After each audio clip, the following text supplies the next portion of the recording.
Okay, so the way I'm going to do this guide is before I go into every set, I'm going to show a part of my guide for this specific set, and I'm also going to show like the quote-unquote problematic monsters on the compendium, which is not my website, but it's a very useful website because it shows the monsters and a picture of them.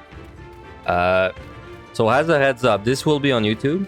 So if you're watching this on YouTube, in the description, I will have a link to the guide which I'm using, which is my own guide. If there are like big changes to scoring in general, like the guide will be updated because guides, well, that's the convenient thing about text guides is you can always update them. Of course, the video won't be updated, but so make sure to like check the description because if there's a big change, I will put it there. So I'm using Gunbreaker for the guide today. The thing with scoring is that you're gonna have kind of a different experience depending on if you're like a DPS or a tank.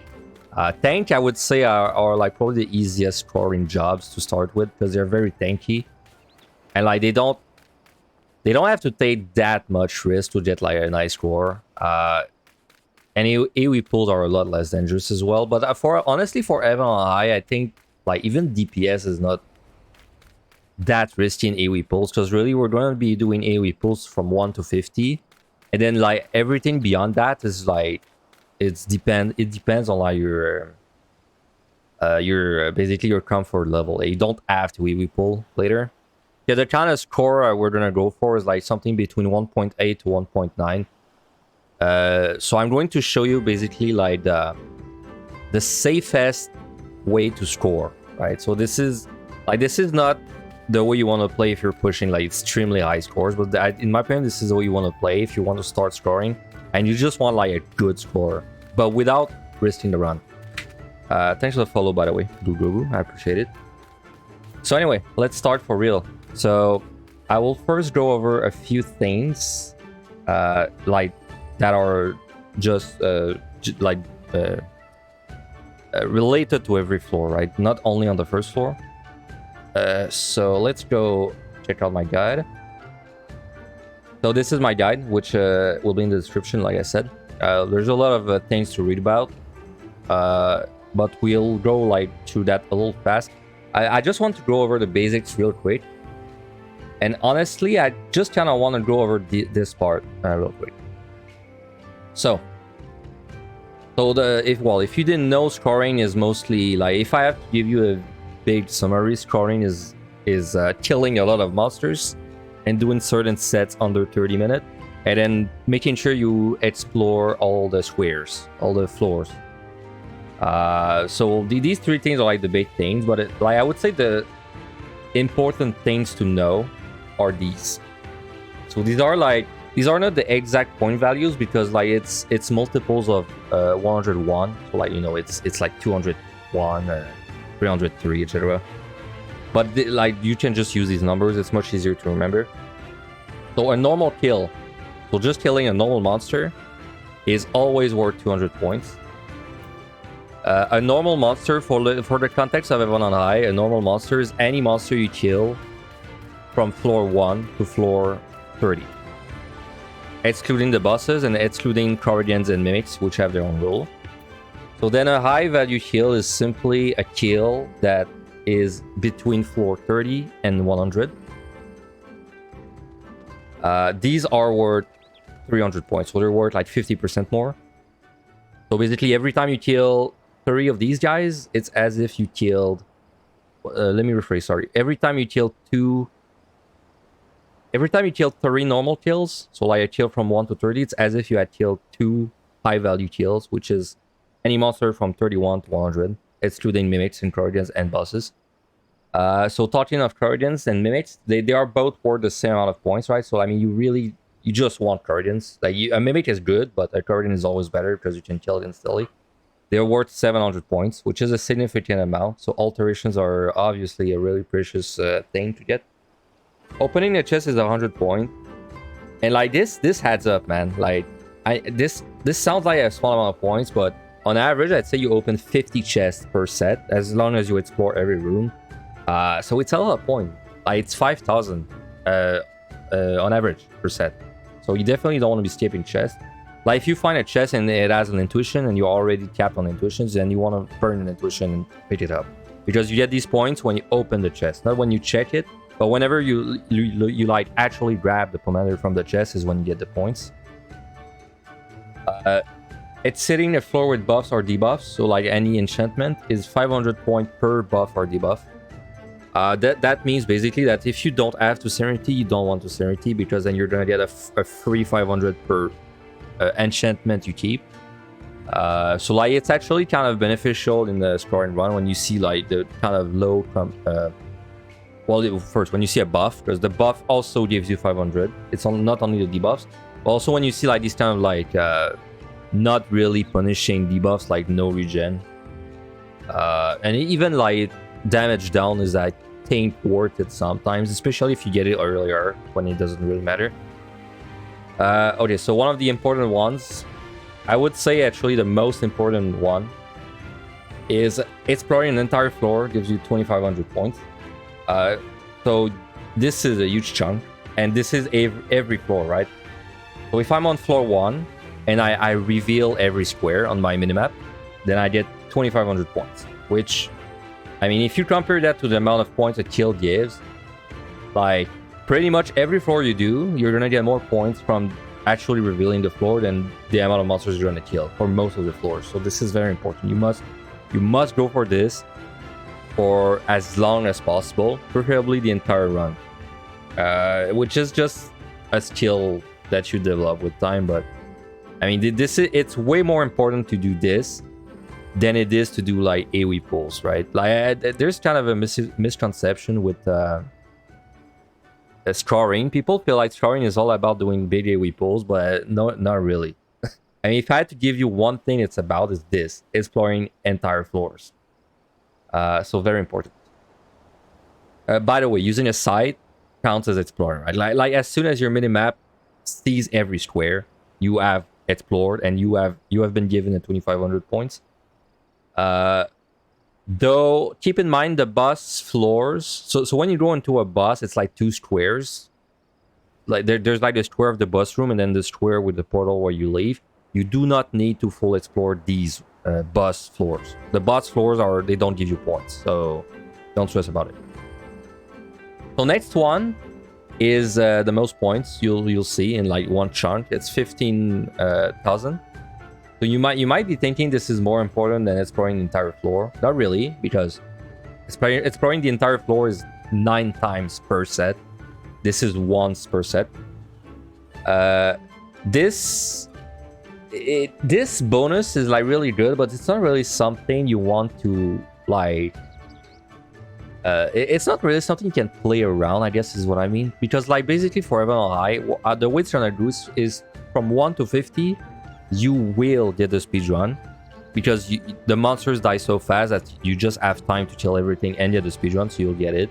And then beyond that, there's 51 to 60 where we might consider getting the speed run, but probably will not. And then basically it doesn't matter at all until the very end. The very last set, if you just happen to be very lucky and you pick up a ton of floor wipes, then you might be able to get it. But like that's it, right? Like speedrunning is basically only a thing you do on the very easy floors, and you don't really think about it later. Because later it's more points to spend 1 hour to kill the monsters instead of 30 minutes. Because speedrunning is speedrunning, right? Speedrunning is the 15,000 points. You get them if you do a set under 30 minutes. So like if you speedrun, you do the set in under 30 minutes. But there's no bonus if you do it in 15 minutes or 29 minutes, right? Like it's a flat amount of points you get if you do it under 30 minutes. That means basically every set takes 30 minutes or 1 hour. Because like if you're not speedrunning, then you want to spend the full hour to kill as much as possible. And then if you're speedrunning, you want to spend 29 minutes. You know, like you want to leave right before the 30-minute part. So now the 2 ways you lose points. Well, there's multiple ways, but the 2 main ways. Stepping on the trap, you lose 200 points. You don't really have much, like, you can't really do much about this. I mean, you'll always just step on traps, and it's out of your control. But that means, like, just don't. I just don't step on traps for fun. And also don't do landmines, because landmines are very useful to kill a bunch of monsters, right? But like don't do them unless it's a set where you are not able to kill everything, right? So like if I find a landmine on floor 14, then I won't use it, because why would I when I can already kill all the monsters in time? But like once we find landmines on the higher floors, then it doesn't matter if you lose 200, because then it's gonna let you kill like 10 monsters instantly, right? And of course, dying is minus 5,000 points.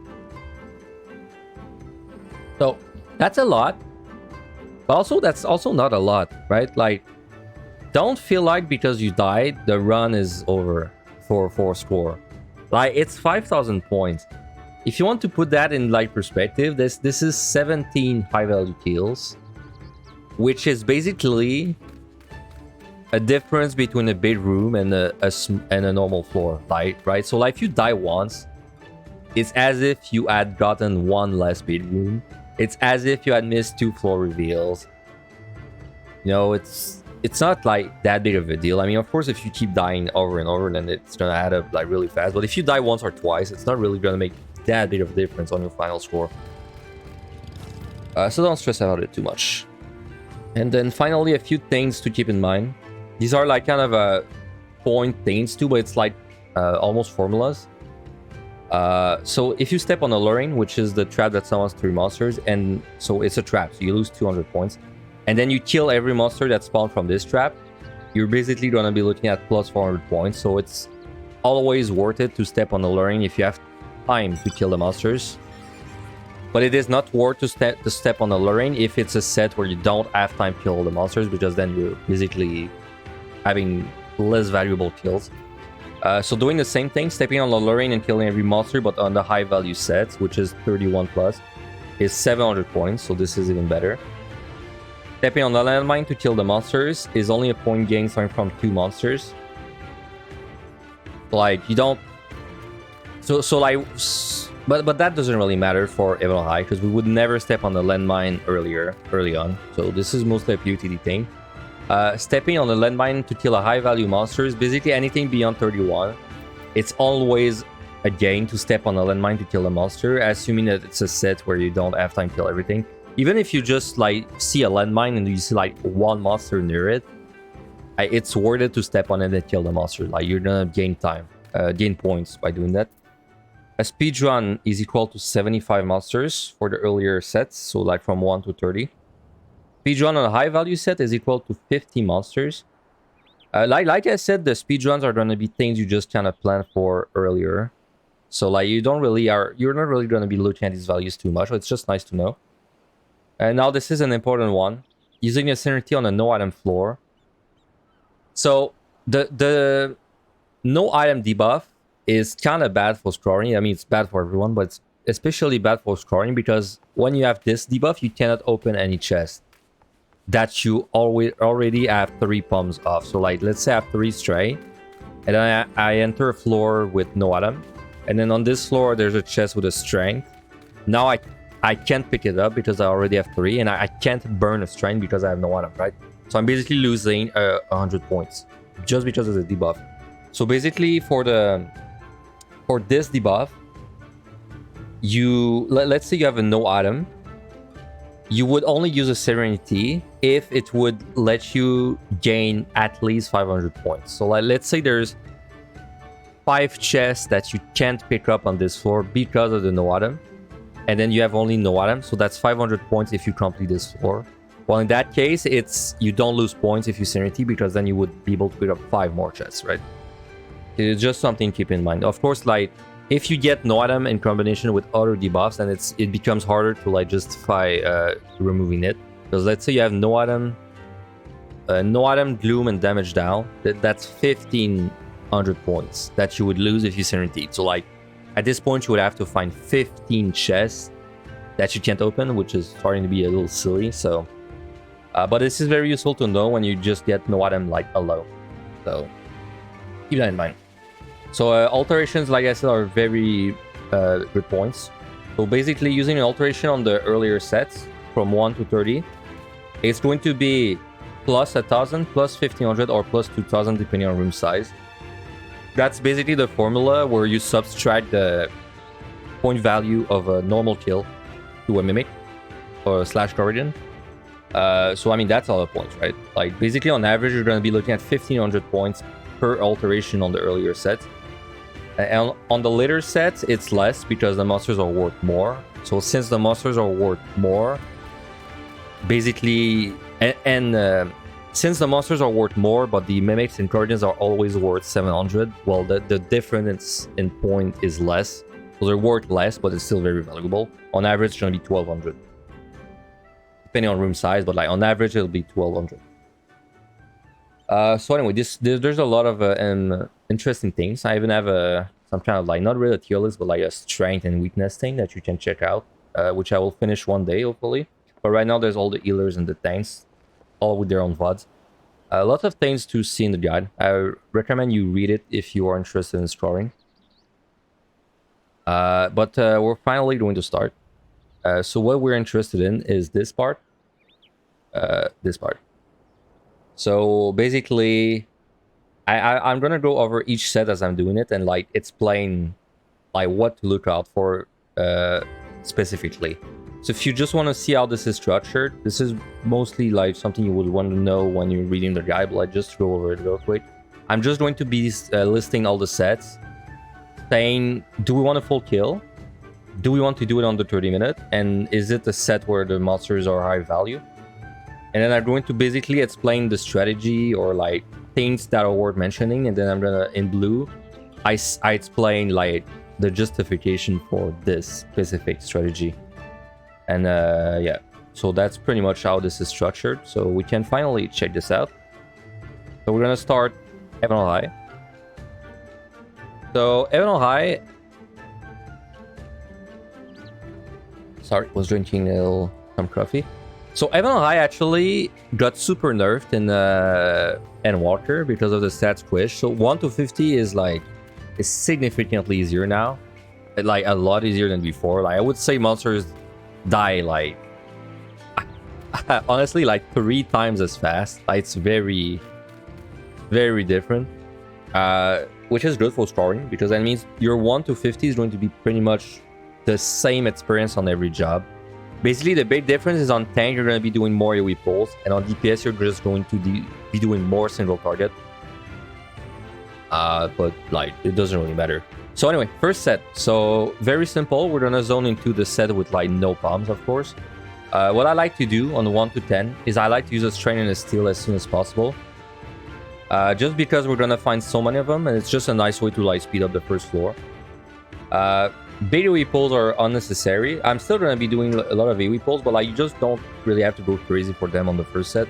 Because monsters are so squishy, it doesn't really matter. And then another important thing is on the first set, we don't want to use side fortunes and affluences until floor 7, unless we would overcap.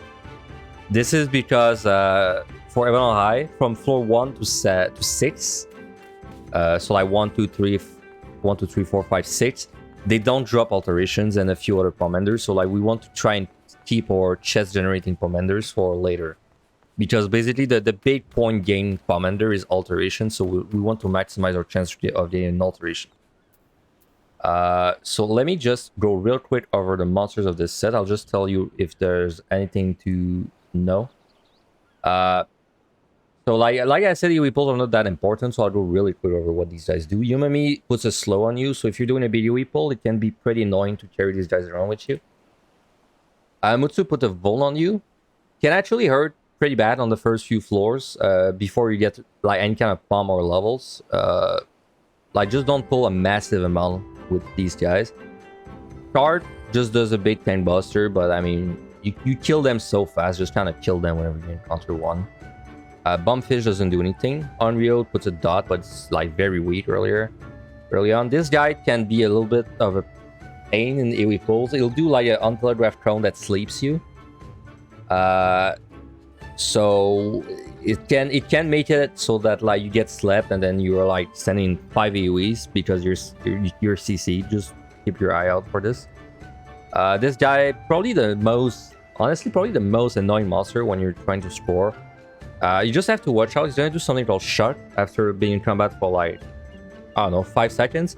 It's like a tank buster that puts a dot. That part doesn't really matter, but what matters is that it's gonna knock you back when it happens. So you just want to make sure you don't get pushed. You don't get pushed in a bad spot like a room or into AoEs. Duty just does a big cone, nothing too bad. This guy has a stone gaze that you have to respect. It's a 360 gaze mechanic. If you get hit by this, you're probably dead. So watch out. Kraken doesn't do anything. Doesn't do anything either. This guy doesn't do anything. Doesn't do anything. Yeah, doesn't do anything. And mimics are a joke earlier, so... Okay, so we can finally start. There's gonna be a lot to talk about earlier, so... Stick with me there. So, there's so much to talk about. I'll try to cover everything, but... I'll try to cover everything and also, like, go fast, right? So, like I said, first set, we don't really care about doing, like, crazy AoE pulls. We're just gonna do some AoE pulls. I mean, you can do AoE pulls if you want, but... Basically, it's gonna cost you, like, regen potions if you do big AoE pulls. So, like, I'll do some, but... I won't go too crazy about it. So, yeah, of course... I won't go over basic deep dungeon things. Like, you should know that you don't want to step on the a lead mine and open a silver and all that good stuff. So the way you want to do scoring generally is any high priority target, like let's say this shard, which does hurt. Not too bad because we're a tank, but generally hurt. Anytime you encounter a high priority target, you kind of want to blow it up if you are able to, like we did there. And then you want to pull everything on the floor. In AoE or single target, like, I mean, really what you're shooting for there is just you want to do every floor in 3 minutes or less.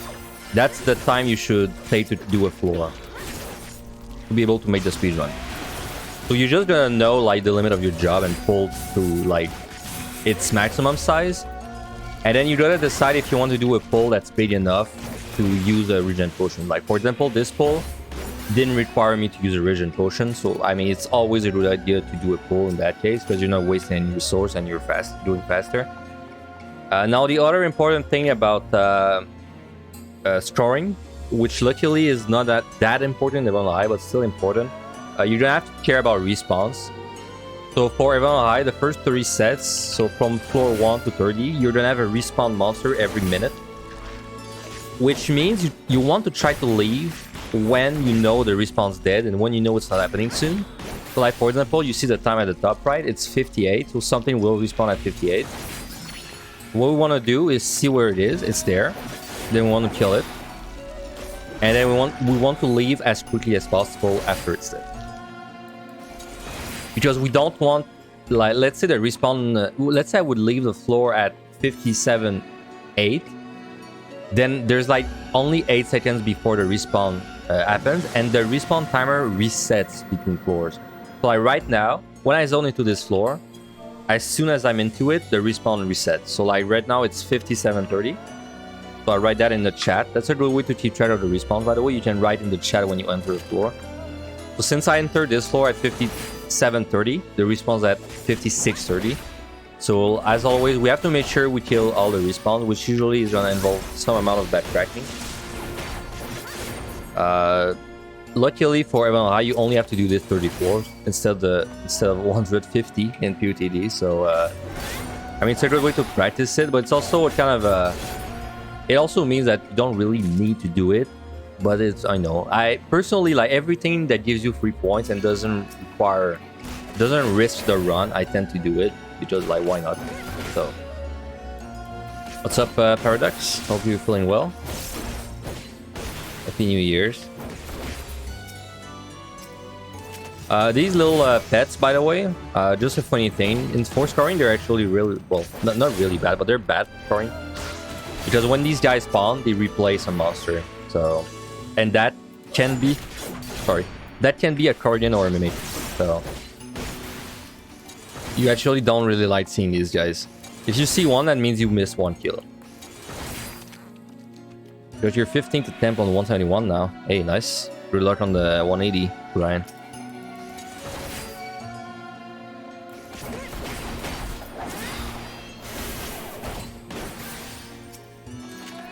remember, I'm doing like these polls. I'm just making sure I get out of every floor in under 3 minutes. Technically, it's a little better if you get... It can be a little better if you like hurry up even faster. Because then on the last floor, you can basically pop a fortune and just kind of like squeeze as many kills as you can with the fortune. But it doesn't matter too much, right? Like, we just want to make sure we're under every floor, out of every floor in under 3 minutes. So this room has the 2 respawns I'm missing. So I will kill them and then leave.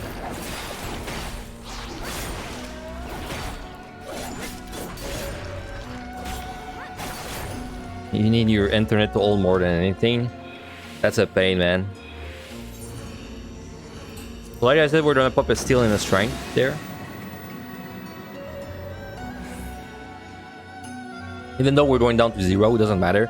We're gonna pick up like way more than we need, so it's just gonna make this set easier. Honestly, it's gonna make it so you need less potions, I guess, is kind of the nice thing. Because scoring is gonna drain your potions, but also like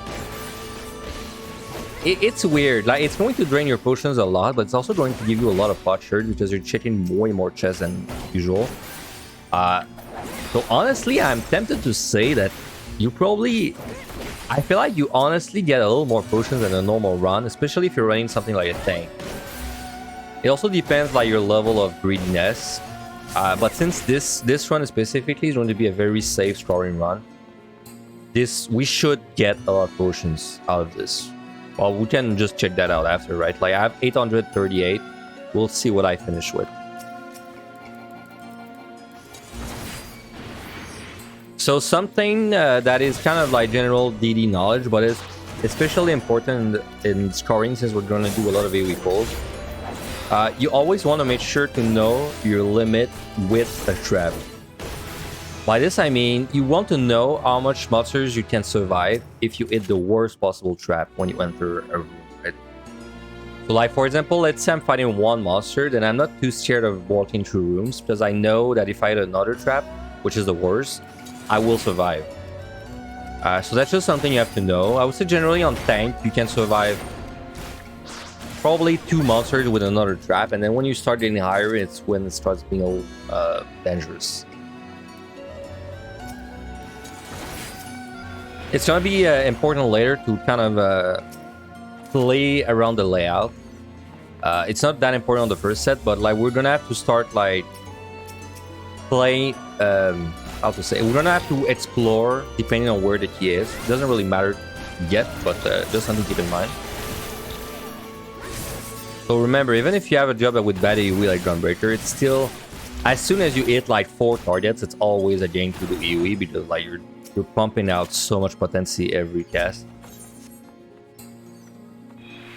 8 DCs, 4 timeouts, and 1 death. Damn, 8 DCs, man. I don't know, you keep your motivation after 8 DCs. I don't think I would have kept going deep dungeon if I DC'd that much. I'm glad I have a good internet.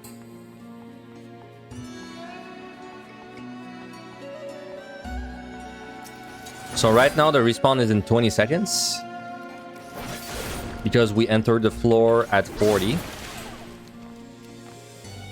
When 40 seconds were on the clock. Sorry, no, we entered the floor and the minute was basically rolling over. So the response now. So what I like to do is I like to position myself in the furthest room possible. Then I pop sprint and I start running back to the key. And then I just check every room on the way. That's usually my preferred way of handling the respawn when I know nothing's left. So in this case, it's in this room. And then usually if you do that, if you start from the furthest room and pop sprint, you're gonna find the respawn within 30 seconds, and then you can just... So right now we have 3 F1s. Like I said, we don't want to use an F1s yet. But this is the only... I'd say this is the only part of the run where we don't want to use an F1s, even though we have 3, because like we can't find altars yet. So that's the first overcap we find. Like I said, when we find a palm that we already have, we just want to use it for the 100 points. So like by opening that chest, we got 100 points, basically.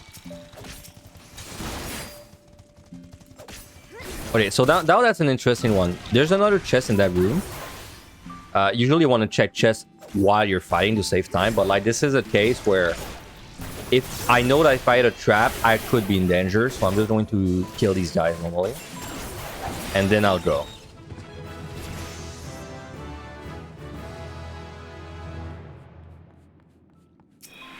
You know, just in case there's a trap, no reason not to be safe.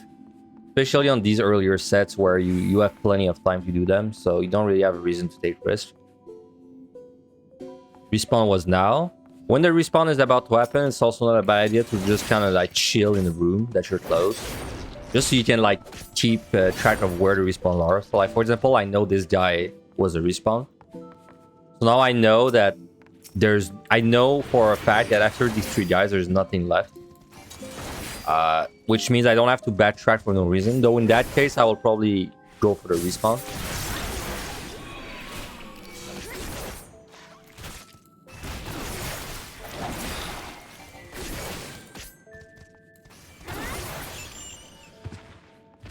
So right now the respawn is 20 seconds away. So since it's kind of close, I'll do what I did last time. I'm just trying to chill, wait for the respawn, and then once I kill it, then I'll leave.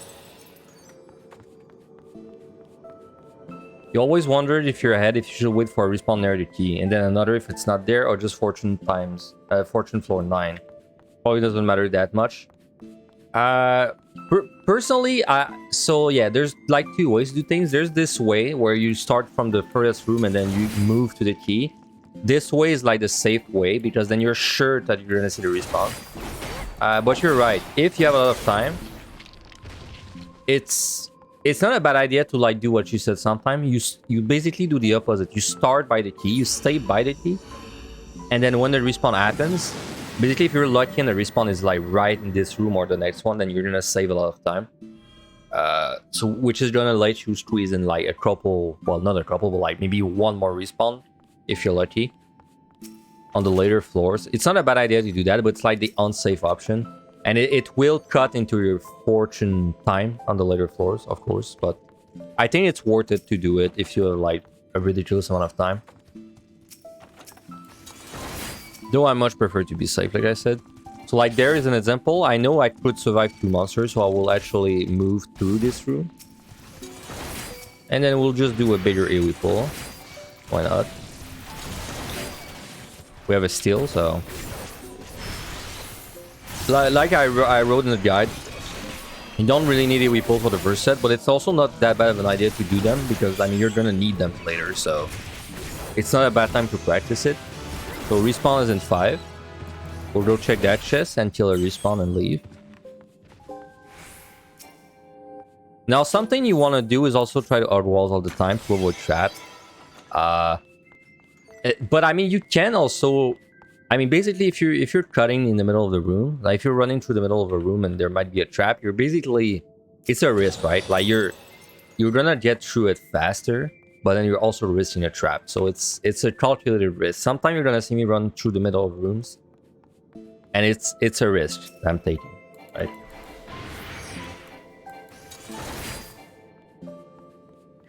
So this is a respawn, but the respawn is about to happen in 20 seconds. So I'm gonna do what you were talking about. So like another way to track the respawn if you have plenty of time is you stay by the key, and if you're lucky and the respawn happens to be right there, you're gonna save a lot of time. But if you're not lucky, then well, you're not lucky. Also, I recommend when you're waiting for a respawn, position yourself in the way where you can see multiple rooms.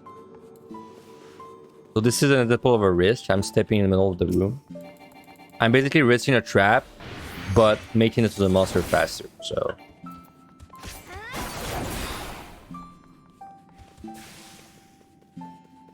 I recommend that if you do run in the middle of a room, you remember like where you walk, so that you can, you know, use the same path.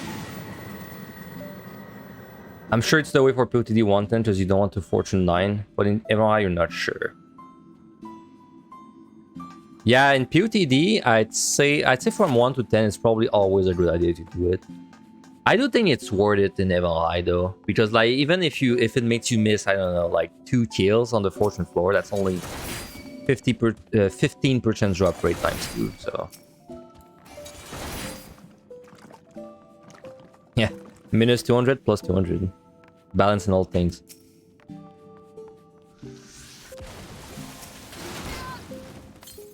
Something you can do, by the way, whenever you're stepping in a room and you know there's a risk of a trap, you can drink your potion before you do it. It'll make it very safe, but also waste your resource. So this guy, the Uabami, one of the probably the most dangerous monster on this set. Still not really dangerous because it's gonna explode, but so this one's a respawn. It's kind of a nice thing to keep track of respawns, like I said, because now I know, because this one's a respawn and this was the first respawn, I know that no monsters have respawned in the back rooms, right? So then I don't need to go back to the back rooms, at least not yet.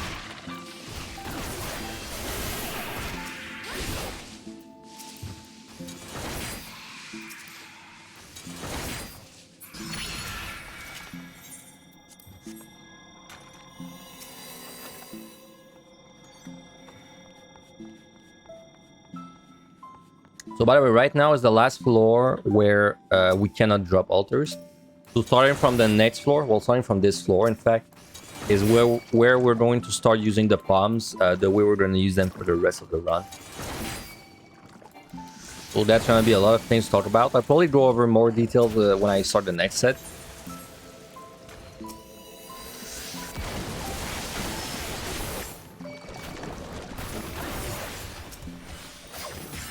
By the way, like even then, these AoE pulls I'm doing right now are unnecessary. I'm only doing them to speed this up because I'm used to it, but we totally don't need to do these AoE pulls. So I know right now that there's one respawn, and I'm pretty sure it's this guy.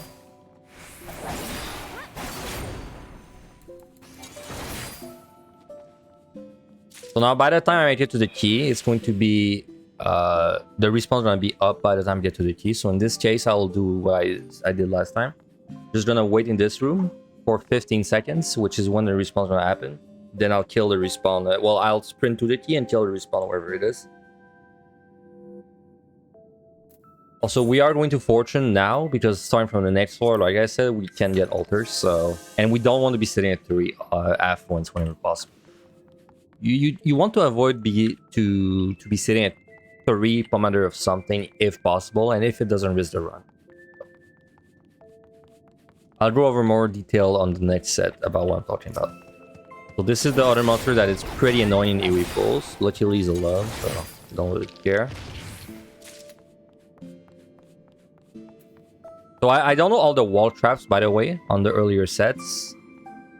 But this is one of them. There's sometimes a wall trap there. And same on the other side, so something to keep in mind. These two spots are pretty common trap spots. So, well, but like I said, I don't know all of them. I just know some.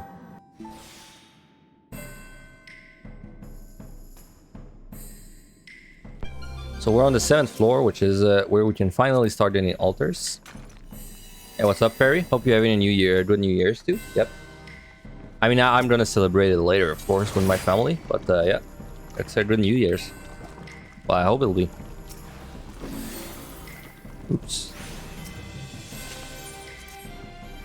So remember, we want to burn any palm we find and we can pick up, because it's 100 points every time we do it. No, not every time we burn the palm, but every time we open up the chest, it's 400 points.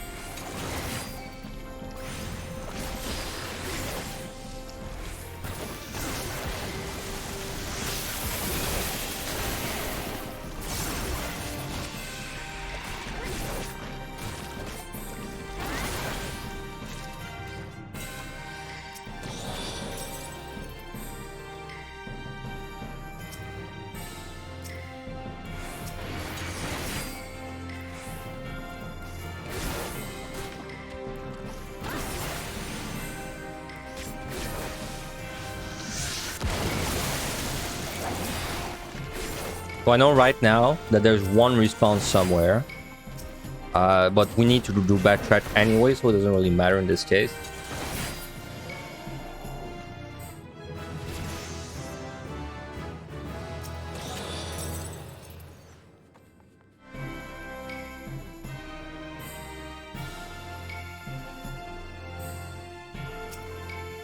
And that would be the respawn.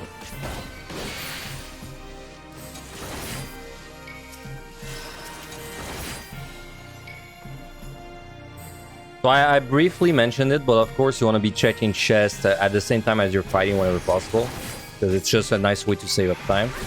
So like for example, right now, I'll kill these guys before I check this chest because I don't want to risk a trap. But then, you know, once I pull like this lone guy, then I'm gonna like go at the same time.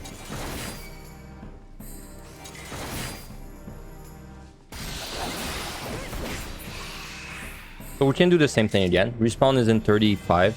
If I go to the key right now, by the time I make it, there will be a respawn. So let me play it safe again. Wait there.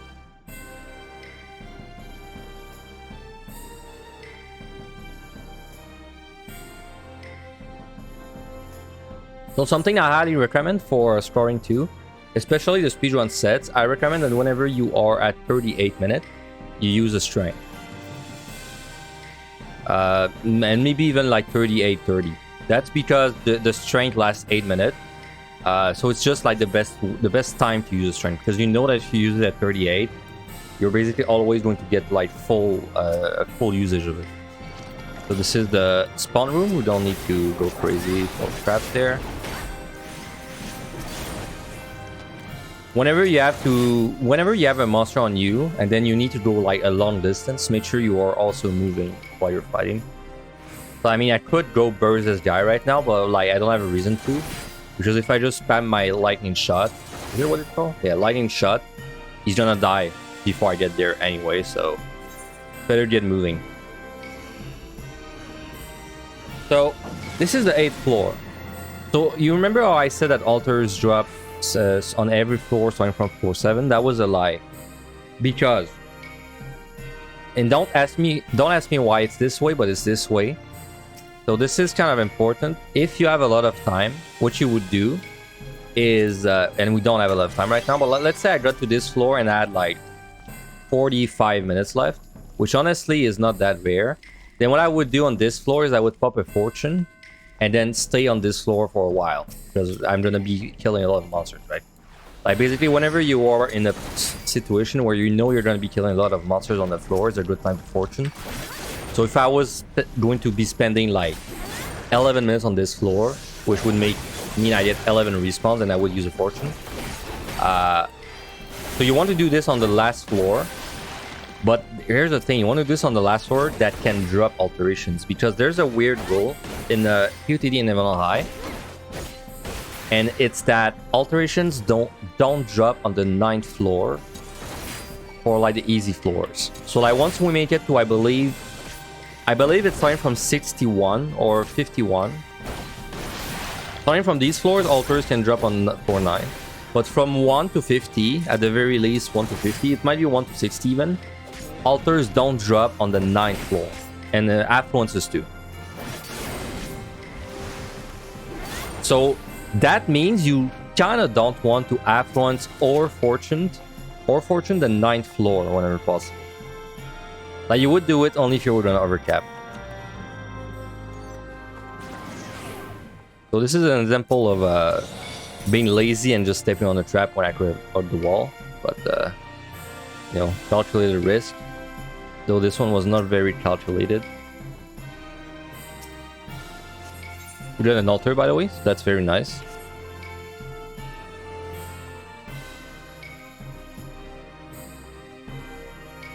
So like I said, right now we're on floor 8, and these guys are respawn. We're on floor 8, which means floor 9 cannot drop altars or affluence, which means that I don't want to use an affluence or a fortune on the next floor, unless I have to. Hey, what's up, Crush Die? What a threat for New Year's. Yeah, the long overdue scoring guide. Hopefully it'll end up being useful. So like I said, we want to strain at 38, but we found a free one there, so something else.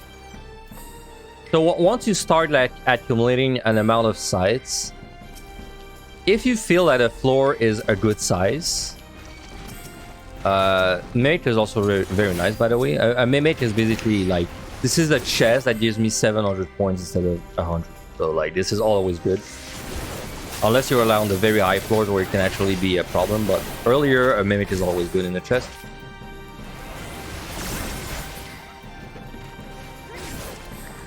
So as I was saying, if you feel like a floor is bait, or if you know a floor is bait, let's say we full explore this floor and it's actually a pretty big size floor. It's not a bad idea to sight. So earlier your sights are like, they're nice to like explore, but like it's not really what they're useful for earlier. Early on, what they're useful for is getting luring traps. So basically we want to use a sight whenever we know there's a lot of rooms. And then now there's the whole like, there's also the whole luring trap science behind it. So like, when do luring traps spawn more? Honestly, no one really has an answer for that, but I would say what I noticed personally is that luring traps tend to be more common on the later floors of a set. So if you're on floor 1, then luring traps are like very rare. But if you're on floor 9, then luring traps are more common. So for example, this floor is a 5-room.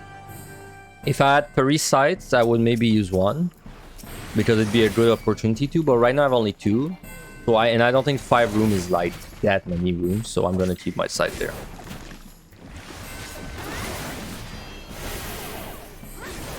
Of course, something else that is important for scoring is that you kind of want to know how much time the boss has stayed. And I want to say that you want to know how much time a boss stays, preferably with strength. It's honestly a luxury if you can do the boss without strength for a score run. So I'd say you just kind of want to know like the time it takes with a strength. Now, unfortunately, that is kind of like a knowledge check. Like, you can't really know how much time it takes until you do it yourself or watch someone do it. Hopefully, I guess if you're a gunbreaker, you can use this VOD. But honestly, I have a VOD for every job in my thing. So if you just go on my YouTube channel, which this VOD should be on, and you just check out my VODs, you should find a VOD for the job you want, and you could check the boss kill times for this job. Though I don't have a lot of footage for the earlier floors. So I mean, I think that's just a thing you have to do yourself a few times, and then after that you can get an idea of like the DPS of a job. But yeah, of course, it's important to know the kill time of a boss, because the closer you are to the actual kill time, the more respawns you can like get, you know? Like if I left now, I would of course kill the boss in time, but I would also maybe waste 2 respawns, right? So like for example, this boss on Runbreaker is gonna take definitely below 2 minutes. So I know, and there's a respawn in 10, so I know that I can basically kill this next respawn and then go.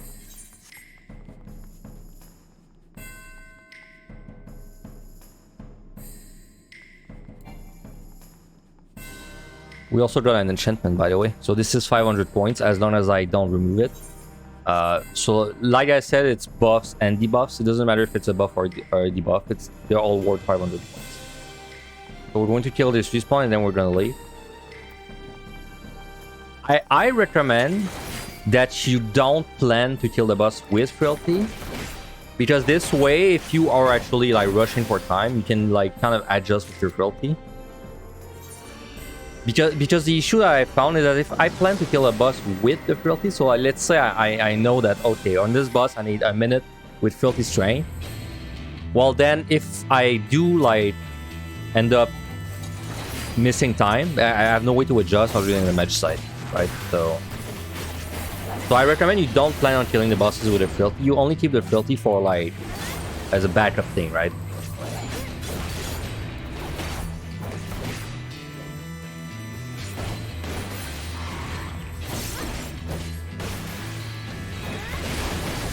By the way, this was a pretty bad score set. Very low kills. The way you want to know if this set went good for scoring is very simple. Like if you're level 70, it went pretty good. If you're not level 70, then it went pretty bad.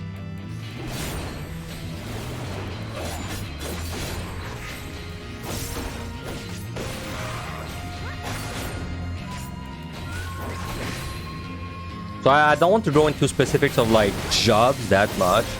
Just know though that this boss, for your uptime, you want to make sure you have something to do when he's gonna push you back. So if you're a caster or like something that kills things from far, you want to make sure you have some kind of instant cast. You can tank the AoE thing; it doesn't do much damage at all. Just want to make sure you have some way to instant cast during the knockback for uptime. And if you're playing like a melee or a tank, try to keep a dash for this so that you don't lose uptime.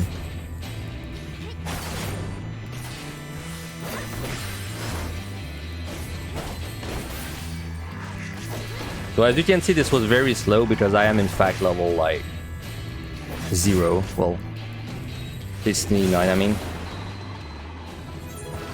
So I guess this is a good example. If you kill the boss, so basically you miss a speedrun as soon as you see in your chat that it says like 30 minutes remaining to complete blah blah blah.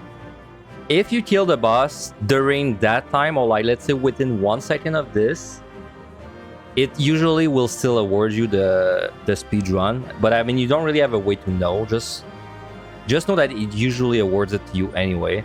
So in this case, even though we technically missed the speed run,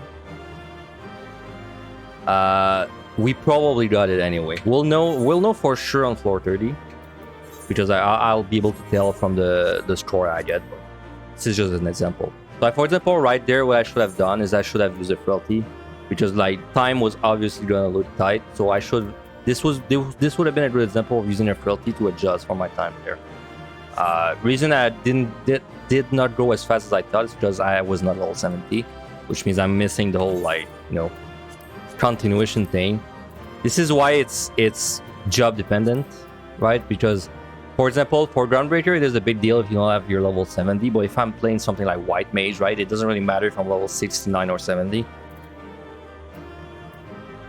So anyway, whenever you finish set, you can actually still use palms there if you didn't notice. So the way you want to use your palms whenever you're like, basically any palm I use there is wasted. Like it's basically just burned to the ground. So what do I want to waste between sets? What I like to do personally is I like to put my intuitions at 2. I like to put my serenities at 2. And then I like to burn all of my flights. So basically, flight is always bad for the earlier floors because flight remove monsters. But you still want to pick up the flights from the chest because that gives you 100 points. So I just like to burn all my flights for a while. Sorry. I like to put my intuitions at 2 because then if I did a no item floor, it's gonna let me pick up the intuition.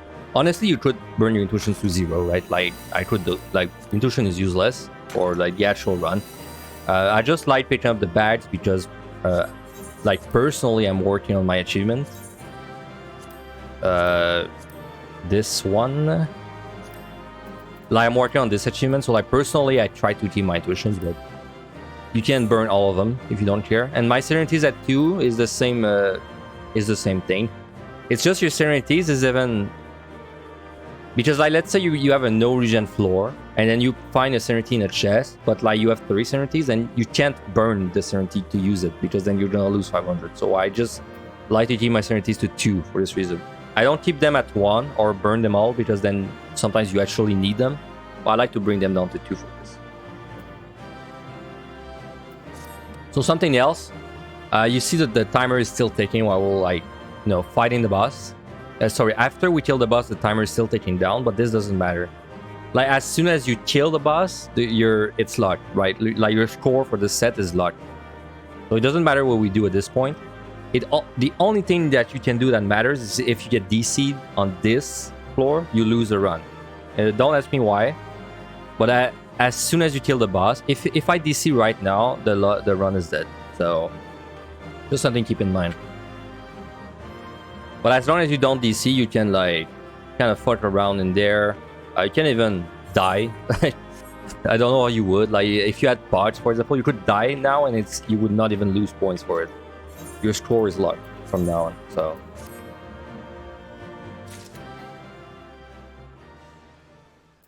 alright, let's go to the next set. So let me go real quick over a few things. So next set is 11 to 20. We're still gonna full kill this and speed run. Kill every monster plus do the set under 30 minutes. Sorry about that. Alright, so there's not that many rolls for this set. This is still a very easy set of roll. Basically, we're gonna try to keep one fortune for floor 15 because it's the only floor in the entire run that is guaranteed to be like a big room. You know, the super big room that is like 12 squares. So we just want to keep a fortune for this because it would be a shame to get there and not have a fortune since it's gonna be a lot of monsters.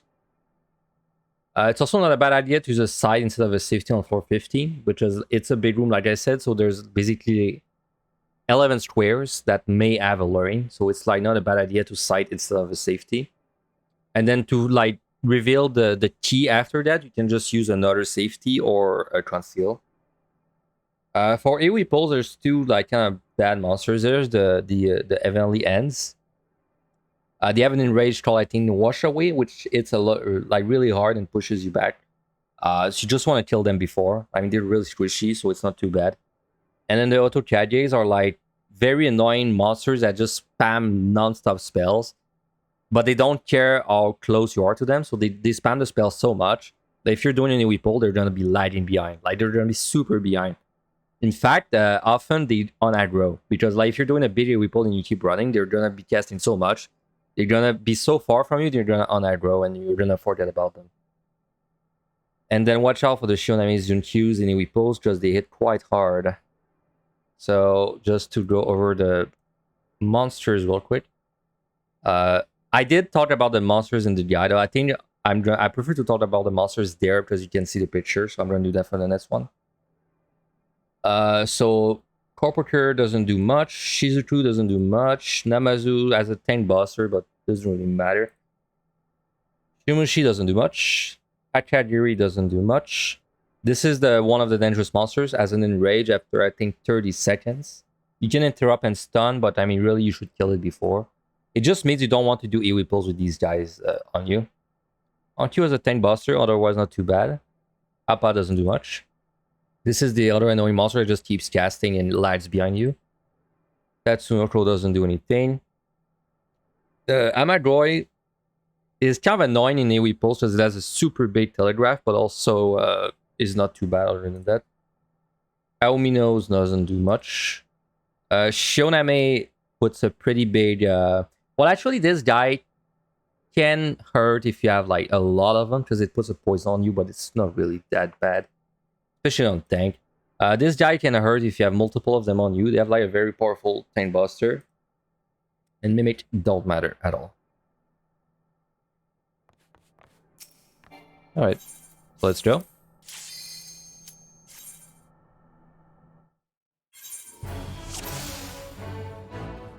So it's gradually gonna get a little harder to speedrun and full kill because the floors are gonna be like getting bigger and bigger. What I like to do personally, whenever I zone into a new set, for the earlier set, I just use Strength Steel. Almost every time. Maybe I would not if I had like one Steel or like one Strength, but it's... Honestly, you're going to be checking so many chests that it's very unlikely you would not have it. So like right now, this is a room that I'm kind of risking a trap here, so I'm going to be using a potion before I go in, just in case I had a trap.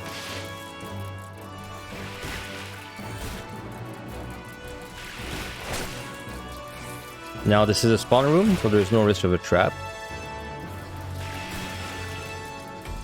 Then I'll pull these two guys, and then I don't want to with a trap in this room, because then I might die if it's another trap.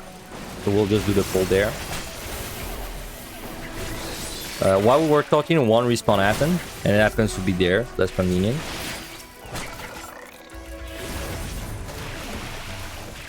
I always want to be on the lookout for the respawns. So this is a big floor, lots of rooms, which would be a good time to side. But like I said, lurings tend to be more common on the later floors. So personally, I rarely side on the first, like, let's say 3. Because I feel like the rate of a luring is very low for these 3 first floors.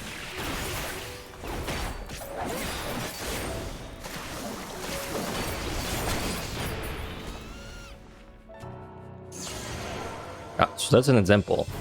That's why you don't want to be fighting when you know there's a risk of a trap, or at least you don't want to be fighting like too many monsters. The other trap is a total killer in MLI. If you hit another trap, like you really can't have more than 2 monsters on you. Like if you start having more than 2, you're probably going to die. Because this is a 50% cut to your health and 30-second CC. So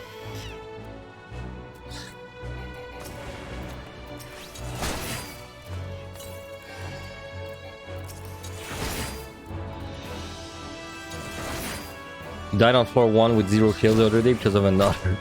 Yeah, and it's just such a bad trap to step on. In PUTD, the equivalent is like a frog trap, which is so much less worse. Because in PUTD, I believe it's a 20-second CC, but it only cuts your health by like 30%, 40%. Hey, thanks for the sub, Gary. Thank you very much. I appreciate it. So respawn is now. So we're just gonna be doing what I'm doing usually. So we're just kind of chilling in the 4 rooms, and there it is. And this one is another respawn. So now I know that there's no more things. Because I mean, if you look at the time, oh wait, there is actually one more thing. I'm drunk. Okay, this must be a monster I forgot to pull though. This one or the other one, because at this point, I know for a fact that there's only been 3 respawns that happen. You can tell from the time at the top. Since the respawn is 1 minute, and then there's only 3 minutes that elapsed. So that's a good example, I guess. When your time is kind of looking not great, so whenever you are behind, so like right now we are a minute behind, the first thing you should start skipping on is respawn. So because we are behind, I'm not going to go for the respawn that's happening now, unless it's like literally in front of me, but it's not. So we'll just go. Hey, thanks, Saul. Thanks for the good luck. Oh, thanks for the resub too. Thank you very much. I appreciate it. Your warrior guide is really helpful. Well, 2 times on 197, but hope to get it soon. Man, 2 times on 197. You're done with the prog now. It's just the clear any day.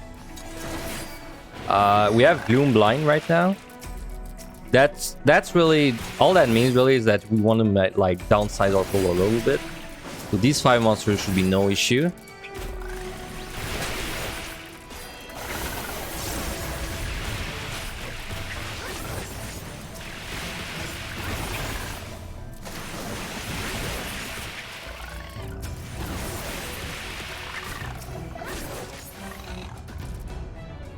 So right now we're sitting at 3 sites.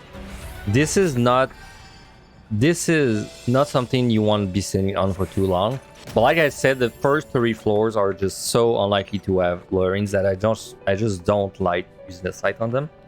But basically, as soon as I go into the 4th and 5th floor, then we're gonna be looking for a reason to use the site.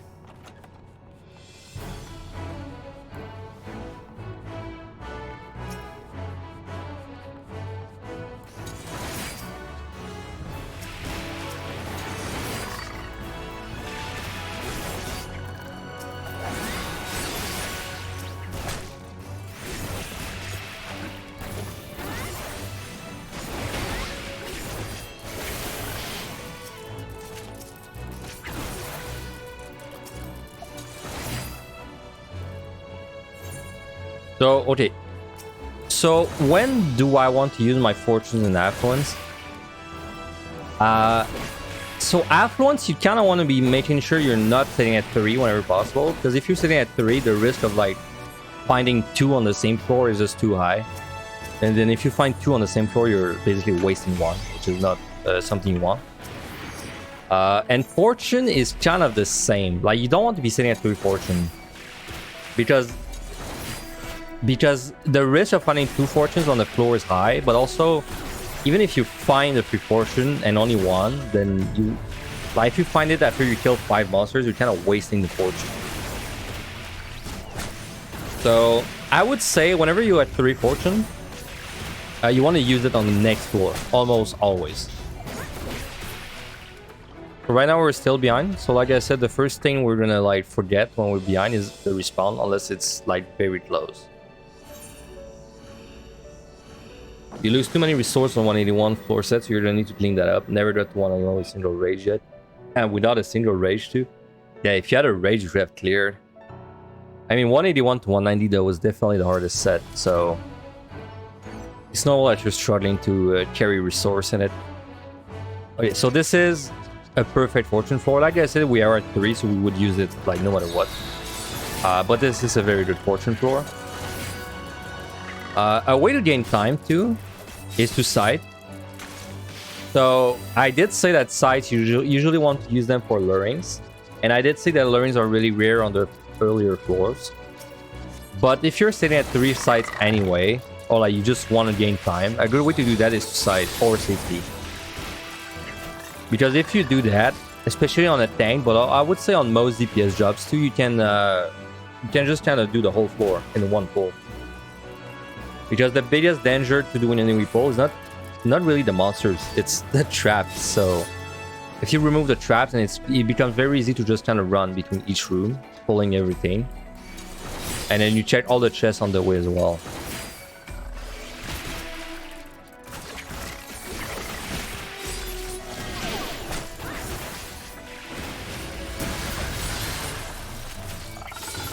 So if your health ever gets low, remember to use a potion.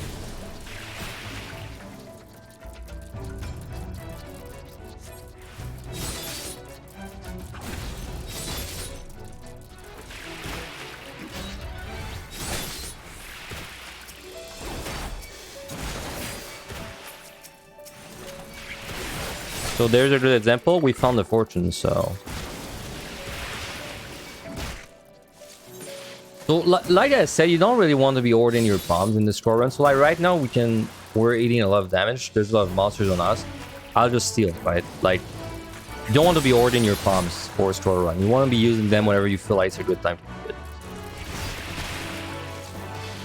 I mean, hell, we can do this pull without a witching, but I mean, even if I wanted to, I could witching this too. I mean, I have 3. Like, whenever you have 3 of something, just use it if you feel like it's a good time to do it.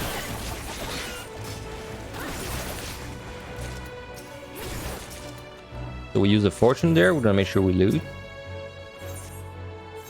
So we have 3 F1s. This means we have to use one. Well, we don't have to, but I mean, if you are at 3 F1s, I would almost always use one. And then we are also at 3 fortunes, so we kind of want to use one as well. Now, I would say, if you can avoid it, try not to have 3 F1s and 3 fortune. Because now that means I'm basically going to have 2 fortune and F1s the same floor. Which means I'm very likely to overcap something. I'm going to show you though something you can do.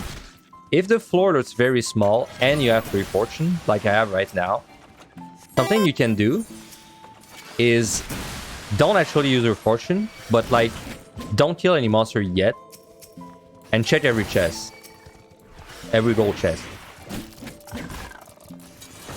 Since I'm doing this, checking every gold chest before I use my fortune, then I can know if I have fortune. So like, for example, right now, this is a very small floor, and I know that there's no fortune in any of the chests, so I know there's no risk of overcapping my fortune, so I can just kill them without using the fortune. That's only viable, though, if the floor is really small. Because then, if it's a very big floor and you do this without a safety active or a side, then you're likely to step on a trap when doing the big. So. Hey Finn, love your guides. Checking out your stream for the first time while at MPUTD. Hey, good luck on your run. Well, you just tuned in for a scoring guide, so maybe it'll be of use to you, or maybe not. Who knows?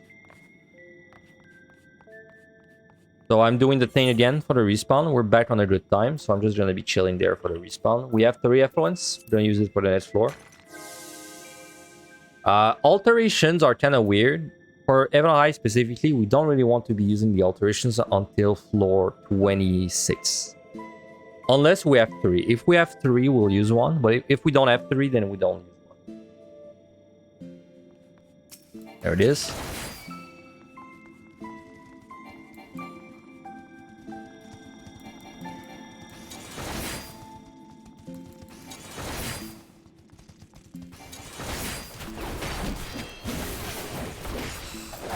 So floor 15 is special because it is always a big room. So it's the only floor in the entire run that is like that.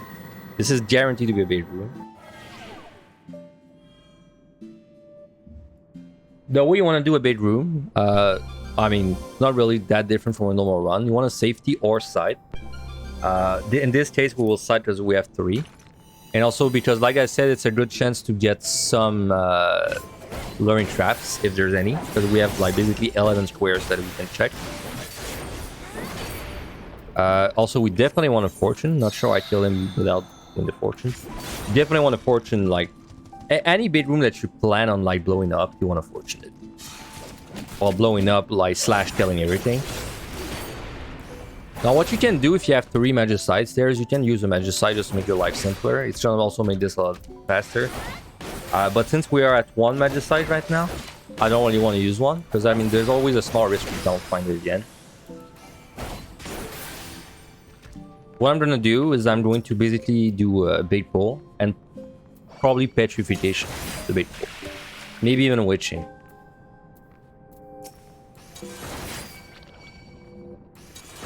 So basically I'm just going to be running around, pulling everything. Checking all the chests.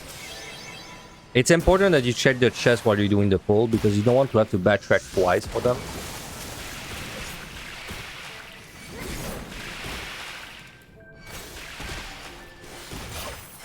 Which is annoying when it's a silver chest, because then if you're like tanking a lot of monsters on you, it means you kind of have to like stop the pull or heal up fast. In this case, I'll just stop the pull right there. Because the silvers can blow up and kill you.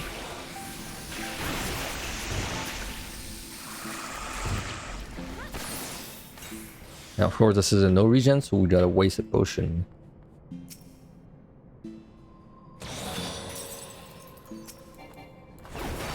Kill these guys by themselves. Like I said, they have an annoying rage. Kill these guys by themselves too, whenever you can.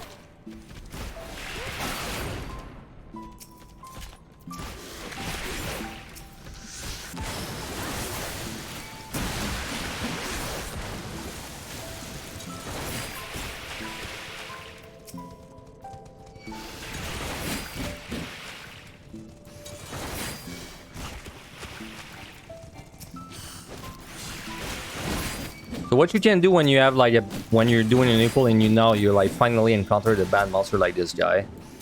If you want to be able to do the AoE pull for a little longer, you can witching like that. And then with this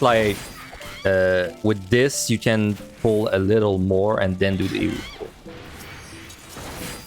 Not a bad idea.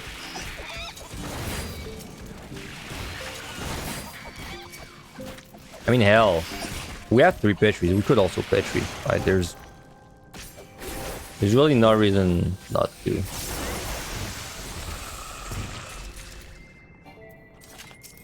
And we found it back anyway.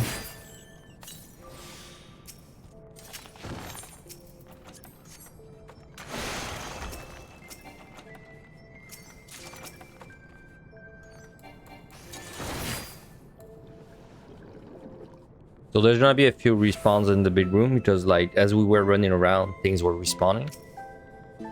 You have add them on aggro when trying to Petri. Yeah, these guys, the auto Kages on aggro very easily. Even if you're just like kind of running away from them. Because they cast so much. They're very annoying, yeah. And yeah, I don't always Magicite this big room because like I said, it has happened in the past that I don't find 3 Magicites after I use one there, so for this reason I prefer not to Magicite this if possible. Now we are pretty behind on time. Very nice altar. We are pretty behind on time, but luckily we have 3 sites which should like speed up the next floor, because basically if I find a small floor, I'm not gonna site, but it's gonna be fast. And then if I find a big floor, I'm gonna side it, which will make it faster, right? So like, no matter what, the next floor should be faster.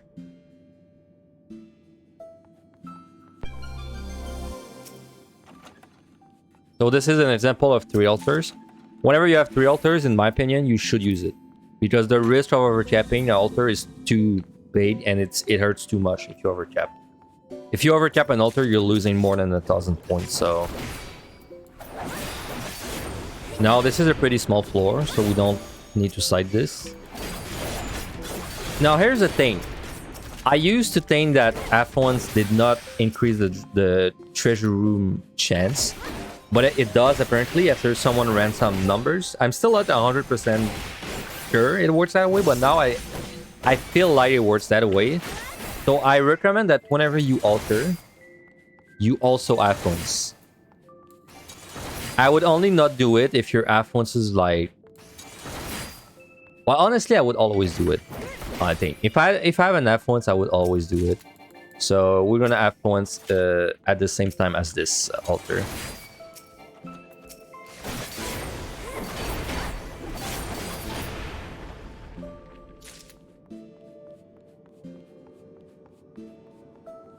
And this is a respawn. You've not had this happen to you yet? It happened to me a few times. I don't have enough match sight. I think like maybe 3 times in my life. Doesn't happen that often, but it has happened a few times. So we're gonna F1s this alongside the altar, because since it increases the rate of treasure rooms, that means we have like... It's not a very big like increase, but I mean it does mean we're more likely to see a treasure room of mimics or Corridans, which would be, you know, amazing. So in my opinion, it's worth a gamble. Now we have 3 fortune.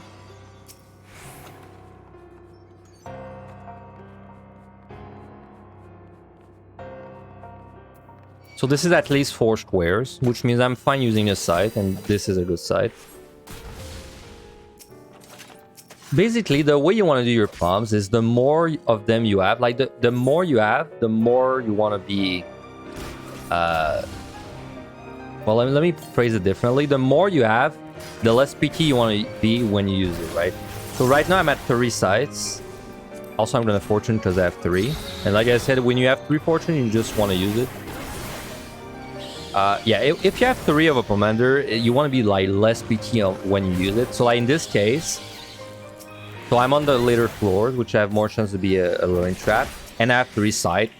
So as soon as I saw that this was at least 4 squares, I just used my my site, right? I didn't even try to see if there were more squares. I just saw at least 4 and used it. Now, if I had like 1 site, I would not have done that. If I had 1 site, then I would have made sure it was a bait floor and then use the site, which I would have on this floor because it is actually kind of bait. This is a flight, by the way. Of course, we don't want to use a flight. It does mean that whenever you find a flight that you can pick up, you're basically wasting 100 points. But I mean, if you use the flight, you're wasting way more than 100 points. You're probably losing at least 1,200 points if you're using the flight. So thanks for the follow, by the way, Telly Beans. Thank you very much. So we have 1 luring there. The way I recommend doing lurings is that you pop them at the latest possible time, just so you're not carrying like a bunch of monsters on you doing damage. So in this case, I know that I have to come back to this room anyway for the key, so I will just pop the luring when I come back. There's a landmine there. Like I said, we don't really need to do the landmines early on. You could do it to practice it if you want, but I mean, this is... I mean, if you want to do that, that's on you, but I don't need to practice the landmine, so I'll just bring the monsters with me. Alright, so there we're going to do a witch chain, because I don't have a steel.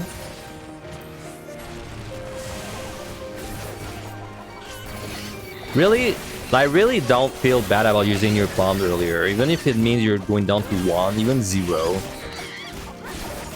Doesn't matter too much. Though I would try to keep everything like around the same number. Right, so like for example, right now I'm at 1 steel and I had 2 witch chains, so I would rather like witch chain before steel.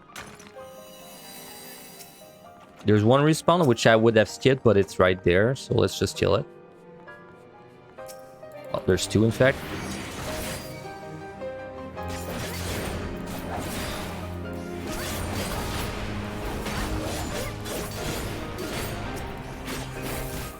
So we are at the 8-minute mark, and our strength will run out for the boss. That means we're gonna refresh it.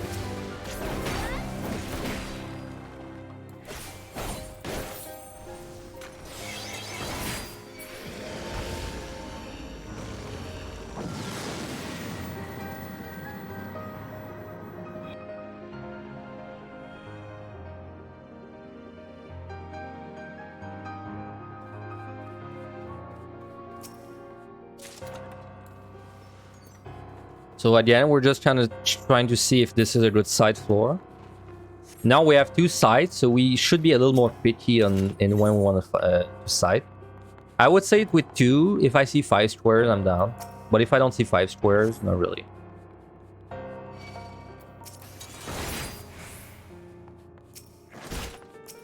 Oh, we picked up a fortune, and it just so happens that we picked it up before we even started killing things on the floor. So now let's use it.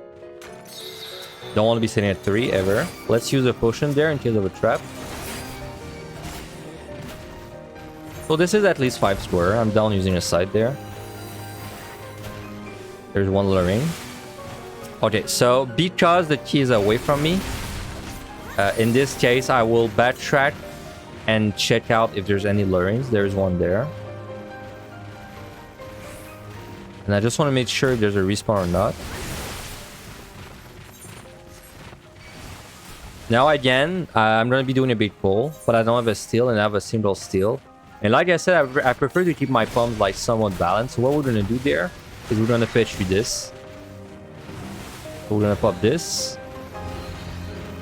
I mean, of course, like, to do AoE pulls, you kind of need to know like the dangerous monsters. And I know them by heart. I mean, of course, if you're starting to scroll run, you don't know like all the monsters by heart, so it can be harder to like do a pull like that. Especially if there's any monster with abilities that are like very annoying. Like in my case, I know there's not any of them like right now, so I'm comfortable doing a pull like that. We're gonna Petri.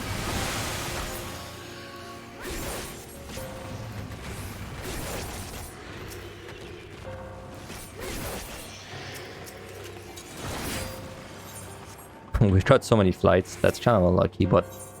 And so this is a overcap of a fortune, but in that case, we entered this set with 2. So we entered this floor with 2 fortunes. And then we picked up 3. So, I mean, this is a case where this was just not in our control. Like, sometimes you're gonna overcap the fortune, you can't do much about it. Now, being on the 9th floor, but having 3 fortunes is a kind of an annoying situation. Because that means we should fortune this, but this is also a floor that cannot drop alterations. So this is kind of like we have to decide there if we want to fortune and, you know, like get it down to 2, but then we can't pick up an alteration, or if we want to keep it. Personally, I'd say if you're sitting at 3, I think I would just rather use it. So for this floor, I'm actually going to use a safety just to speed this up. Safety is a good commander to speed up a floor. It's basically a floor that you're going to be able to do in 1 pull instead of having to care about traps. So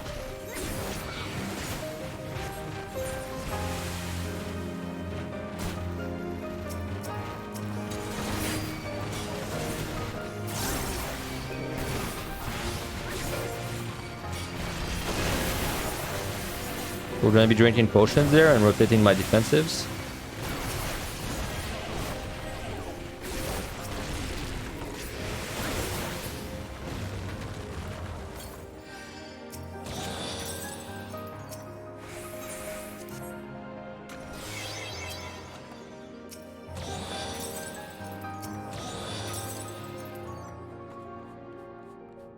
So again, for this boss, we kind of want to know around how much time we need. On Unbreaker, this should take 3... No, this should take 2:30 or so with strength. So then because I know how much time this takes, I want to look at my time, my respawn time and my time, and then figure out how many more respawns I can get. In this case, I know I can get 1 more respawn and then I have to leave. The respawn is in 10. So we're just gonna kill the next respawn and go.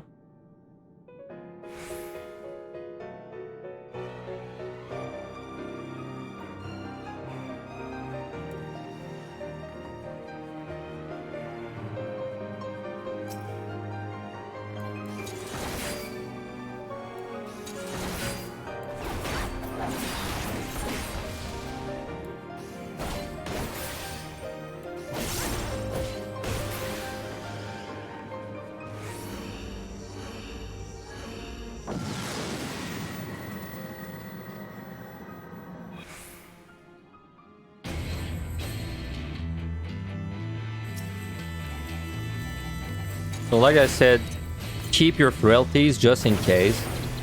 I'd rather do that than plan of using the frailty from the beginning. Also, something not bad to have on your hand is some tinctures. Like whatever is the job you're playing, tinctures are usually just a good thing on earlier bosses. It speeds them up, and you don't need the potions at all. So now the way to do math, the way to do the math easily for a boss, in my opinion, if you want to know if you have enough time to kill it, type in the chat when you pull it. So like, let's say this one we pulled it at 220, and then look at the time again when he's at 50% HP, and then figure out if you have enough time to kill it through this. It's what I like to do usually. So we're gonna see when it's 50%. It would be now. So, and we're at 125. If you multiply that by 2, that would be 250. But we pulled at 220. That means we have plenty of time to do this. I don't know if that explanation makes sense, but basically, you just look at the time when he's at 50%, and then you check if you have more than twice that amount of time left.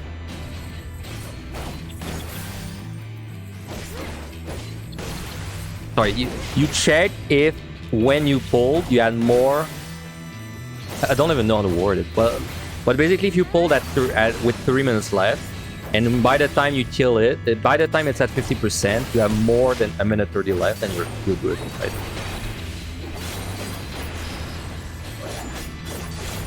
It's definitely the easiest way to do the math without actually doing like complicated math. But it's an estimate, right? Like you can't base yourself on this 100% because like you probably bursted harder at the beginning.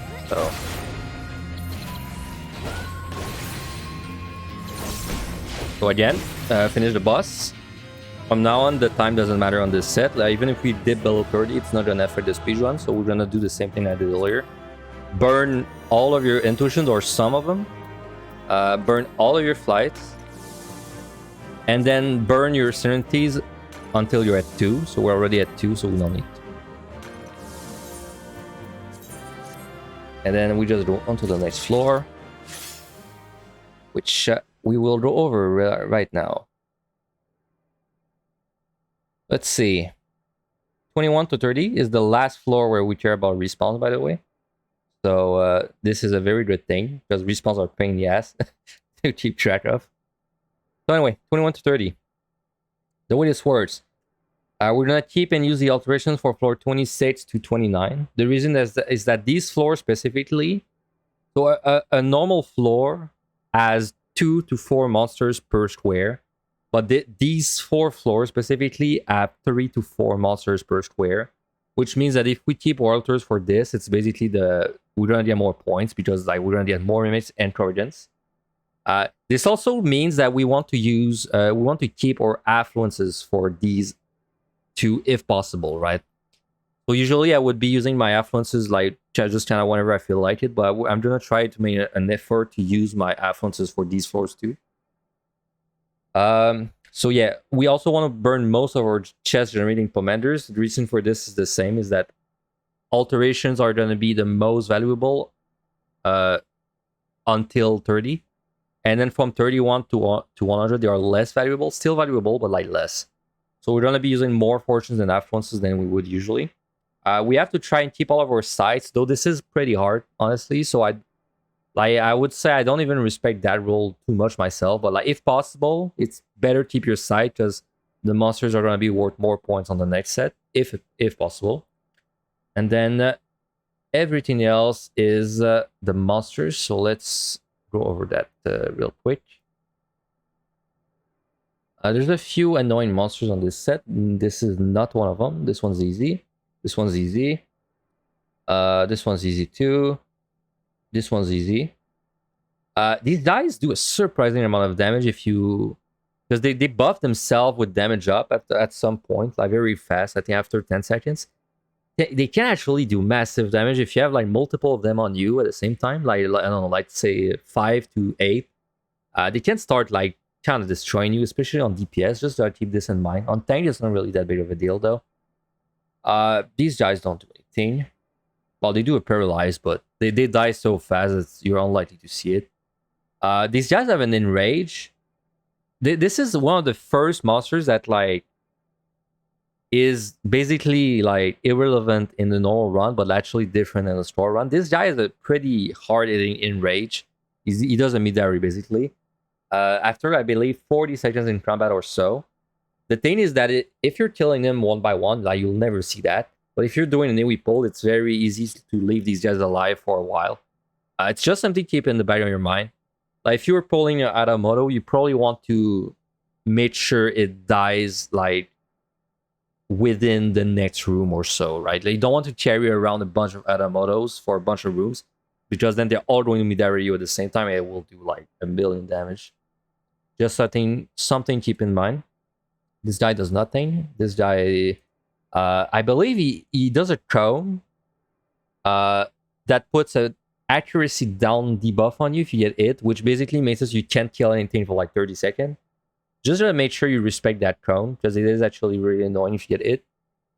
This guy doesn't do anything. Probably the most annoying monster in this set. This guy, when you pull him after like 5 seconds, he's going to do a pull-in effect.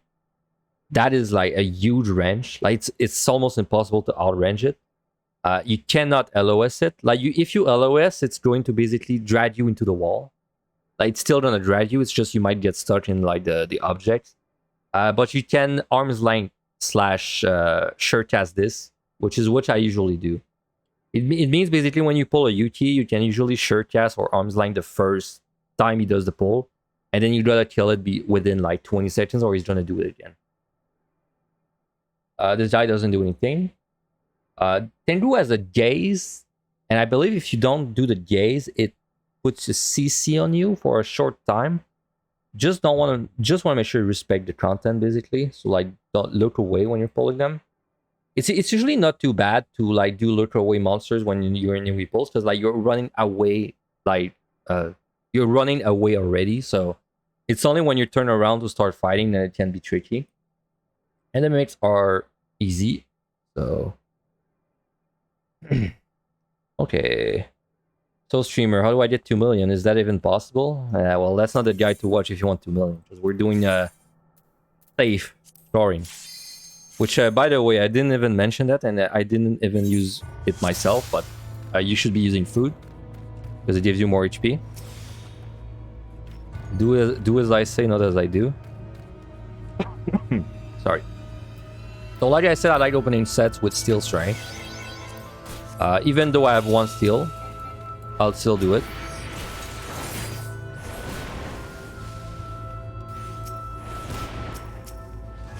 So a good way to save time too, if you have like more than 1 safety, I would always keep 1 safety for like big rooms.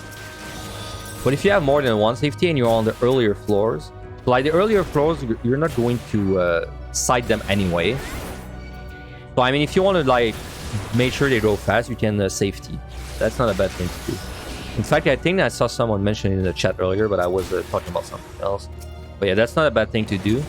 It's kind of a way to convert your safeties into a natural gain of time. So we're gonna potion there, and we're gonna also focus the mimic, so we can interrupt.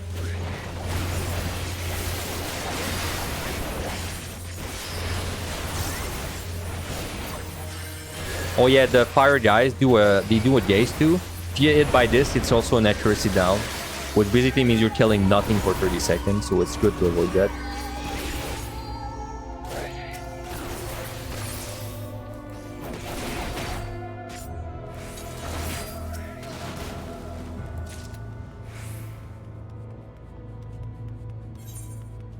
So we are at 3 affluence. I did say we want to keep the affluences for the later floors, but when you're at 3, you just use.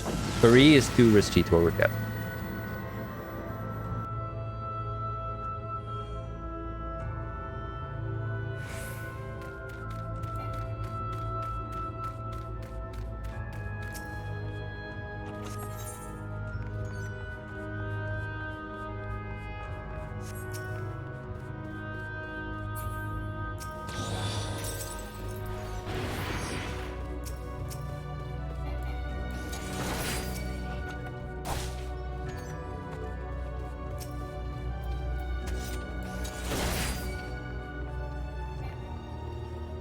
So this is another pretty big floor. If I had more than one safety, I would probably consider using one, but I don't. So we'll just go through this normally. Just like find a good sized pool and then pull as many monsters as you can until you're at a size where a trap would kill you, and then do the pull. Well, this is too many monsters. If I had another trap when I'm doing this pull, I would die. So I'll just stop the pull there and fight.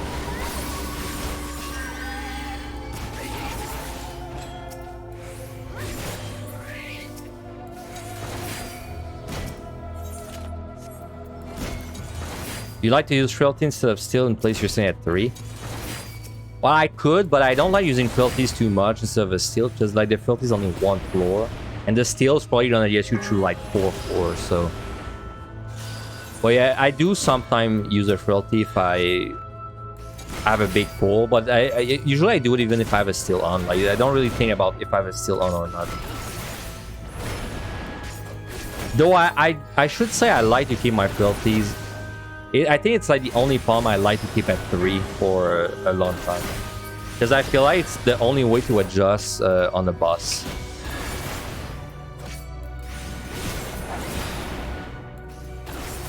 So by the way, I mean I choose this job for a reason. It is a tank, so like I said, it is very safe, but it's also kind of like, honestly, might be the worst AoE in the game. Yeah, it might be the worst AoE in the game out of any job. So like this, we're basically going to have the slower AoE pulls out of anyone, which means technically this is like probably the most stressed you would be for time, but no, not really, because like something like Monk is also very bad because of the traps, but.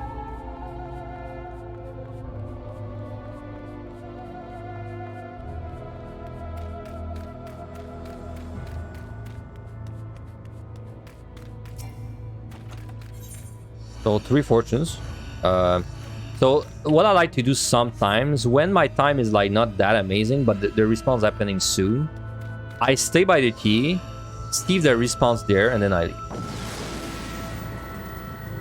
Paladin worst AoE, is it? I feel like Paladin might be higher AoE damage. But I know it's definitely higher AoE in PUTD. I don't know for Evan High though. Because in PUTD you don't have this bow shot, but you have it in High. Oh, is it? Okay, so then I guess Paladin is a little bit worse for Evan High. We have a free Petri, by the way, there. On the lower floors, when you have a free Petri, it's not worth it to like backtrack for it. So what I do usually is I just kind of pull like whatever is close, and then I go to the Petri chest, and then I use it, and then I pick up the chest. But now I just want to see the size of this floor before. In fact, I want to see if this is a fortune, because I'm at 3 fortune, which means I should fortune. But if this is not a fortune, I won't use it. It is a fortune, so this is a good check. These are like small optimizations. I could have just fortuned this floor right away and not even think about it. But I mean, these are the kind of small optimizations you start doing after you did this for a while.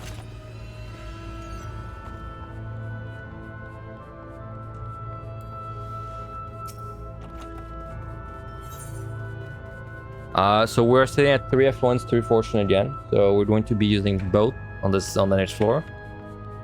I would say so far this run is I'm dropping more F1s and fortunes than the average score run. We'll just keep getting them, but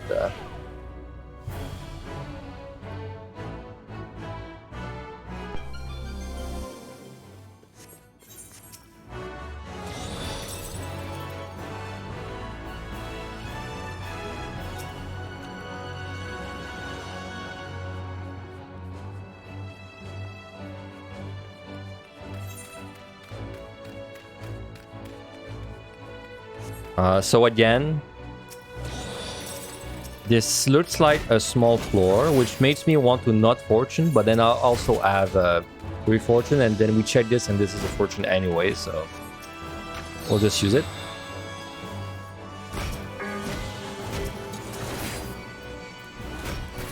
We're just gonna do this pull there to not risk a trap. So like like I said, the samurais there, they're not too bad. You just want to make sure you don't leave them alive for like a while, which basically means you don't want to do an AoE pull with a bunch of them. Now this is a trap I hid because I wanted to see if I would see the respawn in this room. Calculated risk, or not really calculated, kind of YOLO, but.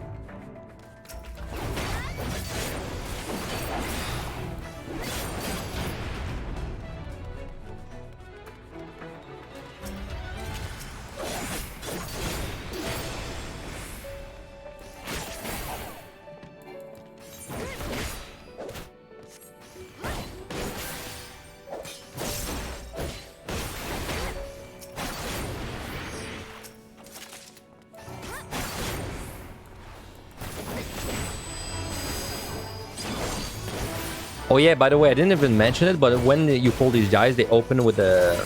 Well, I'll show you with this one, I guess. They open with a cone. That is kind of a small cone, but it pushes you back. So, if you just stand in front of him, he's gonna push you back a little bit. Not too bad, but a little bit.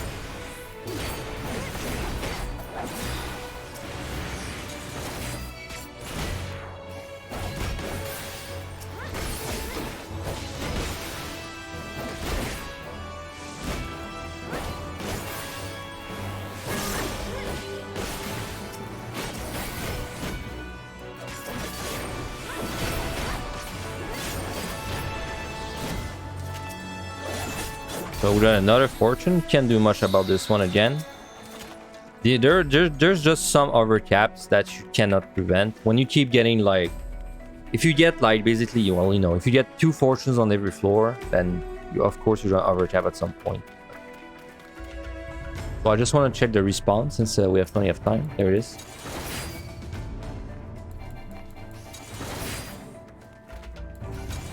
Like I said, if you're gonna be moving anyway, might as well be moving and doing your lightning shot.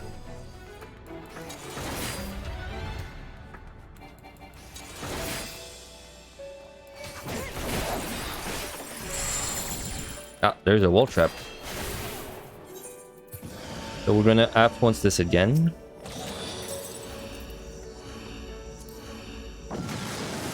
This is 25. So starting from this floor, we're gonna alter everything. Which means this would be a really good time to drop altars too. We have a treasure room. This is the first treasure room we see. I mean, when you see a treasure room, most of the time it's a fortune if you have one. Now, something else with treasure rooms is that it's kind of a good idea to safety or side when you find one, because that's gonna be a lot of monsters you're pulling. So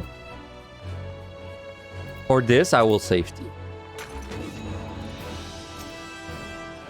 I mean, you can totally do it without a side or safety. It's just going to be a little riskier, so I like using one.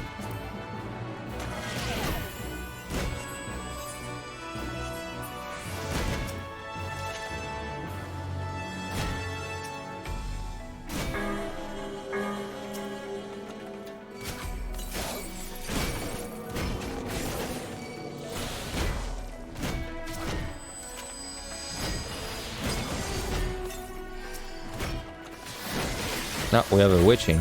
Convenient. So let's just witching these guys.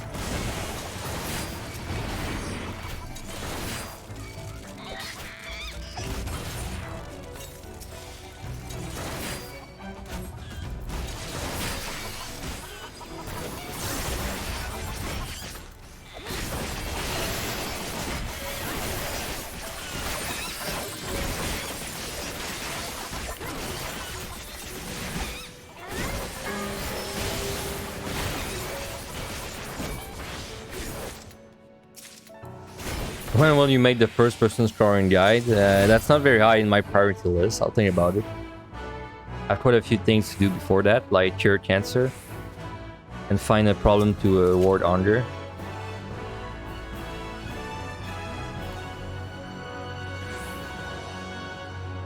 So this is a flight, and I think this was a frailty. Yes, frailty.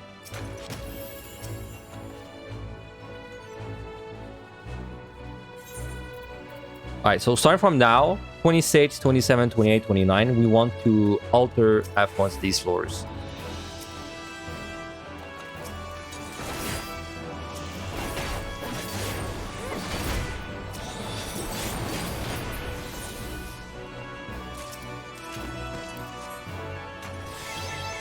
Word Peace solo guy when. Yeah, that's all we need to say to resolve all the issues in the war, right? Just we need a 10-minute guide. Alter is very nice.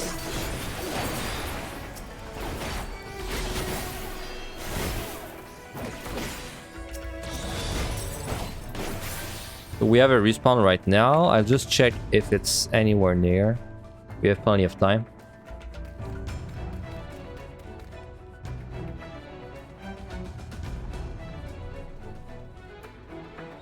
It is unfortunately in the furthest possible room. That's fine though, we have plenty of time. Like I said, this is the last set where we care about respawns. After that, we can chill a lot more.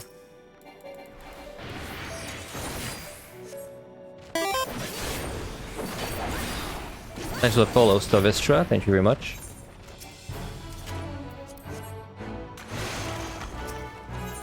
Alright, so we're gonna alter plus F1s.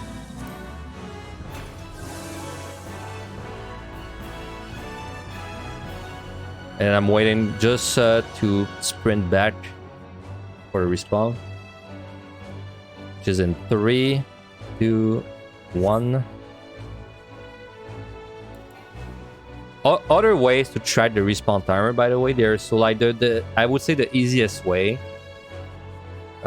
is to just type in the chat the time at which you enter a floor, and then you just subtract a minute for each time. Another way you can do it is if you have a phone or something, you can start a stopwatch every time you start a new floor. I know Ben used to do it like that. Another way is that if you have any kind of like tool on your PC that like starts a timer, is also not a bad thing to do. F1's alter. And then there's also some plugins in this game that they have a respawn timer when you enter a new floor. So that's also a pretty useful thing.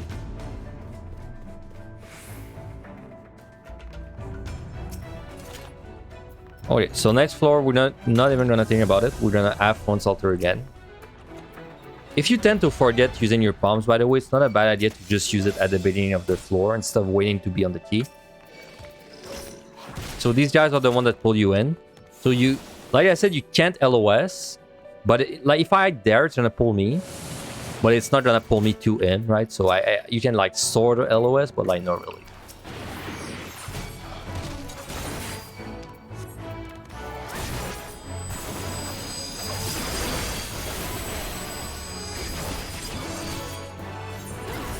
We definitely won the fortune because we're sitting at 3.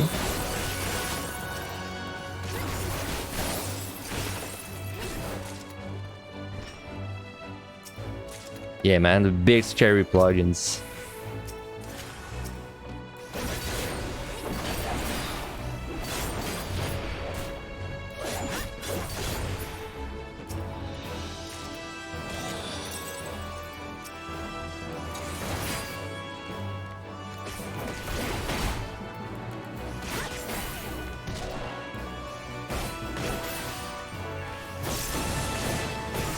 By the way, the way these UTs work is they pull you in, but they do basically a tank buster when you get sucked in. Which honestly hurts a little bit if you're a DPS. On a tank though, it's not that bad.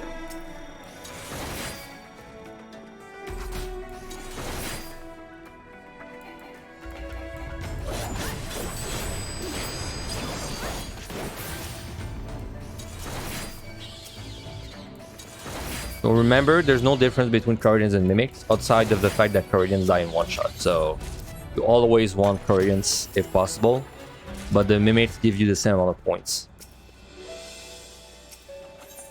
I mean, really, as long as you have time to kill the Mimics, it doesn't matter if you have Mimics or Corridians. It only matters when you're on the higher floors.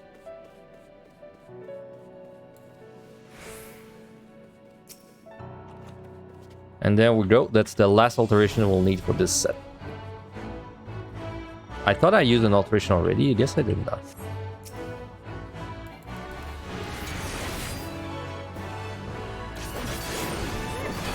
So again, time right now we're kind of falling behind the 3-minute per floor pace, which means the first thing we're gonna sacrifice is the respawn. So we're just gonna go to the key, and then I'll kill the respawn only if it's like in this room or this room, and then go.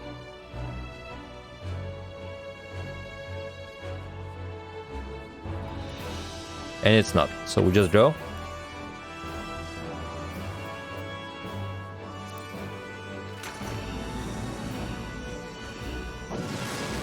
And yeah, like basically on these first 50 floors, the way you go faster is, I mean, really, it's like, it's your regen potions. Like the more you're willing to use regen potions, the more, the faster you can go. Now, this is a very interesting set of debuffs, because I actually don't even know if it's worth it to remove these.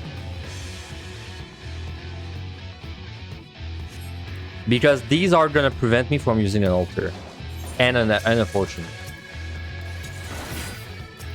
It's this kind of thing that I'm not even sure if it's optimal to remove it or not. So I'll think about it for a little bit. But I mean, really, the debuff doesn't matter. For like, yeah, for being able to do the floor, this doesn't matter. We can do the floor with it.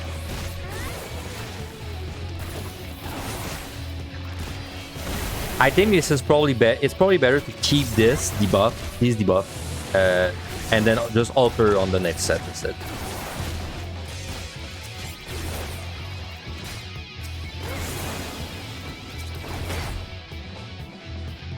Of course, it's different if we find like multiple chests that we can't open.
So that's 2 chests we can't open. But at this point, I think we fought so much that we're not gonna use a Serenity. Unless there's a treasure room or something, maybe, but...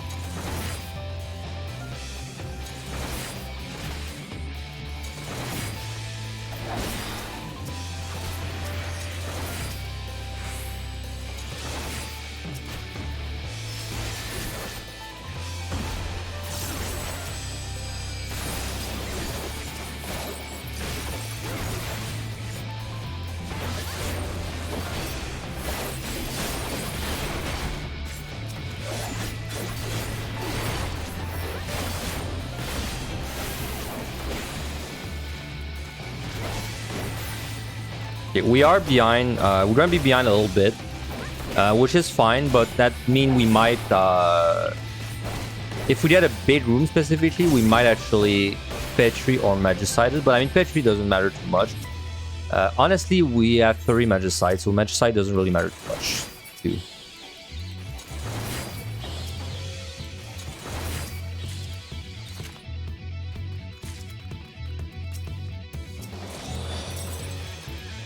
Okay, and we can leave now.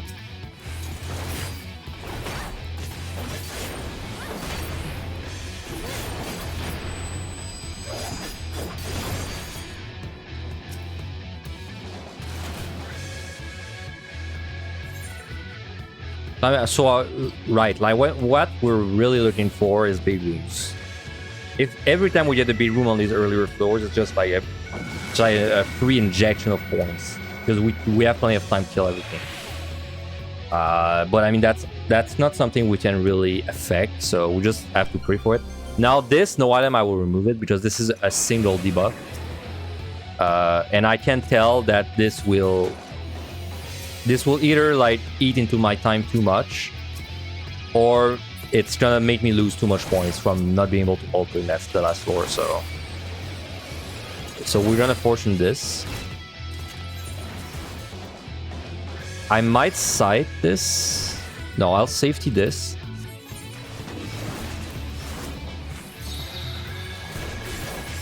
Okay, there's a free witching there. I'll just use a witching in this room.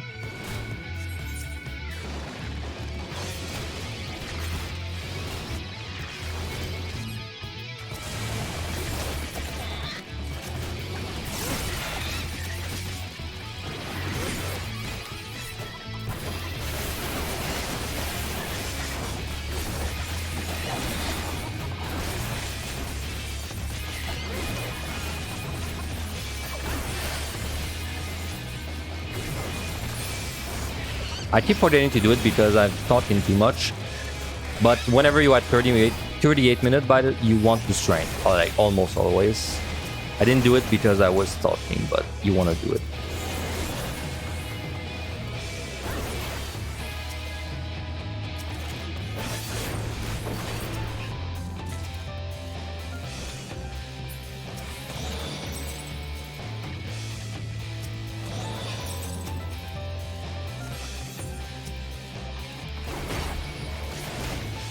Oh wow, that was a much bigger floor than I thought.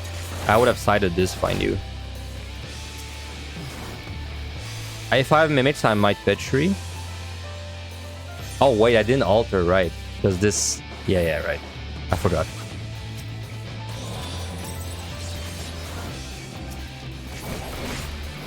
I'll still petri this though. We're lagging behind on time quite a lot.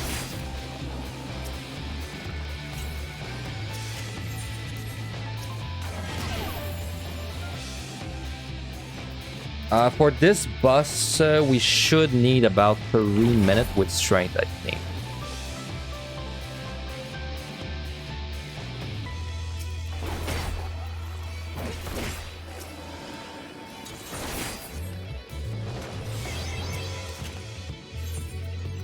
Okay, so we want to alter plus affluence. So this might be a boss where we're going to use a frailty to speed it up, because I think it's going to be hard to make it with 3 minutes. So, also, like I said, if you're running kind of low on time, it's not a bad thing to side. Side is definitely like one of the best ways to save time. Now, unfortunately, I sided a 3-room floor. Though we still got alluring. Honestly, as long as you get alluring, I would say the site is not wasted as long as you find one alluring with it. So, it might feel bad to side a 3-room, and it's definitely not like the correct call. But if you do it and you find alluring, then don't feel too bad about it. Because that's about what you find.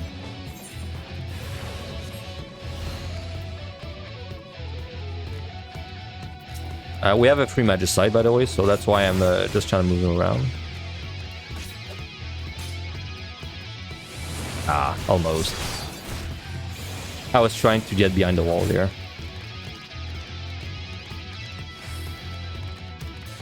Ah, we found 2 lurings, in fact, so better than average.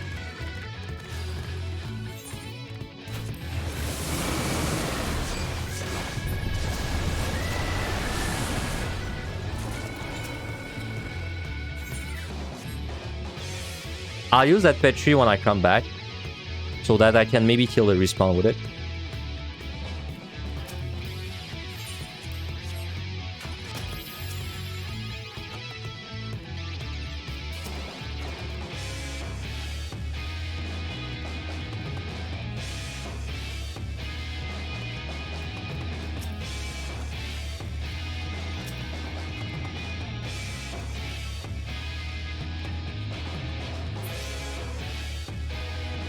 Well, in fact, I will. I'll just wait for the respawn there, use the petri, and then I'll frailty the boss. Frailty saves you about 45 seconds, if you're curious. Like, well, it depends on the amount of time the boss takes. It saves you from between 30 to 45 seconds when you frailty. It depends, like, if the boss is gonna be alive for the entire duration or not, so...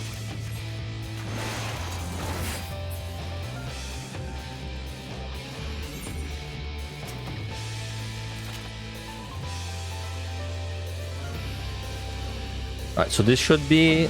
This is an okay score, honestly. I think this was a good showcase of like an okay 130. Not that amazing, not that bad. Though it depends if I actually did get the speedrun on 410, because I was really close on the timer. I feel like I still got it, but we'll know for sure when I see the scorecard.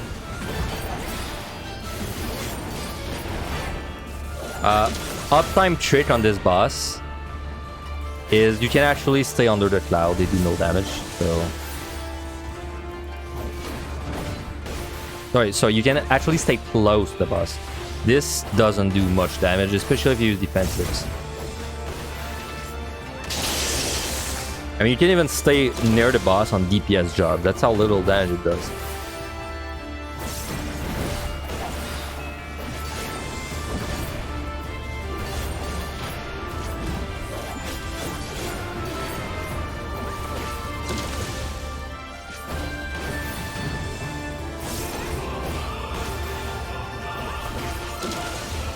Almost as much as the Onra proximity meteor, right? Yeah. Very close to the damage of this.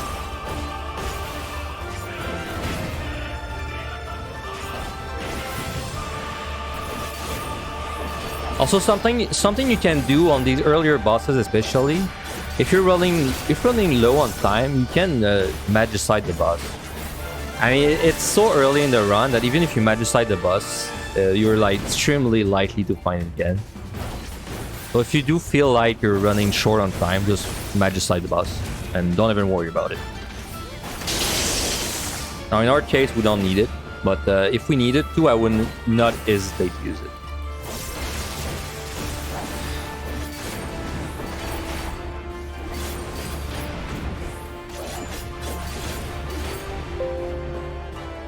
Huh. Did I crash?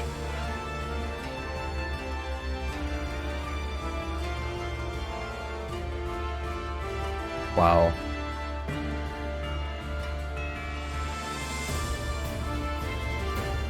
Oh, that sucks. Let's give it a few seconds, maybe. Copium.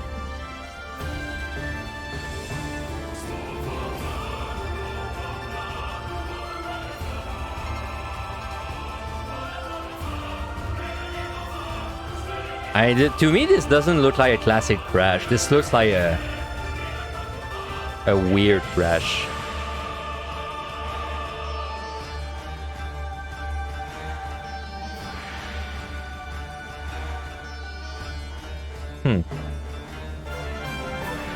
Well, that sucks.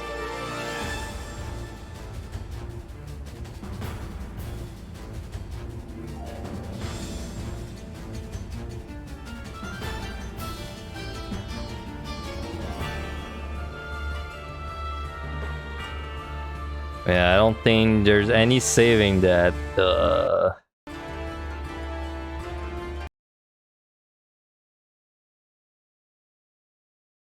Score was too high. Yeah, definitely. I mean, it was alright. It was at 496k, I think. 497, 96, without a big room too. So it was a pretty good showcase of a normal 1 to 30, I'd say. That sucks, dude. Yeah, I will be dead if I come back. Like the run is dead, definitely, because it's a DC, and when you DC, it's over. Like there's no saving a DC.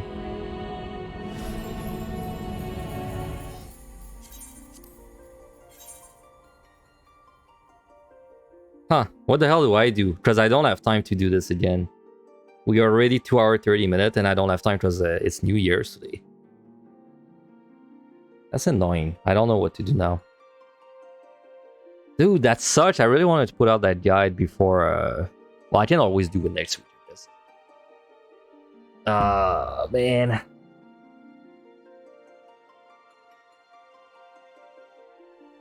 Do PvP. You know what's funny is I actually need to do PvP.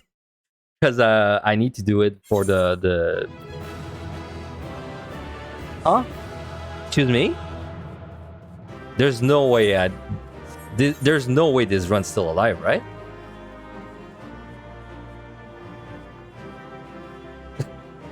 What the fuck? There's no way this is still alive. Okay, well, in case it is, let's fly. Let's waste the flights, I mean. Burn the flights. Burn one intuition and burn one serenity. I don't know if this is alive. I feel like it might be dead anyway, but...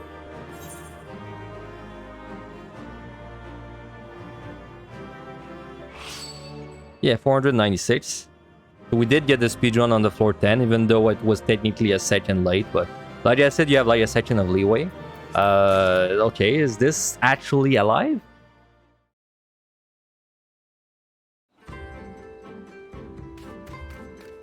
That's gonna suck though, man, in the guide. Yeah, it's still alive. What the fuck was that? Huh? What the hell? That's so weird. I have never seen that in my life. A DC that and the run is alive? Never seen that in my life. Well, sorry, I've seen a DC and the run being alive, but I've only seen it like in the weird thing where it does a reset on the like the beginning of the set when you log in like a day after. I've never seen this. I've never seen a DC come back on the floor, right? Doesn't count as a wipe if the boss is dead. No, it does. Because if you DC after the boss is dead, you lose the run. No, you lose a run if you DC after a boss is dead. I think it may be what you said, Dylan. It might have been something like the dot killed the boss, and I DC at the same time. Because I don't know, server take things. I really hard to know what the hell happened there. Okay. Okay, well, I guess the run's not dead. That was weird, though. I don't know what the hell that was about.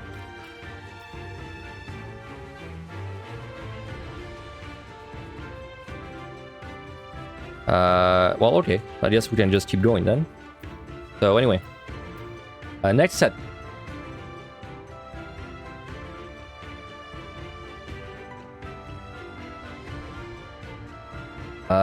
One second. Let me find my things again. Here it is. Okay, so next set, 3140. It's finally the set where we don't have to care about respawns anymore, which is a great thing. So we just kill everything on the floor and then we move on. We don't have to backtrack or like do anything like that. Also, this is the point where rooms start being floors start being pretty big. So it's where we're gonna have to start to worry a little more about like our pathing in general, like where we explore first and things like that. And then everything else is just annoying monsters. So let me show you the annoying monsters. 31 to 40. Gedan doesn't do anything. Hornbill doesn't do anything.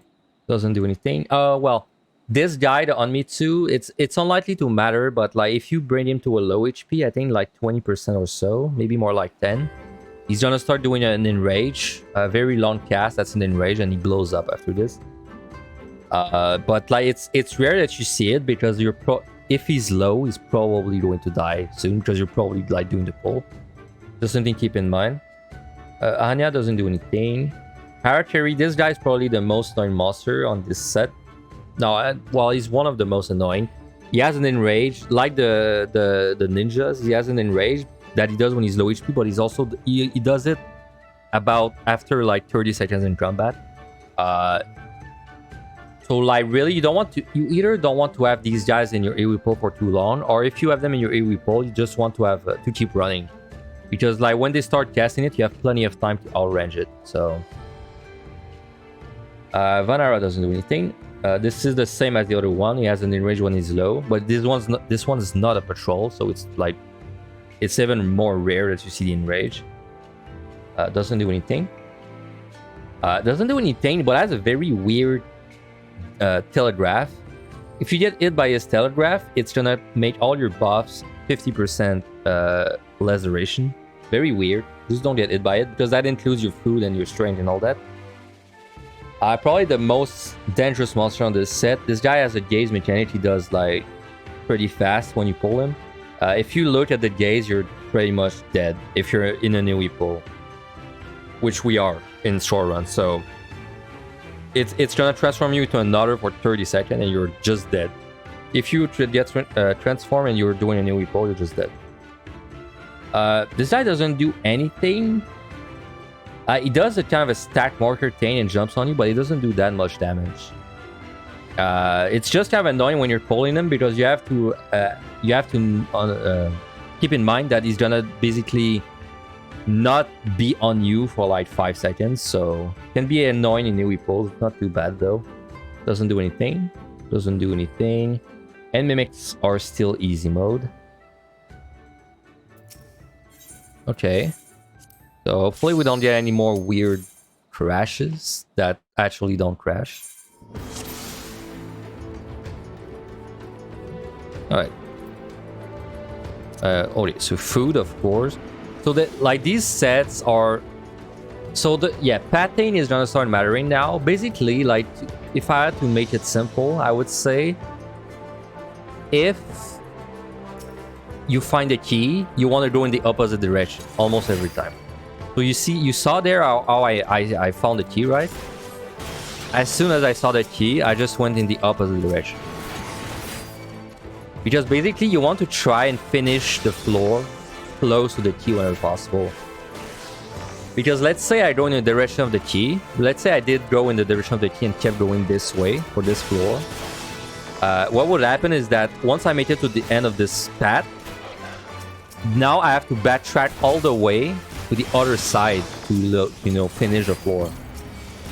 So it's why it's better to usually try to make sure the key is one of the last things you check out. Well, I should say it's the last direction you go in.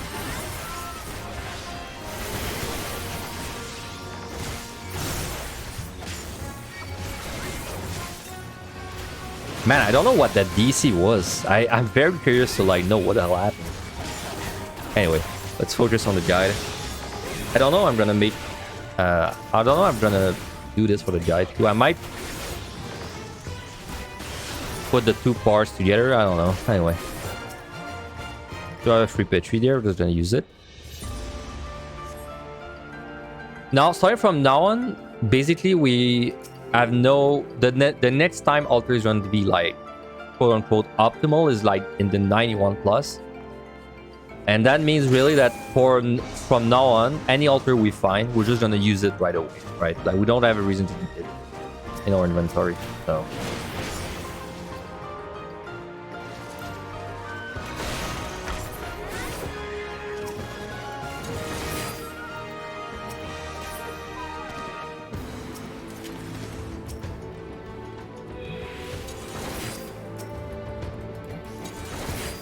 So like I said, no response, so we don't have to care about like backtracking or anything. We just have to leave once we kill everything. Which might not sound like a big deal when you're like watching, but like when you're actually playing and doing the run, this is a massive difference. When you're actually trying to squeeze respawns, it's a massive like the opposite of a headache. It's like it's just like pure peace when you don't have to care about the respawns anymore. I would say if like respawns is something that you really hate, unfortunately, it's probably better for you to score in Heaven on High, because in Pass of the Dead, respawns is something you have to do for 150 floors, and it makes a massive difference in Heaven on High. Sorry, in Pass of the Dead if you do it and if you don't do it. In Heaven on High, it's not really a massive difference if you do it or not. I mean, I still do it though, because I don't like not doing things that don't affect the run. But anyway, we're gonna alter this, like I said. From now on, we're just gonna alter every time we have one and affluence with it to try and get a treasure. Now, talking of fortunes and affluences, it's not really something we have to worry about so far because we just keep getting them. But we want to fortune like whenever when we're not at 3 and we're at 2 or 1, we still want a fortune whenever it's a good time to do it.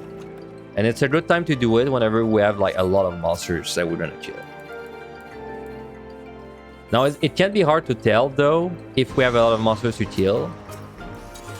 because you kind of need to know before you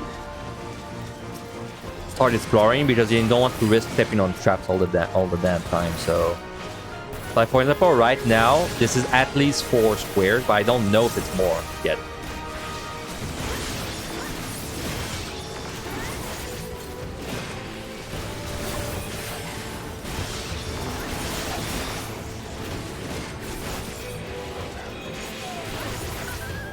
Anyway, just gonna keep doing AoE pulls. You can do way better than that, but I like doing the size where I don't need to drink potions just to save them.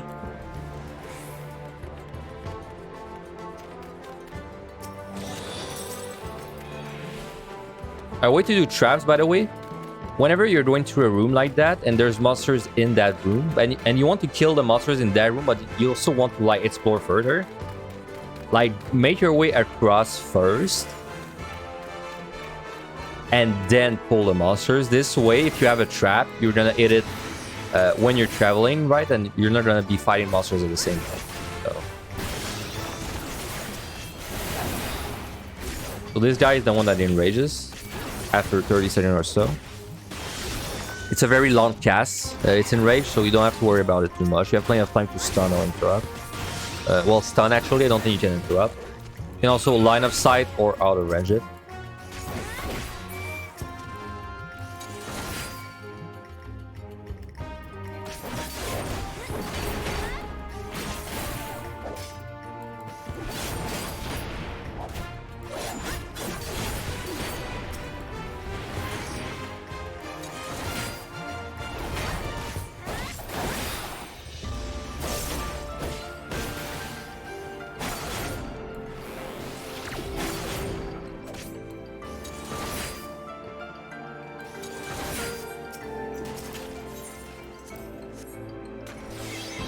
So, right, the whole trying to avoid traps as much as possible thing is also kind of depends on like how much time you're willing to put into this and how much you're willing to lose some runs to RNG, right? Because I could totally just do this floor, pull every monster while I'm hugging the walls, like that.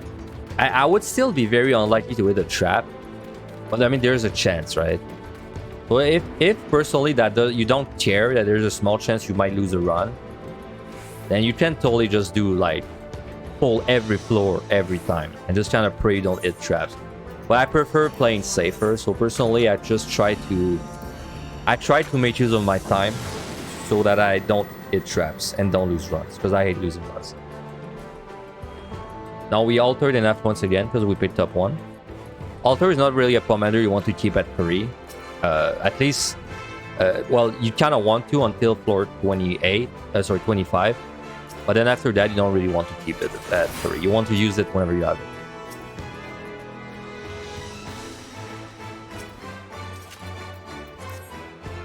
Though I would say it's not a bad idea to have an affluence with it. But you definitely don't want to be staking at 3 altars. Like, you don't want to be staying at 3 altars. That's a no.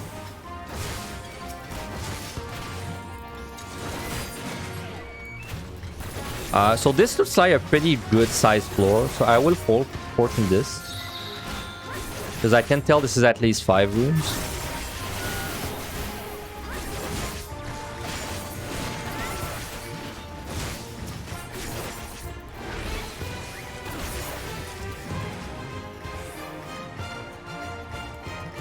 Also a good time to... So you have basically 3, let's call them like chest generating... Well, no, let's call them like score generating farms. Like you have 4, really. You have Affluence, Fortune, Altar, and Sight. It's... The way you kind of want to do it is you don't want to have all of them at 3, because then the risk of like overcapping something becomes way too big. So these are the 4 farms you kind of want to balance out. Like to give you an example, let's say I'm just chilling at 3 Sight, 3 Fortune, and 3 Affluence right now. Then I mean, of course, I need to use Affluence, right? Or like I need to get that down to 2. But then if I have everything at 3, what's gonna happen is I'm gonna Fortune plus Affluence plus Sight, which is gonna make me pick up a lot of chests. which means I'm more likely to overtap one of them because I'm gonna find 2, right? So I would say you want to make sure you're like using them at a regular pace.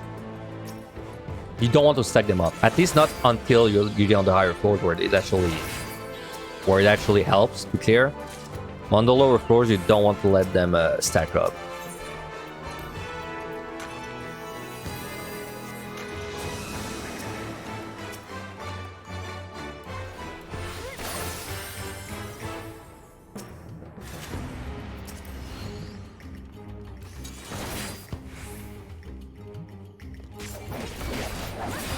We are fairly behind on time, but I don't think it matters too much. We just have to make sure we check out we do the layouts well.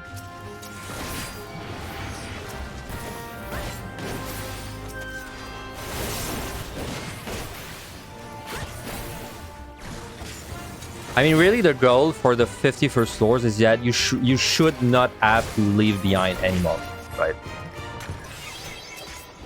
You should get these floors to a level where you never have to miss like skip squares or skip blurrings or stuff like that. You should always be able to kill everything. Or the 51st floors. After 51, then it becomes different. But until then, for every job, you should have time to kill everything. And speedrun, of course. So there's no respawn. You don't have to care about it. We're going to alter F once again.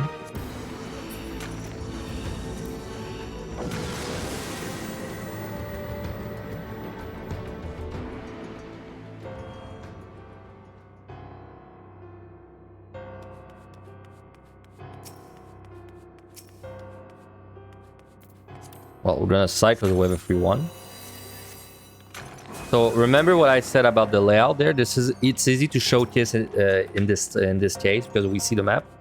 We don't want to go the way of the key first, right? We want to go in the opposite direction, which is this room.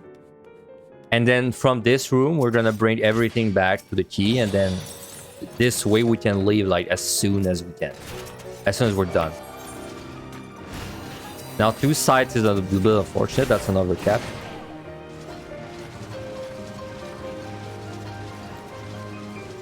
So, like I said, this guy will enrage after like 30 seconds in combat.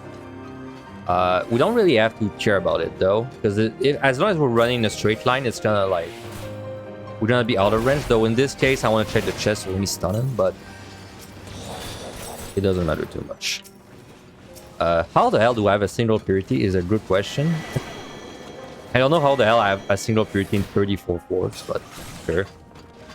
What I was gonna say is that usually your purities aren't that precious, so you can just kind of pull mimics and purity after. I'll still purity because I don't really need it.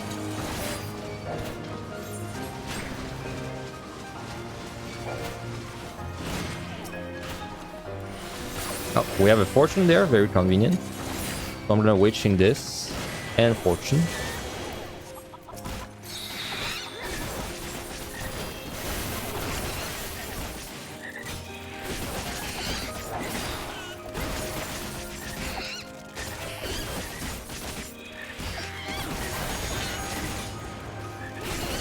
Man, Runbreaker's damage is really bad in Unity though. This is definitely the right job showing this. Alright, so I'm gonna Purity. Purity have been rare for you recently, gone to late 40s before finding my first lot this last week. Well, I don't think they would ninja patch this, but I do agree that it's rare that I mean, in fact, I'm not sure if I've ever had 1 purity in 34 floors.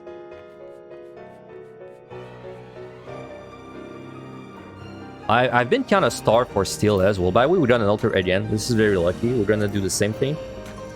We're getting very lucky on the altars. You definitely should not expect to find 1 every floor. I'd say you should expect to find like maybe 2 per set, 1 or 2 per set.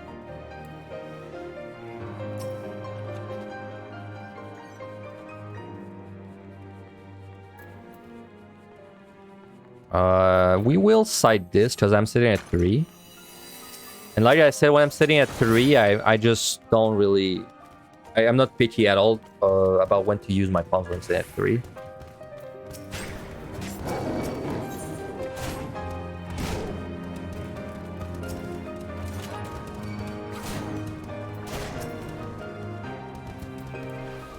Well, there are the purities.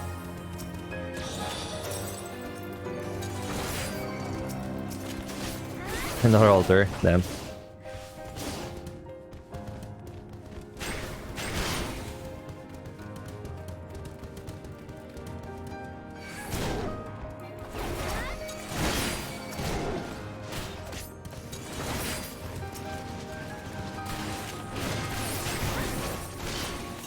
Okay, we don't have a steal right now.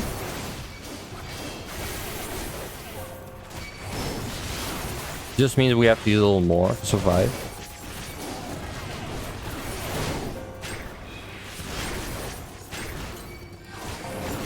Yeah, these guys haven't enraged, but like it happens when they're so low HP that it's rarely gonna be like something to care about.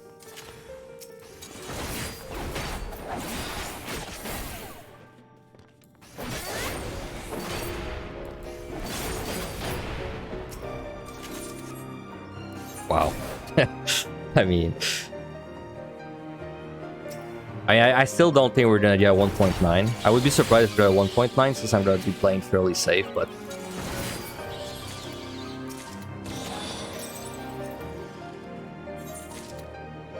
Hey, good evening to you, Kinara. Like I said, I like to pair the altars with an affluence if possible. I'm fine keeping my altars at 2, but I don't want to keep them at 3 ever. So we're just gonna chill at 2 for a little bit. Now, since we're on the later floors, again, we're gonna figure out if we want to side or not. I'm still unsure if I'm gonna side this one. To me, this looks like a 5 room, so I would almost rather safety. Well, maybe we don't even need to safety, so... Wow. Okay, well, now we have to alter. Because we definitely don't want to overcap.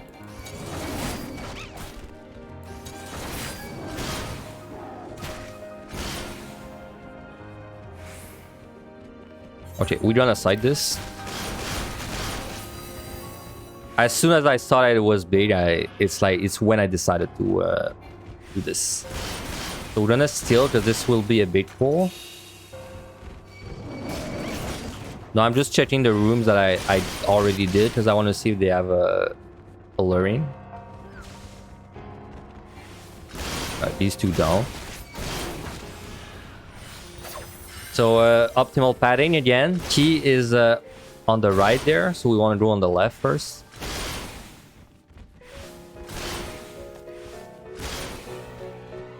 We don't need the landmines. Now, unfortunately, these kind of pulls where we're just pulling like a ton of monsters behind us is when it's where you're gonna waste potions. But I mean, you just have to do it sometimes. Wow, okay. I mean, I'd be very sad if I found a third altar on this floor, because then I would actually overcap it, but I think it's pretty unlikely.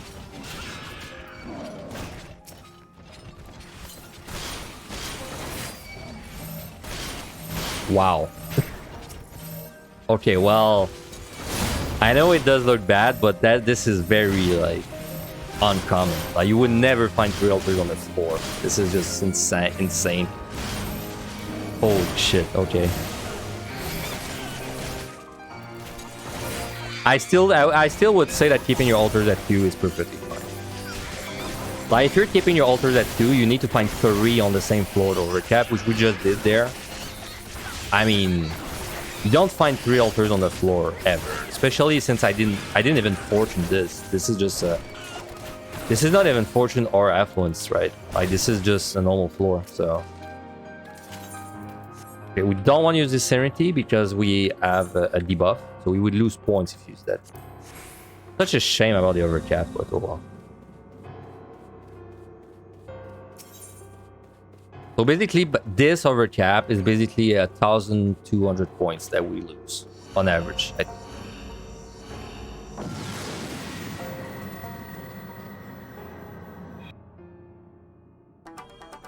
Huh, we kind of zero fortune gaming, right? Sorry, zero bedroom gaming. We still did not get a bedroom. Bedroom is definitely the best injection of points you're gonna find, but we didn't find any. But we got plenty of altars. Altars are also really good. It's rare that you get everything that you need. Usually you're gonna get a bunch of something, you know, a bunch of bedrooms, a bunch of treasure rooms, a bunch of altars, or a bunch of nothing. Okay, so we're gonna do big pull again. Sites have not been nice to us. Even though we keep sighting bedrooms, we don't get, well, large floor, we don't really get dwellings. That's just luck though, can't do much about that. So the key is there, which means we're gonna come back in these rooms. Which means we don't really have to stress about... okay, so I will do this normally. I just wanted to figure out if that was going to be a site or not.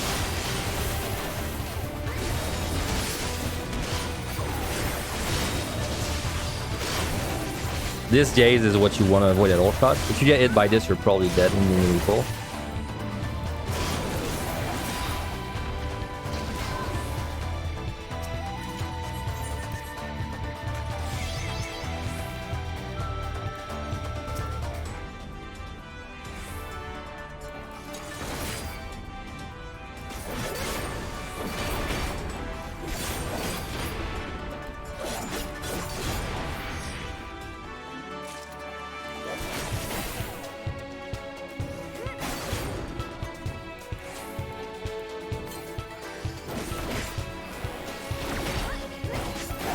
Also, another reason that I would say tank are probably like a very good first job to score is because you can interrupt pucks. Which means you never really have to like think about the worth of a mimic versus not killing the mimic, because you never have to carry to worry about the pucks anyway. So, hey, what's up, Bunny? Thank you for the good luck.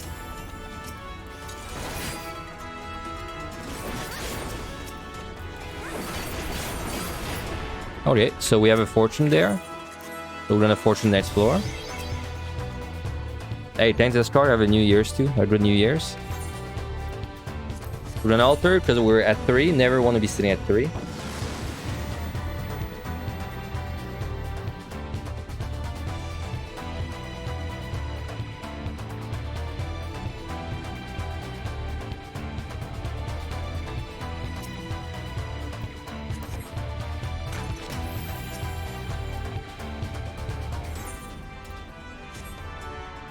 So again, we're just trying to figure out if we want to side or not.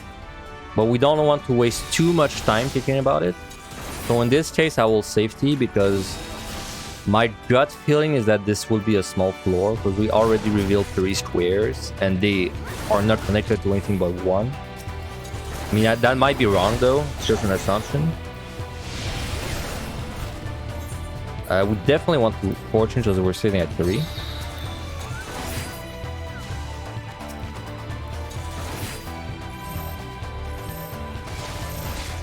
Oh yeah, by the way, this is the last set where we have to worry about traps. So like this is...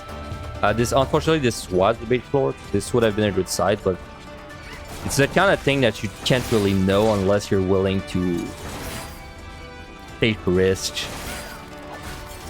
Either by using the site early or like just risking traps. So, or if you have a lot of time, which we don't.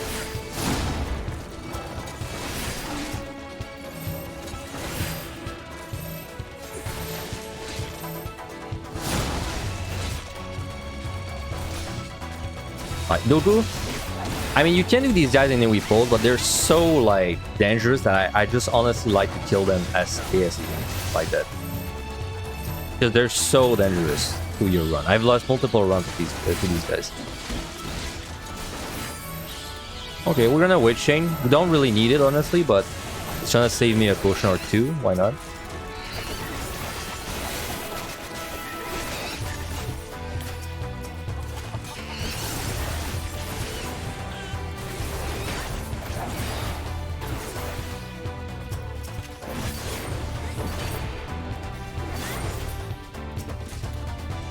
And we just leave. I mean, it's good that we don't have to care about respawns for these floors, because if we had to actually like backtrack for the respawn and all that, I think time would get like very spooky. But luckily we don't have to care. This boss, by the way, is fairly fast. It's faster than the last boss. We have to alter again, which is not a bad thing, but unfortunately we can't really use affluences with it because we don't have them. This boss should take 230 with strength.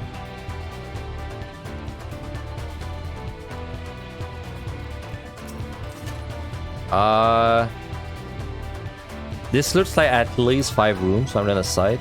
Yeah, it's a lot. I could tell this was 5 room because I saw 1, 2, and then with my camera I could see 1 and also another 4 there, so. Because you don't actually need to see the rooms on your minimap, you know? Like, you can kind of deduct how many you have. Now, this is another kind of fortune that I have to figure out if I want to use. I think so. But this fortune cannot give me altars, just something to keep in mind. We have a strength.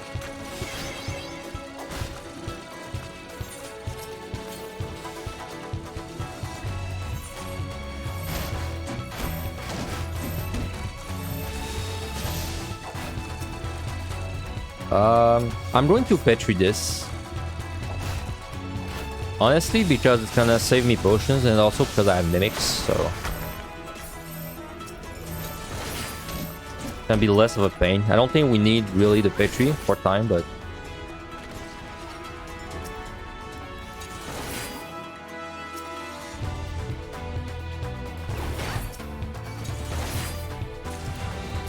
very lucky on the altars, but pretty unlucky on the sites in general and the learnings.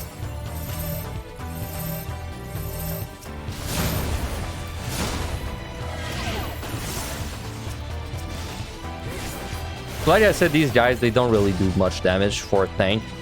It's just you have to like understand they will basically jump on you after a few seconds when you pull them. So like if you're trying to set up an AoE pull, these guys are not going to be on you right there. They also jump from very far, as you can see there. Thanks for the follow, Noir. I'll be reading your message in a little bit. Just let me get to the boss. This is a landmine. We don't want to use that.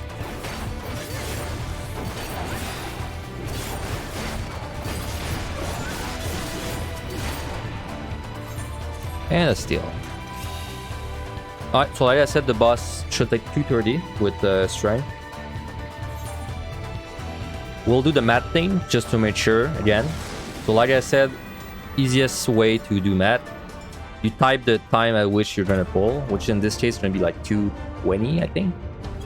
Let's say 220, and then you just check the time at 50% HP.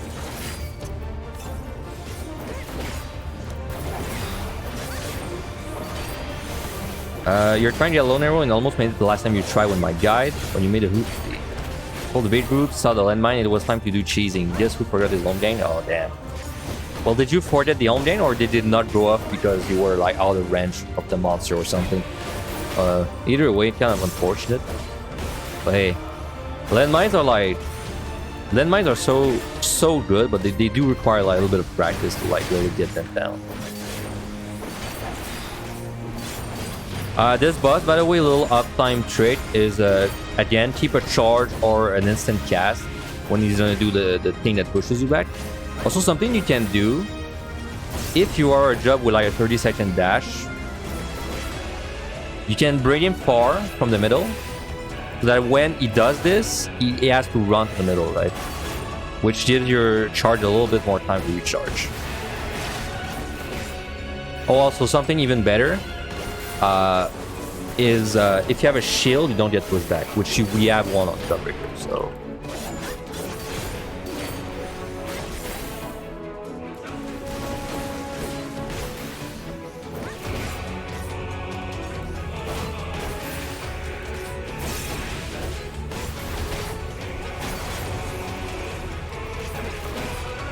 Your button key didn't register? Damn. Happens a lot, right? Especially with potions. Get used to it.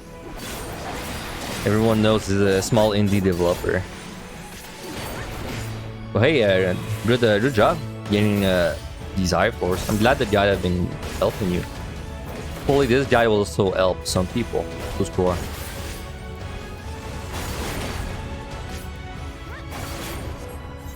Alright, so there's one more easy floor left, I'd say.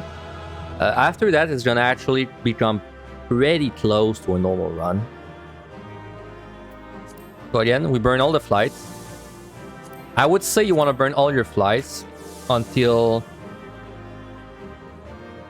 now. Yeah, I'd say until floor 40 you want to burn all your flights, and starting from 40, well, starting from now, I would not burn the flights anymore, especially if you're just trying to start out with this. All right, we're just gonna do one more Serenity like this, and then we can leave.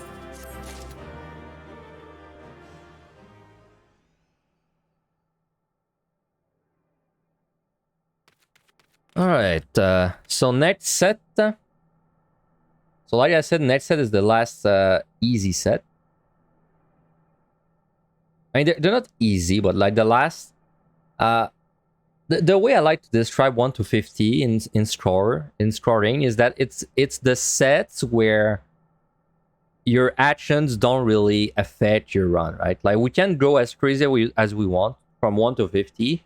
It doesn't really matter. Like it won't really affect the rest of the run, because like even if we have 0 of everything except like, you know, raisings and pitches and magicides, we're gonna find it all back. So it's why it's like, it's not easy, but it's like it has no impact on the rest of the run. So if anything, it's very important that your 1 to 50 is very optimal, so that then you can get as many points as you can, and then after that you can start playing more normally. So anyway, so 41 to 50.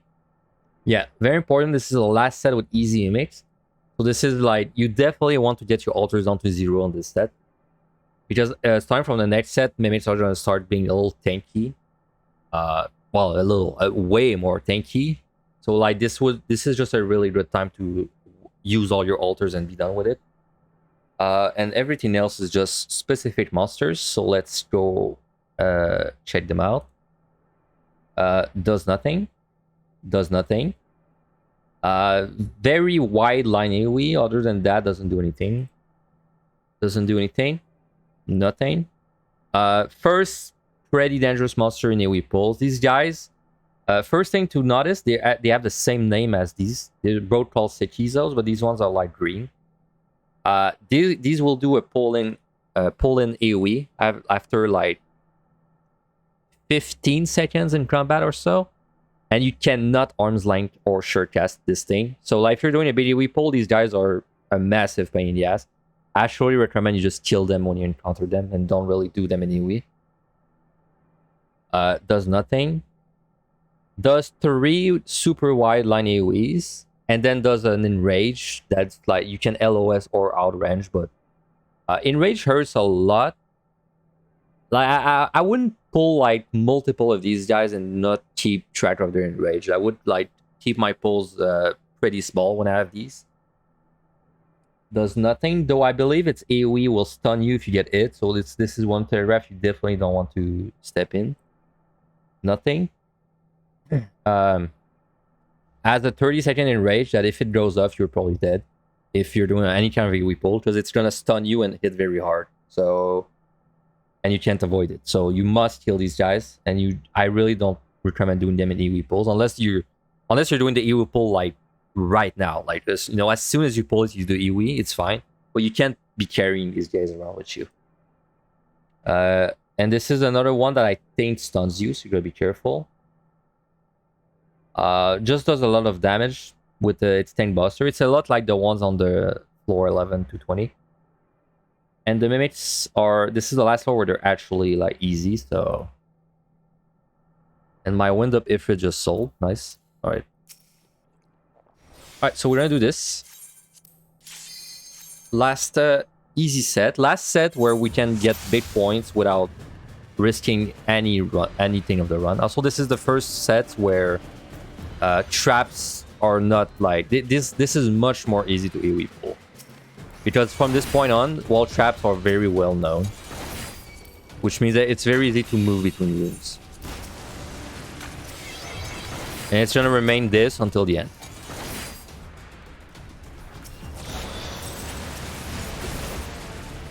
And I mean, really, on a tank, like on a DPS, you don't want to pull the entire floor. You can, with chain especially, but you don't want to. On tank, though, we can pull like the entire floor almost every time. So. And I would even say Dawnbreaker is probably the worst tank to do this. So if you can do it on Dawnbreaker, you can do it on a lot of things. Oh, we have a treasure room. So this is a fortune. Well, now this is a lot of monsters, so I will witching this.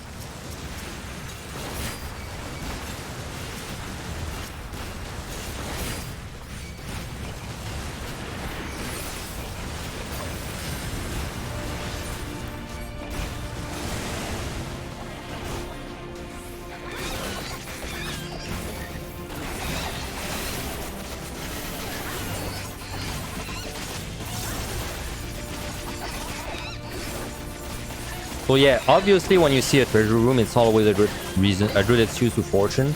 Unless you're like on the later floors where you might not kill it. But on the earlier floors, like basically see it this way. You have 3 fortune slots. 2, and I would say slot 3 and slot 2. So like when you're at 3 or 2, you want to use them on big floors. Like floors that have a lot of monsters. When you have 1, it kind of becomes like a fortune you keep forever until you get like a treasure room or a big fight. Like the 1 fortune you have left should always be used for like significant amount of monsters, which is usually a treasure room or a big room. It can also be like a kind of a floor where you have like, I don't know, like 3 lurings. That also works, but basically your last fortune should be used only when it's like a lot of kills. I'd say above 15.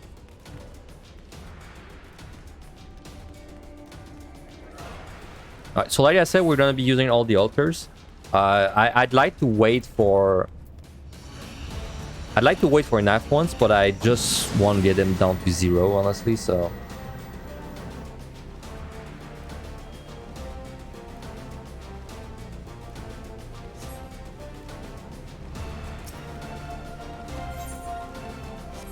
but yeah, there's really not much new to talk about for this set. I mean, really, the strategy from 1 to 50 just remains the same. And then the key optimization is the same as last set, except it's easier this time because we can actually move around. So it's the same concept. We're just kind of running around. We're going to try to find the key as quickly as possible. And then when we find the key, we make sure we go in the opposite direction.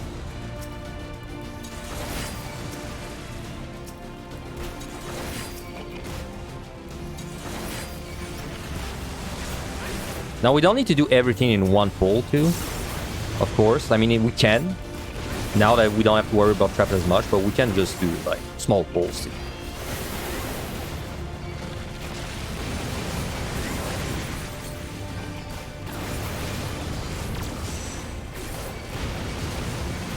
And this is the kind of thing that, like I said, it depends on, like, if you're a tank or a DPS. Like, if you're a DPS, then you can probably do these fairly easily with steamroll pulling and doing like a bit of AoE, a little bit of AoE, but... And of course on tank and healer, you gotta make sure you do bigger pulls.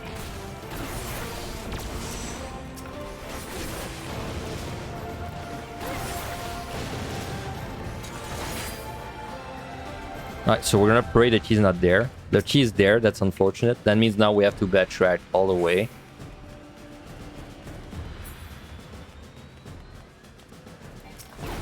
Even if you try to make sure that you find the key as quickly as possible, that's not always possible.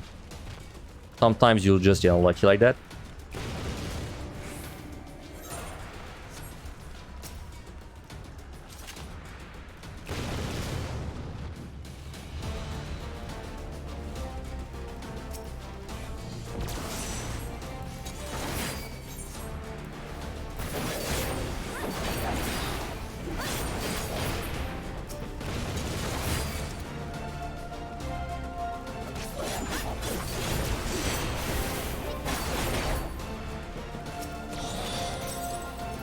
This AoE, like, by the way, that you don't get one shot on tank, like nowhere near a one shot.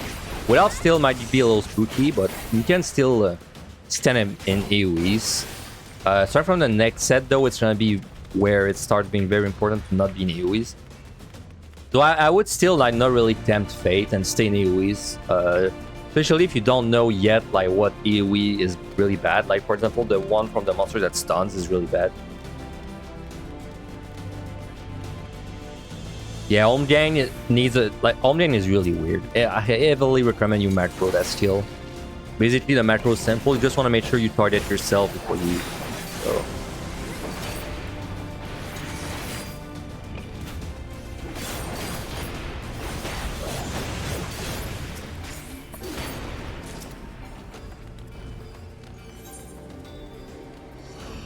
Alright, so we're gonna alter again.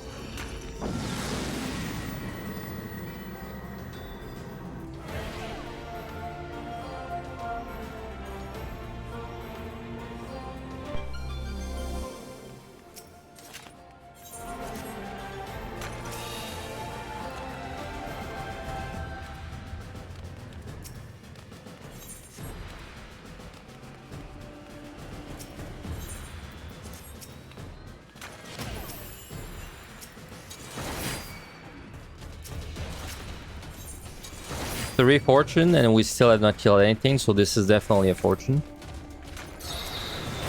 Alright, key's there. In our case, this key doesn't really change much, because I mean, either way we have to go in both directions. We're gonna safety because we're if we want.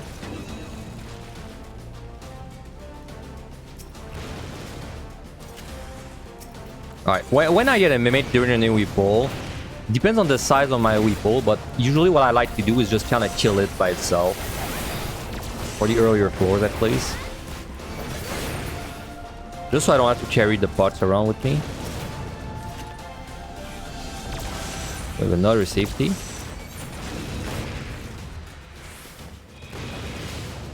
Right, something I've not even thought about yet, but you may have noticed I'm jumping every time using a palm, right? This is intentional. If you use a palm and you just like if I use a palm and I'm just pressing W as I'm doing it, you're gonna see that my guy stops in his tracks to use the palm ender. So I'm basically like, you know, I'm doing the animation. But if I'm jumping while I'm doing it, I'm actually skipping a big part of the animation. Very useful when you're... It's a little time save overall, but it's very useful when you're doing pulls like that. Because that lets me use palms and trying to make sure I'm out of AoEs while I'm doing it, right? Like, for example, I don't know if I can show it up right there, but... oh, there's a chest. One sec. Like, let's say he's doing an AoE, right? And I'm gonna use a Pomander, right? So I use a Pomander on a bad example. But I'm just like using, you know, a Pomander like that. Oh no, I can't move, right? Like, it's hard for me to move out. But if I do it when I'm jumping, I'm gonna show it there. Right? Like that. You know, I can skip a lot of animation. It's gonna make it a lot easier for me to be outside of the AoE, but also be using a Pomander. Because that we have to be using Pomanders when we're fighting quite often. If you didn't notice. Like, quite often I'm gonna be preparing a pull, and then I find a chest which has something I have 3 of, so I have to use it. But then I have to use it now, because I can't wait, because then I'm probably never gonna come back to this room. So I have to use it now. So like we have to use palms a lot, like during fighting. So it's a good habit to pick up, to like jump when you're using the palms. Do you know if it works the same on controller? I tried to jump while using palms, but it doesn't look the same. I have no clue. I have no clue, honestly. I feel like it would work the same, though. It might be your timing is a little off. But I feel like it would work the same because Angelus does the same trick, and he is on a keyboard only. This is a no item that... This is one of these kind of no item that is hard to figure out if you should remove it. So like right now, let's say I found 2 chests that have palms that I can't use. Which, so if I use this right now, I'm losing 500 points. but I'm getting 200 points from these 2 chests. So now basically, and I don't want to like backtrack to this room, right? So I'm making a decision there. I'm making a gamble. I'm saying that I think the rest of the floor is gonna make up for the loss of 300 points, right? That's a gamble I'm taking. These guys are really bad in new equals, like I said, so you definitely don't want to carry them around.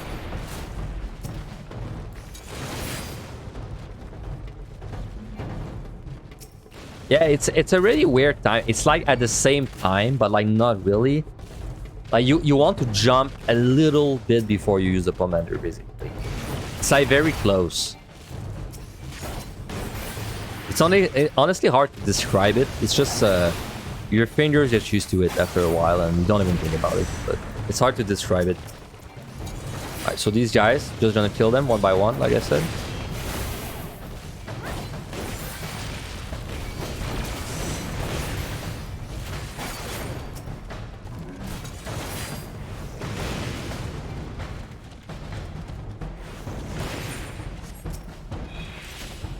We have an altar again. We'll just use that. Now, this floor would have been a great fortune floor. Unfortunately, I already killed a few monsters, so I'm not really down for it. But if I saw the size of this before, I would have definitely fortuned this.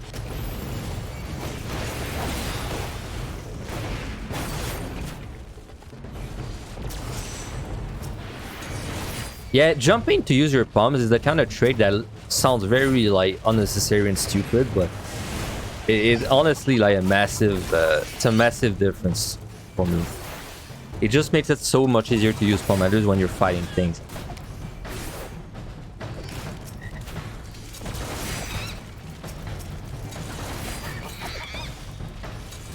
Yeah, and it's all muscle memory, like you said. Like once you start doing it, you don't really think about it.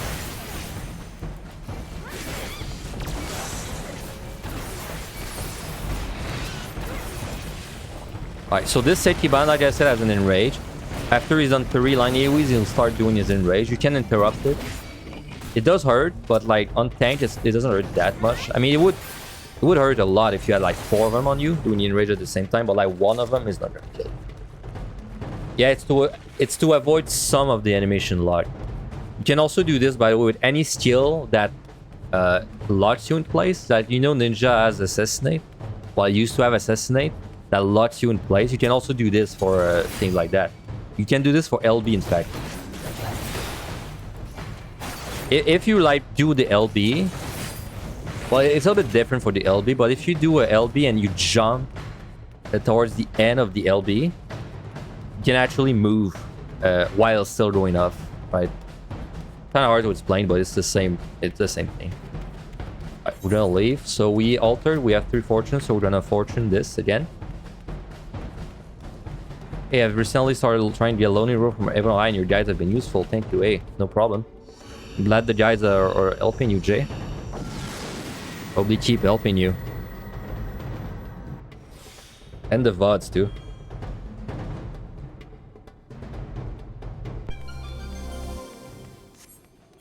We got a buff there. Nice. We got a fortune. Like I said, when you're at 3, just don't think about it. Just fortune most of the time. The only way you can optimize further with that is if you explore the floor before, which can be a little rough, so... I would honestly, every time you're at 3 fortune, I would just use it instantly without even thinking about it. But use it on the next floor you start. So we're gonna pray that he's not there. It is not there. That's a case of being lucky, right? Like, I'm lucky that he's not there. Because if the key was there, I would have had to go all the way back and then come back there, right? That's just not something you can really do much about. But the faster you find the key, the faster you can start, like, you're moving. Learn with the rest of the run. I'm gonna go rest. Hey, have a good rest for New Year's. Though everyone keeps telling me good luck, but I don't want this to be too lucky. This is a guide run after all. Well, the score, I mean, I would like a nice score, don't get me wrong. Because we're going to be playing very safe. So if I have a very nice score and I'm just playing safe, it's going to look good.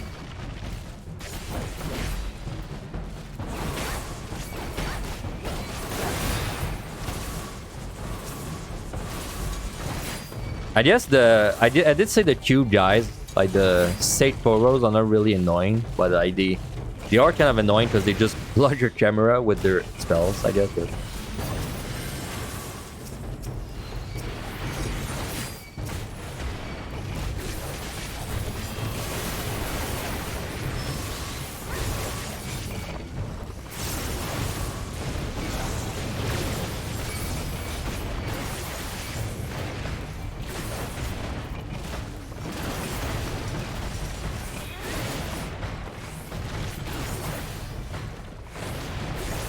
By the way, just as a reminder, if you do a score run on tank, I did say I think tanks are easier.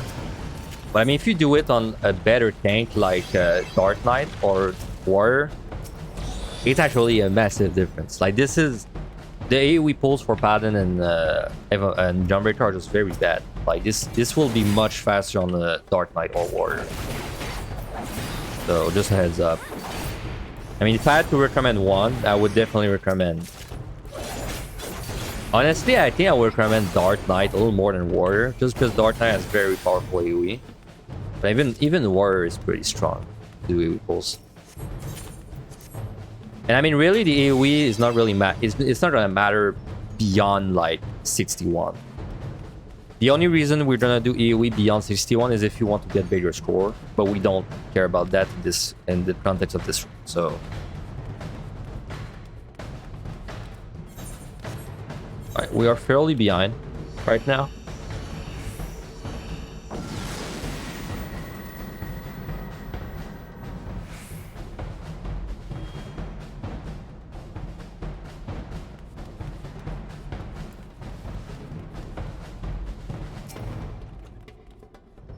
That's fine though. When we're really behind, all it really means is that we have to probably use a safety. So we can like move in the middle of the rooms and also probably do a pull of the entire floor, which might require a witching or not. But like we can't pull the safety bands for a long distance. Like they do have an enrage, but they do it after 3 casts. But mostly it's very slow and you can line of sight or out of it. So as long as you're like doing a pull where you're not stopped, where you're just moving in a straight line away from them, when they do the enrage, which is this trembling epigraph, you're gonna be so far that it doesn't really affect you. This would be a very good fortune because there are many rooms.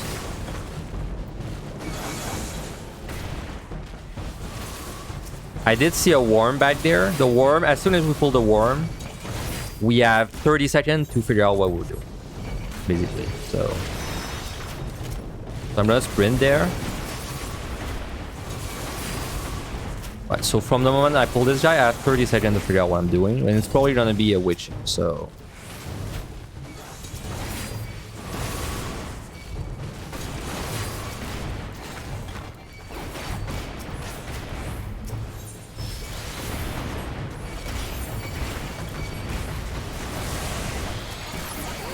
let's use this.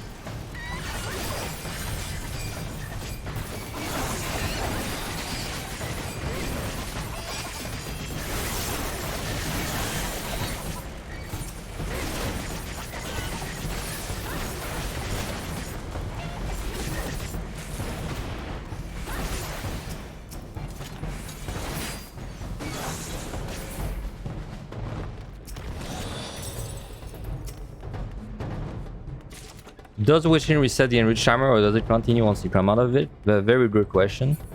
Witching actually resets everything about a monster. So if you're witching a monster, it's gonna reset its entire rotation and timers. So if your monster has a 30-second enrage and it's at 25, so it has 5 seconds left before the enrage, and you witching, when it comes out, it has to do 30 seconds again.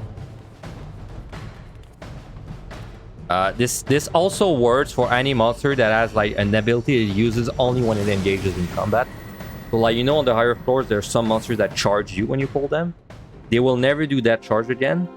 But if you witching them, they'll do it when they come out of the witching, because it's like it resets. So we're gonna side this for mostly time.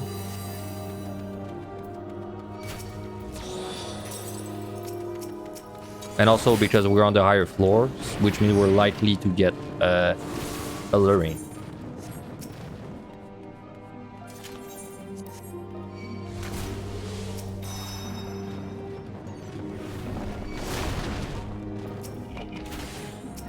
Make sure you double check, by the way, what the traps are. It has happened to me quite often in the past that I go to like step on a ring, but then I actually didn't check the trap well enough and it was like a landmine or something. It's easy to mix up some of the traps, so I would always double check.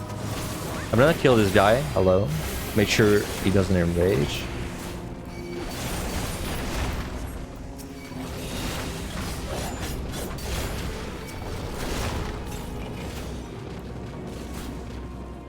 Unfortunately, we have no Lorraine.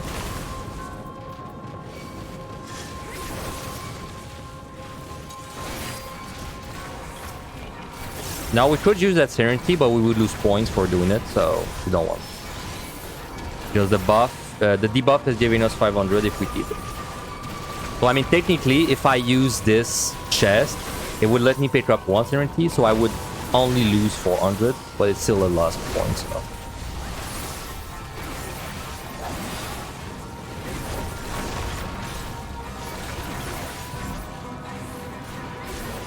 Now the timer is gonna be 38 minutes, which means we want to refresh our strength. Which we will. Oh, there's a drop. 1 second. Always make sure, like, when you kill a large pack of monster, always like kind of check for chest. Even if you don't have a fortune. Easiest way to check for chests is you just look at the minimap, right? Because if something drops, you'll see the chest appear. But if there's already a chest in the room, then you have to actually like check the corpses. So this is a good example of a petrification that I don't want to like backtrack for it, because this will actually cost me time. So what I do is I just use it and run, by the way, right? Because I don't want to have to come back for it. Because if I come back for it, it's gonna cost me too much time, so.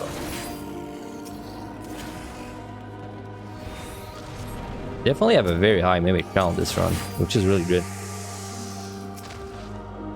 Alright, key's there, so we'll go the other way first.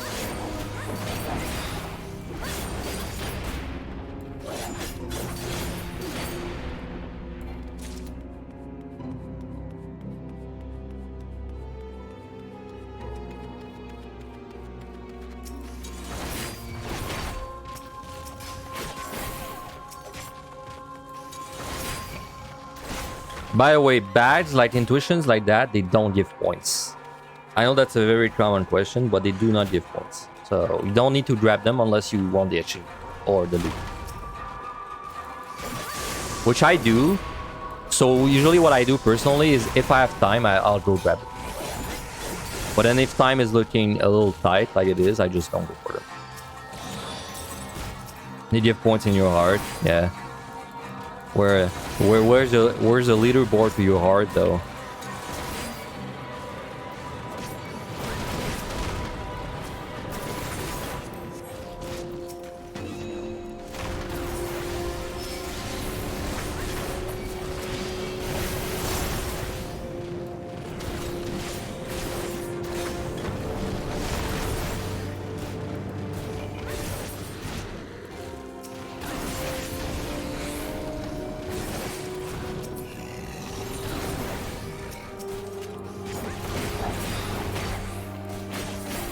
Alright, so one last floor. This boss doesn't take too long again. I'll double check, but I believe it's 3 minutes with strength. Yeah, it's about 3 minutes with strength. 5 and no less. 245.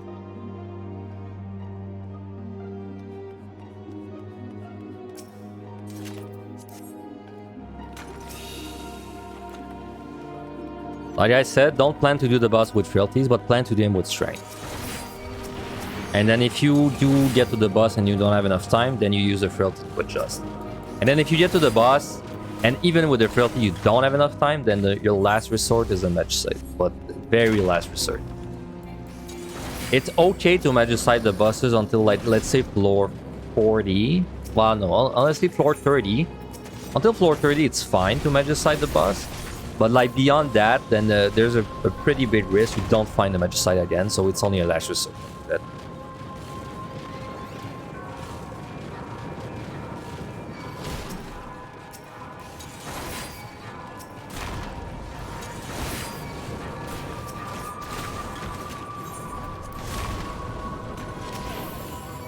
We'll get that chest when I come back.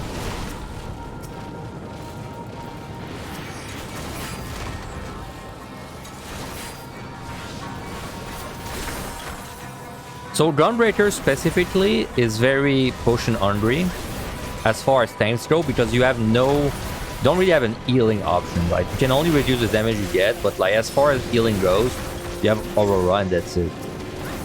Something like Dark Knight and Warrior, they have a lot of, and even Paladin, they have a lot of like weight heal or prevent way more damage. So like for them, you can do pulls like that without really drinking the potion. But for Gunbreaker, I don't have a choice. I must drink the potion whenever I'm doing a pull big like that.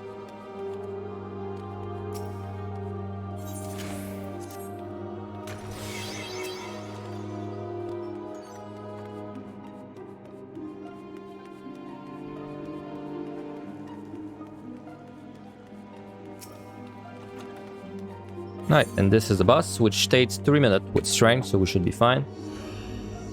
We can do the 50% thing again to just practice doing math. Also, this boss don't greed, of course, but you should know this by now. We're gonna pull at 250. And we're gonna think sure.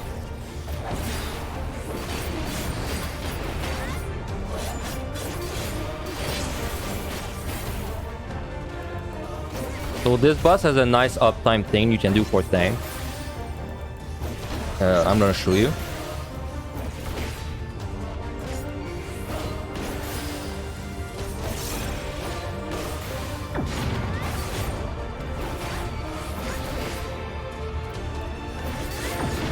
When he does this proximity thing, make sure there's no ball under you, but you can actually stand very close to it. It's gonna hurt, but as long as you have defensive, it's not gonna be like too bad. So you don't really need to lose uptime there.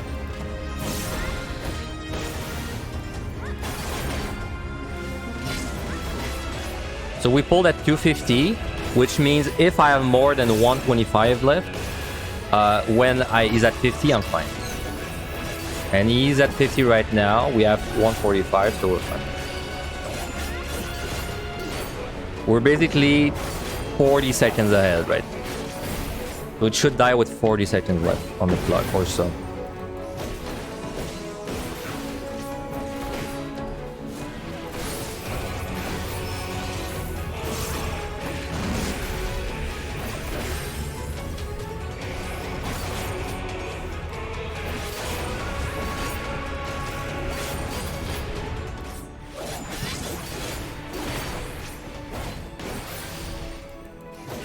Are the orb spots predetermined? Yes, they are.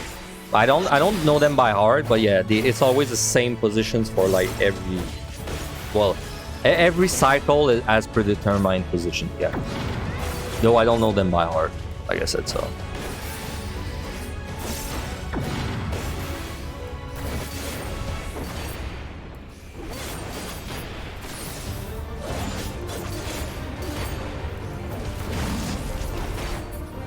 There we go. You might have missed that part, but finishing with 30 minutes left on the clock is sort of a requirement. So very simple.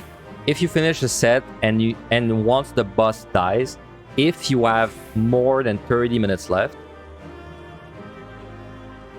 so like basically if you did it under 30 minutes, you get a 15,000 point bonus. So for this set, for example, since we did it under 30 minutes, we got 15,000 points for free, and it's a flat amount for below 30 minutes, right? So if I do it in 10 minutes, I will get the same amount of points as if I do it in 29 minutes. And then the opposite is true. If I do it in 31 minutes, I get no bonus points, the same as if I do it in 59 minutes. So that's simply how it works. It's not like a scaling value or anything. Yeah. Which kind of means like the way you want to do the speed runs, it means that you kind of want to plan in advance which ones you're going to speed run. And for Heaven on High, it's very simple. You want to speed run and full kill 1 to 50, and that's it, right? Everything beyond that, if you speed run it, it's because you're like very experienced. But the 1 to 50 is just everyone speed runs this. So like I said, I would say starting from 50 is when we're going to start getting to the more real floors. I would say now, especially if you're starting out, it's time to stop burning flies and time to stop burning certainties. Intuitions, you can still burn them. That doesn't really matter. It's up to you. But I like to keep mine at 2, so... Thanks for the follow, by the way, Fair Ends. Thank you very much. Yeah, we're entering the more real floors. Starting from now, it's gonna look like more of a normal run, except we full explore. So... Hey, Shiro, thanks for the sub. Thank you for the 2-month, man. Thank you, thank you. Happy New Year to you as well. Can't wait for the celebration tonight. Because there's a lot of good food, and I like good food. Okay, but on this note, I'm gonna take a small 3-minute break to get a drink, because my throat's starting to be dry a little bit. And then I'll come back, and we will keep going. So give me a second there. I'll be right back.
Hey, I'm back.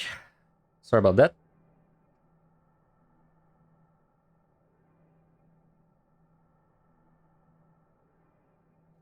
Thanks for the follow, Sleeping Brownie. Thank you very much. I always wonder, man, when because I know I do that sometimes, right? I'm watching the stream and I follow someone, and then I'm kind of like, I don't want them to like announce I just follow, so I just follow when they're away or not streaming. I'll always wonder if I should like when someone follows when I'm away, if I should just kind of like let it slide. Anyway, thanks for the follow. Thank you, thank you. All right. So yes, we're going to the next set, which is actually kind of special because so I'm gonna show you what my guide says about it. What's up, Sadie? It's been pretty good actually for a scroll run. Lots of altars, no big rooms, but oh well. So kill count's pretty. Oh, we had if you go back in the VOD, Sadie, and you watch floor 30, what happened? I have never seen that.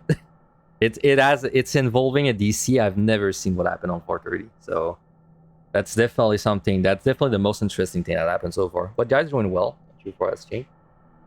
So anyway, web browser. So let's go to 5160.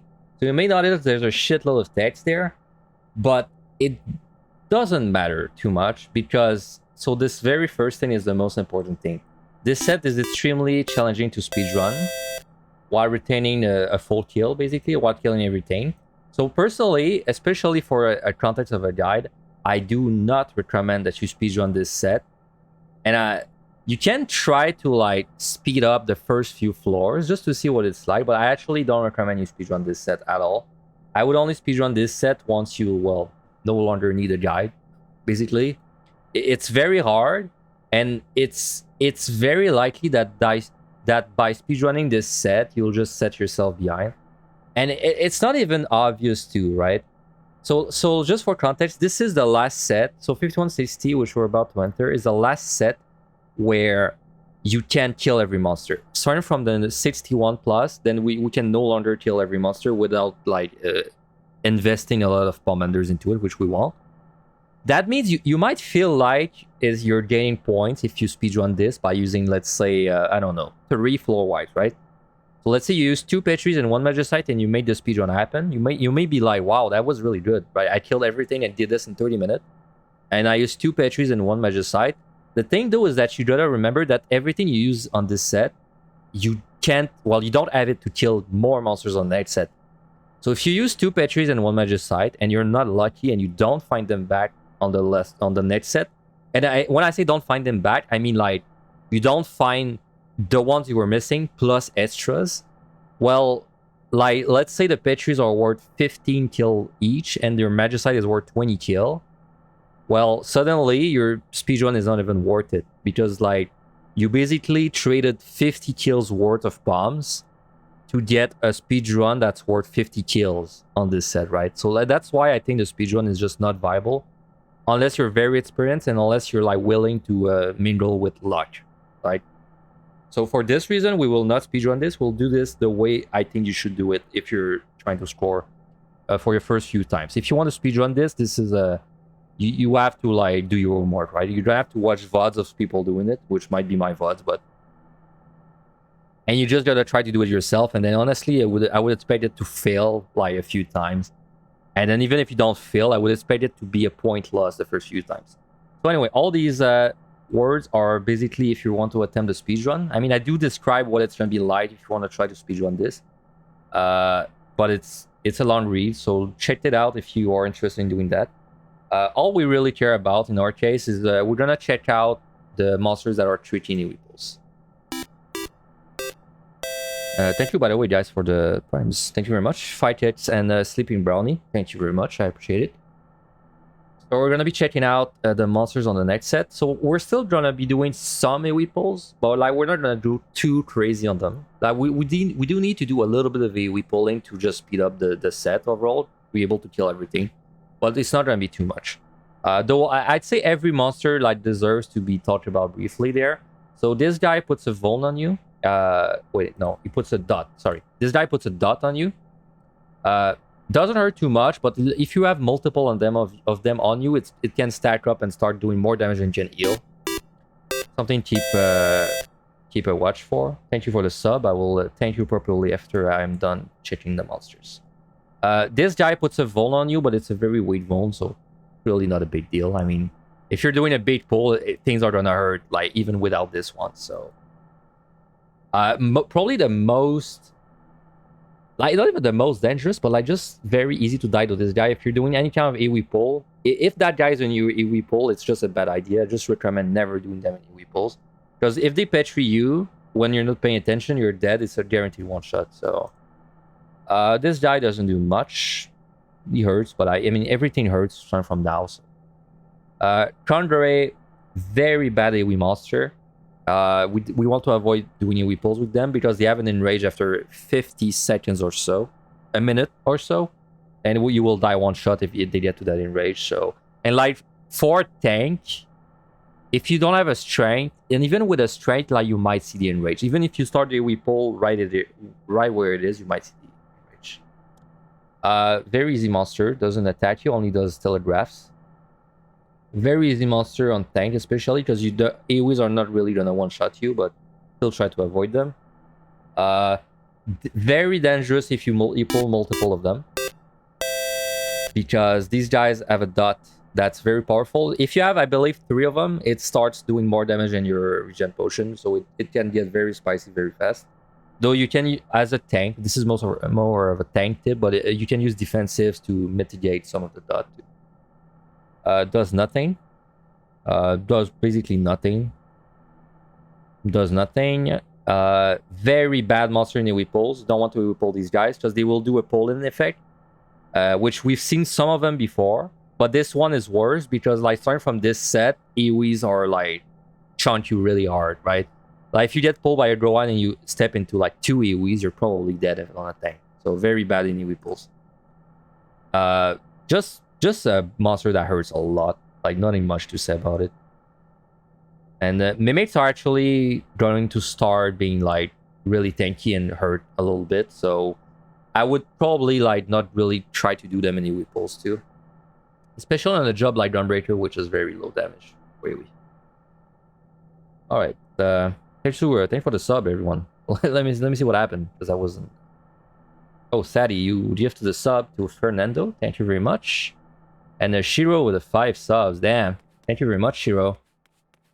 You got some big names there too. Rin, Hustlehoof, Simply Kinara, Chris, and Giggles. Thank you very much. Congrats on your subs, guys, and emotes. And good job on the hype train.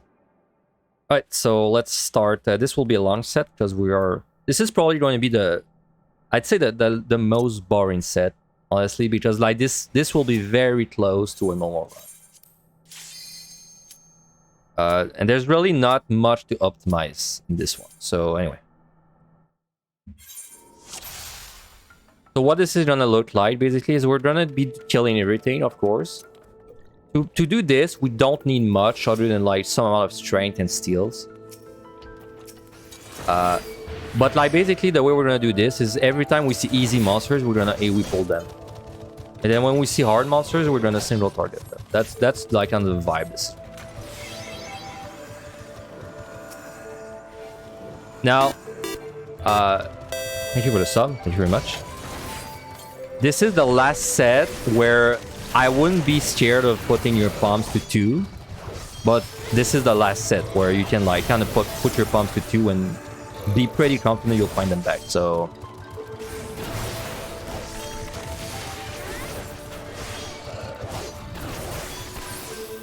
like I said, the Naga is very dangerous. You want to keep your eyes out for this. Like if you accidentally pull a Naga and you don't notice, you're probably going to die.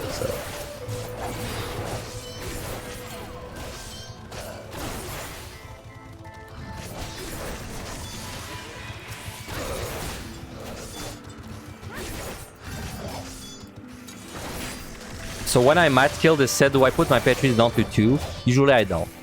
I might if I see like a big room, but usually I don't. If we're spending 1 hour there, we are probably going to be fine. Just killing everything like this. Thank you by the way for the sub, Noir Laroche. Thank you very much. I appreciate it.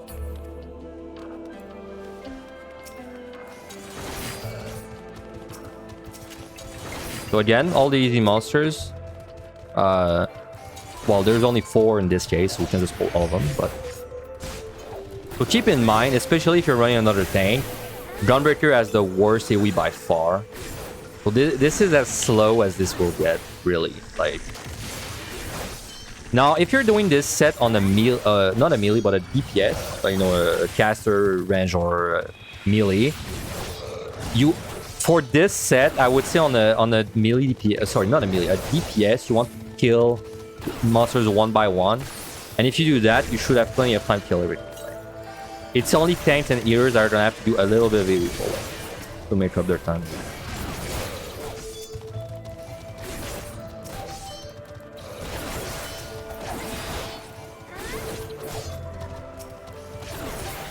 So what we're open for, I mean, we've been open for the entire time, but bait floors, especially when we don't speedrun this set, bait floors are where we're looking with a lot of kills.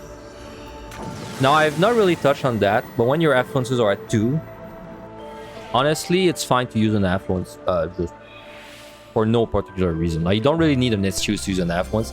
It's nice to pair it with an altar, but that's about it.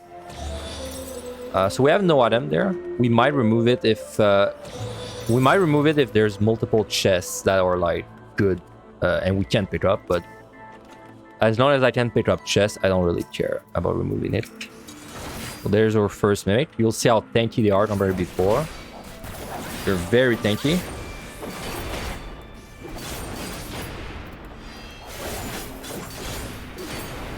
Hey, I got a hype train emote. Nice. One day I'll use them, I swear. Sorry. Like, this guy definitely don't want to do them in AoE pulls. But honestly, a no item floor, I don't really want to do AoE pulls like at all, so. Especially not on a job like Gunbreaker that has like no healing things. So this is just gonna be a good old single target floor.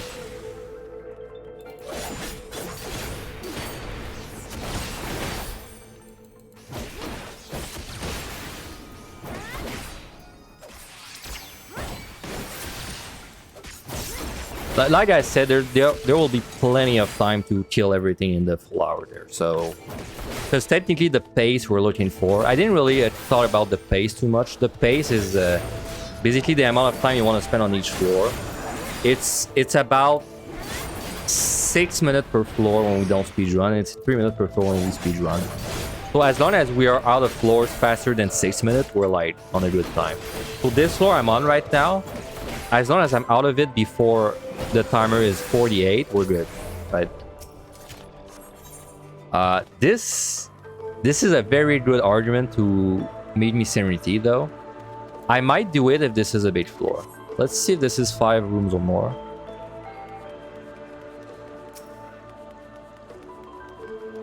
Only 5 rooms, though. Okay, I don't think I want to pitch this then.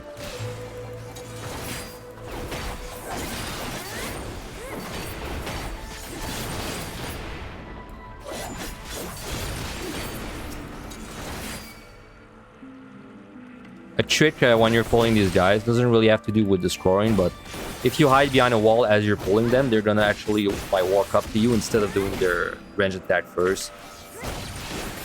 Just a little way to speed this up. There's a lot of like, there's really a lot of job specific advice you can give in Deep Dungeon. It's hard sometimes to make like everything generalized.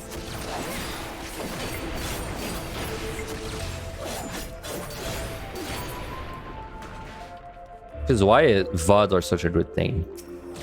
Which is why one of my long-term goals was having a VOD of every job for both Deep Dungeon, which I achieved this a few months ago. It was such a long-term goal of mine, because I was like, because I mean I was in these shoes myself, right? When I was trying to get my own runs going, basically what I did every time I would try a new job is just like Google a VOD of someone doing it.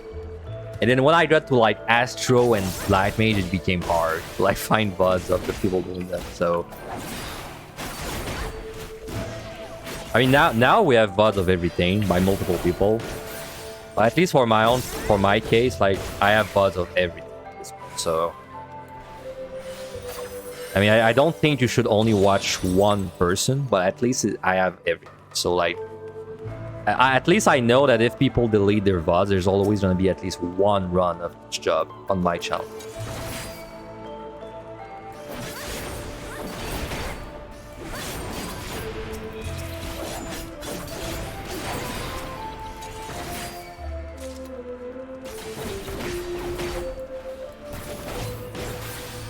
Alright, so we did this for normally in 5 minutes. These VODs were goated when you were studying for Palace. I mean, it is, man. Like, when I went into Palace, I had consumed so much content before going in that it made it so much easier.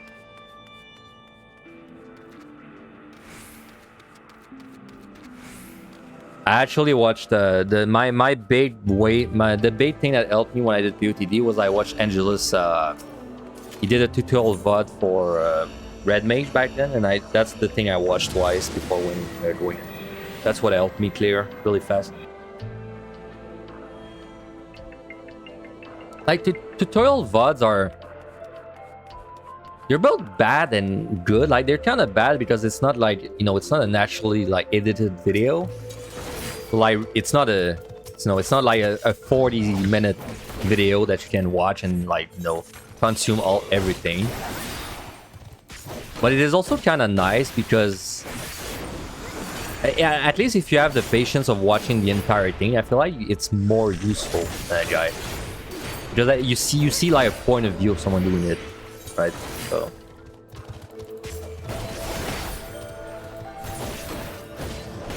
Alright, so in my opinion, when you add 3 strength and you know you're gonna be fighting for at least 8 minutes, I mean, just use it, right? Strength is one of these bombs that is so easy to overcap that it's like, if you just keep your strength at 3, it will, like, you will overcap it yourself, right? Like, if you will get a floor that has 2 strength and you will waste 1. It's just like, just how it is. So personally, and I would say this is a tip I would, like, I maintain this until the very end of the run, and even in non-score runs, but like, especially in score runs. If you have 3 strength, then like, you really need a good reason to not be using 1 right now. Oh, nice.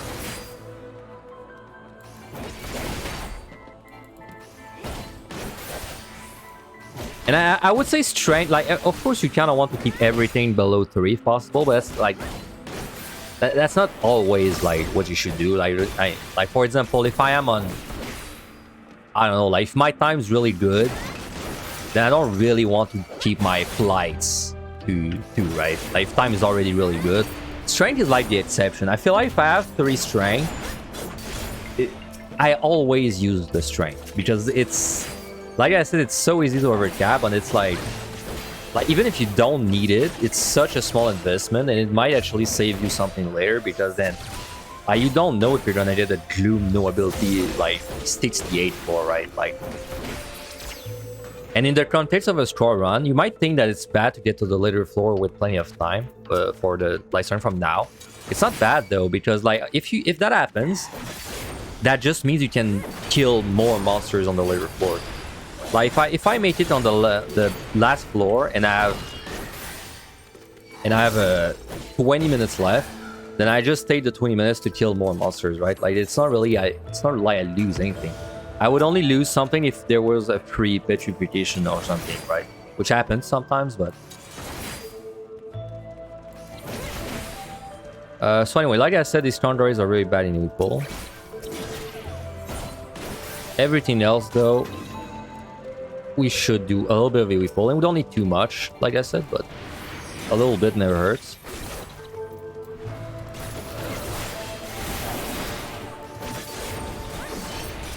Do I have a specific tip to speedrun this set if I was playing Ninja? I mean, speedrunning this on a melee DPS is, you're starting to like get into very like advanced territory.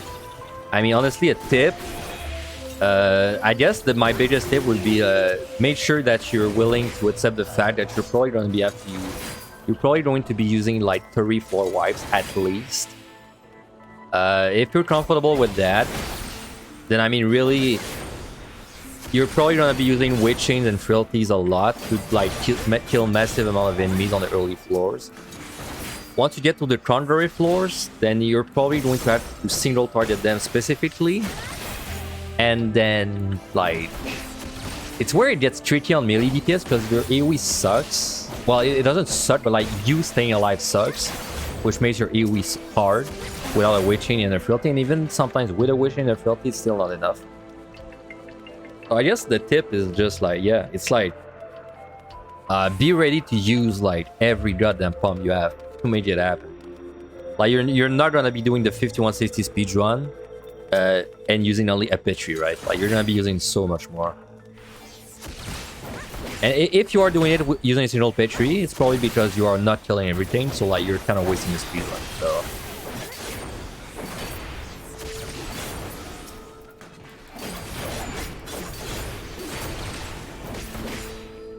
100%. You spent so much time watching yours and Angela's VOD in my free time to try and understand as much as I could while I was building saves. Yeah, that's what I did too.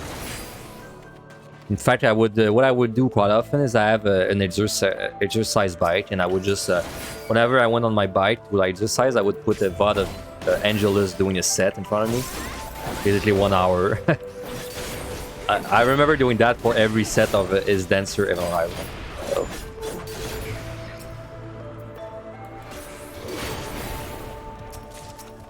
Alright, so that's it for this floor.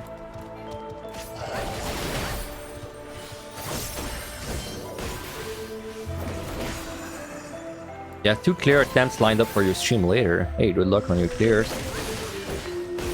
I won't be able to watch because, you know, New Year's and things like that, but good luck to you.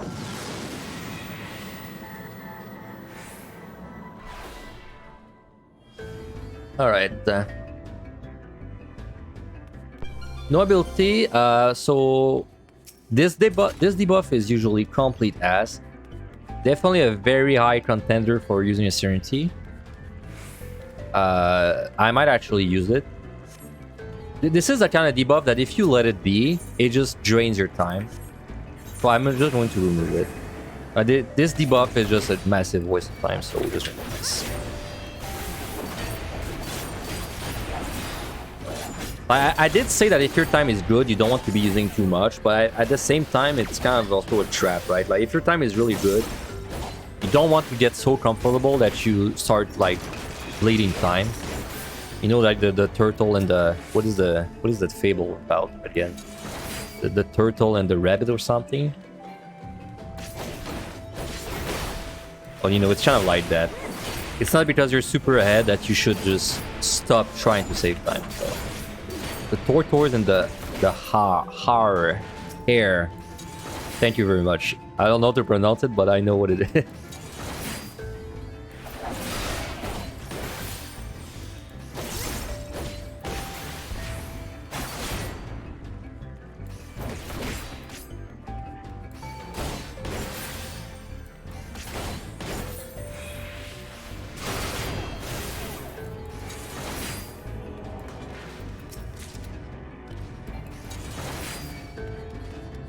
The tortoise and the hair.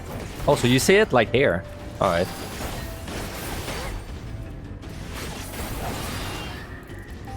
By the way, these guys, when they do the cone, that is a one-shot, it's actually a cone film, right? So you can actually stand behind and look at them.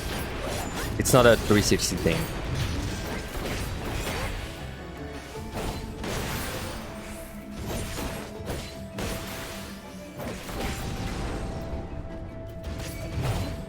Yeah, what's up, Sut?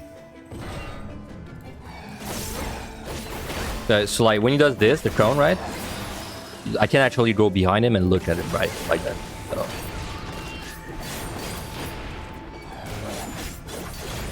I know it's kind of scary to do it because you know that if you get hit, you lose a run, but... Oh, we have a free Witch Chain. Free Witch Chains are always a nice way to save time. Though on a job like Gunbreaker that has like very bad DPS, it's going to be hard to like do a pull and kill it within that Witch Chain, but we can do it probably. I just avoid like any enraged monster, I think, and it should work out.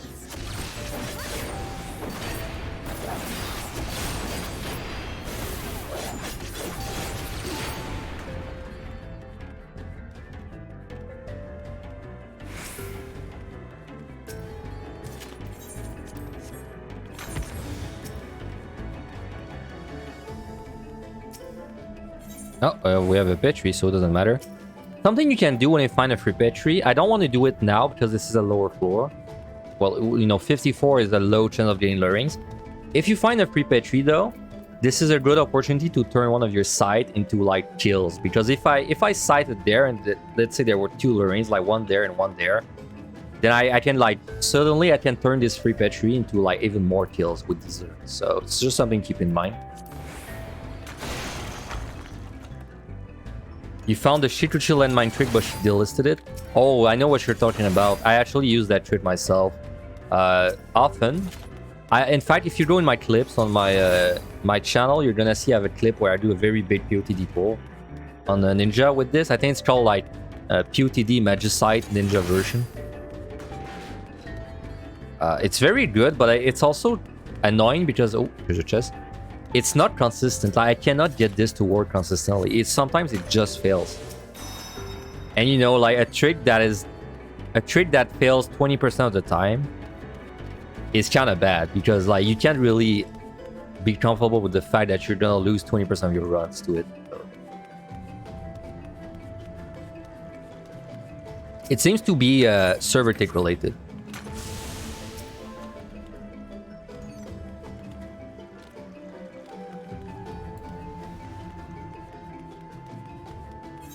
We're still doing good on time. Right now, if we were leaving this on the normal pace, this would be 36 minutes right now, so we're 5 minutes ahead. So.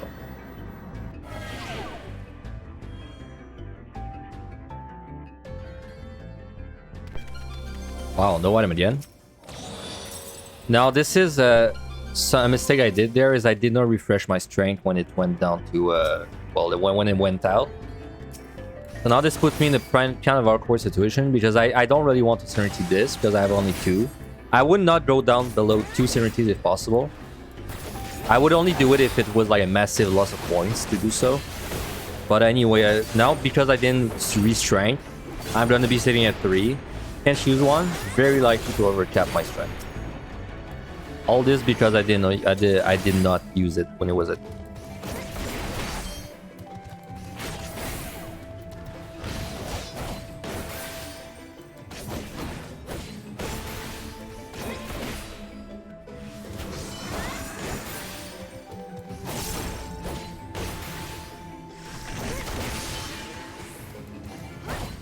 Yeah, the one I did in my clip is I think it's 171 in 2TD. It's like a treasure room plus 2 rooms or so. No, it's like a treasure room plus 3 rooms. It's like I was carrying with me a few monsters and then I did the treasure room plus a few, I think. Can't remember that well. It's really good when it works, but like I said, I just cannot find a consistent way to do it. Sometimes I'm as close as I can be to the landmine and it still doesn't work.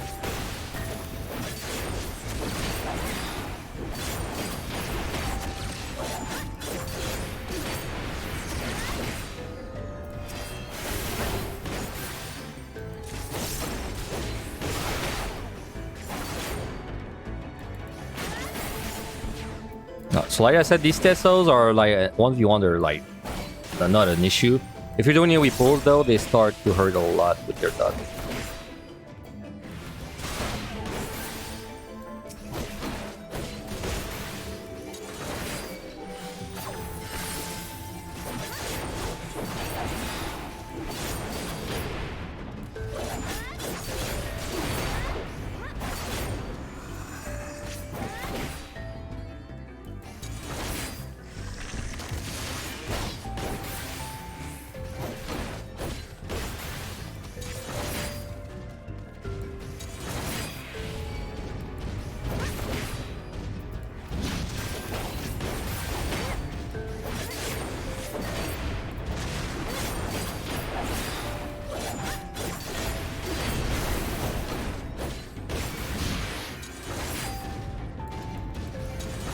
I mean, I know this is a guy, but there's really not much to talk about for this set. Like this is, like I said, this is probably the most boring set overall. There's really not much to say about this one because like we're kind of killing everything, but like none of the monsters have anything that makes them stand out too much. If it were speedrunning, I would have I mean, if I was speedrunning, I would have a lot to say, but I would actually be so focused that I could not really describe what's going on. So, isn't it worth spending some wives to the speedrun? So I was talking about this before I started the set. Personally, I don't think it's worth it unless you're like very experienced and you're willing to like risk, play with luck basically, right?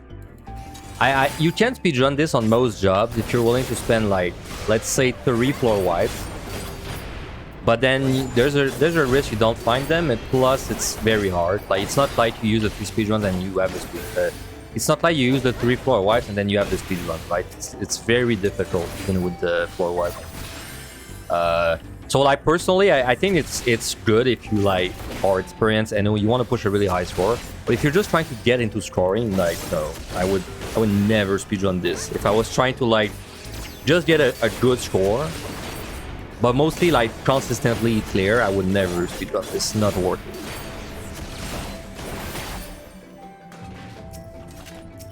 it. It's in my guide that you can speedrun this, and I do explain like how to do it. But it's like it has a lot of warnings before I explain it. It's like I just don't think it's worth it. Unless you want to play with luck. So. Yeah, in that guide.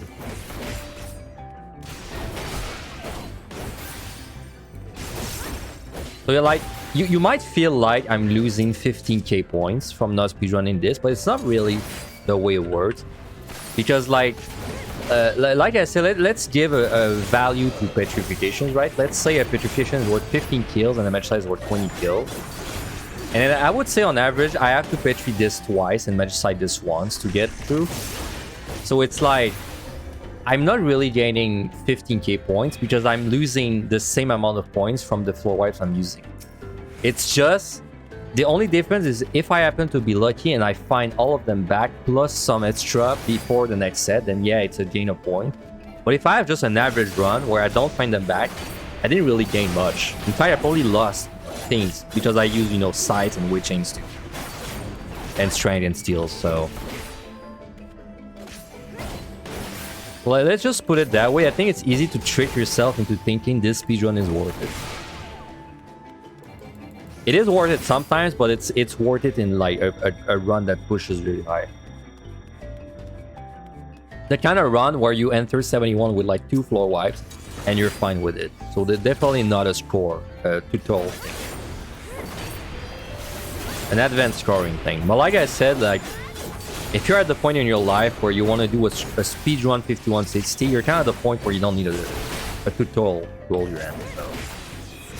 At this point, you're a big boy. You can fly. You can fly with your own wing.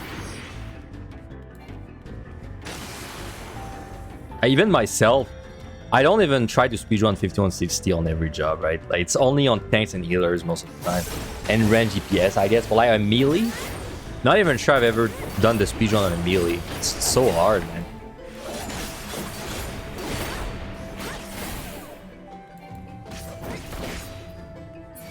Alright, so this floor was very slow, but I mean, we had these buffs, so of course. Well, I'm kind of sad that I'm missing a free strain, which I could have invented in the free petri, but I can't really prevent the petri, so that's fine.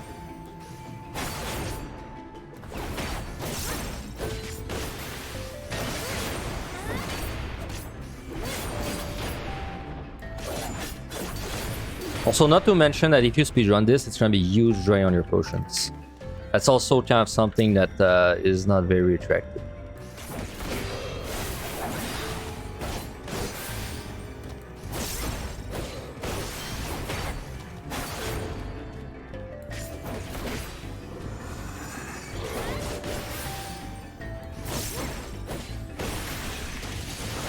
The new Angelus emotes are so good. All the animated ones he got commissioned or made.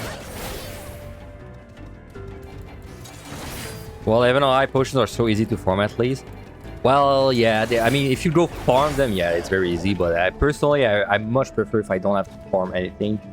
So I try to... My even high potion stock is basically like self-sustaining. I try not to use them so much that I have to go farm. Which surprisingly works out. The only time I ran out of potions was when I was doing like a lot of melees and Astro, so... Alright, so we are still ahead, even though this was very long. Now we're definitely going to strength this. Ah, big room. This is the first one we get. So big room, I would always safety. Unless you have a plan with a petrification or something and you want to like actually find lurings. But otherwise I would always just try to do this normally. Now, could you petri this? Yeah. Would it be a bad idea to petri? Honestly, I don't think it would be a bad idea. I think it's fine to go down to 2 petris on this set.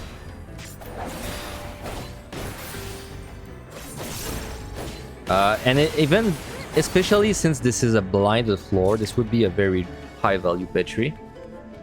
Because I think if we full kill this, we will be kind of short on time. So let me actually petri this. I mean, it's trying to be more realistic. I do think that going into 61 with 2 petris is not unusual. So, but just be warned that there is a chance that I don't find the petri back. Like there's a small chance. It can happen. It's rare, but it can happen. So anyway, I would recommend if you're planning to do a big petri, which involves a lot of running around, I do recommend a steel.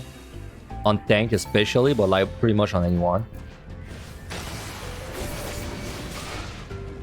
Because the longer you can run and carry monsters, the better your petri is gonna be. Now there's some monsters that are like very bad, like I said, like this Tesso is bad. Not bad enough for me to not pull it, but bad enough for me to like remember that I have one on me, because if I start pulling multiple, then they will just kill me really fast. So now other options I could do there without petri, I could do a witch chain felty. Though would probably need 2 witch chains to work.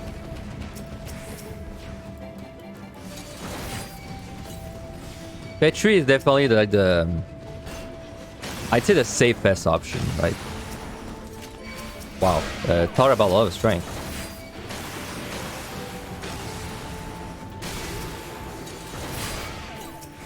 But we have 3 Tesso dots on us right now. This is where it starts to hurt. We're a tank with steel though, so...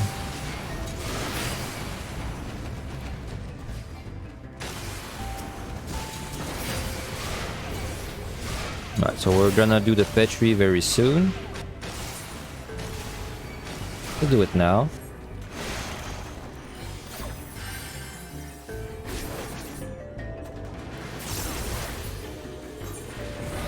Now, you should always fortune.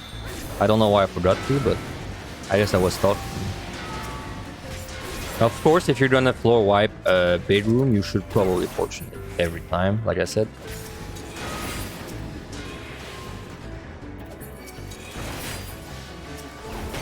God damn.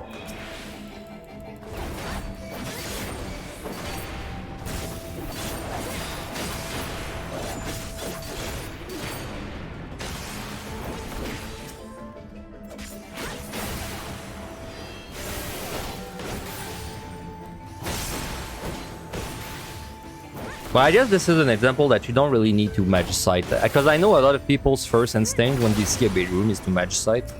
Don't actually need to magicite, especially on tank. It's a little different on like very squishy jobs, because you can't really carry like 20 monsters on you on a squishy job. At least on tanks, like you can do something like that. You can do it on the next set too. And then starting from 71, you can still do it, but then it becomes a little harder, but you can still kill everything. Now we got a side, unfortunately. This could have been some lurings. Now inside, if I zone into this floor, and I knew I was going to petri it, because I kind of decided on the fly. But if I kind of knew I was going to petri it, I would have probably sighted this instead. Because then, you know, I could have gotten some lurings out of it. And then more kills. I wasn't sure if I was going to petri, because I don't want this to be a... I don't want this to be a score run where I take risk and then, you know, pay the price. I want this to be a very safe run. But I would say using 1 petri on this set is probably fine. Like, I don't think this will risk the run that much. So. Then Invuln is sort of carrying mobs with you. Yeah, it's really good. Gunbreakers and Vuln is the opposite. It's awful to carry monsters, which like, but Gunbreakers and Vuln is just really bad in general. But it's especially bad if you're carrying monsters with you.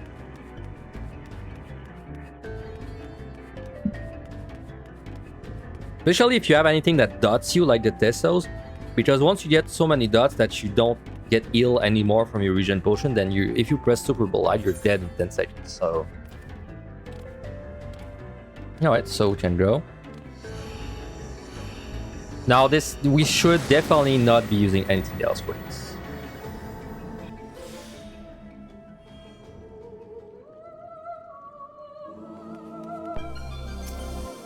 Well, I guess we can use a strain on the boss. That is fine. Like I said, you should all expect to do the bosses with strain all the time. But that's about it. I would not use anything like a frailty or a match side or a bitch. I would also try to avoid using a Serenity. Though I mean, Serenity is the kind of thing that's like, it's hard to control that really, and sometimes you just have to do it.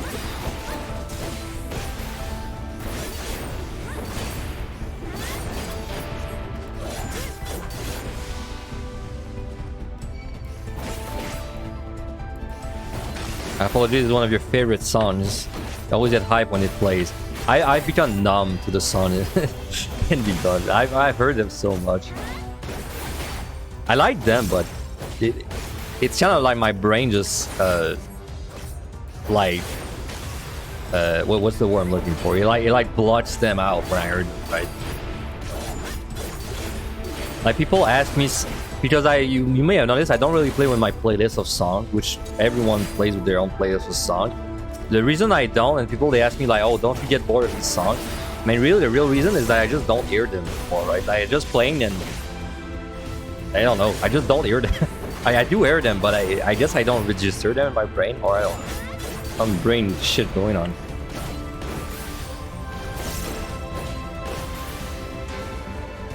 Yeah, they're like background noise to me, because I've heard them so much. Alright, we can do a little bit of AoE pulling there. Speed this up. I'm really like, I don't know, I'm still on the fence about this picture. I feel like this was a little more greedy than I would have liked, but like, because I'm trying to put myself back in the shoes of how I played back then. Like, would I have used the picture there? Honestly, I probably would have.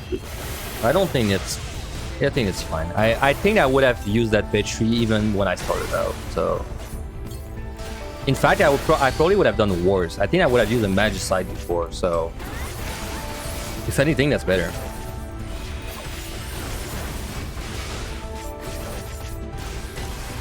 Because I didn't really know before that you could just Petri a floor like that. I didn't realize how much you could pull on a tank and not die. But as you can see, Gunbreaker's AoE is really bad. But is it? I mean, it is still way more damage than you could do in single targets. Like when you get to 4 target, AoE is just really strong.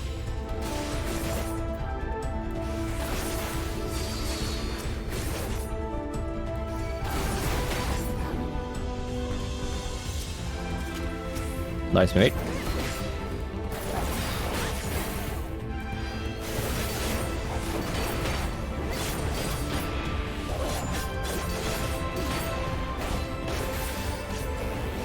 And that was with Ace too, that AoE pull.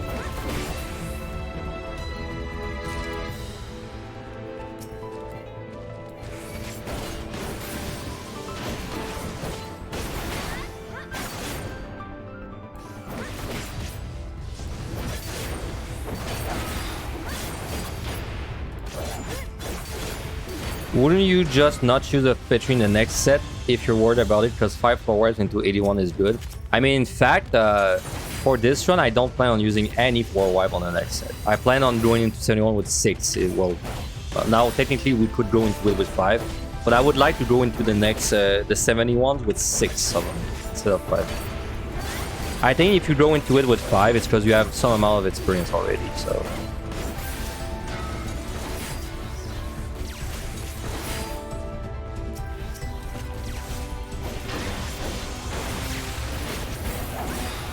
Because gotta keep in mind, right? Like scoring is like, I do mention that in my guide, but the scoring is more not really a switch. It's a slider, right?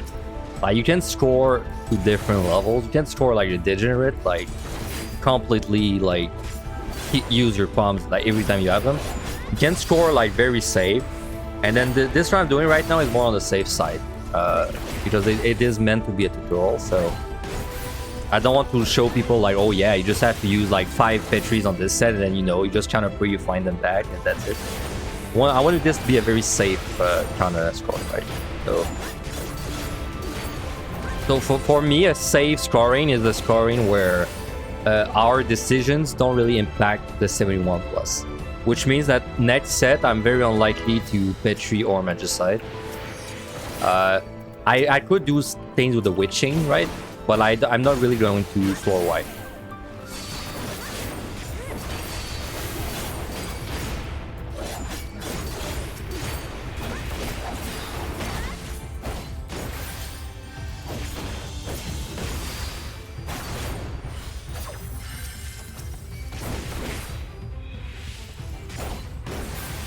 I know that chest back there is a steal.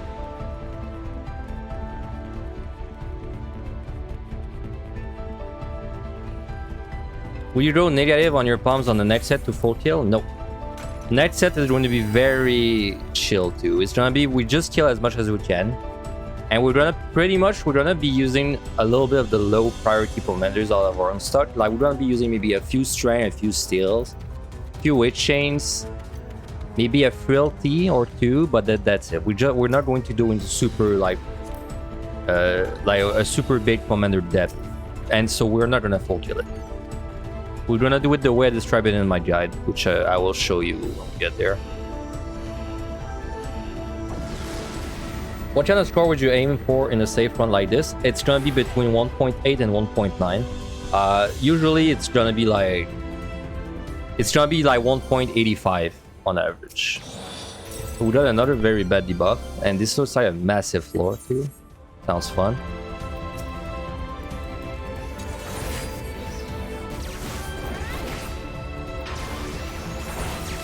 Now this is a floor. Yes, it is in fact a floor. But like this is a floor that we're maybe using something would not be a bad idea. Because this will take a very long time. Like I'm gonna refresh my strength definitely.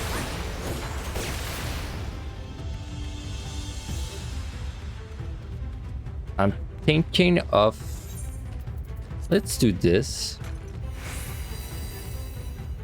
Sight is always a, my god, that's a big 4. Sight is always a good, like, I don't know what I'm doing kind of bomb, especially if you're saying at 3. Because now that gives me a lot of options. I can find a ton of lurings, I can find a ton of landmines. Well, that's pretty much it, but 2 very good options. I don't want to use a flight.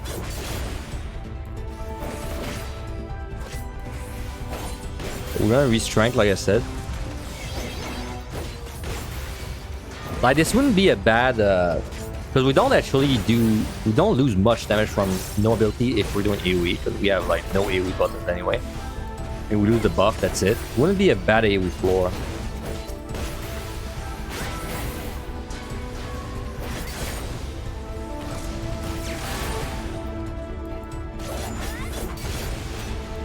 But we do lose all our defensors.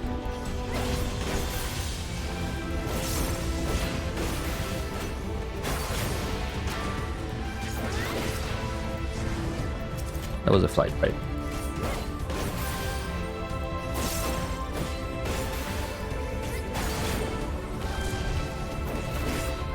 But like, what should you do in that situation? So that situation is actually not that rare.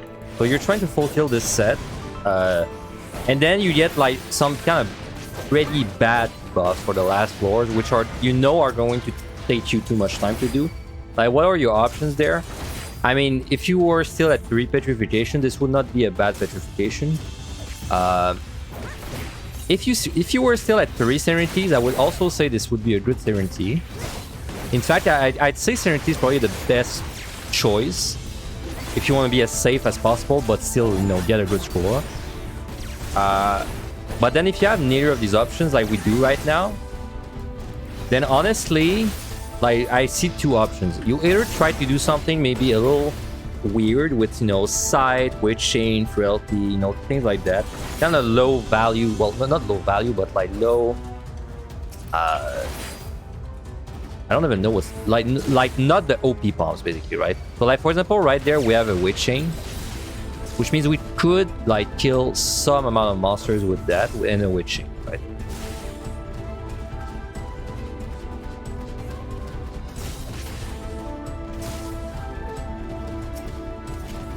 Is nice. Yeah, like low intensity, like I wanted to say low quality, but like they're not really low quality, they're just like not as strong, you know? Like the generic bombs, let's call them the generic commanders, pretty much. Oh, well, we have a free witching. So this guy, the Gohan, is very bad. In fact, I'll wait for him to do his AoE pull before I pull these two guys. Alright, there we go. This is the thing that's really bad. Alright, so I'll do a landmine there. This should be fairly safe.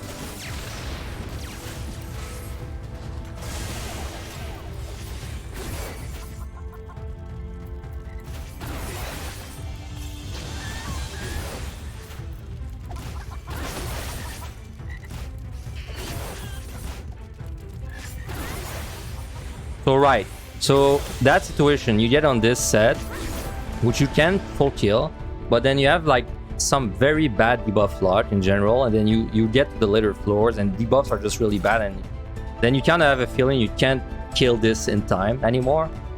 So option one, in my opinion, safest one is Serenity.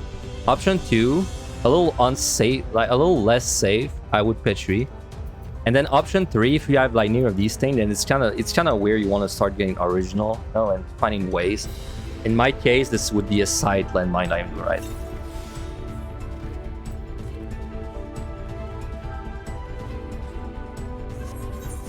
What are you?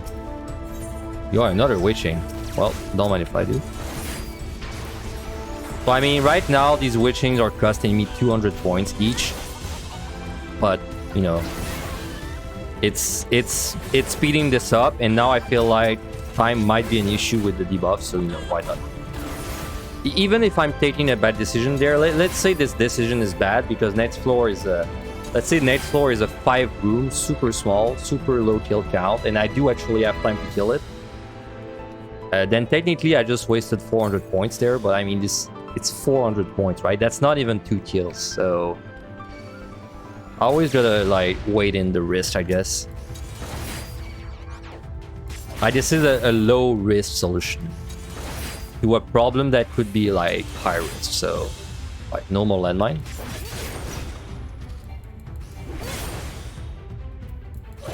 $51 always feels awkward because it's time consuming, or you also don't want to be spending your bombs. Yeah, that's kind of our issue right now. It's because we don't want to use too much, but then we also want to full kill this.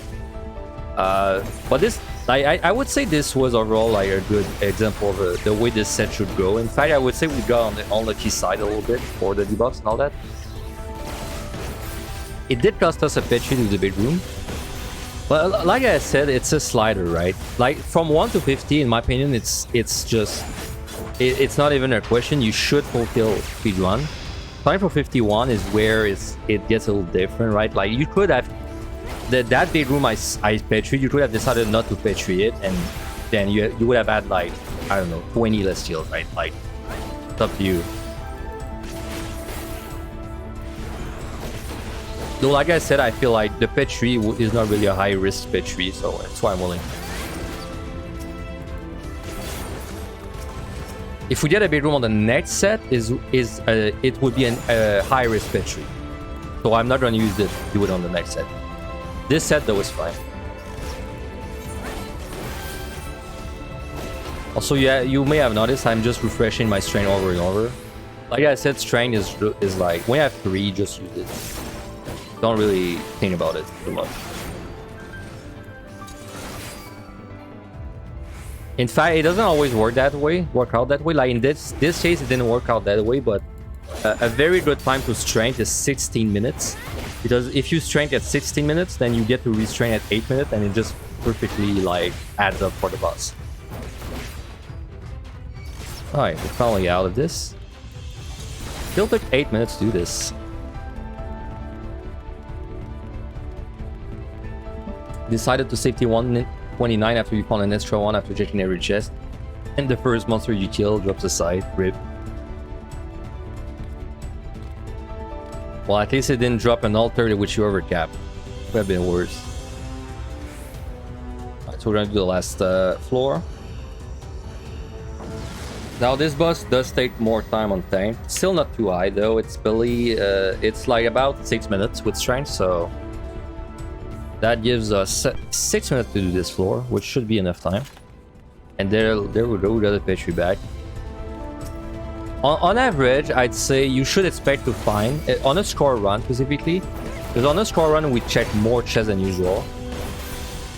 And I would say on average you should expect to find one Petri for each set.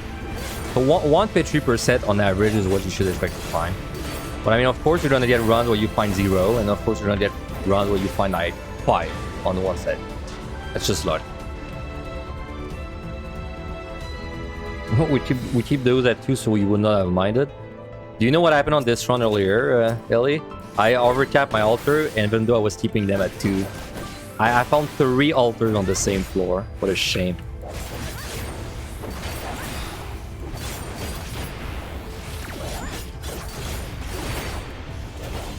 Alright, as you can see, this mate is ridiculously tanky. Because we lost strength and it's glue, so.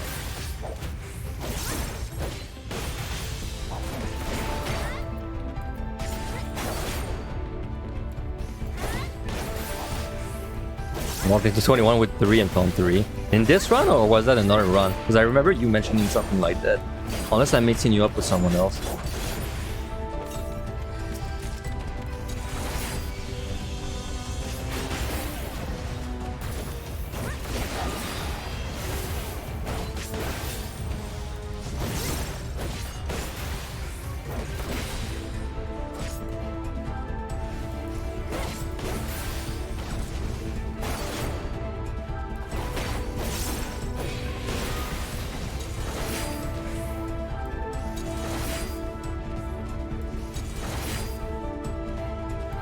Alright, so what I'm gonna do this floor, as soon as I'm at 8 minutes, I will restrain because that's all the time I have left.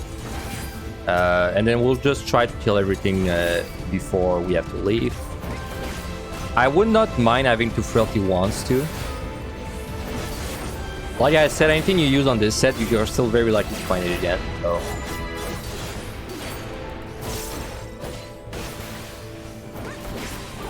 But the thing is, it's better for me to frailty the boss unless there's a free one in the chest somewhere. But it's better to frailty the boss in that case because I'll have more uptime on the boss. So.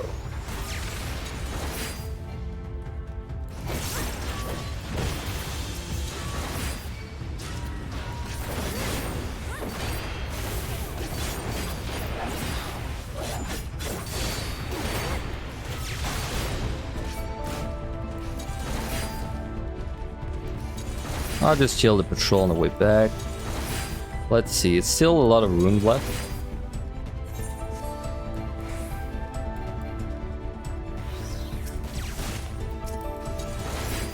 Okay, well, check this out. We're gonna steal because steals are not that important. Plus, we have 3. No, we don't need that. We're gonna do a little bit of an AoE pull. By the time I'm ready to do the AoE pull, I'm gonna have about 8 minutes left, so I'm gonna restrain. And then what I might do is actually witching. You know, these guys hurt a lot, actually. Let me kill one of them by itself.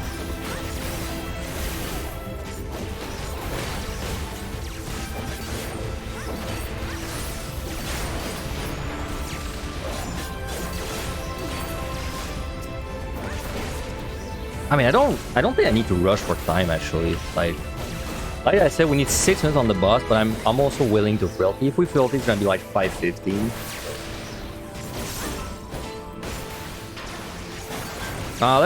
Let's do this guy alone, and then these two plus whatever's left in one. I think that'll work.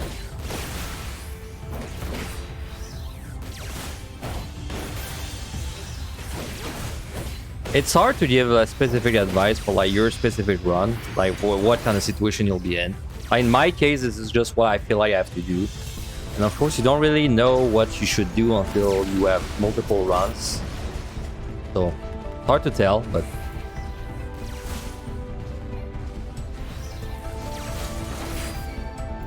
Okay, this Gohan should die.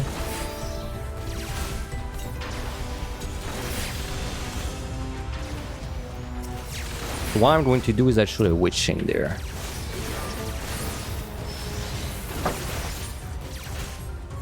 And then strike. Now, could I have done this pull without a witching? I think so, fairly easily. But I'm at 3 anyway. Plus, there's always a risk of this Gohan sucking me into AoEs and me dying, so might as well use it. I don't think we're gonna need to fail to the boss here.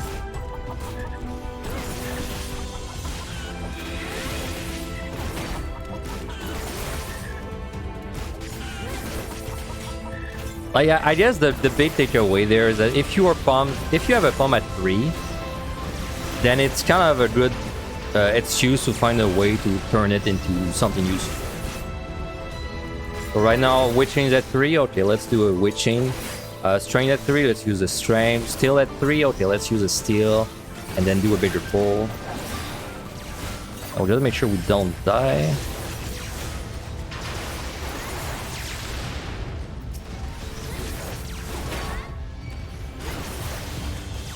It's hard to tell. We might have to frailty.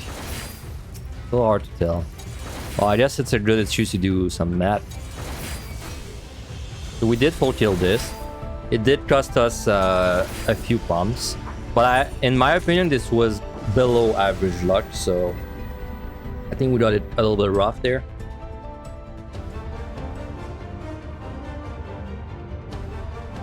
Alright, so I'm pulling at 545. So we're gonna see when he's at 50% HP what it looks like.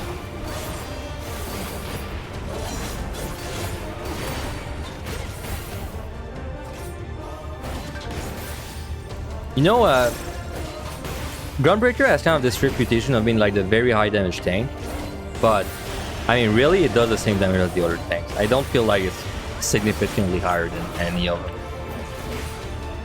By the way, uptime trick on this guy, when he does topple, you can actually stand max range there on melee. So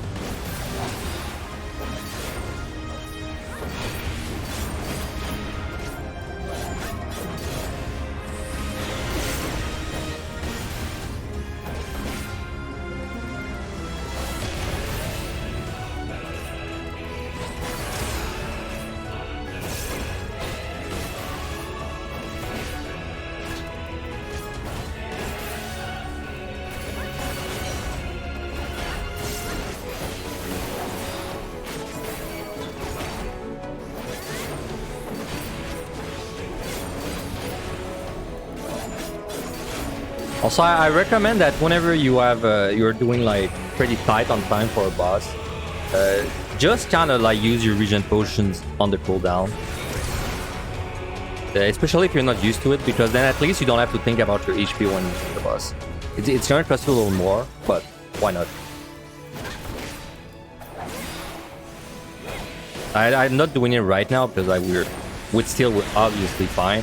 But especially if you're doing like a melee DPS or something squishy, it's very useful if you don't have to waste some brain power thinking of like your HP the whole time.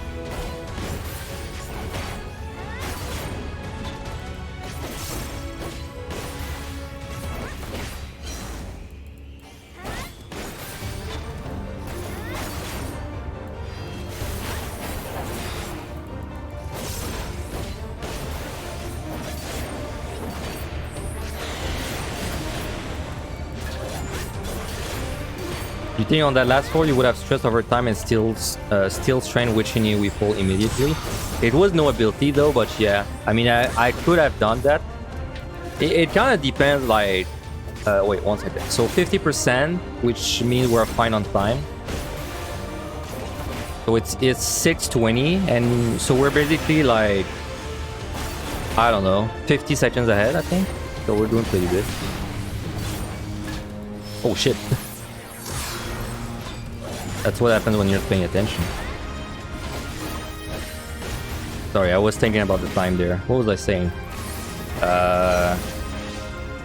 Yeah, we should be about like 40 to 50 seconds ahead. So.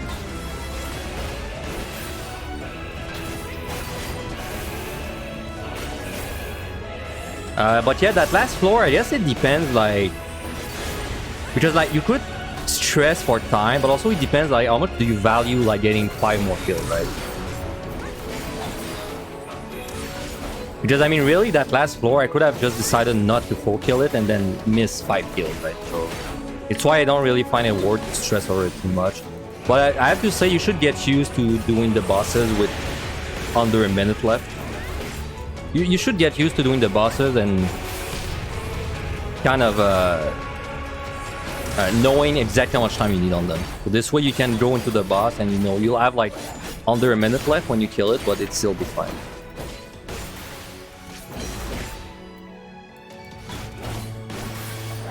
Hey, what's up, Mutt? Yeah, I'm having a good day. Hope you are too. Happy New Year's.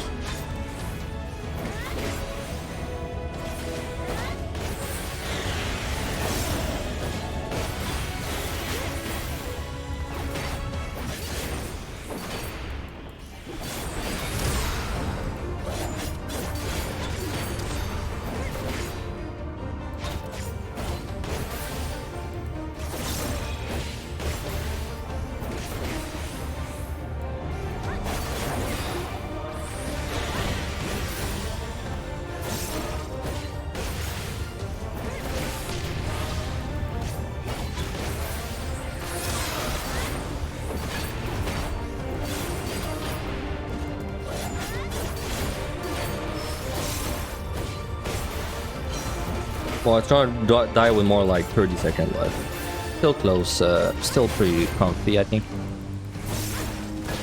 So my burst is coming up like now, so it's why it's looking scarier than it actually is. Because of my burst coming up like now.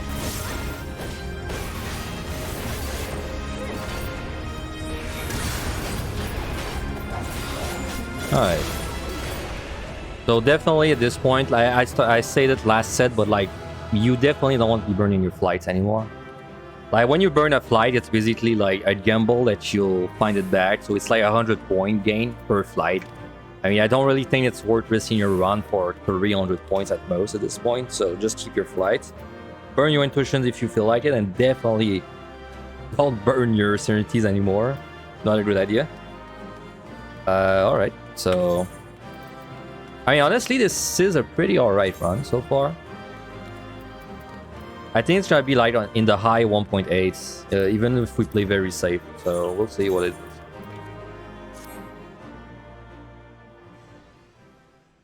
So the classic level on high moment. At least you didn't need a Magicite like Rust. I've never died to this boss actually, so it would have been a first. Okay, so next set.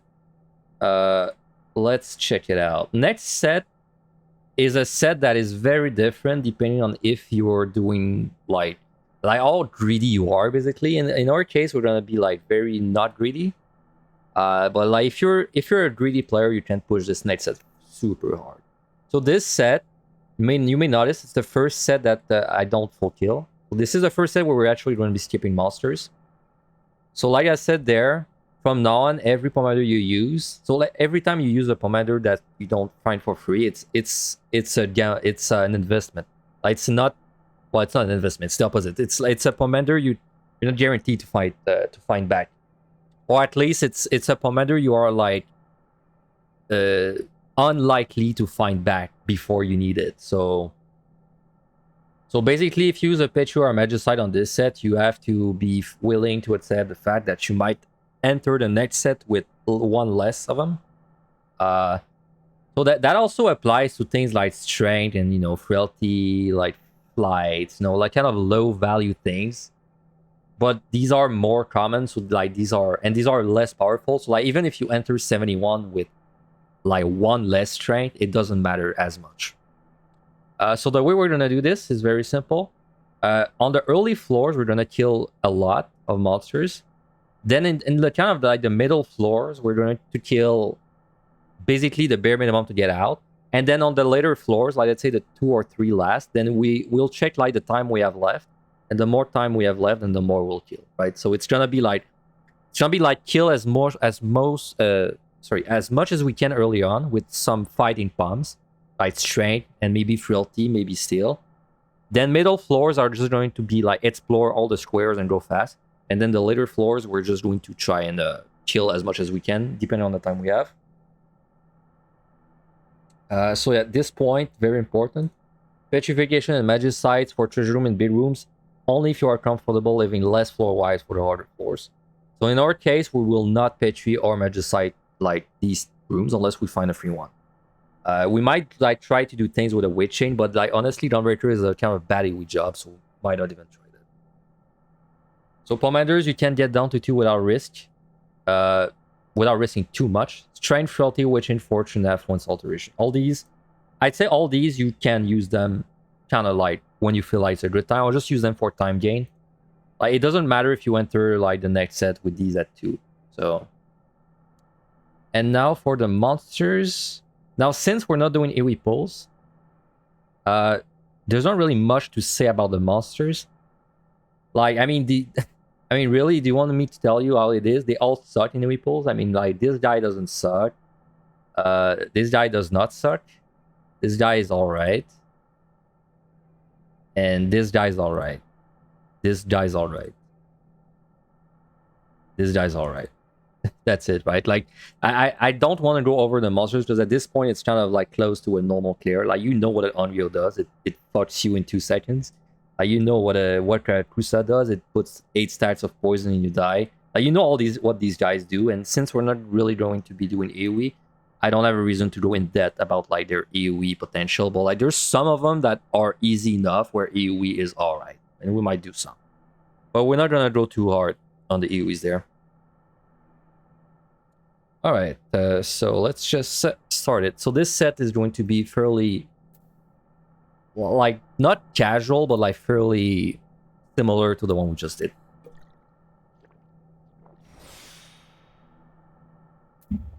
If you're doing a greedy run, do you have a rule about how many floor-wise you're willing to go down to? Not really. I just kind of use them whenever I feel like it's a good amount of points that it will generate them. I've entered 71 with like 2 floor wipes a few times, so, and I've entered with 6 also quite a few times, even in like very greedy runs.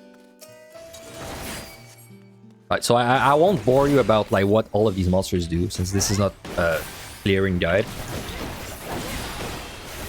If you don't know what these monsters do, then watch my MLI guide, where I do explain what each one of them.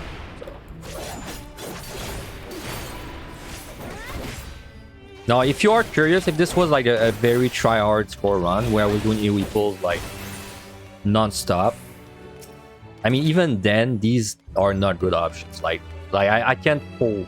Even if I was on Gunbreaker doing a greedy score run, I could not see myself pulling more than 3 with steel. So, talking of 3, we have 3 strength, so we're gonna use it right away. Don't even think about it.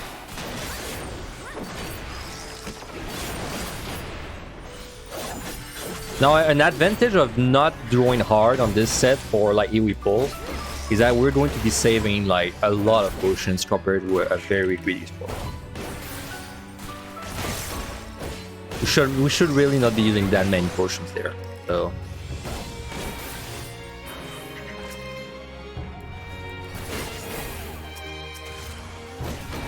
unless we get a mimic at the same time as this guy.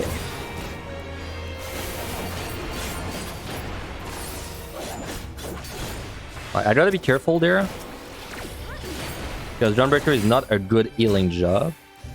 Don't have a lot of healing, so we gotta make sure we kite well. Right.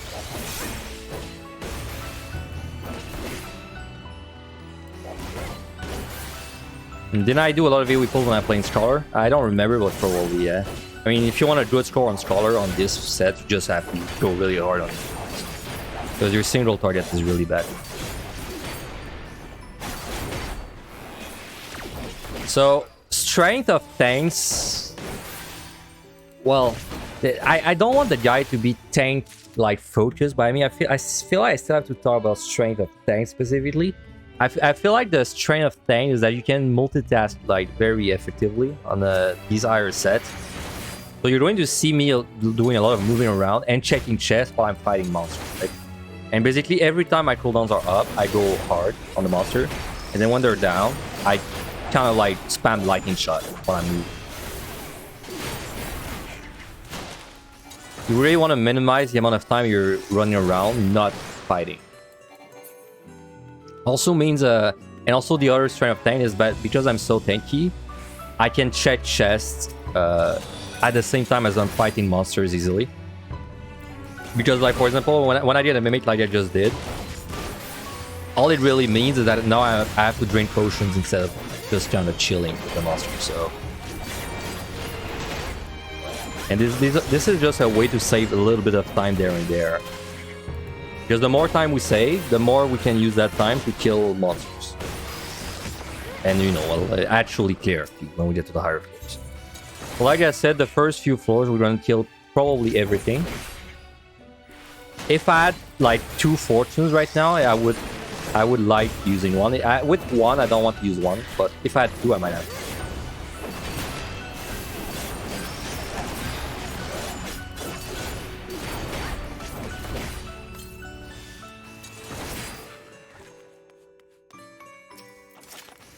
Now, since I don't want to be using my floor wives, because I want to keep them, we will probably find a free Petri or a free like Magicite at some point. Now, when we do, it's a good chance to sight and like maybe try to squeeze more kills with Alluring.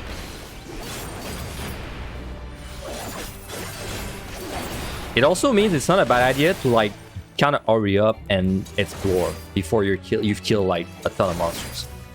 Though it's hard on tank specifically, it's hard to do that. On other jobs like range DPS, this is very like useful. On tank though, it's a little hard. The safety there. Of course, we want to be using everything that we can.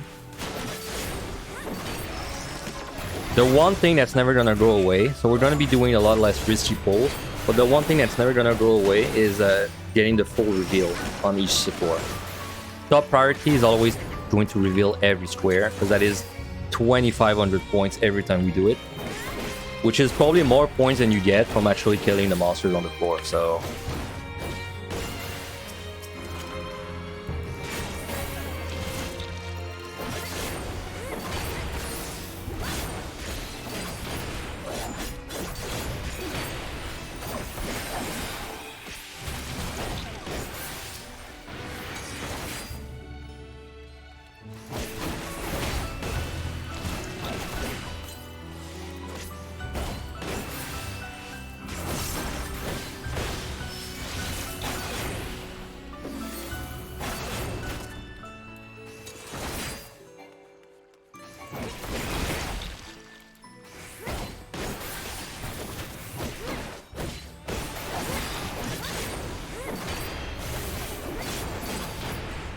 alright, and we can go. We full killed this, so this was kind of low kill. And yeah, I would be very surprised if we full killed this without... I mean, if we full kill this, it's because we're lucky and we just find like Petries and, you know, free things at the right time. But you never know, right? I mean, that's the advantage of playing safe, is that it can only go up, right? When you're playing unsafe, then it can go down. No, like you can just get... Like if you're playing unsafe and you get not lucky, well, you're kind of like ruining the run. But if you're playing safe and then you get lucky, you know, it can only go up.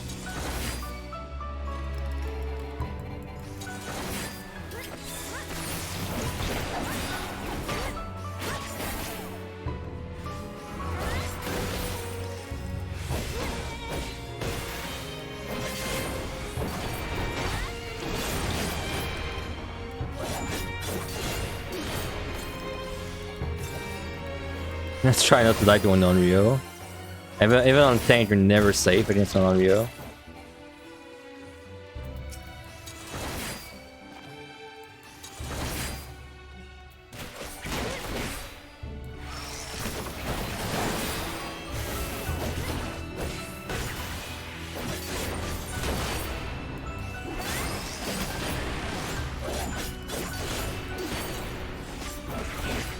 So like I said, I think like your palms, like the frailty and strength and all that, you can get them down to 2 without like really any issue, which I will do actually. I will frailty this floor. Since we're full killing this anyway. Well, since we're killing multiple monsters, and which is probably going to be every monster on this floor, we might as well frailty, right? Like, remember, if it's at 3, then you just gotta try and find an excuse to use it. Unless it's like a Petri or a Magicite. In that case, we want to keep them for the harder floors, like Strength, Frailty, Steel, and all that stuff. We can put it down to 2. In fact, it would not be a bad idea to use a Steel right now to do some kind of AoE pull, but I could only do that with good options, so... like good monster options.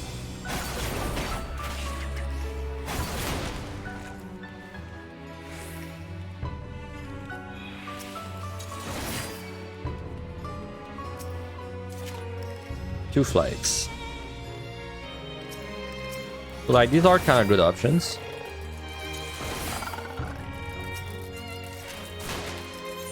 Okay, so we can do a bit of a AoE pull there.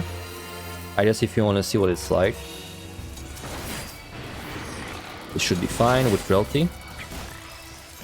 We're also gonna restrain.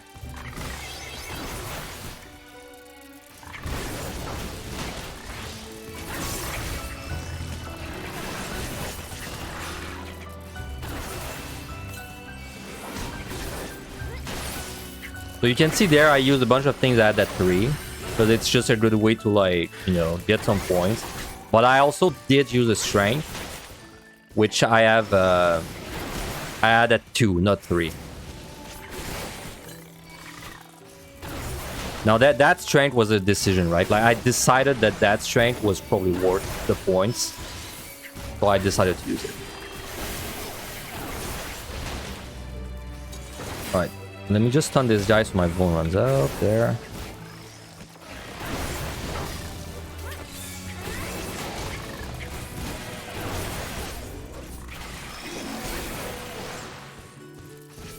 As you can see though, Gunbreaker has very bad healing options.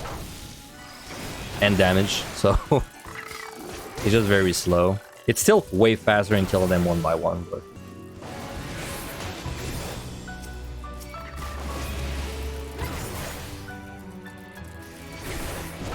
So this is like, if you're trying really hard to push core on this set, it's kind of like what it's gonna look like. Except you're going to be doing this the entire time, which is really going to drain you like your palms. Right now we're only doing that because we have a lot of like 3 of everything, so...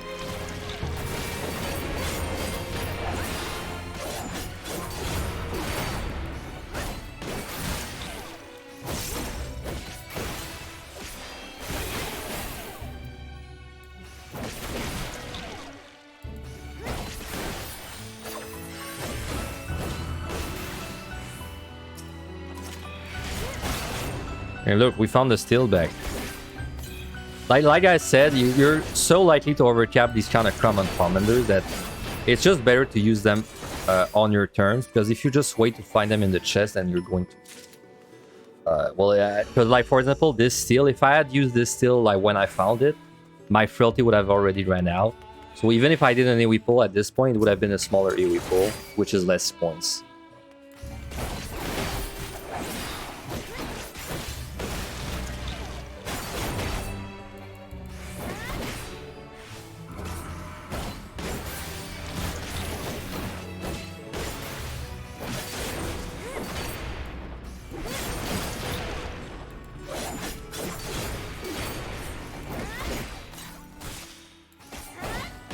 Yeah, good point. If you do die on the 91 plus, well, if you do die anywhere from 1 to 100 in QTD, it won't even let you go above 100. Yeah. And if you die above 100, then you just your run is dead. Like you can't even go back.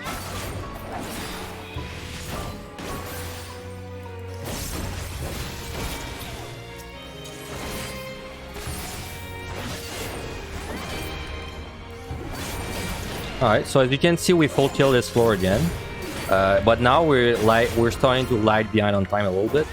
Like I said, this floor you should not expect to full kill this unless you're like willing to go very hard on palm usage.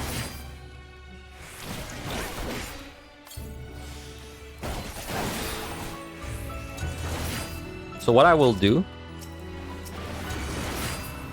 is I will simply kill. I will still kill everything on the next floor, probably.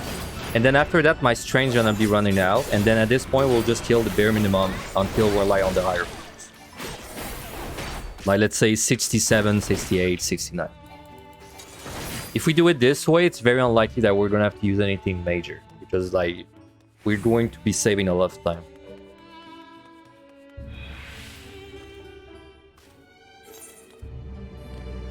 So basically see it this way, right? Like we use the early floors to kind of put some of our palms at 2.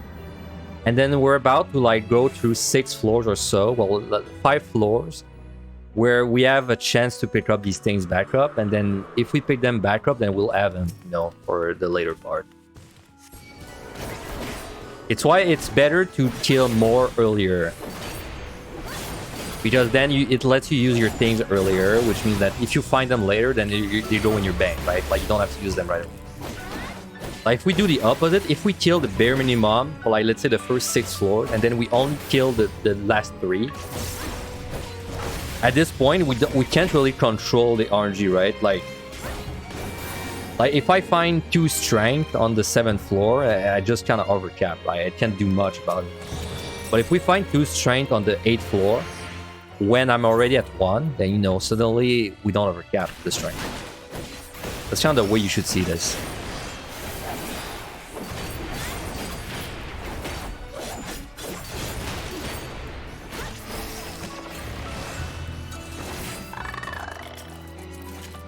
And there we go, a good example. We found the frailty back. This is the kind of thing that like people like to say stream alert on memes, but it's when you're doing a lot of score runs, you're gonna see this happen all the time, right? Like you're gonna use your palm, and then you're gonna get them back like a few floors after. And I think the reason the reason it feels lucky when you see it is because you don't realize that it's happening to you when you're not caring about it, right? Like, how many times have you been on the floor, and then you found like 4 strength on the floor, and then you were like, you didn't even acknowledge it, right? Like you just 4 strength, you don't even remember it. I mean, of course you don't remember it because like you're keeping your strength at 3, so you're wasting all these strength. But now imagine if you got to this floor and you had 0 strength, right? And then suddenly you refilled all your strength. You might say, oh, streamer luck, like, oh, that was just luck. But I mean, really, that happens to you all the time. You just don't realize it. Because when you're keeping all your things like very high at 3, then it's just, when it happens, you don't even notice. And I see it all the time, like even in normal clear runs, I'll be watching like someone streaming it, and like they'll be doing, for example, a floor, and then they finish the floor, and then they find a petri at the end of the floor, which they don't use, right? Because there's no point anymore. And then later, when they actually start using their petries, then they don't find the petries, and they're like, oh, I never found a petri, right? Because they don't remember when they found it, they just could not use it. Like, they did find it, they just didn't find it the correct time.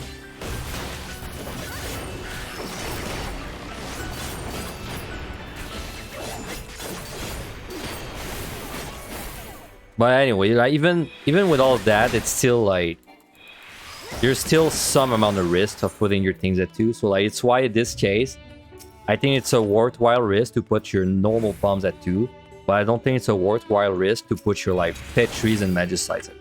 So.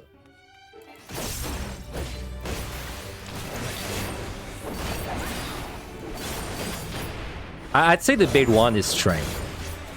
Especially when you're starting to score run, it's very easy to like not strength. Like you have your strength at 3 and you're just not using it. This is a mistake. Like you have to use your strength.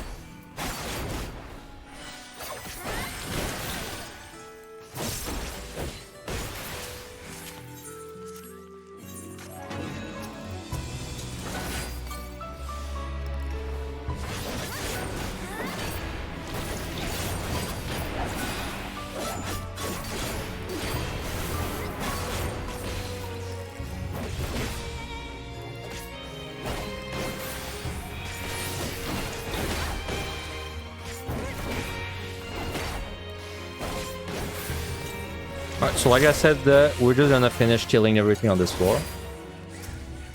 Oh, do we need kill everything on this floor? Not really. I guess I'm more of like almost like more like a black and white kind of person when it comes to full killing the floors. I like to either full kill them or not full kill them, right? I feel like it makes it easier to track in my head for me.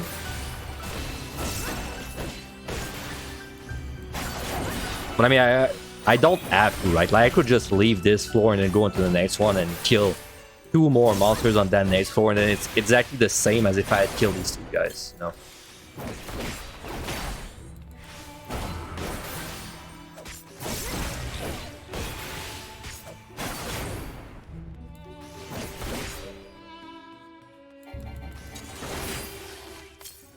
And you are the last. No, you are not the last, but almost the last.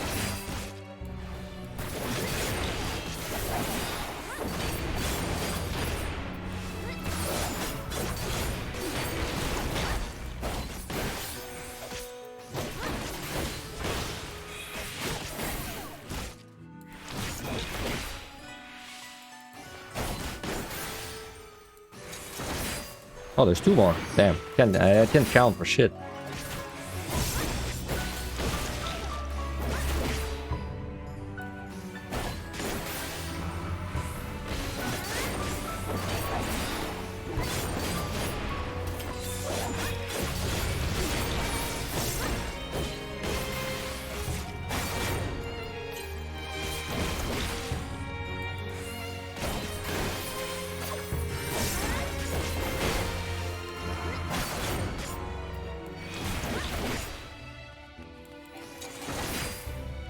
Alright, so now we're gonna be about 3 minutes behind the normal pace.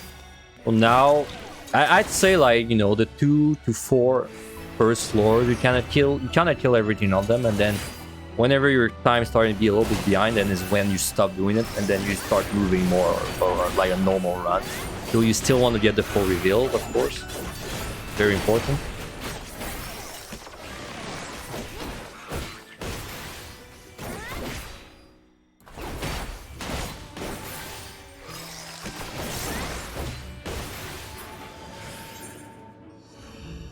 And if I had 3 affluence at this point or 3 fortune, I would still be using them. It's just we have not found them in like a very long time. But if I had 3, I would use them instantly.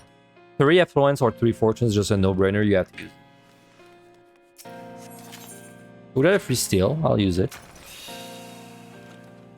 Now, a good example of like a pomander I found that I already had at 3, so I don't really have a control of when I want to use it. We have a frailty. And a treasure room. That is interesting. Huh.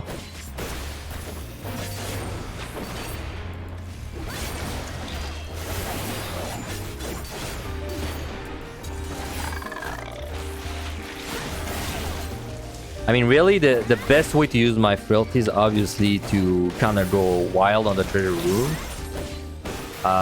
But like, it would cost me 2 witch chains on Gunbreaker to kill the monsters, and then using 2 witch chains before the next set is a little risky.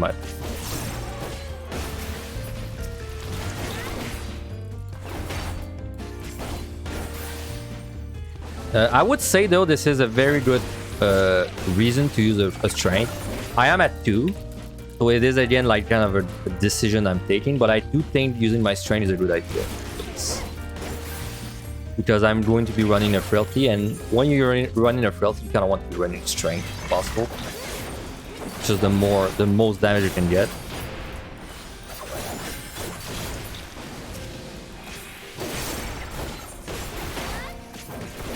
So I guess this is a difference between a safe run and the kind of a more story-oriented run.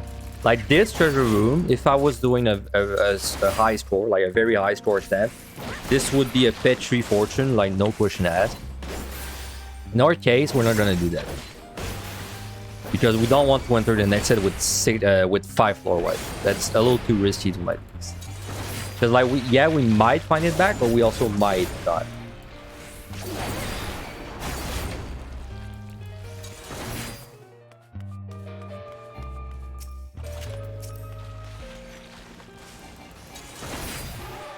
I would say it's definitely not a waste of time to like just kind of check all the chests that you're close to, because like maybe one of them is a pet tree. You never know. Oh, 2 altars, nice.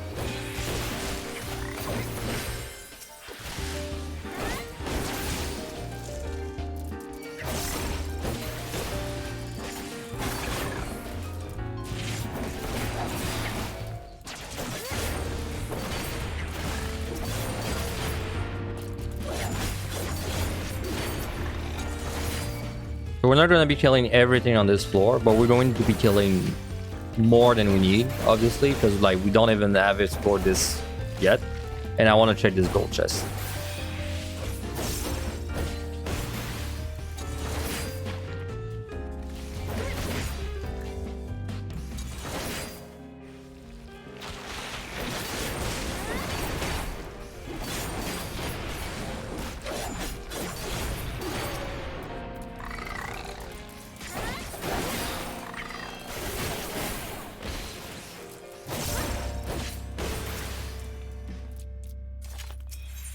We're just gonna burn that.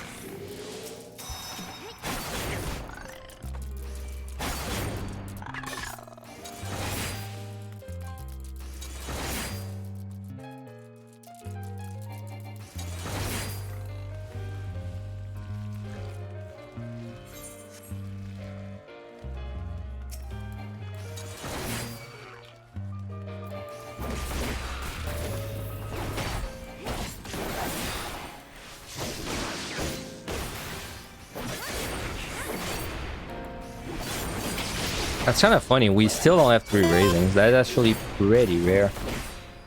Thanks for the follow, Matt. Thank you very much. Alright, so we're obviously done with this floor. We're still going to... like, we're just going to kill things on the way while we explore the rest.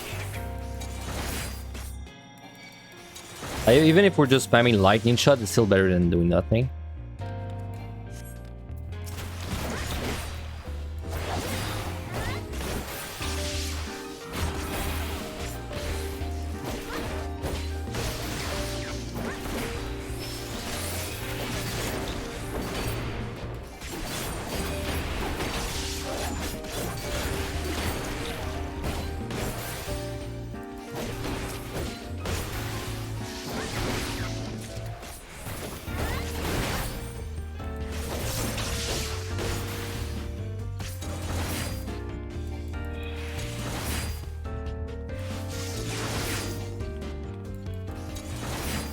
Well, this one's gonna pull, obviously, it's fine. Well, we actually have 3 altars, so we are going to use one, and then we'll couple it with enough ones too. Man, what's with all the floor that give me 3 altars? That's kind of crazy.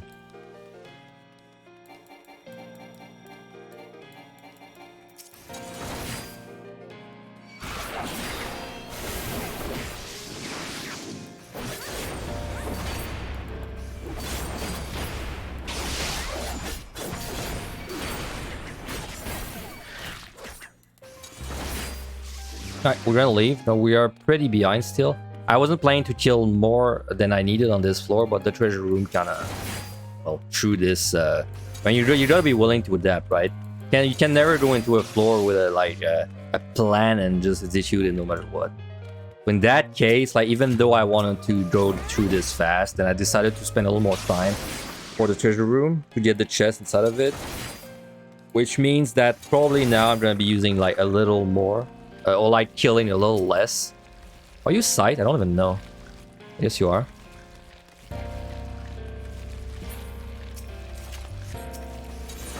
And look at that, we found the strength again.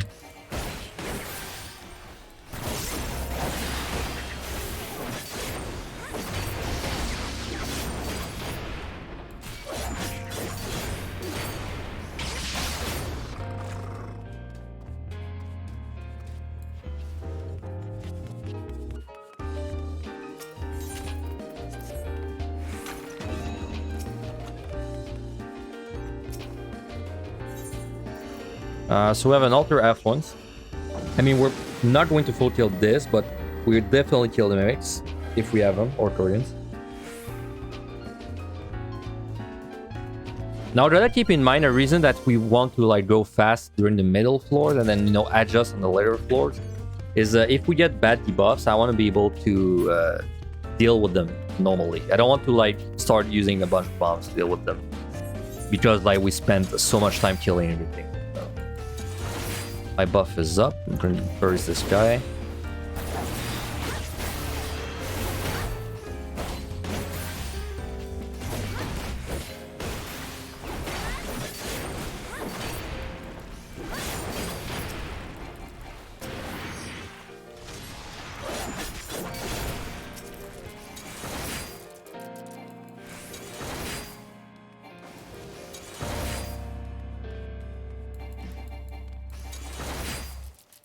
And we have mimics, that's fine. That's why it's great to be a tank. We have a Purity too, very unlikely to be used for anything, but it's right by the key, so I'll keep it there.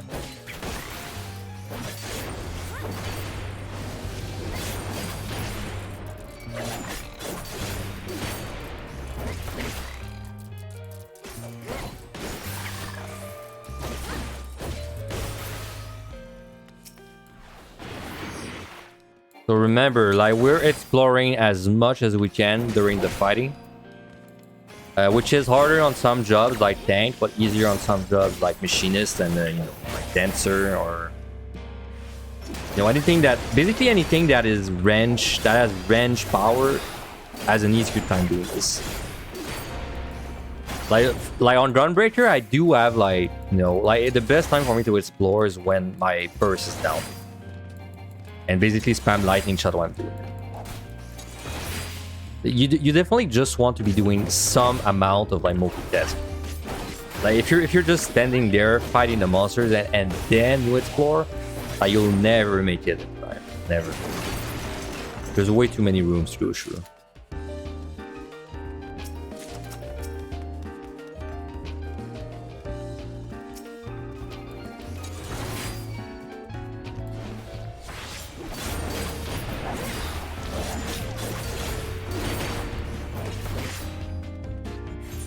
Did I check this? I don't think I did. No, I did not. Nice crit.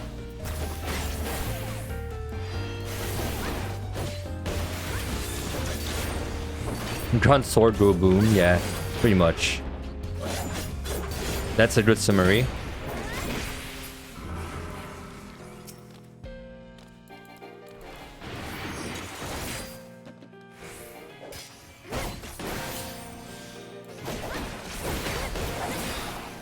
So mimics in general, I would say on every job, it's probably worth killing the mimics all the way to like floor 70.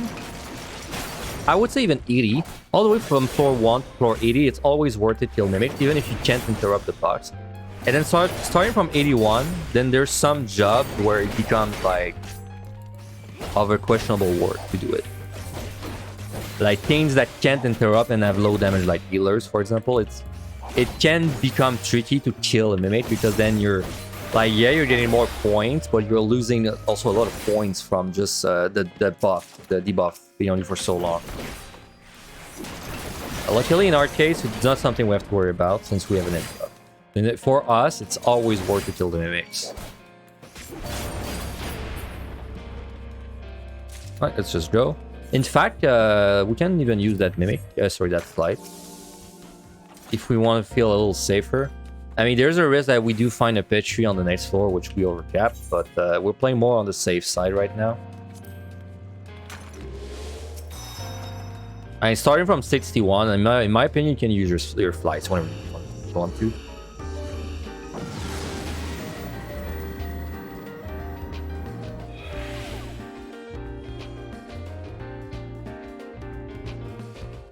Wow. Well, this is a good flight, actually. Kind of a shame I don't have my debuffs. Sorry, my buffs, but oh well.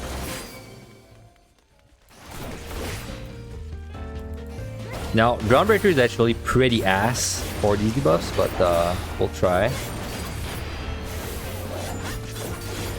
Hey, what's up, Rin? I saw you got a gifted sub earlier, by the way. Congrats.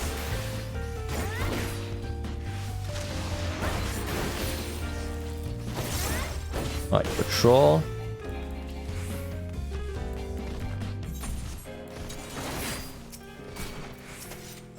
I mean, that's a free pet tree, but I have 2 Serenities, so I can't really use it, right? Like, we're just gonna have to leave it there. I will only use it if I have to Serenity for, like, surviving or something. So, right now, we only care about exploring everything. But that's a good example, right? Like, you know, if I pet tree the treasure room earlier, then we would have found it back there, like right there, and then we would not have to worry about any of that because we don't have to use it. But like, that's a risk, right?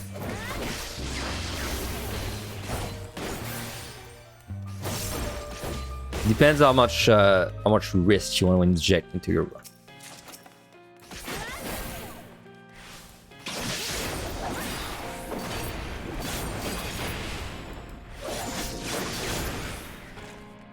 And sprint's really nice.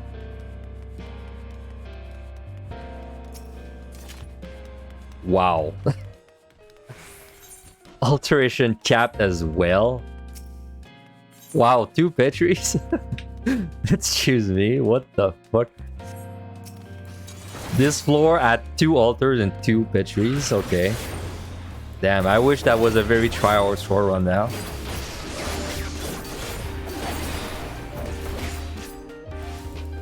I mean, I still will not Serenity because it's going down to 1 Serenity. I would do it, like, in my actual run I would do it, but I don't think I should do it in the... You should not do it if you're just trying to score, you know, for the first few times. You will be stupid, so...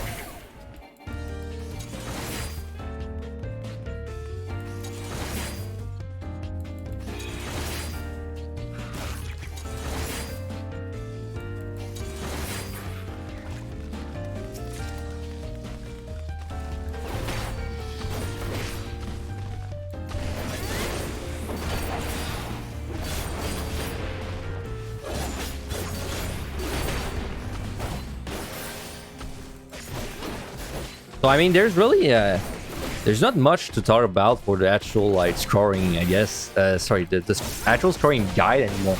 Because like from now on, it's going to be very similar to like a run, just a normal run. I'll try to explain kind of specific things if I notice them, but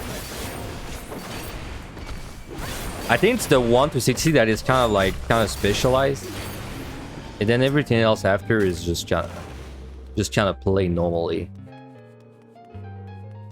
Oh, whatever. Well, one thing, right? If you're waiting for a monster to move, it's probably faster to just kill it, almost always. If you're able to, at least. Well, it's maybe not faster, but I mean, I would rather waste... Well, not waste, but I would rather spend 30 seconds fighting a monster than waiting 20 seconds and not fighting it. Because at least I get points out of fighting it, so...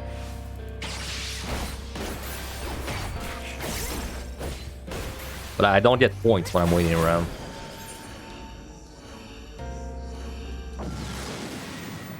Kind of crazy we're still at 2 Serenities. We have been at 2 for a long time. Alright, so now I would say is a good time to look at my time and can decide what I want to do. To me, this boss is probably 8 minutes with strength. To me, this looks like we don't have time to kill much. At least not on this floor. This floor, I'm just going to kill the bare minimum and go. So, because we need about 8 minutes on the boss, which means we have 14 minutes to do everything.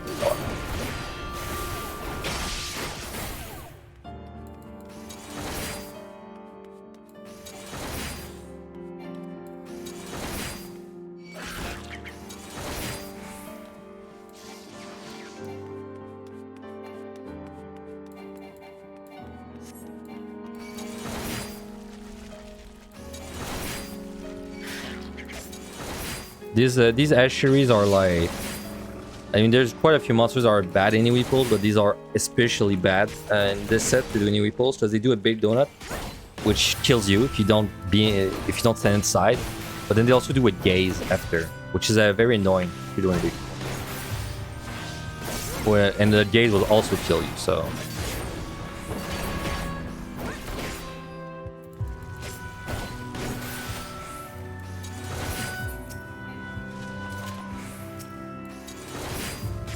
So 3 fortune is nice. Hopefully I can get on 69 with some amount of time left, and then I could just fortune 69. But we'll see.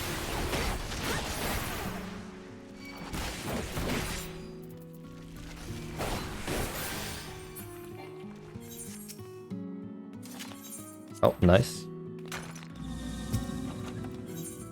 Now, I did say something earlier that I did not respect myself. You should never be sitting at 3 alteration at all time, in my opinion. So I should have definitely altered less. Oh no, wait, I could not have. Right, last war was no item. My bad. Yeah, but I should have used the alteration when I started this war, though, because I think I would have forgotten too.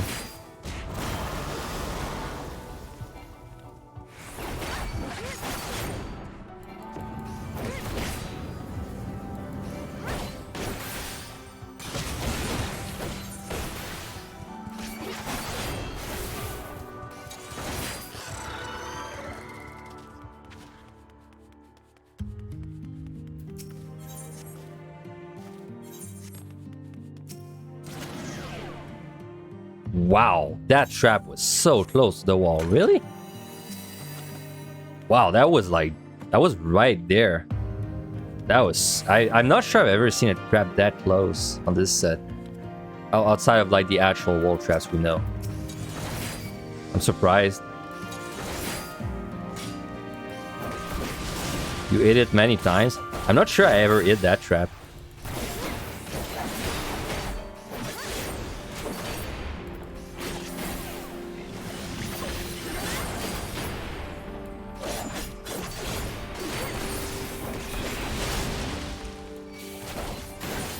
So right now a good time to strength would be at 16 minutes. Because if I strength at 16 minutes, then it kind of lines up really well for the boss.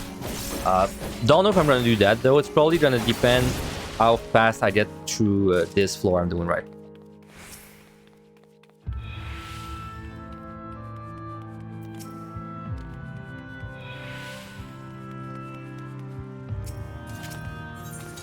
Well, safety, how convenient.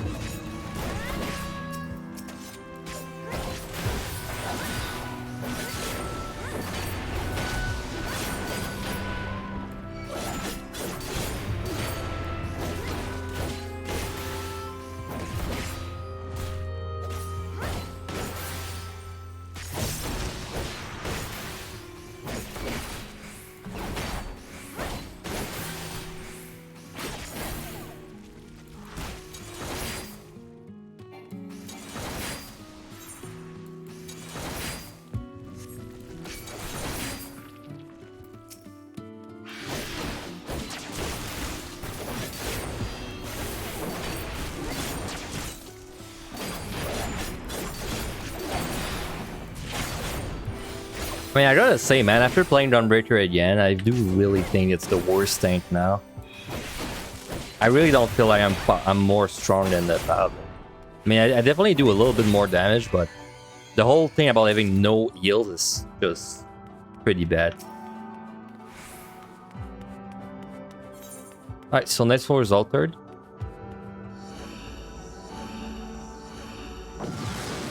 And we have about 10 minutes to do 2 floors. To me, that doesn't sound too bad. I might fly the last one just to be safe, because I would not want to be pushed in a situation where I have to Serenity the last one. Which is possible if I get like Gloom. Or like Gloom plus something, more like.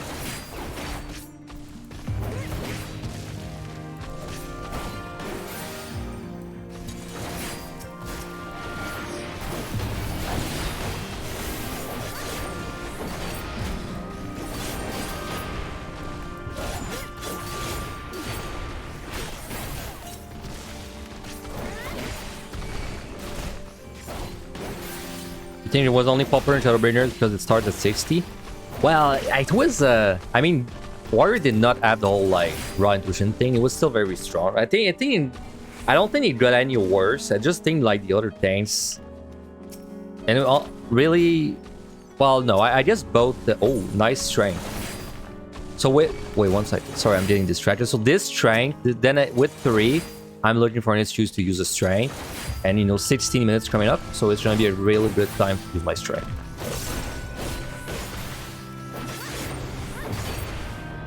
Hey, Happy New Year's to you, Akasha. It's still the highest damage. I think it's a little... I think it's like the highest, but it's like by a few percent, right? It's like not really significant enough to care.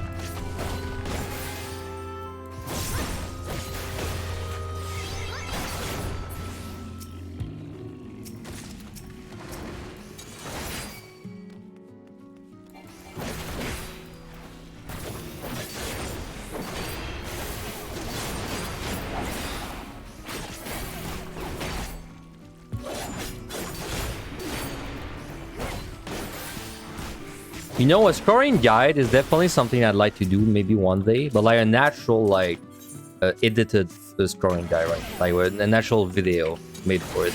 Because it's really hard. When I was doing the scoring, like, bot, sorry, not scoring bot, but like the tutorial bot for clearing, it was not that hard to give advice. But I feel like on the scoring, for a scoring bot, it's really hard to give general advice. It was easy until 50. Because like until 50 everyone plays the same, but then as soon as I zone into 61, it's like every run is too different. Like, it's hard to give advice that I feel like applies to other runs, because like in this specific run, like it's a good thing for me to strain at 16, you know. And yeah, like using a strain at 16 is also something you can do in your runs, but it's so like specific. Like, for example, I just got a frailty, so like, of course I want to be fighting for like a few more minutes to get more points. That's something, right? When you have a frailty running because you got it for free or you just found one, try to fight the whole frailty even if you're out.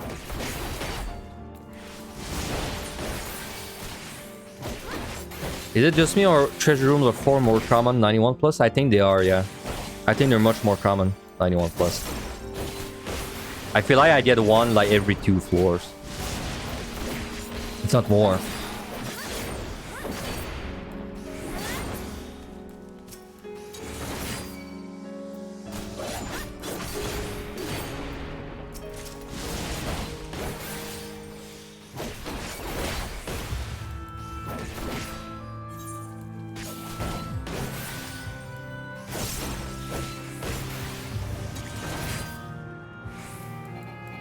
Wow, I didn't even remember we altered this because I found one again.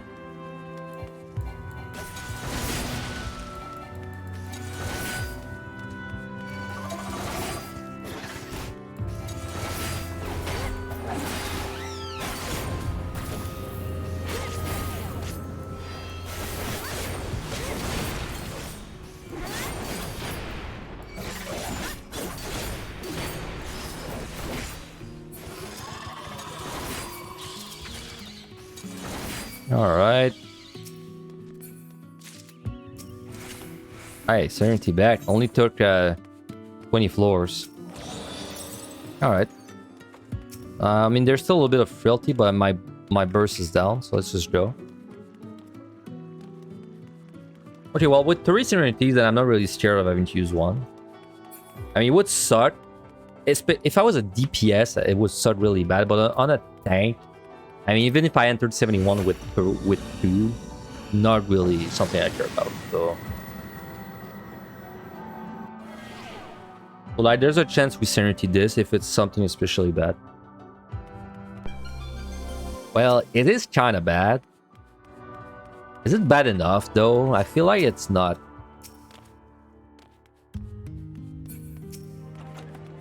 Nice try. Well, that's a good example of not overcapping. Thanks for the follow, well, Fenrir. Thank you very much. Man, these units are gonna suck on run pressure without skill and no item.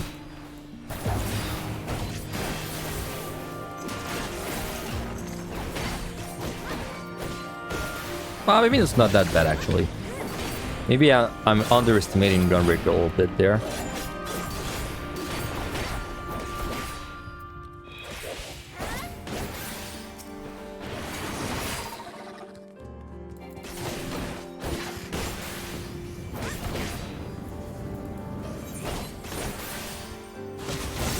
Alright, so keep in mind I'm planning to do the boss with only strength. That's the kind of the time I have in my head. Which means that if we do end up running late, then I can adjust with frailties, right?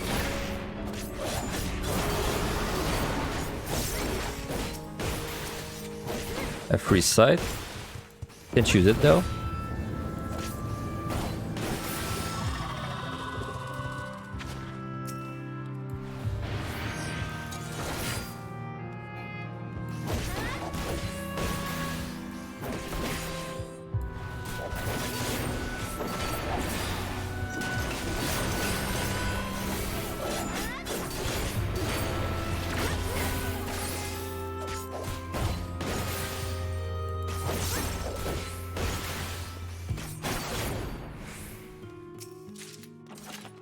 Another alteration. Dude, this would be a very good score run if I went really hard. This would be like a good save.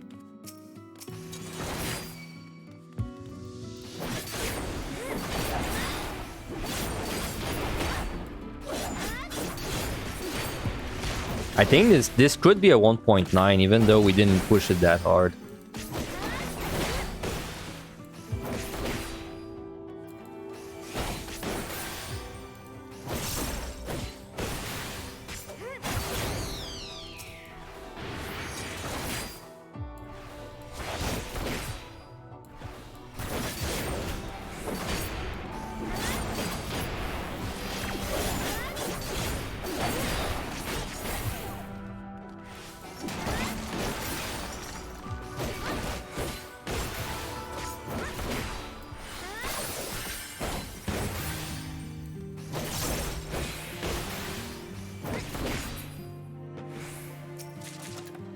Alright, probably need like one or two more.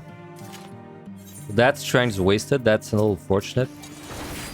But I mean, I would rather enter the next set with 2 strength Paris Serenities than Paris strength 2 Serenities. So.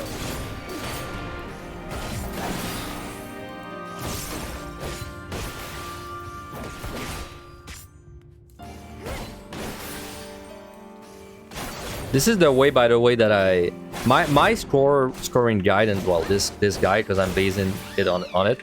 That's the way I used to do all of my runs back when I was still trying to go for Omni, because I was going for Omni, but I was also scoring while doing it. This is the way I did all of my runs, and all of them were above 1.8, right? None of them ever went below 1.8. So I think this is why I'm like, this is a very consistent way to score. Which is why, like, if you watch like big score runs, this looks like a very safe way. Like, it looks too safe, but that's a very, like, that's just the way you should score, unless you're trying to go for a super big score, in my opinion. Okay, so this is a pretty high kill. Luckily, it doesn't matter too much.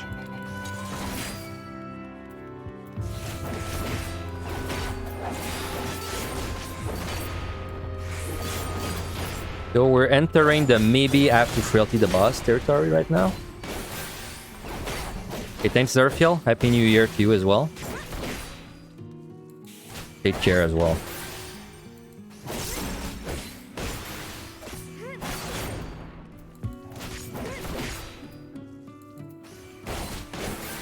Alright, so you are in the 8th kill. And we're out. Well, I don't know. We do have the shield thing to block the stun, so maybe we'll be. We'll do math again, I guess, right? So 7:30, pulling at 7:30. Okay, that's fine. Have a good night of sleep. Luckily, I am still upward for a little bit, for a week.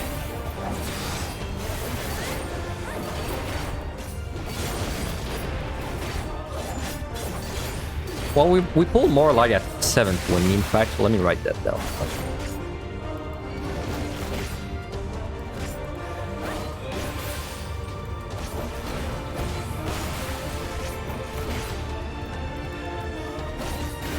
By the way, a way to like kind of like estimate the kill time it will take you to like kill the boss. Oh man, I don't have my shield for this rotation. That sucks. Oh well. A way to estimate the kill time of a boss, if you have done like another run with another job, and then you know that job has similar DPS, then you can kind of like estimate, right? Like for example, when I did Paladin, I knew White Mage was really close, so I just used my White Mage times instead. Well, basically, I used my White Mage times for the first few bosses, and then I took notice of like what the difference was in the percentage, right? So I was like, oh, I did the early boss like 10% faster on Paladin, and then I just took all the bosses remaining on my White Mage times, and then I removed 10% from them. Right? That's the way I would like figure out the kill times in both, basically.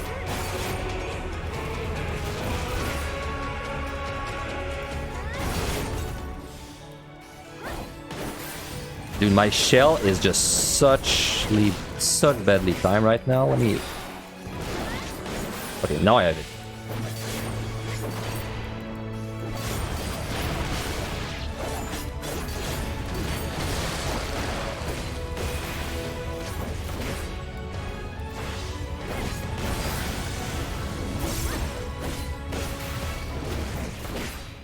So I'll know if I have to frailty when he's at 50%.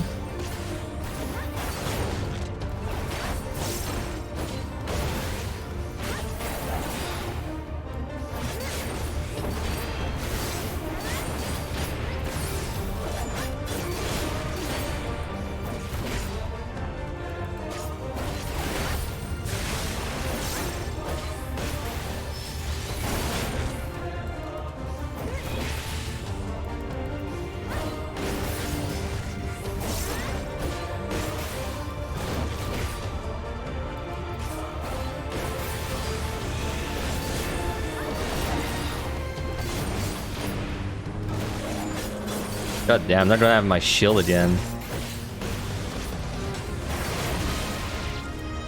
I really gotta realign everything there. Because if you didn't know, if you shield this kind of charge, you don't get stunned. So you lose less damage.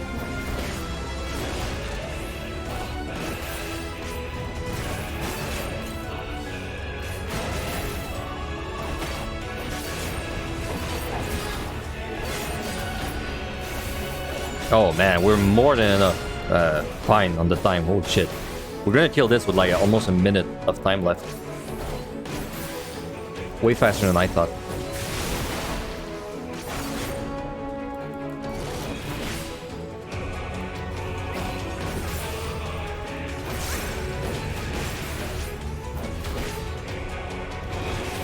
Ah, this time I have my shield. Okay.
Might have my shield.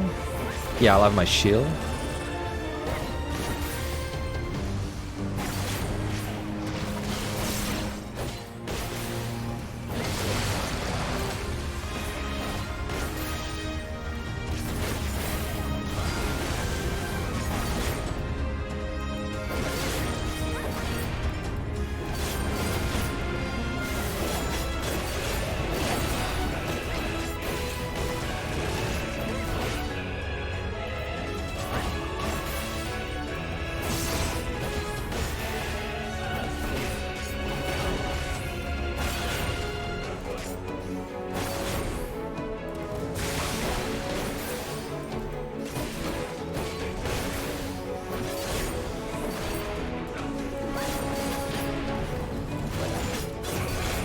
Alright, probably one more cycle and then we're done.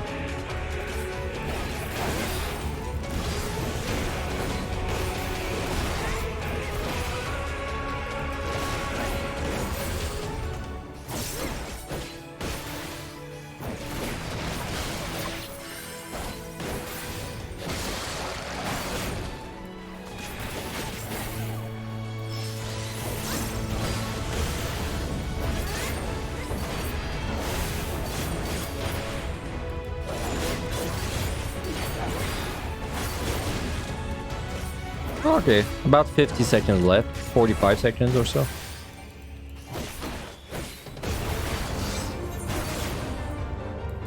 Alright, so we don't burn anything, of course. And you could burn an intuition if you wanted there, but I mean, we're entering the end game bag sets. At this point, even myself, I don't burn my intuitions because I mean, 100 point is nice, but 5 million is nicer. Alright, so next sets are going to be very similar to a normal run again. Except we have to get the full explorers at all cost. But like we're going from now on, we're going to be killing basically the bare minimum on each floor. But now is a little different because if we do see like a juicy Petri opportunity, then I have like some kind of thresholds that I'm willing to, like, you know, like I'll show in my document, but basically I have some amount of floor wives that I'm willing to use on each set, and then I try to use them whenever they provide me the most points. Anyway, let me be right back. 3 minutes again. I'll get something to drink again. Be running a quick ad, sorry about that, and then I'll come back and we can well, finally start the hand game sets, I guess. So be right back.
Hello, hello. Sorry about this.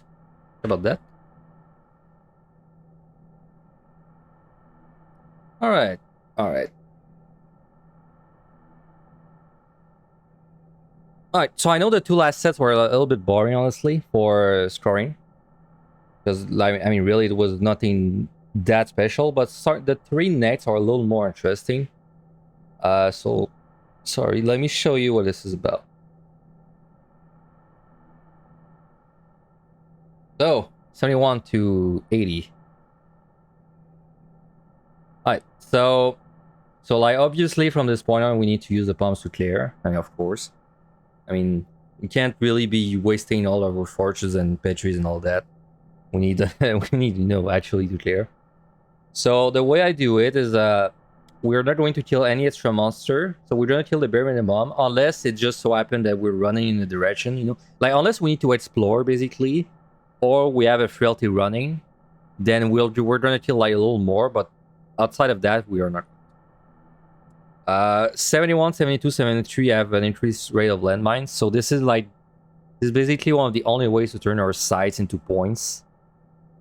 From this point on, because like even if we find lurings, we can't really use the lurings because we're not gonna have time to kill everything anyway. So like we don't have a reason to use a luring unless it's to combine it with a petri. So we're gonna be trying a little harder to like do a big landmine on 71, 72, 73, which is why we try not to witch chain our side last set too much. And then, once we get to 75 plus, then it starts being, like kind of like the real thing with the monsters being kind of ass. And then this is more relevant if you're not a tank. Because as a tank, there's no truly bad monster. Like, you can kind of kill everything. So, like, we don't have to be very picky with our steals. But, like, if you're playing a DPS, this is very important. Like, if you're playing a DPS, you can't just be wasting your steals and your serenities for points, right? So in my opinion, these are the two thresholds we want to maintain. We want to try and get out with at least 2 petries remaining, and we want to try and get out with at least 1 serenity remaining. These are the two I'm most like that are the most important in my opinion. Also, you want to try and get out with all of our flights if possible, because flights are very important for the next set. Honestly, flights are like probably the most important commander for the 81 to 90, which is like the next set. Not this one I'm about to do, but the next one. So if we try and avoid using them there, it's very good. And yeah, I do mention that you can use a Magicite if you want. Like, I mean, out of your own things, not if you find a free one. But I would only do it if you're like on your last Serenity and your Petries are already at 2, right? So Magicite is kind of the last resort thing. So too long didn't read. Pretty much, we're going to be using 1 Petri at the first opportunity that we see. And then we might be using more Petries if we find free ones. But outside of like the 1 Petri, we're just going to do a big landmines on the first 3 floors. And then the rest of the floors, we're going to kill the bare minimum and just kind of use what we need to gain a good time, right? Because we do need to clear. So, and the monsters themselves, there's honestly nothing to say that you would not know from just running this place normally.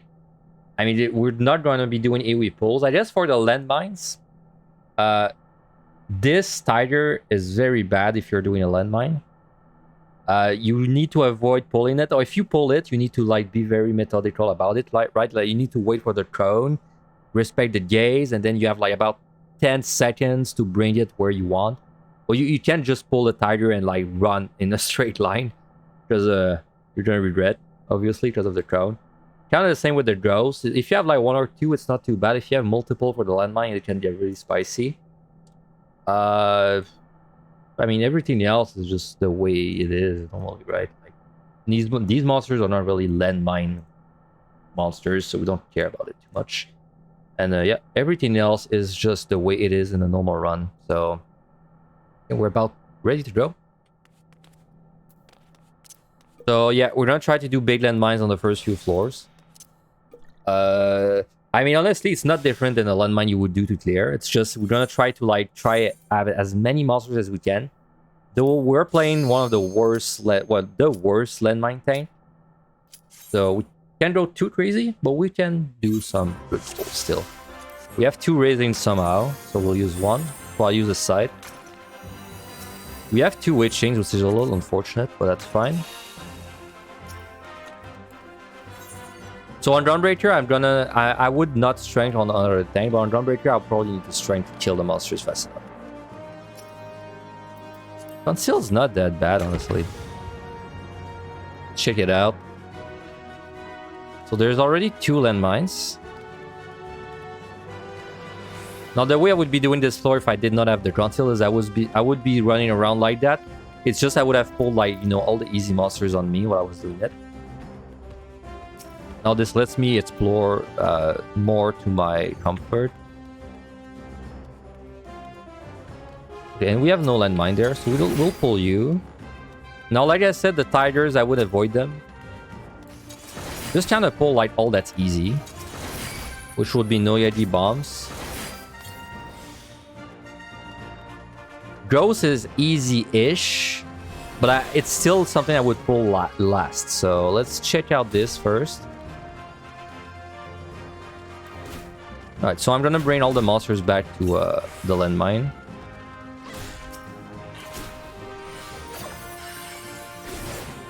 And then if I'm lucky, the tiger might be back for the landmine. No, I think it's still too far, so we're just gonna landmine this.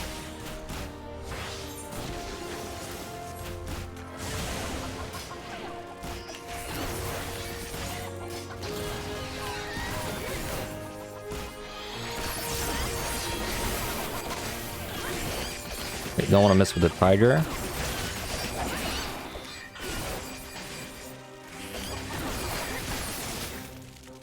Now I did not strength like I said I should. It's still gonna work out, but it makes this a little tight, tighter than I would like. Alright, so there's another landmine over there, but for only 1 tiger, it's not really worth going all the way back there. We'll just leave. We have to alter because we have 3. We could have fortuned this too. We're still kind of trying to keep everything not at 3. At least the thing that are not like a big deal like Magicite. Gloom would be a very... Well, it is a very good landmine opportunity. But I mean, we're going to landmine this anyway. So let's see.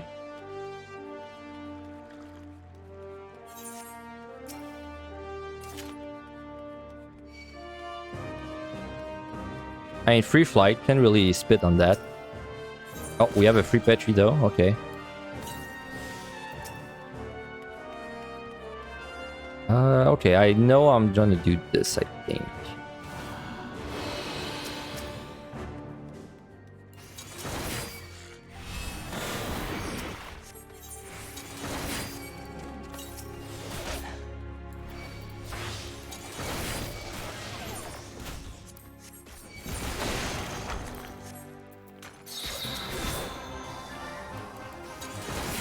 Well, I use the fortune there because I'm sitting at 3. Now, what I could have done for the Petri is before I actually, like, you know, went for it, I could have explored a little more. Find some lurings like that one. Kind of depends if you're willing to invest the time in doing that. And we have Corrigan's, perfect. Now there's quite a few lurings.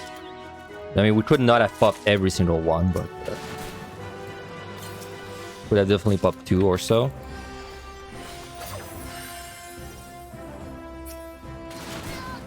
Nice. So I didn't talk about the Petries too much, but on the endgame floors, the way to do a Petri that is like a lot of points is you have to carry as many monsters as you can for as long of a distance as you can, and then you try to Petri inside a room that still has monsters in it. So then when you start your Petri, you have like basically like from 6 to 10 monsters that came from other rooms. It's like a good start. Basically a good amount of monsters that you would not have gotten otherwise. This is a very good Magicite. I mean, it's kind of... You can never be mad about overcapping Magicite, because even in sweaty runs, you kind of respect the Magicite. So we're just gonna use that to pop Lorraine's and finish off the floor. I swear there was a lure in there, but I must be drunk. Alright, we're gonna flight, because this is a safe run, so why not?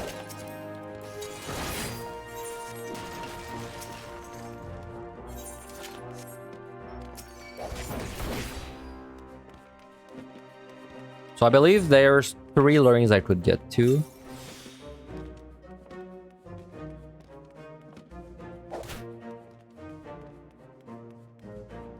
Depends what this one spawns, honestly. Let's just interrupt the mimic. Okay, there. So what do you spawn? Good.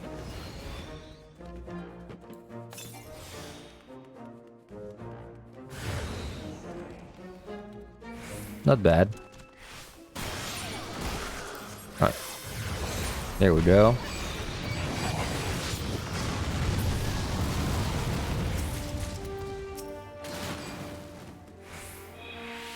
And we just look. We just loot.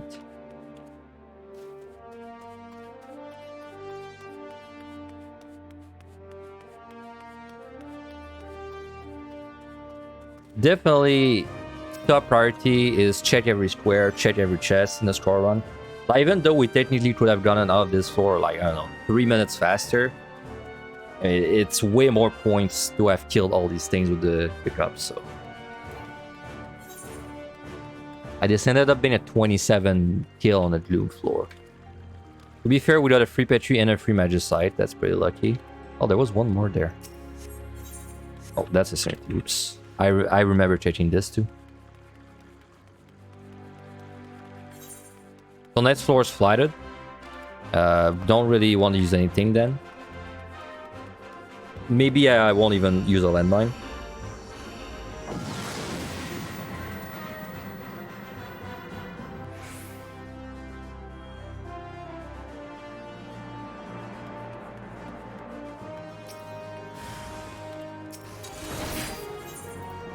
Sitting at 3 strength, so we use 1.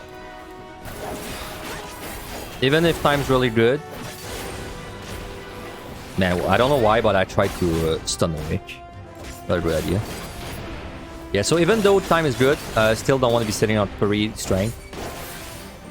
Even 3 frailties is a little unnecessary, I think. But this is flighted in this case, but I would heavily consider using your frailty next floor.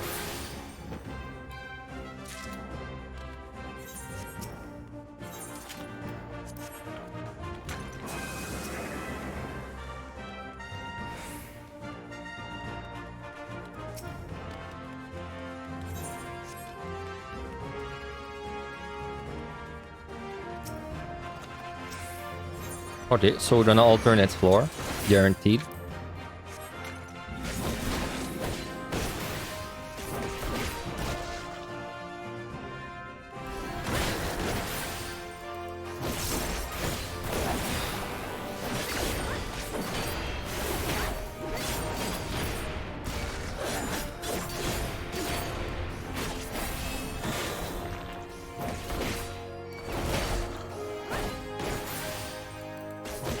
This ghost is likely to be in the way, we'll take care of it.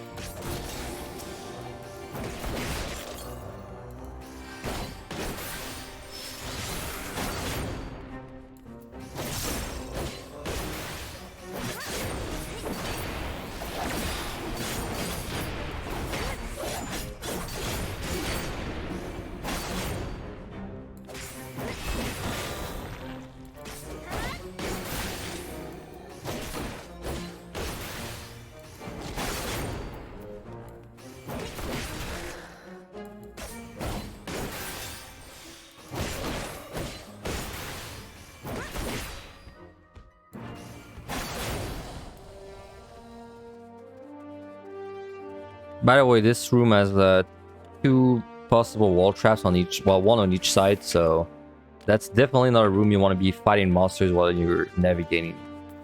One of the few rooms that you actually can be doing that. Which is nice. We might try landmine on the next floor, because why not? So again, we want to full explore. Though in that case, I would rather not fight an Okami while I'm moving, because it's kind of gonna heal everything back.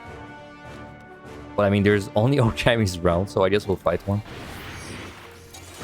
You can do some kind of like LOS thing against these guys too. Like that.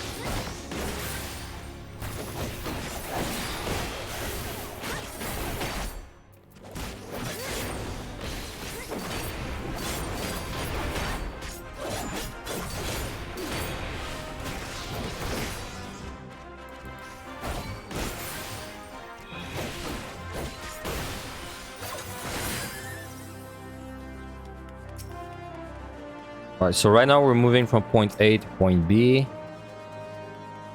So I'm just gonna pull something while I'm moving.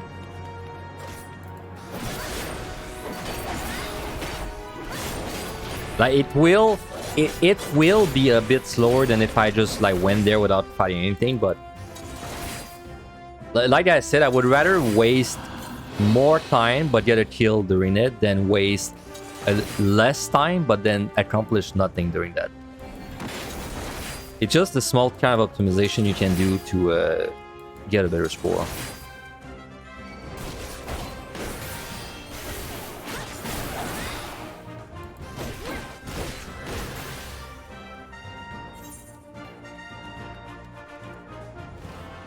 So I did say that usually you should have once with an altar.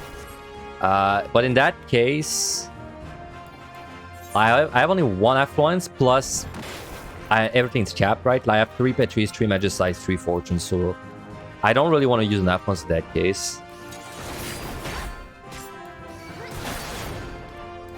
That's something you see people do often. Not even just for run, but like they'll use an affluence, but they don't really like they don't missing anything, right? I would only use an affluence if I was capped on everything. If I had 3 affluence, in which case I would be scared of capping the affluence itself. But if I have 3 of everything already, it's hard to justify using an affluence. So we have mimics, that's fine. This would be a good opportunity to landmine again.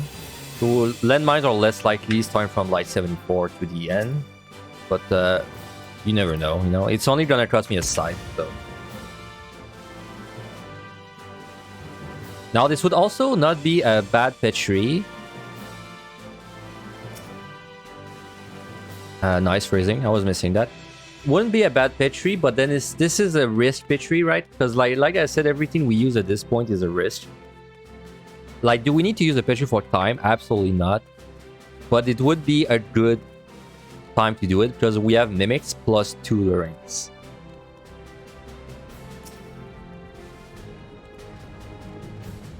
You are a landmine, perfect.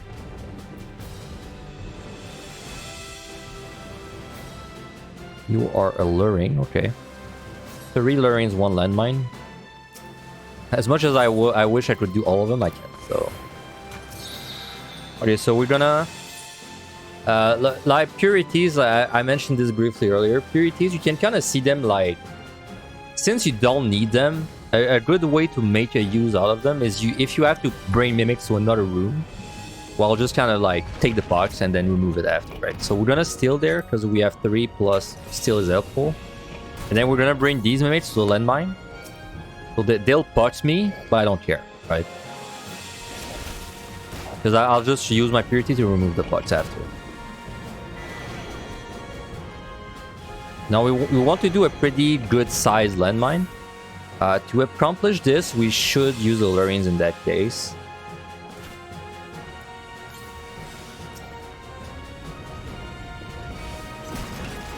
So anything but a tiger is fine. Okay, that's also bad. So what I'm gonna do something there. I'm gonna witching there.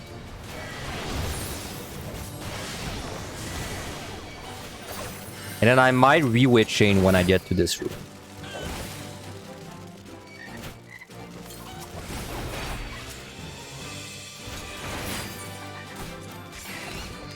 That's 2 witching, it's gonna cost me.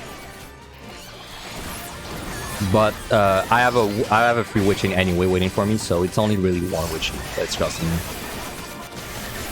Now remember, this job sucks at doing landmines, so make sure you have defensives. Well, it sucks compared to the other tanks. Alright. Like I said, purity. Oh, we got a witching back, so we actually lost nothing from this. Well, we lost a side. That's it. So another fast floor. And you can see the absurd amount of time that I have right now, right? Like this set is honestly very nuts. Like it's not stressful at all. Thanks. But I think it's still important to show this set kind of like a normal way, because if you're not playing tank, this set can be a lot trickier. It's just tank can get away with a lot because of the fact that we don't have to, well, because of the fact that we basically cheat through 3 floors with landmines. Assuming you enter this with full sight and witching.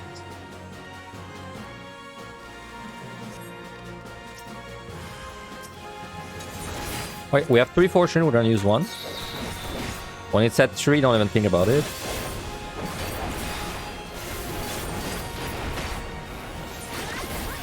Now we do not have 3 strength.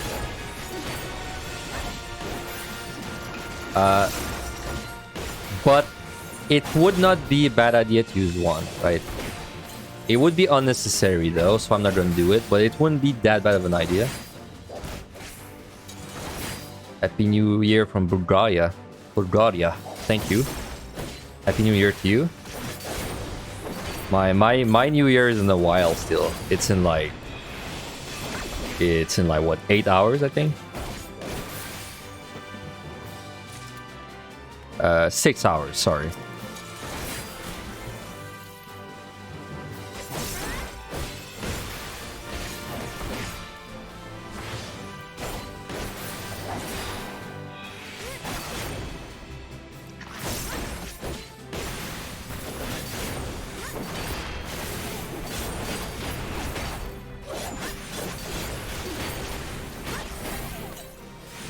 Right, that's definitely not how you're supposed to fight the tofu, but I kind of messed up, and we're gonna be drinking potions to pay the price.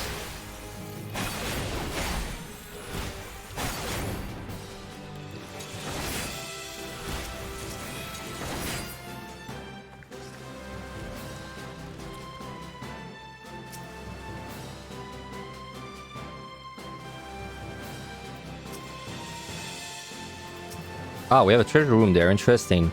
So again, this is like, oh well, we have a free petri, but I mean, again, this is I would hesitate to petri this in the context of like a safe run. Now, unfortunately, we don't care because we found a free one, but still. Now, something you can do when you petri is you can safety, since it lets you actually go in the middle of the rooms, which is pretty convenient when you have a treasure room, so not a bad idea. If you have 3, it's not a bad idea. If you have like 2 safeties or 1 safety, then think about it twice, because then if you have like a couple of big rooms, it can really put you in a bad spot.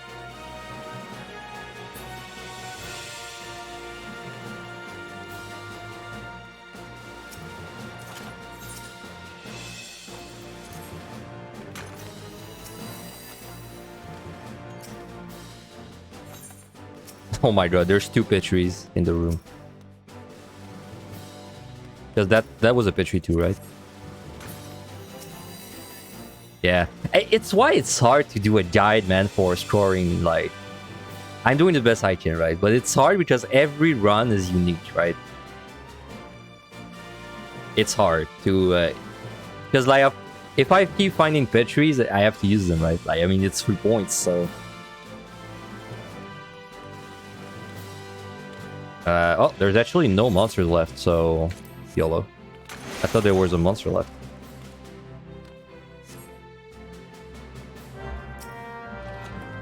Very hard to give like general advice.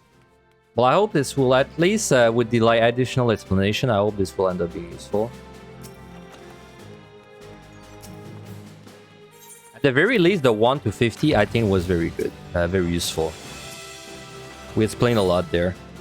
It's everything beyond that. It's kind of hard to make this not just feel like a normal run. Thanks for the follow, by the way. Suspension. Thank you very much. I appreciate it. Suspension XD.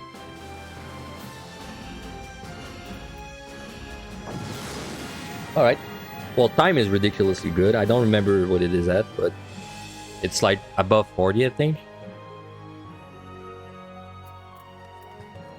The game's taunting me, man. This is such a good... This would be so good if I was willing to use my pawns. So for context, you could Magicite this.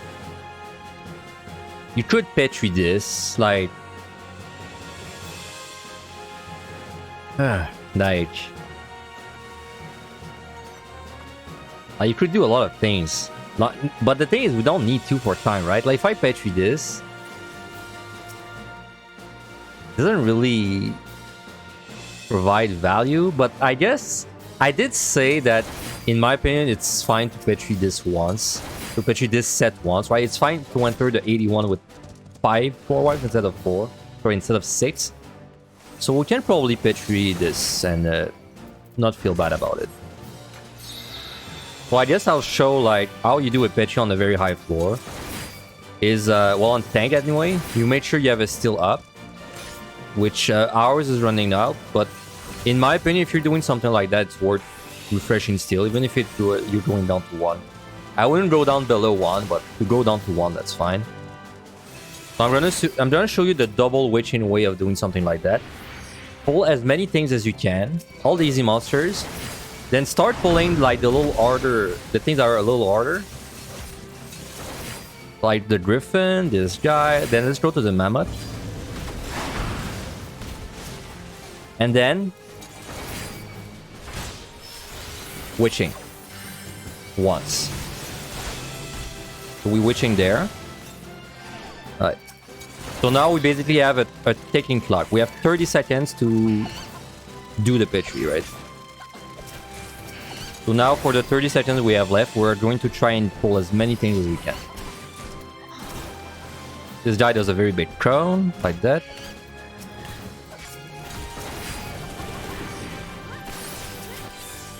Which is about now, so... it's just a way to like get maximum value out of a Petri. By the way, you can do that on like a normal floor too. It's usually something you do more on like a big floor.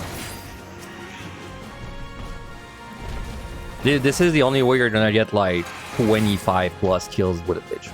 You need a witching 12. Alright, so I think we did pretty good there with the Petri. Exactly 25 kills. Now we're just gonna loot all the chests. Friend's good.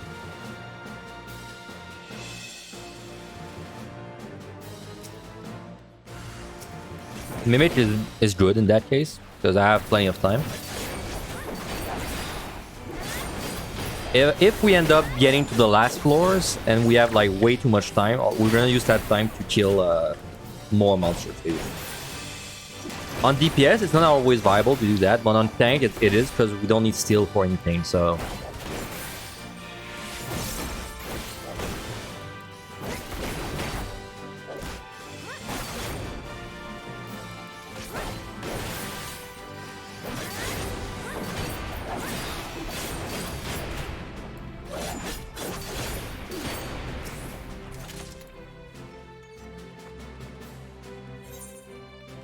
Now that silver could have been the Magicite.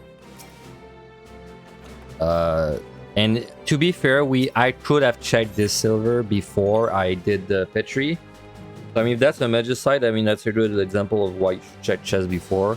But at the same time, can't really be checking chests for like 5 minutes every floor, right? So you gotta balance things a little bit.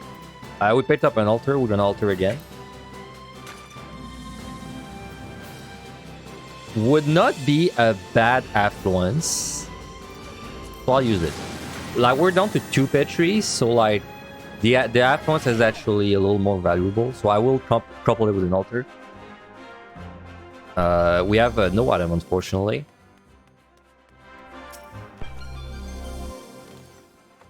Now I wish I pre-strained this. I really wish I pre-strained this.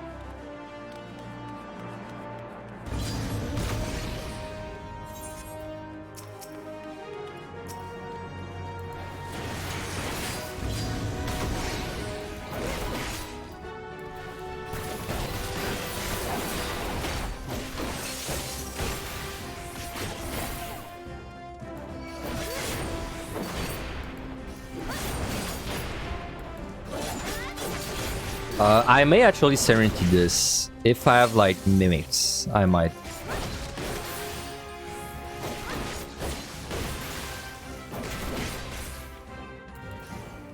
So when you're at 3 Serenities, I'd say it's fine. It's fine to use your Serenity for like kind of like a greed play. Though if you're like playing something like a melee DPS, like a melee DPS, I would be more afraid of doing that. But if you're playing like healer, tank, even like range DPS, then yeah, it's probably fine to go down to 2 Serenities for like points.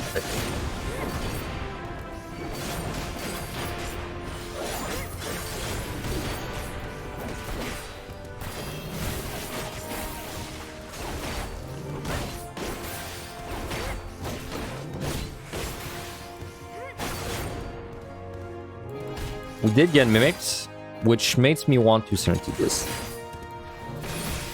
So now the question becomes, if I Serenity this, and let's forget about the fact that I'm gonna lose 1 Serenity, right? Let's just only think about the point values.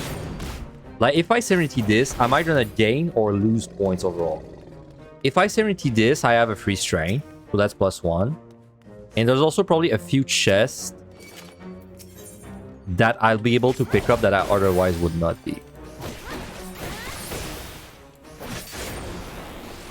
I'm still unsure, honestly, like, if I want to Serenity. It's this kind of floor where I'm not sure if it's worth it. Now, unfortunately, I'm Gunbreaker, and Gunbreaker's pretty ass in Noada, so we might just have to do it.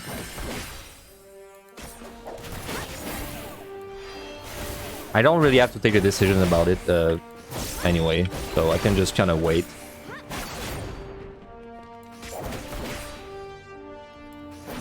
I'm just a little bit worried about when I lose the steal, I guess.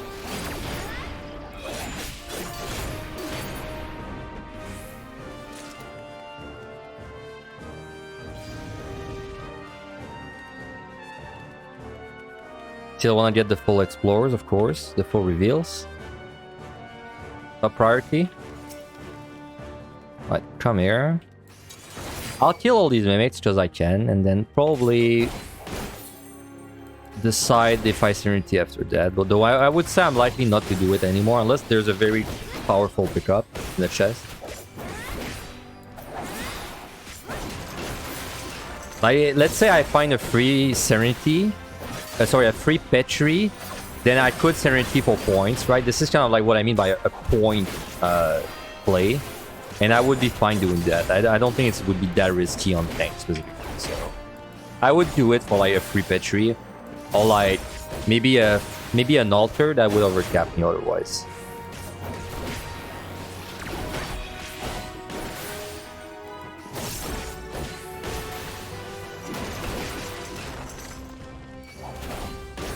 There's a silver. Where is it though? Oof, that's gonna be annoying to get. That might be the Serenity I need to use because this guy might actually punch me.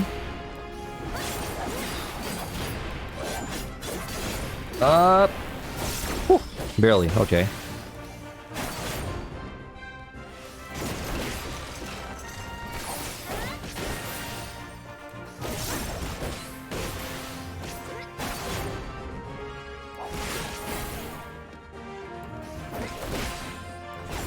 Nice double crit.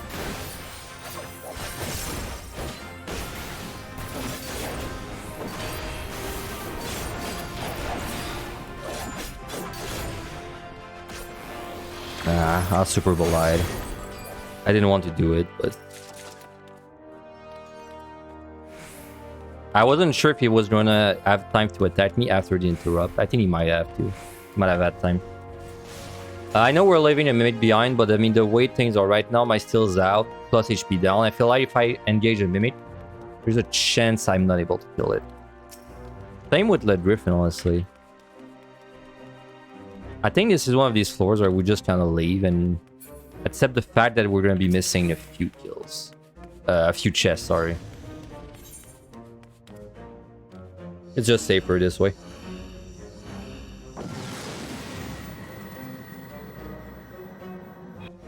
Remember, right? Like, scoring is not a switch. It's a slider, right? You decide how much you want to score. It's not like once you decide to score, you have to like play as greedy as possible on every single floor. I won't tell your mom if you decide to leave behind a few monsters.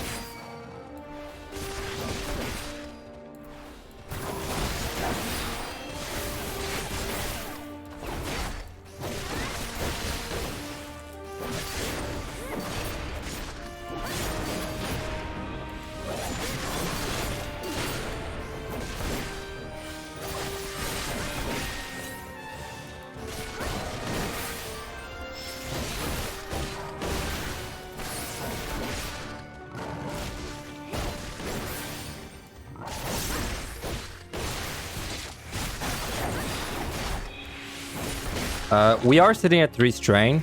I mean, we definitely don't need to use a strain for time, but like I said, strain is that one of these kind of bombs that whenever you have it, you just kind of want to use it. And when you have it at 3, you just kind of want to use it, no matter what. I mean, unless it would actually be wasted, but as long as you're going to be fighting for like some amount of time, you want to use it. Okay.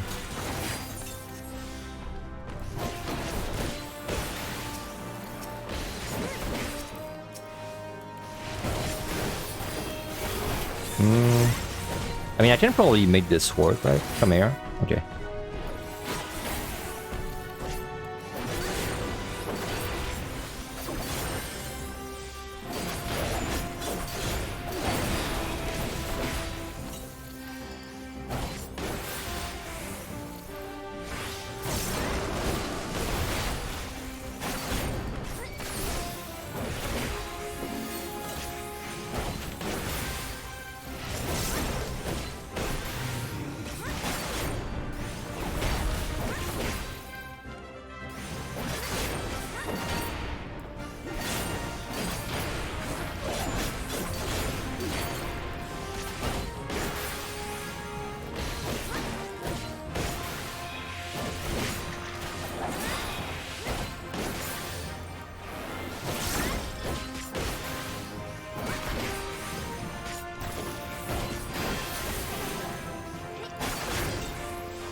You might pull.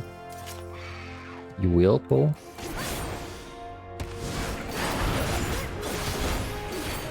We got a free witching there. It's gonna be hard to like really transform that witching into points though. We have a treasure room, interesting. Well, even if we have a treasure room, I can't really do much about this. Well, I mean, I could pay 3 or Magicite, but since we are sitting at 5 right now, remember 5 is kind of like the threshold for this set. In my opinion, you should not go below 5 for this set. So we're just gonna be sitting at 5 for this entire set. Well, or even better 6, but if I had 6, I would use it there.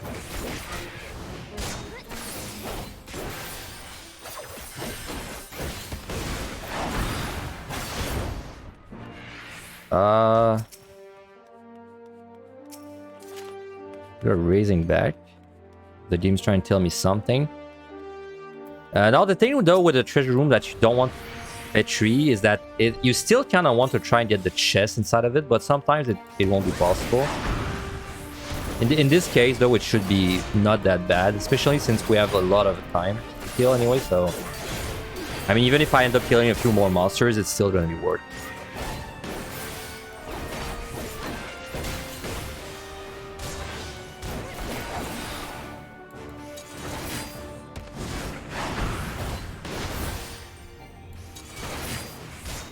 The thing didn't crit me, huh?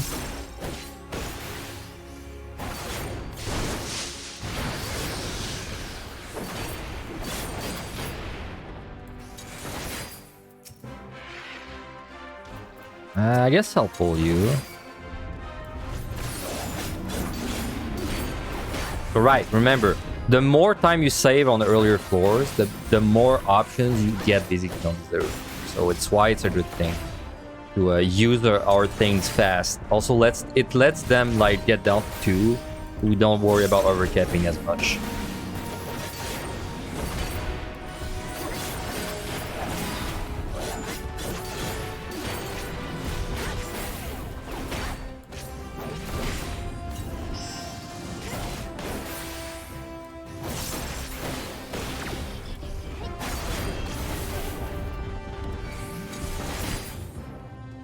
We're out, but like I said, we don't care too much yet because we have so much time to kill.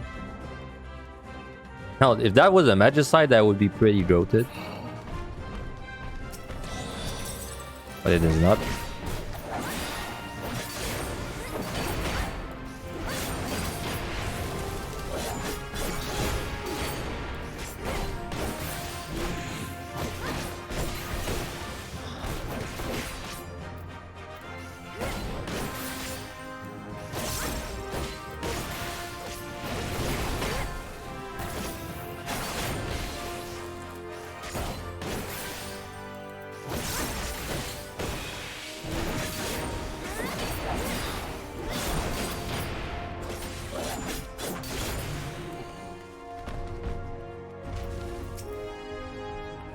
You're probably going to pull. Yep. I just want to watch out for the lion because I think it might be coming back.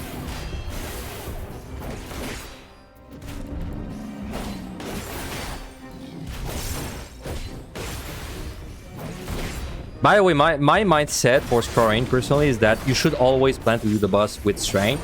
And I mean that even if you have a lot of time left. So like right now, you might be like, oh, if I hurry up, maybe I can save the strength on the boss. But I don't really see it that way, right? Like, to me, the strength is just something I'm gonna use no matter what.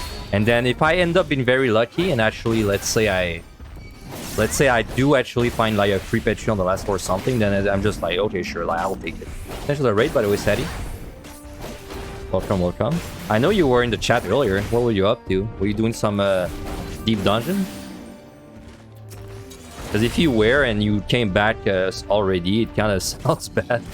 I hope you didn't lose a run. Oh, you only did 20 floors? Alright. How'd you like Mount, man? Honestly, I used to hate Mount, but I really like it now in Deep Dungeon.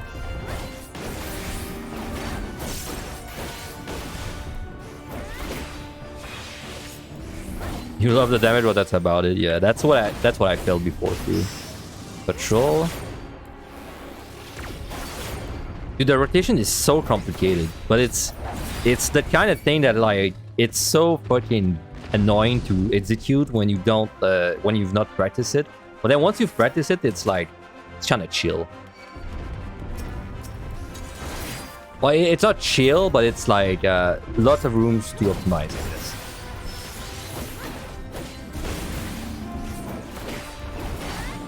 Well, anyway, so the run right now is honestly looking pretty good. Only thing though is that it's kind of hard to find tutorial things to talk about, because I feel like I mentioned everything already. And then we're just kind of rolling with like what we get. So, and I gotta say, it is very hard to resist the temptation of using my pumps greedily, but this is a safe scoring.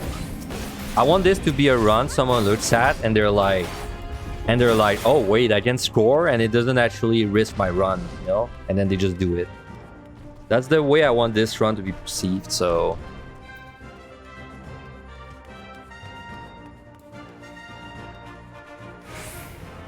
How would I deal with flights next set? Oh, my strategy for the next set is set in stone. In fact, it's the same strategy I use even in my greedy score runs. Next set is full flight. I will flight every... Like, I will flight until I'm out of flights next set. So...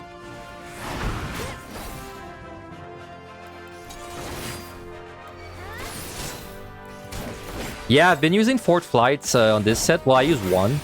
Right now, there's another one on this floor that I'm still thinking about if I want to use.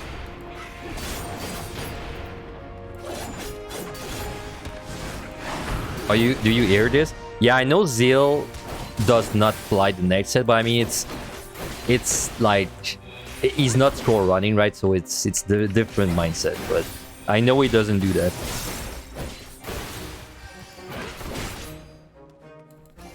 Yeah, I do the same. I dump all of them.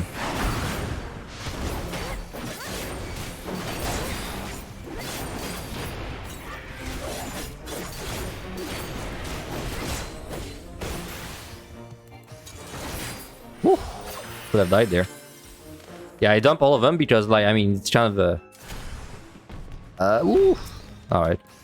Could have been a little spicy. I think I'm gonna use the flight that I got for free. Just it's trying to make things safer in case we get bad debuffs. And I don't want to give people the idea that you should not fly starting from 71. I think you should still fly if you're starting out.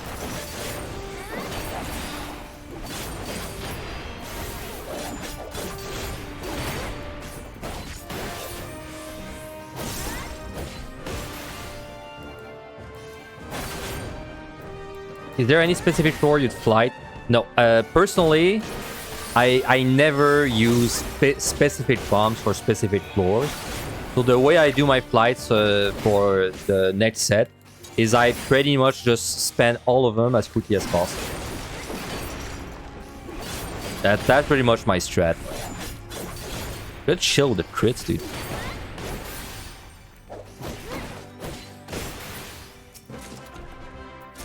I will one day leave this floor, I swear.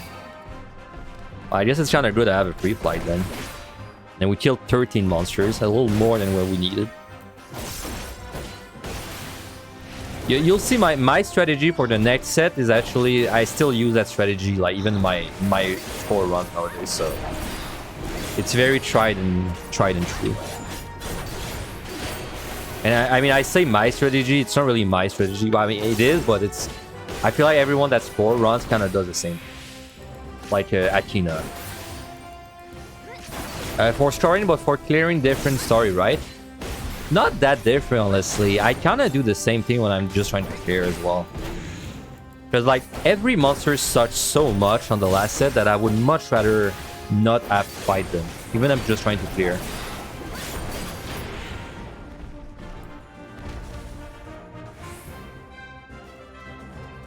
I'd love to check this chest. First, let's use this free flight. Now, I have no memory of what this gold chest is back there. Let's kill you while I'm waiting.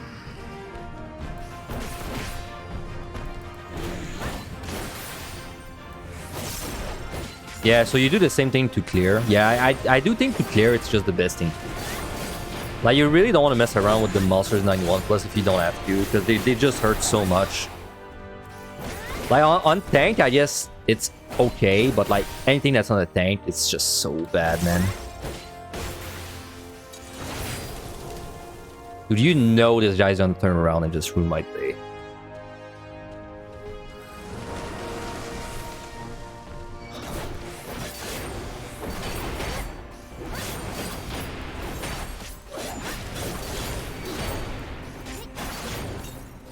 Alright, well, this floor took a really long time, but that's fine. Like I said, the faster we do the early floors, like the more options we get on these later floors. This was kind of what it was just... We had the option of taking a long time to do this one, to check everything, and we did, so... How do you deal with floor-wise being at full while also wanting to fight early multiple times in the next set? Very good question, which I don't have the answer for. Because it's quite often I do end up fighting, and then I just don't have and then I get like treasure room or something, and I can petri, right? But yeah, I kind of adjust depending on the first floor, like Sadie said. I do the same thing. Like if the first floor goes fast and I still have a strength when I leave it, then usually I'll flight. And then if it's the opposite and the first floor went slow and then I don't have a strength, I'll usually alter instead, because then there's a chance I can petri the altar. Come on, you were so far.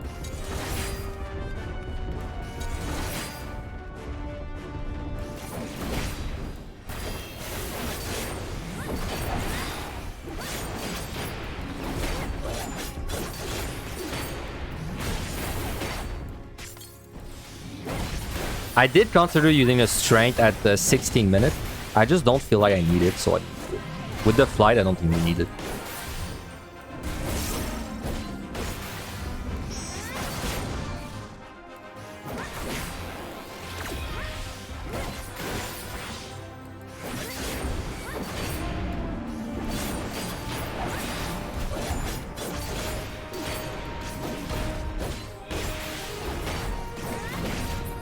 Alright, so this boss anyway will take about 8 minutes, I think. Yeah, about 8 minutes.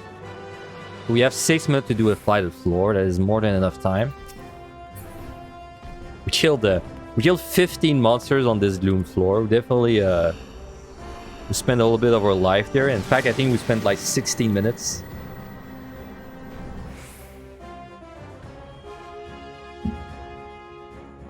So this is flighted. No debuff, perfect. So we should get out of there and only need to strain the boss. Maybe we don't even need it if this goes fast. But like I said, not using strain on the boss is a luxury. It's never never something I planned for. It's just a luxury. If it happens, it happens.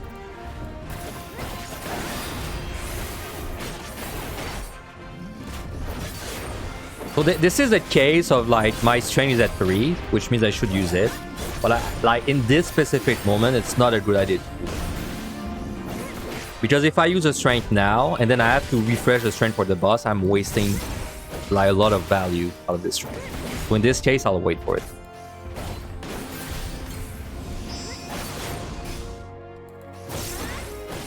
Dude, it's crazy how like the internal clock in my head has done it precise. Like, I'm fighting this guy while I'm talking to the chat, and then I still... Somehow, I still know when the 30 second is happening for the enrage. It's crazy what the human brain can do, man.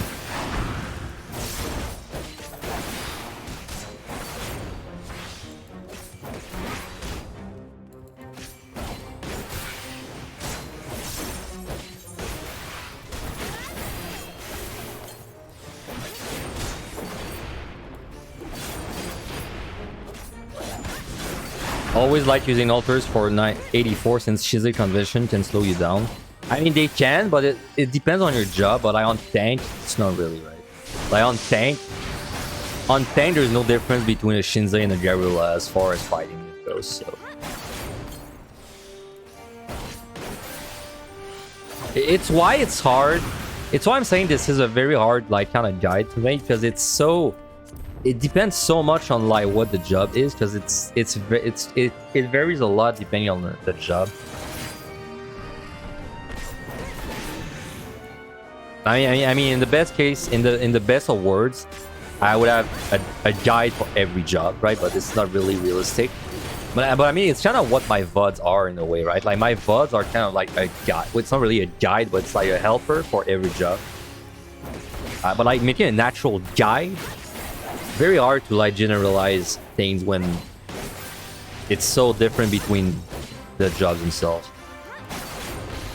It's usually the same within the same archetype, right? So like all tanks have kind of the same experience, and all DPS, all melee have kind of the same experience and all that. But like it's when you start comparing like a tank to a DPS is when it gets kind of weird.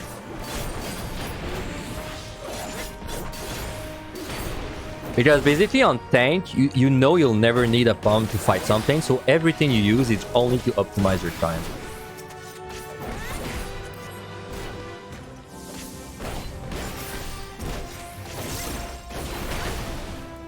But wait, well, I still think it's why it's a good idea to score on a tank for your first core run. Which is why I decided to choose tank for this. Because I feel like if you want to score...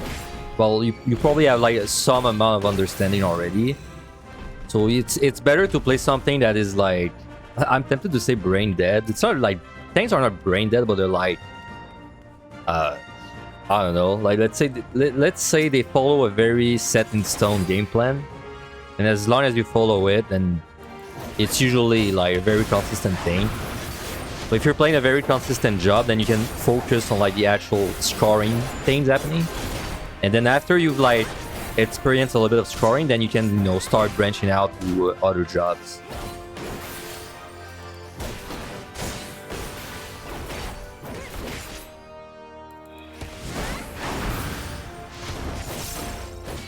Because I mean, that's really what scoring is, right? On the higher floor, scoring is mostly about how good can you optimize your time, which is what tanks do already. On DPS, it's also important when you're trying to clear to optimize your time, but it's not like that big of a deal breaker compared to tanks.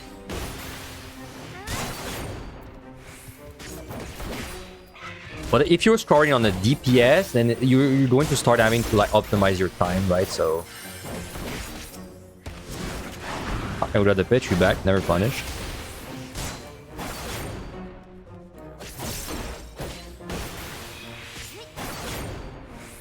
That should not hit me, right? Okay.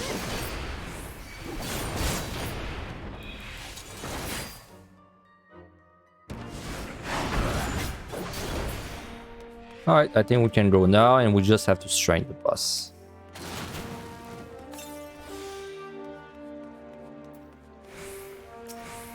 Can I avoid you this way? I feel like I could, right?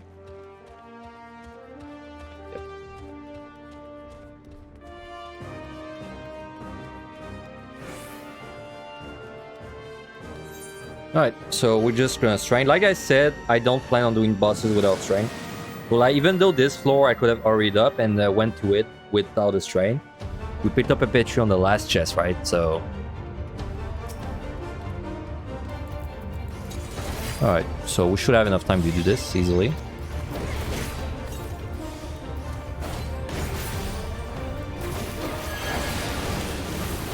You haven't played Evan High Tank in a long time? Man, it's a world of difference. When you come back to tank after you've not played tank for a while, it's so much easier. It's insane how easy it is compared to other jobs.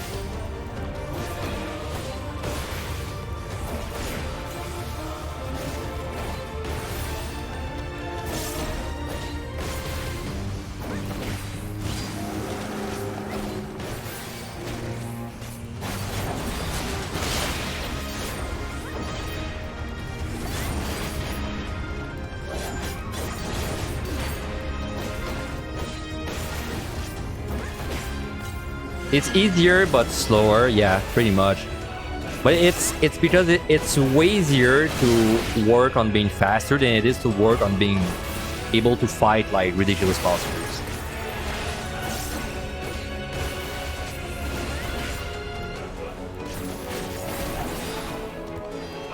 You have to use Elder on the Fenrir because you fell asleep and died. Yep. That has almost happened to me a few times. I'm sure it will happen to me one day on stream. I'm still waiting for the day I just stay inside the crowd.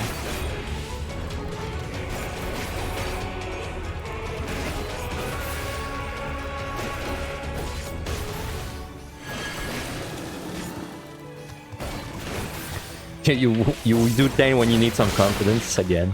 That's fair.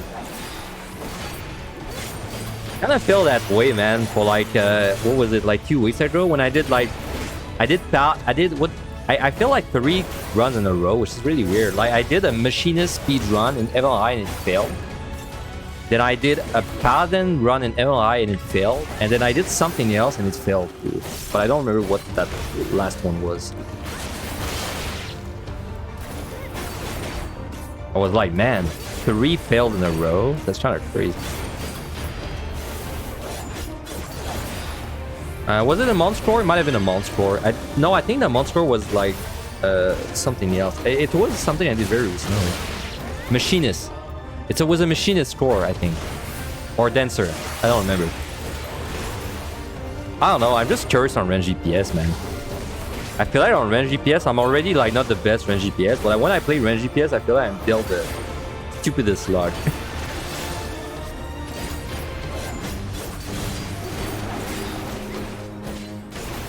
Yeah, the no Serenity incident.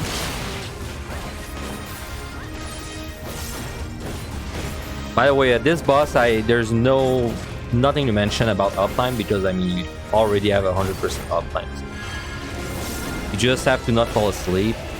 That's about it. It's a good time to like drain coffee and just kind of play with one endo.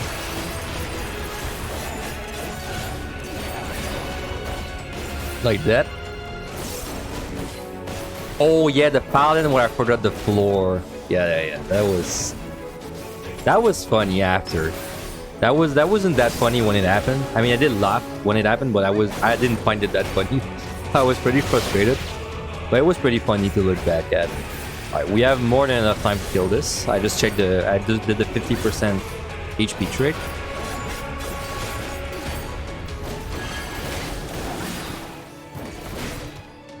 Dude, the 50% HP trick is it's actually super nice. Like, you should really, it's something you need to start doing, in my opinion, to be able to do the bosses without having to stress about, like, oh, I did like 8% in 1 minute, and then I did 9% in like this amount of time. It's so much easier if you just check the HP when it's at 50%. The time, I mean, sorry. So much easier, man.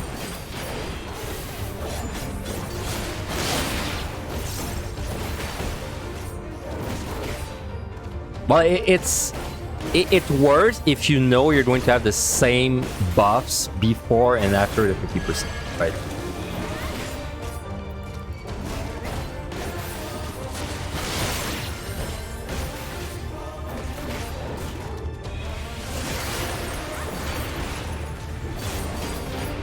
Yeah. That's what I mean. Like, if your strength is gonna expire at some point, and you need like to figure out something. Usually what I do is, if my strength, let's say I go into a boss and I have 3 minutes of strength and I know it's gonna expire, then I do the 50% thing, but I do it from like whenever I lose my strength. So let's say I lose my strength when the boss is at 70%. Well, now my new 50% is 35 instead, right? That's the way I do it usually, if I have a strength like involved. Kinda doesn't work on Onra. It can work on Onra. You just have to do it from 85 when you start the actual rotation.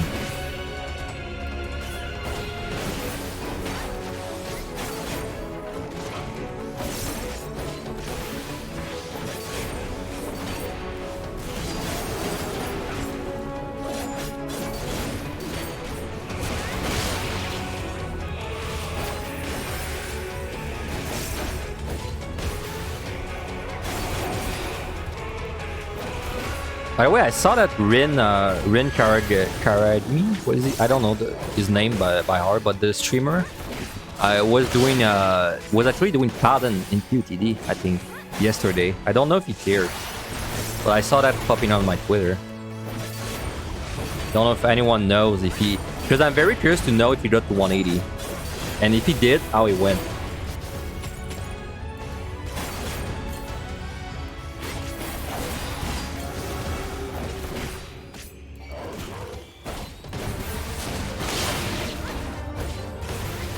Timed out on 189. Wow, he got the push first try. Holy shit. That's pretty good, man.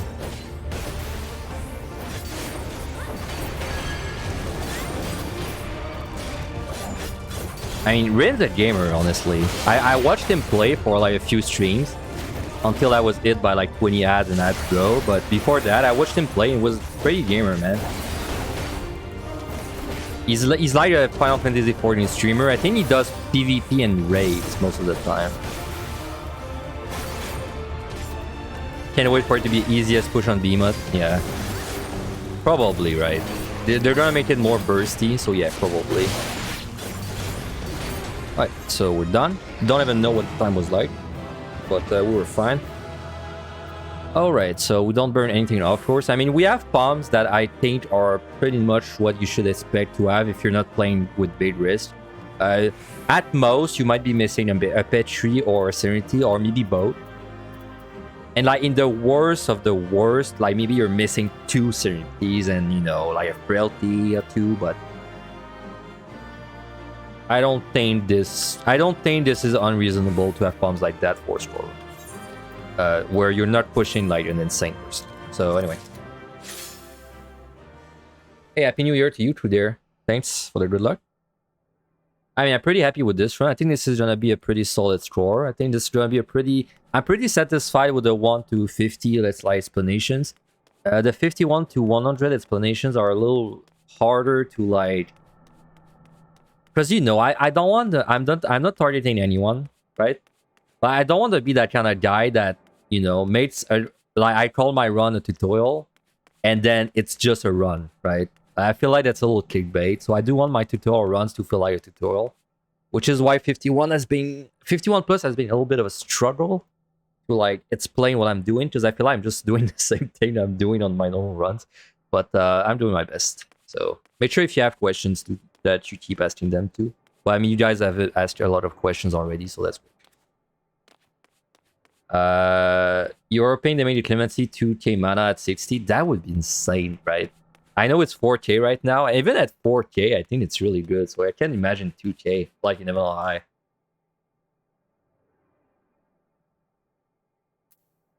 Okay, anyway. So next set is very interesting. Probably the most interesting set for scoring that in the endgame sets at least.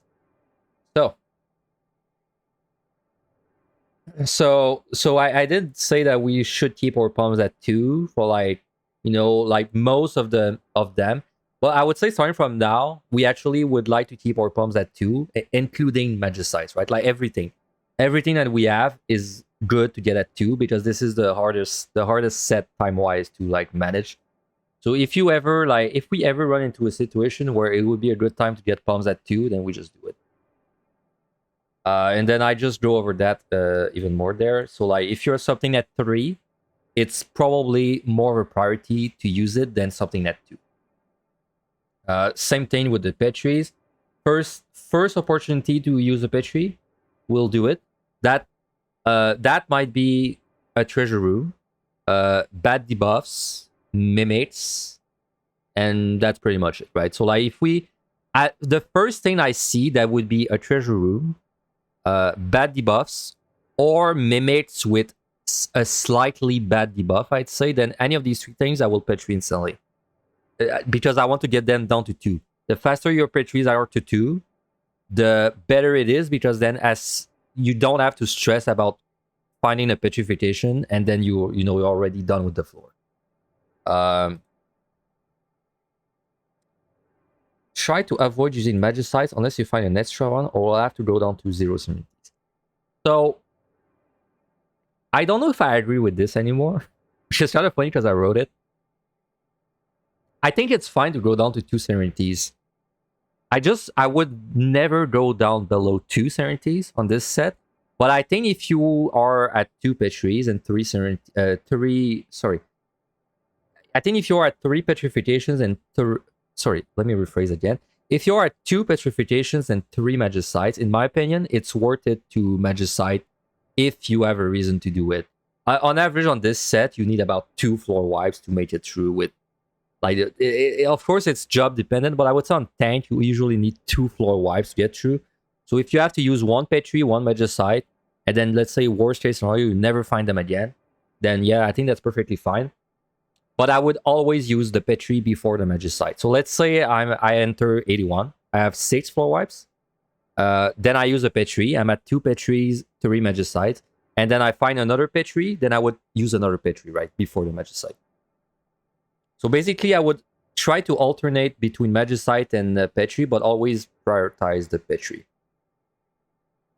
Like, if you have to use 3 floor wipes, you definitely want to use 2 Petris and 1 Magicite. Like, you don't want to use 2 Magicite.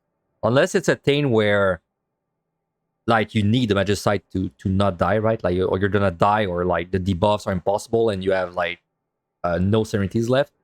But if you have the choice, Petri before Magicite. And honestly, even if it's a big room, I would do this. Like for a run like that, I would not Magicite a big room on this set.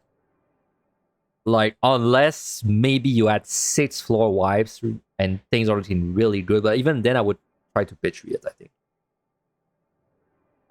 So like I said earlier, this floor, the way we're gonna do the flights is we're not gonna like flight a specific floor. Like we're not gonna like flight 84 because we know it has like these bad monsters. No, we're just going to flight everything as quickly as possible, because the faster we flight, the faster it's the same like as we did there. Like the more time we gain earlier, the more options are gonna be available when we get to the later floors, because then we can like use pumps to adjust, and we're not gonna be stuck in a situation where the only thing we can do is like petri 3 floors and then leave, right? So we're gonna flight everything earlier, and it's also better to flight this than the last set, because the last set has a higher monster count, so it's better to floor wipe it. Same with the alterations, same reason as the flight. We want to use them earlier. But also, it's not a bad idea if we can keep some alterations for the last set. So we're going to be using alterations, basically like maybe 1 or 2. And then we're going to keep them unless we actually feel like we need them for the time, right? Like if using an alteration would save me a petri, worth. But if using an alteration would save me a strength or a frailty, not worth. That's basically the way you're going to see it. Any extra site we see, we can use it for a landmine.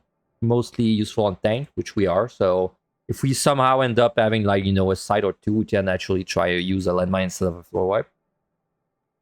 And very important for store runs. I don't think we have an elder right now, so that doesn't matter. But do not use the elder on the boss. And by this, I mean don't plan to use the elder on the boss. Unless it's so... like, unless your run is so bad, that's your only option. And honestly, it would have to be very bad, but like don't plan to use elder on the boss unless it's your last resort, which usually means like you fucked up really bad, you died or something, or you die on the boss itself, and then your only way is to use the elder, because the elder magicite will give you so many more points if you use it on the floor. And then that's about it for the text. So the monsters themselves, I mean, it's the same as a normal run. I mean, you're not gonna be doing any pull up there, so I mean, there's not really much to say. I guess the Mukai. So right, we still want to full explore, right? This guy, the Garm, right, the Mukai Inu, super annoying. When you're trying to full explore, it's very likely that there's gonna be so many of them that you have to kill like 9 monsters to just get the full reveal. Definitely top priority monster to engage.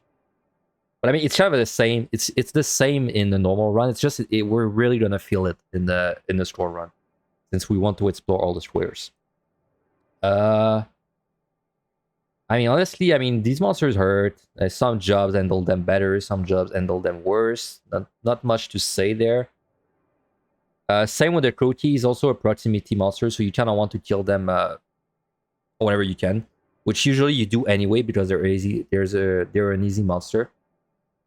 And that's about it, honestly. There's not much to say about the monsters themselves. It's not no different than a normal run at this point, outside the full reveal. So he did very good, but had some nasty floors. And went into 181 without any rages. Wow, without any rage. Damn, I wonder how that happened. Maybe he messed up the landmines. After watching X amount of Zeal runs, I have to disagree with this point. About what? About the finding magicites not being possible?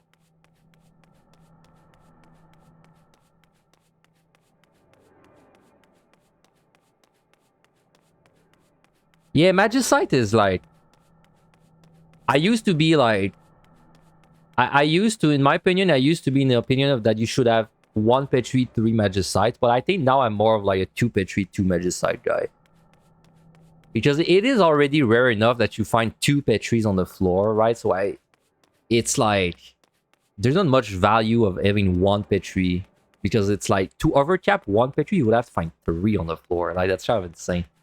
And then, you know, it's a very slight chance that you're gonna find a magicite. But I mean, it happens now and then. It doesn't happen every run, but it happens like every, I don't know, 3 run maybe? 3 to 4 run that you find a magicite. So...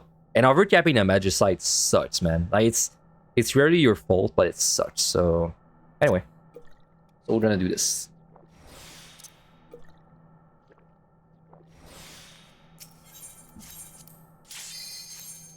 So this is going to be very close to a real run.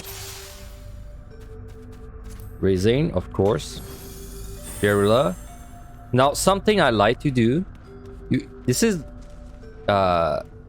not necessary, but something I like to do personally is I like to, if I have 3 conceals, which usually you have on the first floor, I like to conceal the first 81, the 81 specifically, so I can explore as much as I can without the having the Garms in my way. And then I can...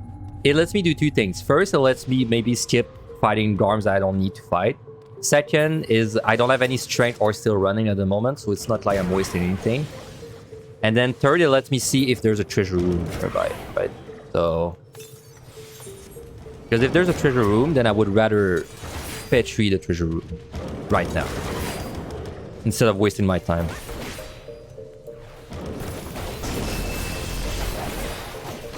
Yeah, it's a good way to make use of our conceal, right? So like right now, I know there's no treasure room, and the key's there, so perfect. I can just kind of chill there and fight. So like by using that conceal, we basically in 1 minute we figured out the entire floor. That's how good this can be.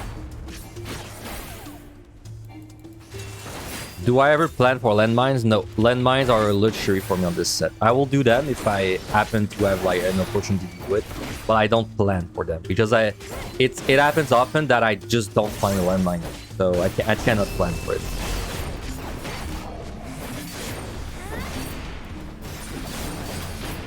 Alright, so something that I think is a good idea on the first floor of this set, even if you're a DPS, it's not a bad idea, but it's definitely a good idea on tank and healer, is just strength and frailty. If you have 3, it's a good, like it's a very good excuse to get your frailties to 2, and also your strength to 2 if you were at 3 already.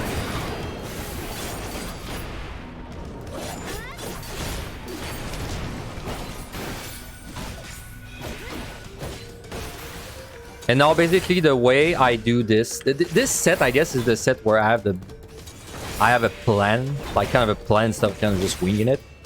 We're basically going to fight this, of course, and then depending on how quickly I get out, is gonna make me decide if I flight or alter next.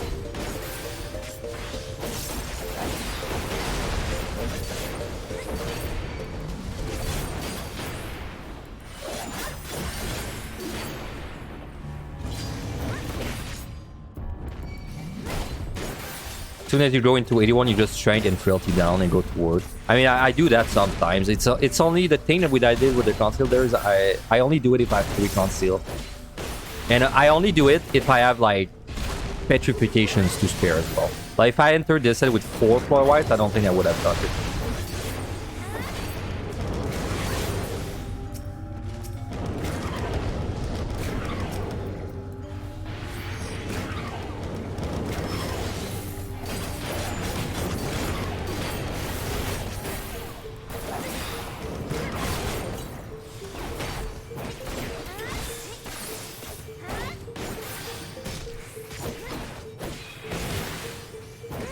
Nice crit.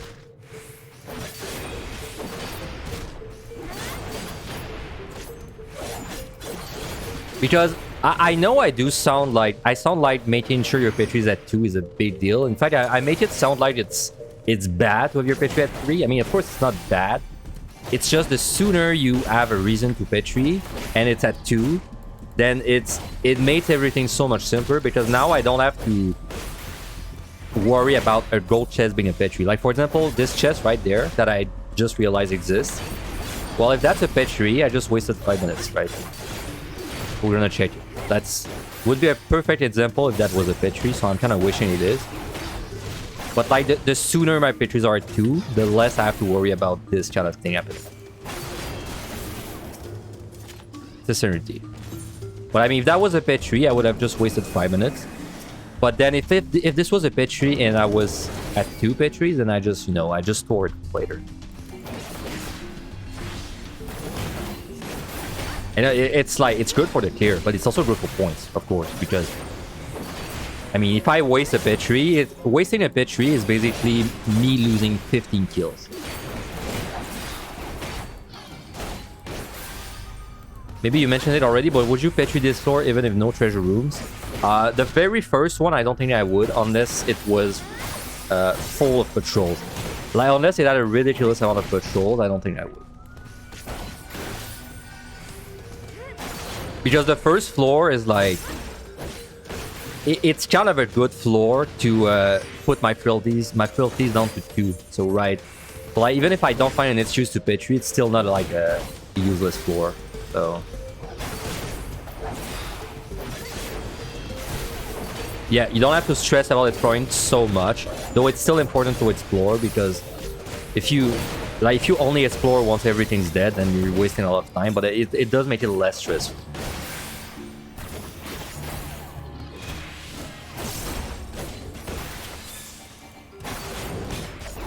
Damn, man. Even on Groundbreaker, I'm kind of struggling for the monkeys. It's kind of surprising. Alright, so that's 7 kill. Oh, so right now I would say we're kind of heading more towards an altar. But then again, we have 3 flights, and like I said, so when something is at 3, it's more of a priority to use it. So even if this floor is going kind of slow, I might flight anyway. It's something I have to think about.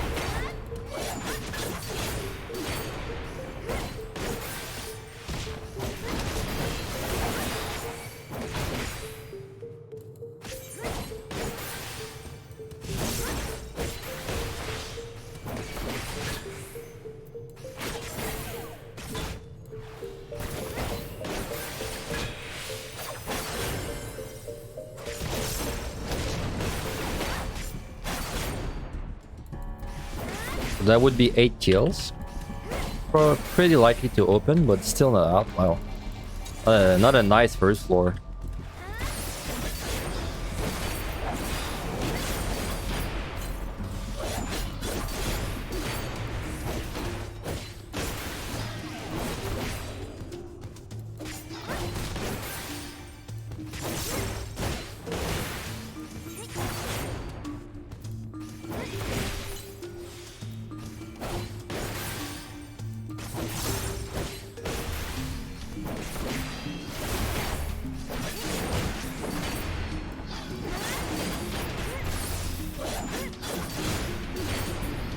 And we're out. Alright. Like I said, if I have a little bit of strength left, I usually like to flight. Now, I would usually flight if I had like more strength left, because now I don't have that much. But in that case, since I have 3 flights and 2 altars, and it's just more logical to flight. Now, to be fair, I also have 3 Petri. But then I also have 3 Serenity, right? So like, I have a lot of things at 3. Because if I get super bad debuffs right there, then Serenity's the play. So, you know, it kind of... everything balances out. Now, would I consider Nobility a bad enough debuff to Serenity? Kind of a tough call. I feel like I would, honestly.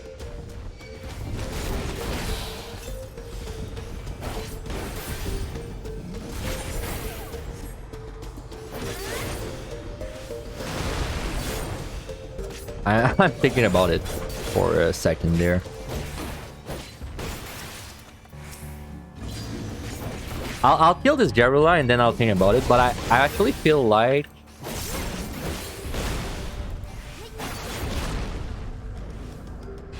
Now I want to see what's up this floor a little bit more.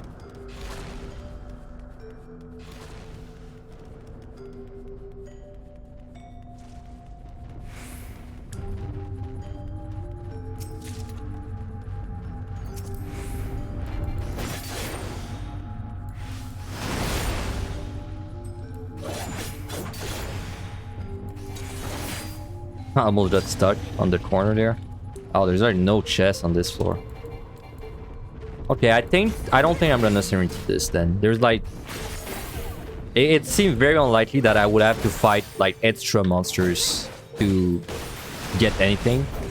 In that case, I'll just kind of kill things slowly. I think it's fine.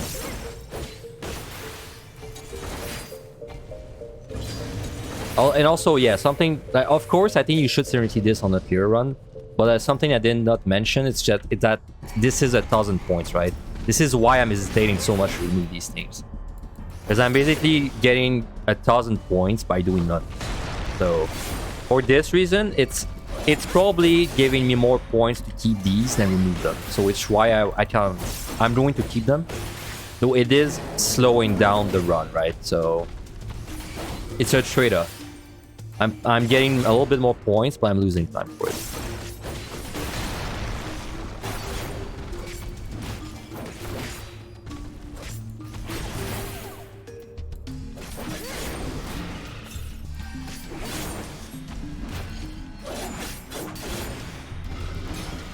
Hello? Spells? Wow. Did I forgot he had spells for a little bit? Can LOS this?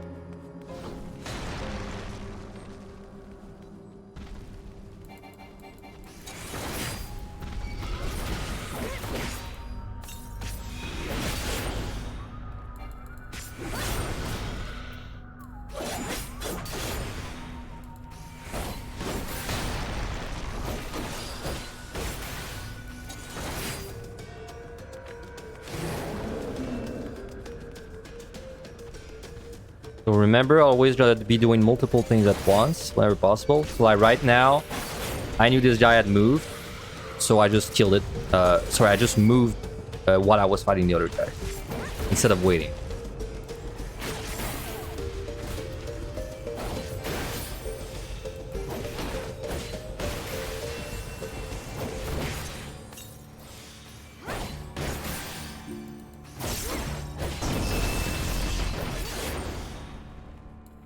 This is the third kill.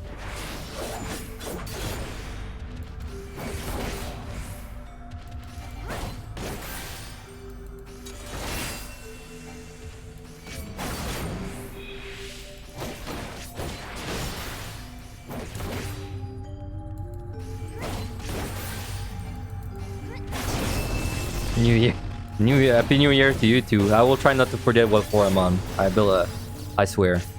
I fell really hard.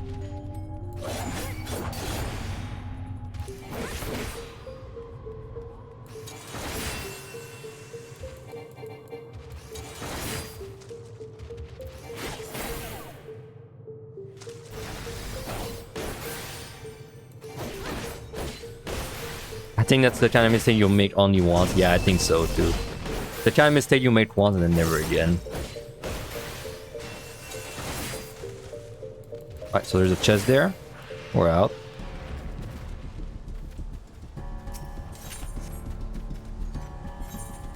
Alright, so it wasn't too bad. So now most of our things are at 2 and I have no strength running, so now I'm gonna ult. This altar is gonna do 2 things. One, it's either gonna save me time by giving me Corrigan, which is good, or it's going to give me mimics, which would incentivize me to kind of nuke it. Now, unfortunately, we got the worst possible debuffs for this, which is no item, which means that if I wanted to like clean up this, I would have to match sight.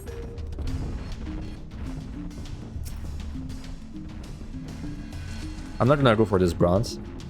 Now, before I decide what to do, I just want to see if I have Corrigan or mimics. Because if I have mimics, I might consider a Magicite, honestly. I don't want to be waiting too long. Though I gotta say, if you're planning to Magicite, it's usually better if you have like a big floor. And this is a small floor, so I think no matter what, I will turn to this. So let's just get on with it. If you're going to Magicite something, try to make sure it has a few rooms if possible. You know, like more than a few rooms. So you have, you know, big points. This and in this case it is small, so I would rather Serenity than Magicite.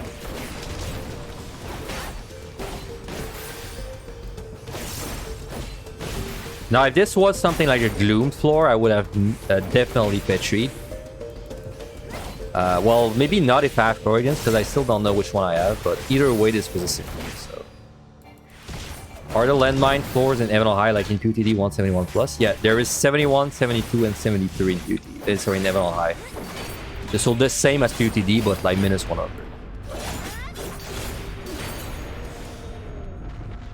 We have Mimics.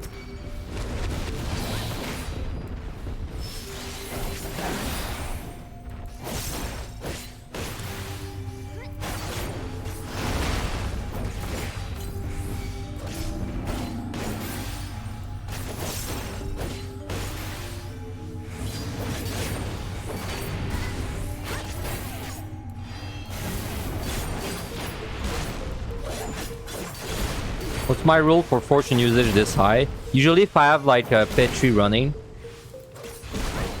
So if I'm playing to Petri or Magicite, their current floor is usually when I fortune. Sorry.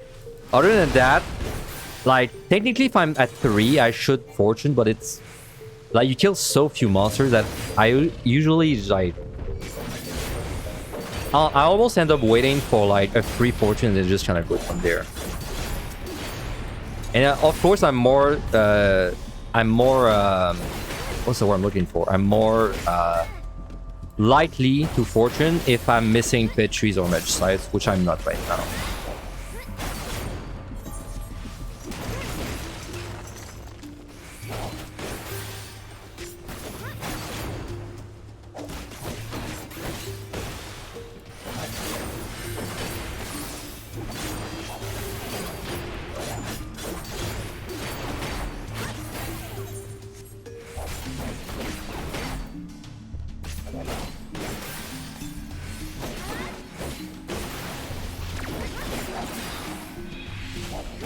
Alright, so the game is unfortunately not giving me a good way to Petri so far for the first 3 floors. Which means we're gonna have to... but we have to spend our flights. So that means unfortunately that I'm probably going to have to fly 2 times in a row. And then we're just gonna have to pray that we don't overcap from doing it. Because I can't delay my flights for too long, because if I do, it's gonna make the last bit of this set very annoying.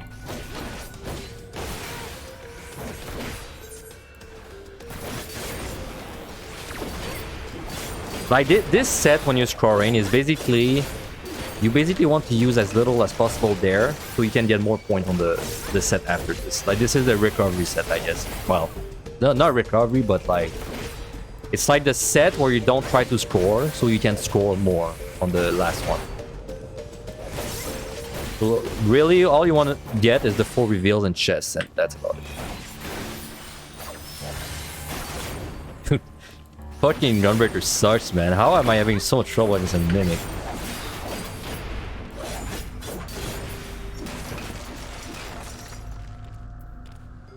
Alright, gonna pull this Mimic next.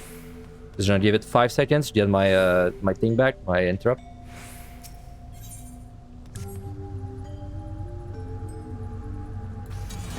Are the last 4 sets different from each other in Evan High? Is it similar to PTD?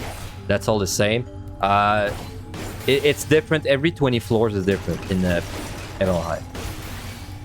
So it's like the one we started right now is a new one that's gonna last until the end.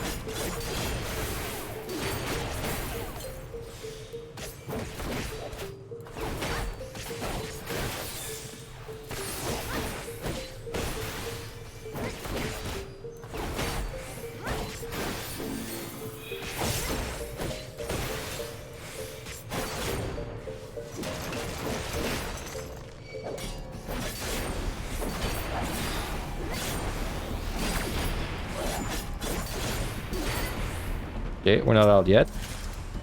Oh. Well, this one's gonna punch me, but I don't care too much because I just pure T.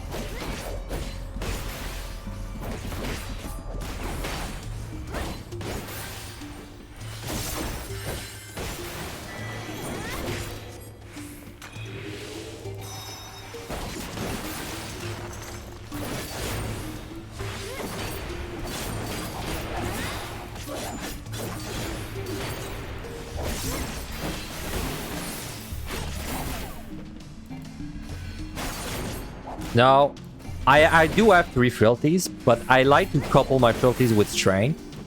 But I'm at 1 strength, right? So I'm kind of in an awkward position there with my strength and frailties. Though I mean, I don't want to be staying at 3 frailties for like the entire set either. So I'm probably going to be using one on one of the next scores. Wow, we're getting nice kill counts. Right. Well, to be fair, that's 7. That's still kind of average.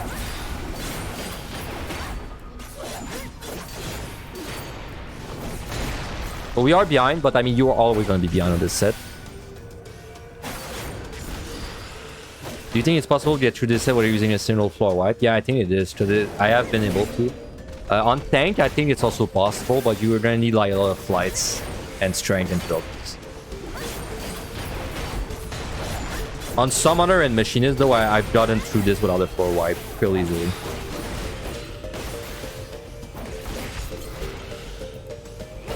Like for DPS, it's not so much the time, it's that sometimes you just get debuffed so bad that your only option is to Petri. Well, not the only option, but like the best option is to Petri. Alright, so I would love to Petri. And honestly, I would still really love to Petri. So I'm gonna alter again, honestly. Like, I know it's kind of a... I should fly it, but I just want to tempt the game to give me something. Now, if I have Mimics again, I might consider a Petri this time. It's kind of forcing the Petri. But I mean, I know we're going to need a floor wipe anyway. So, you know, I'd rather get it over with.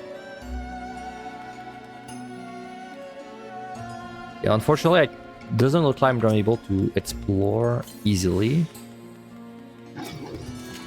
Oh, still very nice.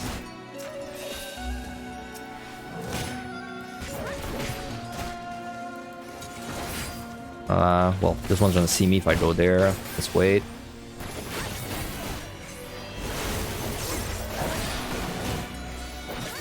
Why do I feel like saving the flights for later makes it awkward? Because then if you fly on the later floors, and then let's say you need to do this floor in like 4 minutes, well, you don't know if the flight is gonna say 2 kills or 5 kills, right? That's the part I don't like.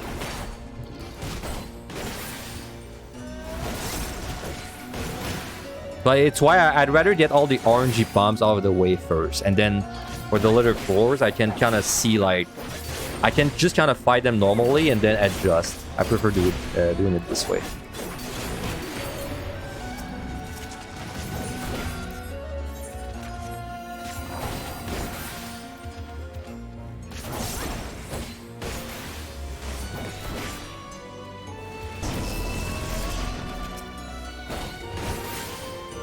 Okay, after again, so we're gonna be fighting this.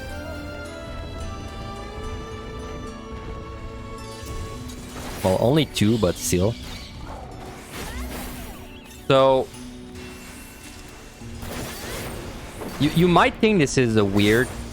Well, I was gonna say I'm gonna strain, but I think I'm gonna frailty without the strength, which is rare. But I just don't want to be sitting at 3 frailties, but I also don't want to strain. So we're just gonna do a raw frailty like that. I mean, it's still better than letting it sit at 3.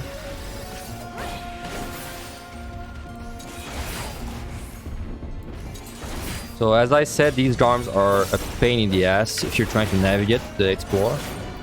We gotta kill them.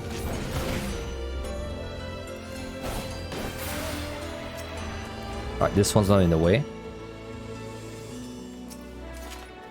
Side's good. Might let us do landmines. I think we have 2 right now. Yeah, we have 2.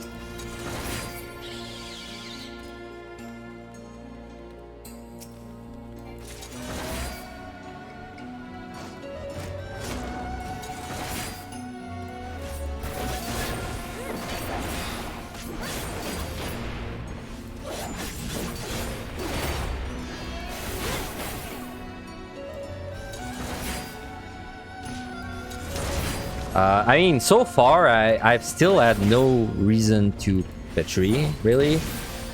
And I don't want to force it too hard, either. But I'm also at 2 Serenities, right? I'm kind of in an awkward position right now. Because if I fly twice, which I kind of have to, if I fly twice and I have bad debuffs, I kind of have to Serenity the debuffs, which would put me at 1 Serenity, which is fine. Which is fine, but it's kind of annoying if I'm going down to 1 Serenity while I still have 3 Petries and 6. But I don't know, man. It might be this kind of run where you're just trying to Petri towards the end of the set instead of the beginning. I just don't like this very much, because then if we find one in the chest, it's very hard to not waste it. Alright, that's fine. I know we have a frailty running, but YOLO.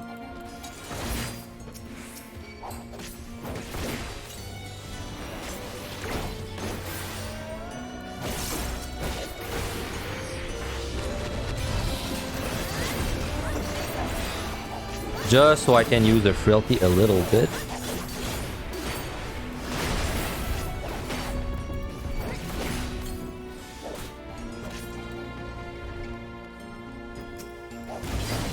Alright, that's not gonna be annoying at all.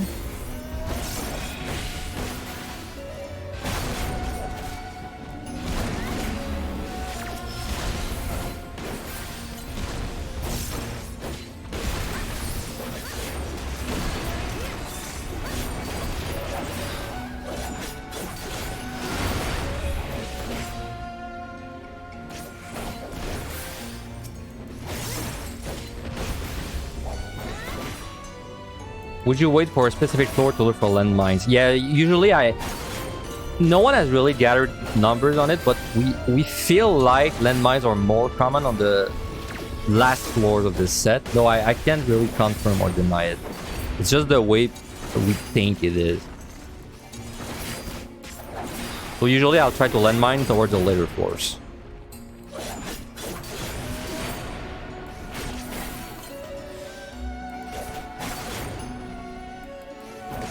So we are at 7 kill right now. Perfect, we're out. So like I said, I would love to Petri. I just don't see a way to Petri right now. Like, I have to get through these flights.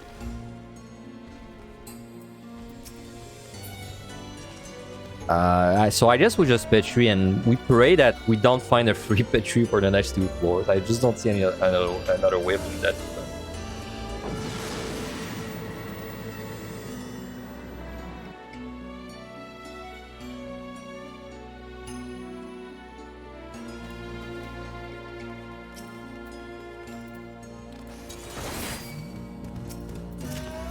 Tank moment, yep. Definitely a tank moment. I had a steal on, that's why I did the multiple.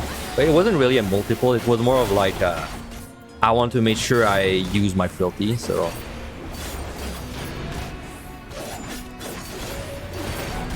I gotta say, man, we are very starved for strength. We have not found one, and we checked every chest so far.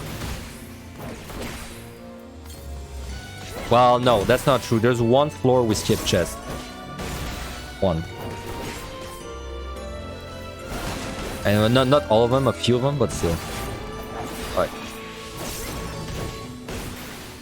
Do you know if anyone's collecting data about traps in MLI? No, I don't. I don't know if anyone is.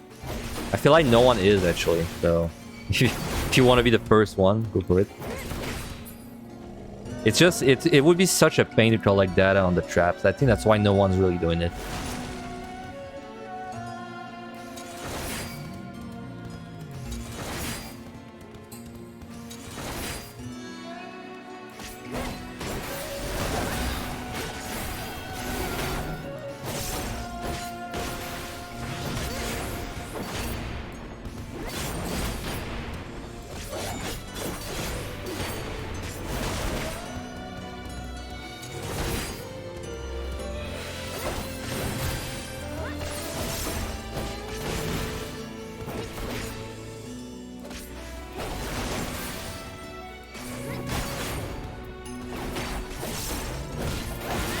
It feels kind of hard to move around and explore on these 2 last sets. Yep, that's the main difficulty. It's just something you gotta practice of, like, moving around whenever it's a good time to do it, basically. Did you regain score from Zerion on Dark Knight QTD? No. I've not really done any runs for, like, I don't know, 2 weeks. Well, since last week, basically. I've been too busy with holiday stuff and try not to catch COVID.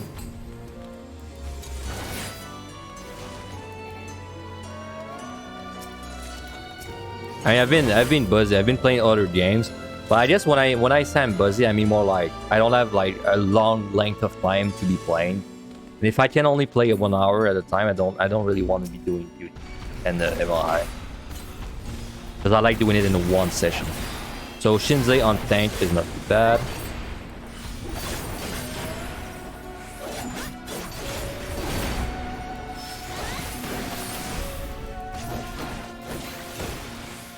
Don't interrupt this.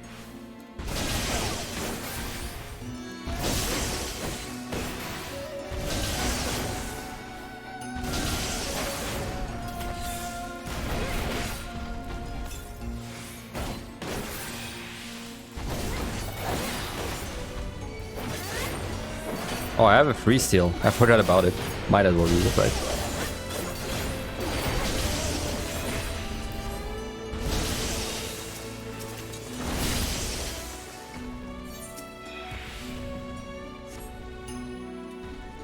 Wow, very small floors, which is good, actually, but still very small.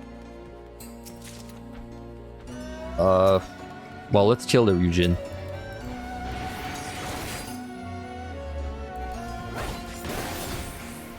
Well, like I said on a tank, we should expect to be using 2 floor wipes. I still think we're gonna use 2. It's just sucks because it looks like we're going to use them on the last 2 floors. Maybe we can bump that down to 1 if we get like a good landmine floor, but we'll see. That's the whole thing about this set. Like I said, is it's for scoring. You want to do this set, basically doing the bare minimum because you need all your resource that generate points on the next one.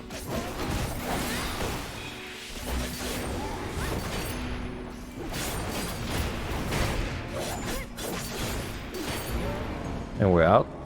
Gonna flight this again.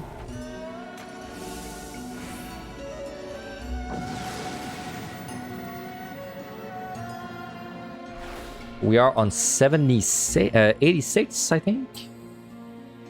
Now this sucks. This is another floor that is very tempting to Serenity. Would not be a bad landmine attempt. So I'm gonna actually try maybe to fish out the landmine there. Like it is flighted, but this is still a huge waste of time with the debuff.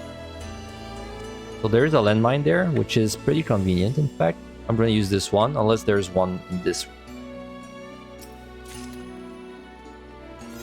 Now the thing that sucks with the landmine is that it's gonna be hard to kill the monsters in time. There is nothing too much. There's 3. I don't have my... I'll kill 3 with a landmine. I know it's kind of a small number. It's kind of a coward's number, but I'll just do 3. Because I have so little defensives, I'm scared of pulling more. Alright, I'll just let this guy do the thing there. Right, Mare.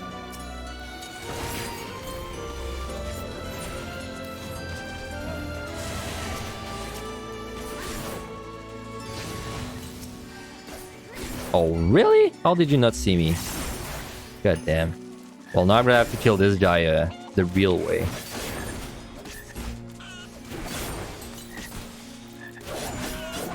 Still a massive gain of time, though. Just to kill, like, 2 monsters is so much time saved.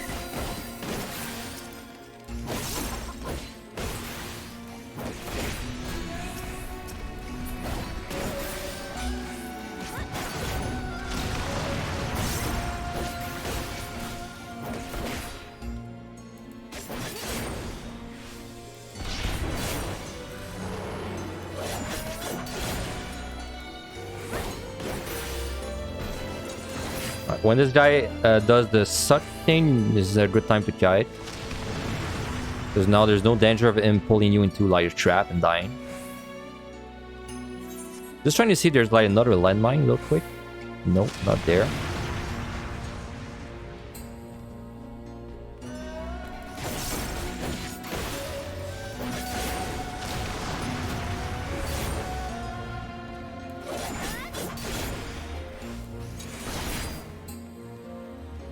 Yeah, this thing. Alright, no more landmines.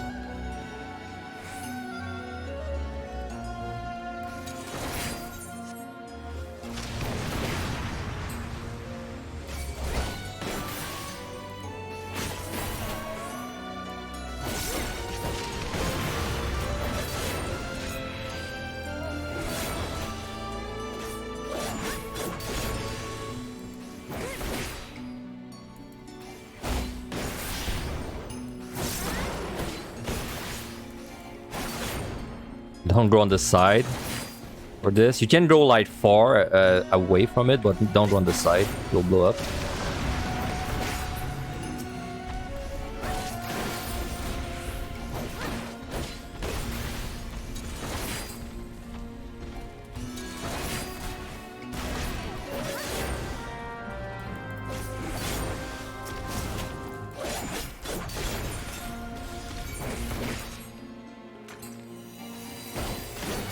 Alright, so right now time is still looking like I'm gonna have to Petri once and Magicite once. Or Petri twice, Magicite. I mean, honestly, if I was earlier in the set, I would prefer to Magicite and Petri. But if I'm later in the set, which means I'm about to enter the last one, then I think I would rather Petri twice. Because then the Magicites are actually worth more points in the next set, so... Why are you fighting this assault with nobility? Well, because it doesn't really make a difference, you know? Like, it's not like I'm losing uptime or anything, so... And I have a steal, so... When you have a steal, everything's possible.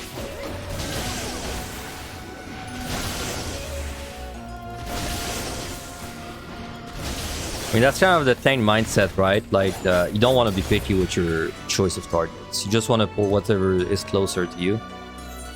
Okay, so we're just gonna go there and see what's up. This boss on Onra should take me around...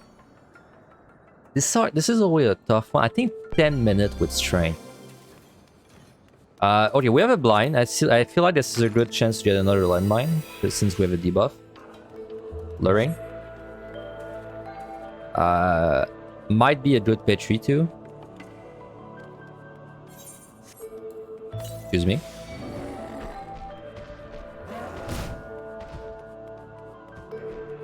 Luring again.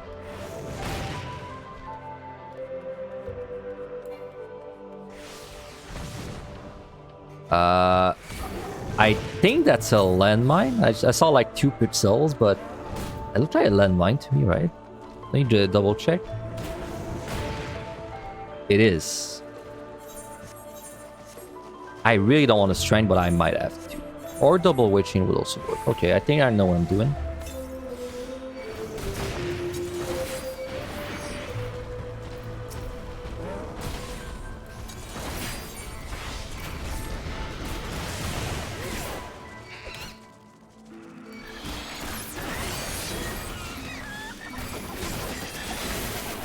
Right, do you do enough damage to kill them within 1 Witching Gunbreaker? Can I trust you? I think, yeah, I think barely.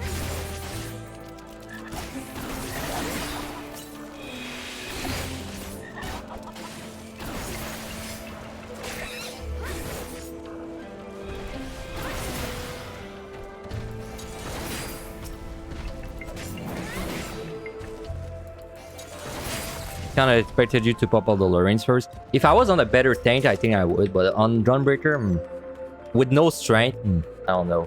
Feels too risky. Just to confirm, Machinist 100% does not fight these things, right? Oh, the Shinzais, if you have Steel Strength, you can fight them, yeah. Without Steel Strength, I'm not sure if I would try to, but with Steel and Strength, yeah, you can fight them easily.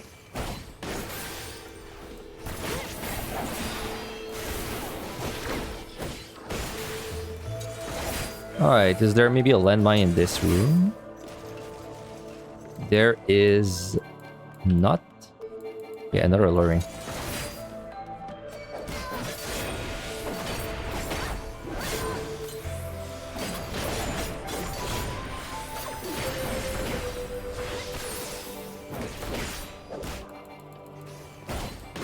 Still, your friends stand behind them so they can get elbow drop. Yeah. How much could a single elbow drop hurt, man? It's only like... It's only a 1 move, man. So you tell me an elbow drop hurts more than a laser? Yeah, it does. Quite a lot more, actually.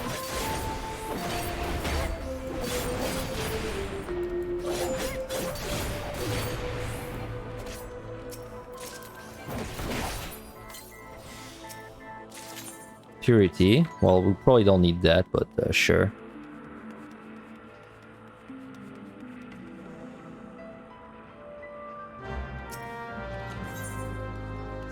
I'm gonna wait for them to move. Like, at this point, fighting something is a pretty huge investment in time, so I'll wait for him to move once. If he faces me, though, I'll fight him. Okay. So there's a chest there, but I have no memory of checking that chest. That's fine.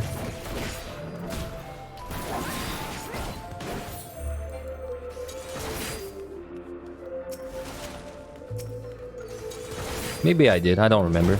Anyway.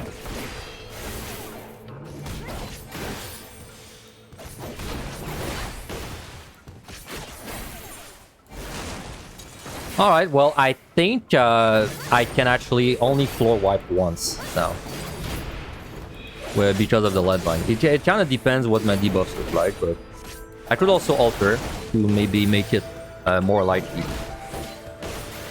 In fact, like, I know you kind of want to keep your altars for the next set, but I mean, in a natural, if there's a chance it saves me a floor wipe, then I think it's well worth to use the ult, so I'm gonna use the ult there. Because there's a chance that it would save me a floor wipe if I have a very high kill plus Corrigan's.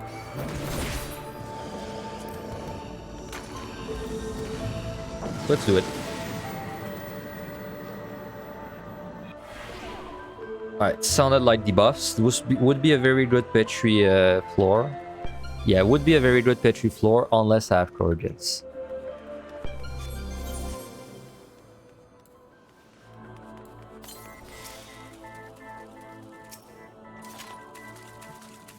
Flight? Wow, if we get out of this floor fast, then maybe we actually can do this in no floor wipes. If this is like a 6 kill with 3 Corrigan's, I think we could do it without floor wipes. Yeah, you'll see me, I know, just fight.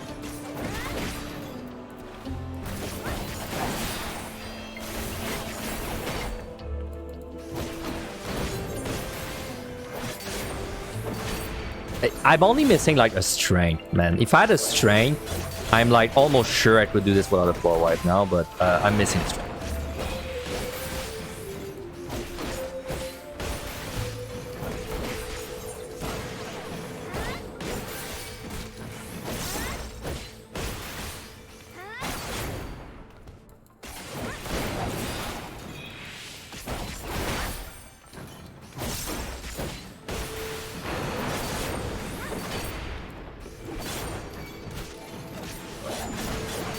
Oh my god, the blind, man. Oh my god, 3 in a row, really?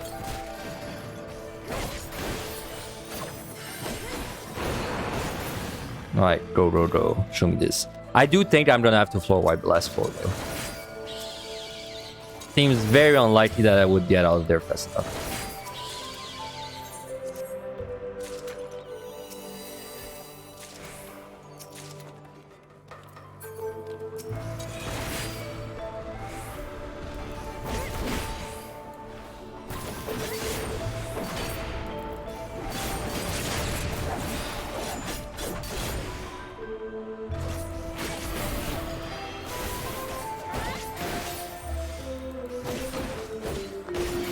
Oh, hello. Nice to see you. Well, like I said, steel are kind of a luxury on tanks, so let's just use a steel there and make my life easier.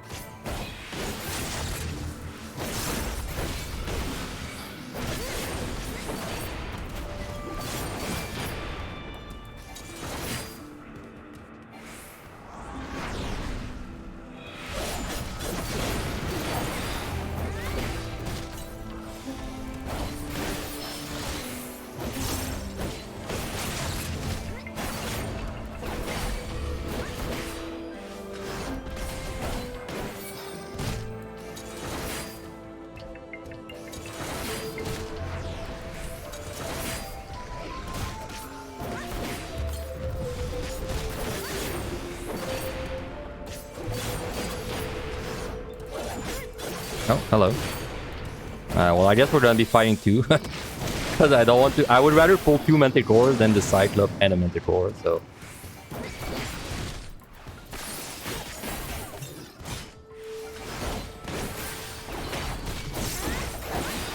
Now, this sucks for exploring. Like, whenever you're doing a multiple, it's hard to explore.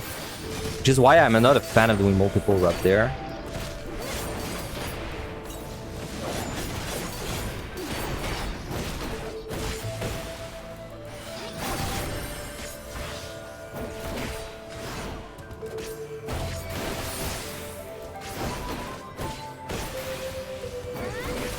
Oh my god, they keep moving in a way to block me.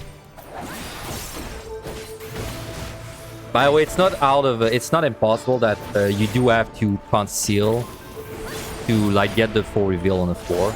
This could be one of them. If these guys never let me through and then the key opens, I would probably conceal.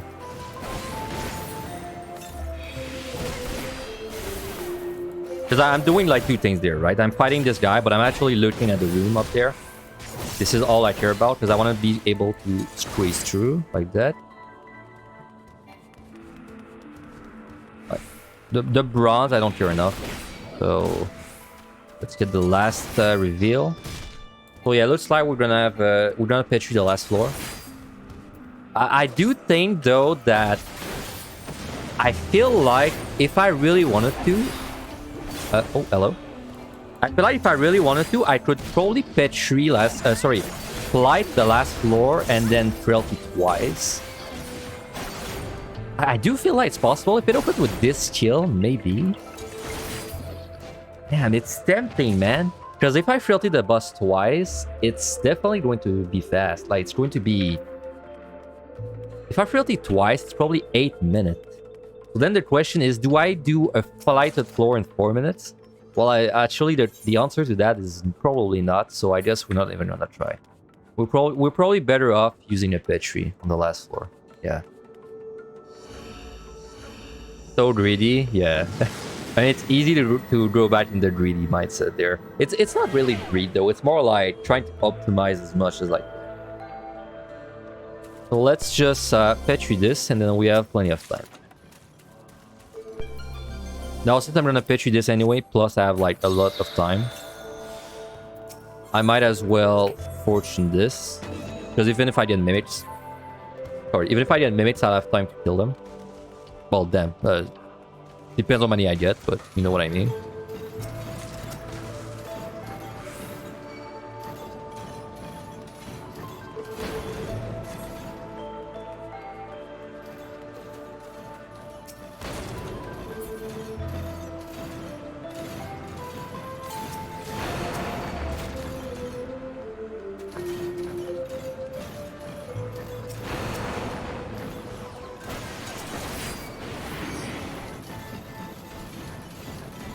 Looks like a pretty small floor, unfortunately.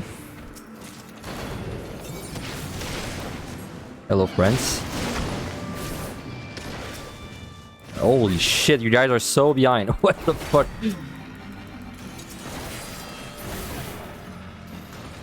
Man, these guys are just chilling way back. This was another example of like optimizing the Petri as much as I could. You know, I brought as many monsters as I could, as far as I could, and then I just pitched, right? In this case, it didn't really matter, though, because this was such a small floor. But still. Alright, so we can grow. I do think we need to strain the boss. Like, is there any word that I don't strain this and kill it? Well, I have a strength now anyway, so I'm not even gonna worry about it. Was that a 0 treasure rooms this set? Was it? Yeah, I think it was a 0 treasure room. I don't remember seeing one. Alright, so we're gonna strain this, and with the strain, this should be very comfy. 10 minutes is plenty of time.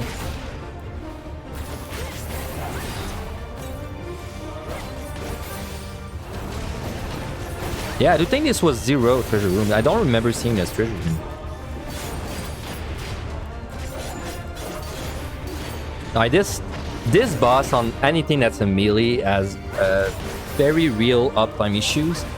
And unfortunately, if you're greedy with the uptime on this boss, you die like instantly, so kind of have to respect their content there, unfortunately.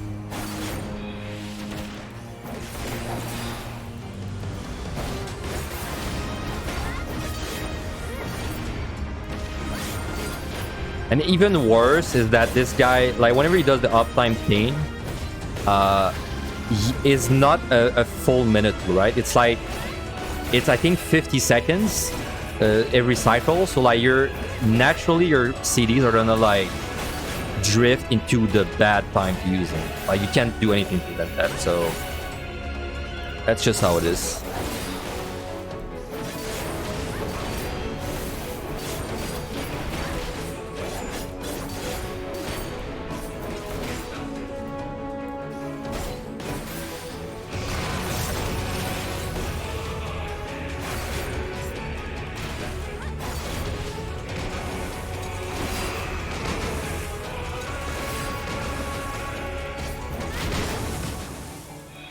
if you're curious like what it looks like GCD wise for this boss, you basically have to waste 2 GCDs every time you move. That's about what it ends up.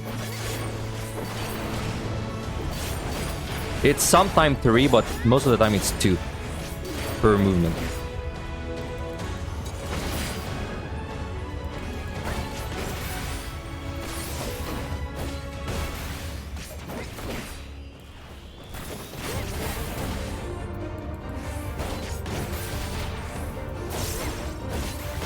Like, for example, if we count the GCDs there,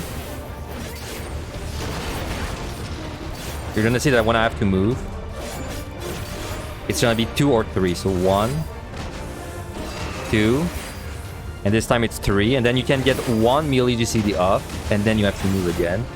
And there it's 2 or 3 again, so this time it's gonna be 1 and 2 and 3 we can attack. So you waste between 4 to 5 GCDs on average there.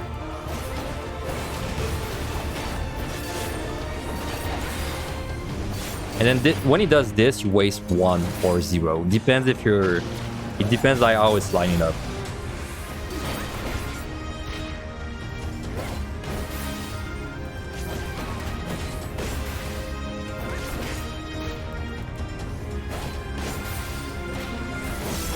So look, it's doing it right now.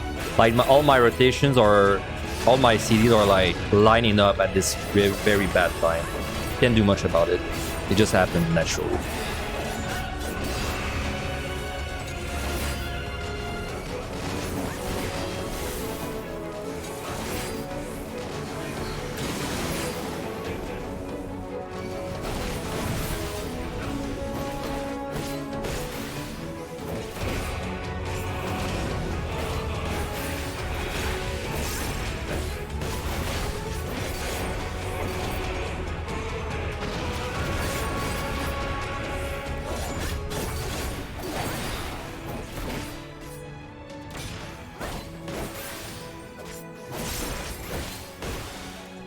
Oh yeah, we're looking pretty good on time. I don't think we're gonna need more.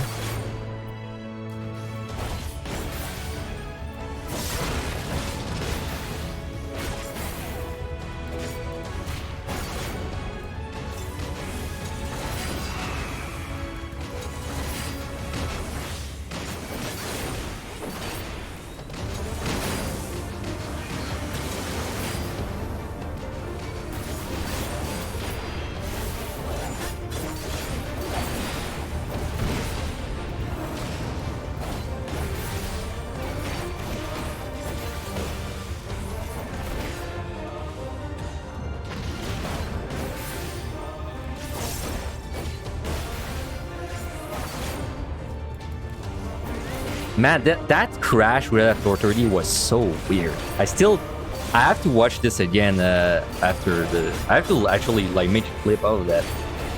This is the first time I've seen a crash that doesn't kill the run. Like, I don't know what the fuck happened. It looked like a weird crash. Like the game froze. Like, almost like my video card just gave up. Like it wasn't like a natural getting booted from the game. It was just like my GPU crashed or something. I don't know. It was very weird.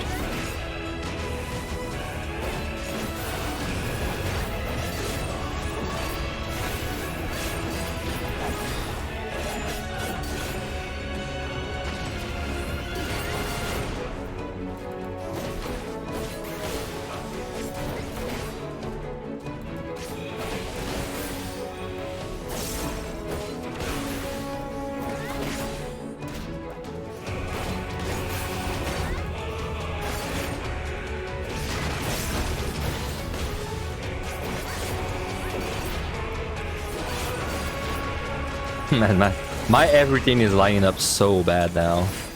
Can't really do much about it.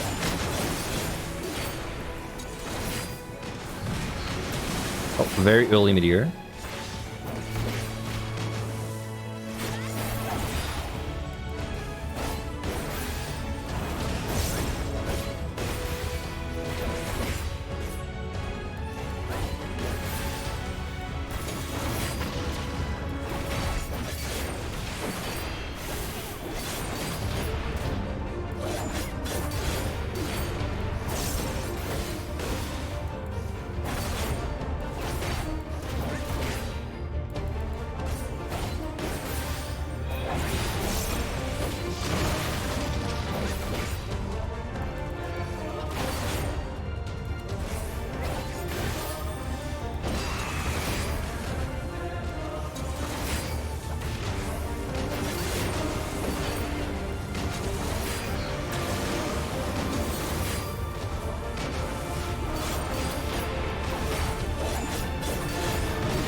Alright, I think 2 more cycles and we're done.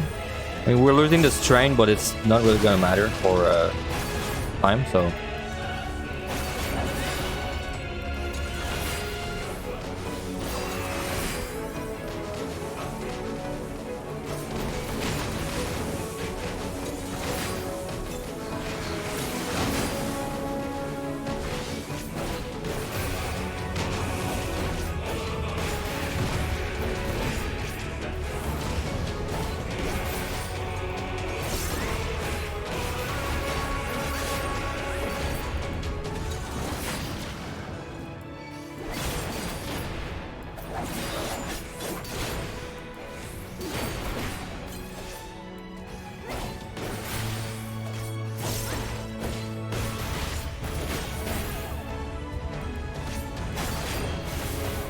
So about 9 minutes. This took about 9 minutes with the strike on the drum breaker. Maybe a little more.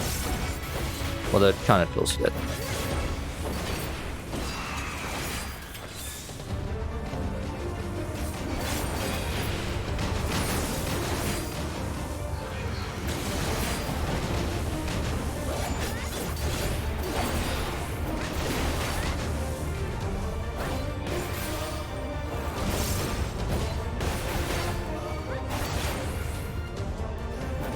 So these last set look very similar to a normal run. Are there any main difference that you would highlight for score and run? I mean, it really did look similar, right? Because we never got the opportunity to use a petrification. I would say the big difference is... Well, the big difference... Like... I guess the big difference is that it depends the way you already do 81, because the way a lot of people do 81 to 90 is the way I did right there. So like very flight intensive, very fight intensive, and then you try to keep all your floor wipes for net set. Some people do this already, and this is kind of like the way you want to score. So like, if you already do your 81 like that, well, good news is that you are pretty much already in the scoring mindset for 81 plus. Like, this is just the way you want to do it. You want to use all your flights, some amount of alter, lots of strain, lots of frailties, fight as much as you can this. And then next set, you just try to go in with as many floor ups as you can. And then, I guess the big difference is going to be on this next set. Does a dodo give extra score? It does not. Confirm and tested, it does not. So yeah, the next set is, I guess, is the biggest difference. If you're already used to playing like that, which you might be, because that's the way I play even when I don't score on these sets. So now that this next one, I mean, really, I could replace all that with just try to clear, right? I mean, of course you want to clear. Top priority is to clear. But basically, and I do say that there, prioritize clearing over score. I mean, of course, clear and then score. Like, don't use a Magicite when you have no Serenities left, because it's a big room, right? Like just be smart about your decisions. But yeah, basically this set is gonna go as good as this last one went. So like, because we had a very good 81 to 90, then this one's gonna go really good too. They're kind of like attached together. So in a perfect world, which it is not a perfect world, but let's say you have a perfect world. You would fight basically for as long as you can, which like with just fighting, and then you would floor wipe basically everything up to 98, and then you would fight 99. The reason you want to fight 99 is because you don't want to plan to nuke 99, because like, let's say I keep a Petri for 99, and then I do enter 99. And then I find a free floor wipe on 99, then this is wasted, right? Like, there's no way to use that floor wipe for anything, which is why it's better to fight 99. So if you happen to pick up a floor wipe for it, then you don't waste it, right? So yeah, all of our affluents are going to be spent right away, preferably with alterations if we have them. So like both of them, we're just going to be not wasting, but using all of them right away. Reason for that is that we don't really have a reason to keep them for later, and also if we keep them for later, it's more likely that we would actually like overcap Because let's say you're on 98 and you kept an altar for 99, and then you pick up another altar, well, then now you waste it, right? You can't do anything with it. Yeah, any extra flight that we have, and we do have one, is we use it at our discretion. So the way I do it usually is if I have one flight, I don't use it unless things are really bad, like right, unless there's something that happened that is really bad, and now I'm like, oh wow, time is really bad. Unless there's a moment like that, I keep my flight, and I might use it on 99. So that's what we're going to do there. Yeah, we have to make sure we keep, like, I would say 1 or 2 fortunes for when we start using the Magicites. Other than that, we're going to couple them with Petries and stuff like that. If we have 3 fortune, it's also okay to use it on the first floor, though I don't do that all the time, especially if I have like very good floor wipes like I have right now. But we'll see. So yeah, priority of floor wipe is... let's see what I wrote there, because I don't remember exactly. So unplayable debuffs, yeah, I would say this is your top priority. Like, if you have unplayable debuffs, you probably want to floor wipe even above a Serenity, because it's important to keep our Serenities for the later floors there, since it's the only way we have to not lose to a big room, and also it's kind of nice to Serenity 99 if you plan to fight it. After that, I would say the second best time to floor wipe is too many patrols. And then after that, it's kind of like everything, right? It's like bad monster, bad debuffs, treasure room. Like, all of this is kind of equal in my opinion. Well, except flighted floor. Don't floor wipe a flighted floor unless it's required. But like, basically, if we have bad debuffs, I'm probably gonna floor wipe it, because I just don't want to be running out of time, right? Like, we have to prioritize clearing over score. So like, yeah, I will floor wipe a treasure room, I will floor wipe a big room, but if I have like a floor that's like no ability gloom, like, I'll floor wipe the floor or Serenity, right? Like, I won't just do the floor. And then this like, I'm saying there that if you're lacking commanders and you don't think you have any chance to clear, then you should fortune floor wipe a big room and treasure rooms above everything else. I do kind of agree with that still. Like, if your palms are very bad, like, let's say I enter this set, right? With, let's say I enter this with 2 Petries and like not much else. In that case, I would actually floor wipe a treasure room even more than if I entered with 5, because then you have no chance to clear already, right? So you might as well try to bait out the good luck. Because remember, like, we want a good score, but we want to clear more. So we don't want to take too much risk. Like, right now, I know I have all the pumps I need to clear. So, like, I will still, clean up treasure rooms and stuff like that. But, like, as soon as I get in a situation where I'm like, okay, I think I need this floor wipe to clear, then I'll keep the floor wipe, right? Very important thing, probably the most important thing for this set for score, is you gotta know that 97 and 98 are more likely to be big rooms, which means that we want to try really hard to keep 2 Magicites for these, if possible. Like, you don't know that there'll be a big room, but they're likely to be, which means that we just want to try and keep 2 Magicites for that. Which means that we're probably going to be using your Petries like before Magicites whenever possible. So yeah, and also these 2 big rooms, well, you should know about this, right? Like, you need a combination of side conceal or safety and some Serenities to get through them, but you should know about this. And also another thing that's kind of nice to know is that floor 99 can never be a big room, which is kind of like what I mean when I say that it's better to fight this floor no matter what. Because, like, first, if you find a free floor wipe, it's not wasted, and second, it's not even gonna be a big room anyway. So, I mean, even if you keep a Magicite for it, it's not really a gamble worth your time. And then for the monsters, I mean, you should know these monsters again. I don't think there's much to say. I guess the most annoying monsters for scoring there is proximity monsters. Mifune especially is super bad if you want to get the full reveal. We're kind of lucky on tank that we can fight these guys without steal. There's a lot of jobs though that can't. So like for a lot of jobs, your full reveal is almost like dictated by how many steals you have. So that's something to keep in mind. I mean, everything else, you know, if it sucks, you know, if it doesn't suck. Kuro is also proximity. Honestly, though, it's not as bad as Mifune. Mifune is way worse. And What is this? Dodo. Yeah. Well, Dodo, we don't really care. Well, I mean, the Jibba Meteor is important, but since this is a scoring, like, kind of VOD tutorial thing, I don't want to explain all the mechanics of the monsters, because in my opinion, you should know them.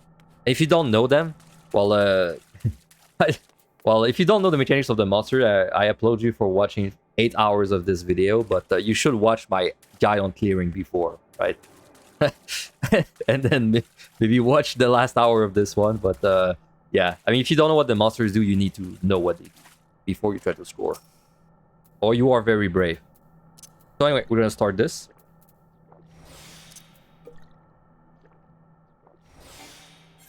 This is definitely something you want to watch after you have either cleared already or you have already consumed a lot of, like, how to clear kind of videos. Like, maybe not even mine, right? But, like, at least you have seen something about it. Okay, so we're gonna raise it right away, and we're also going to switch this, right? So, perfect. Treasure room? No, it's not a treasure room. That really looked like a treasure room. But it's not. Okay. If this was a treasure room, I would have nuked this probably instantly. Let's raising. No chest there. Perfect. Nice crit. Alright, so we have no reason to be holding our palms right now, so we're just going to use everything, like, as we get it. Now, as a warning, there is a very slight chance that you can speedrun this and still, like, get a high kill count. But to speedrun this, on tank specifically, you need on average 7 floor wipes. So you may have noticed 7, we can't even hold 7. Which means if you're gonna speedrun this on tank, you need to be lucky, right? Like, so it happens, but it's rare. But it happens that you can speedrun this. There's like 10 patrols. 5.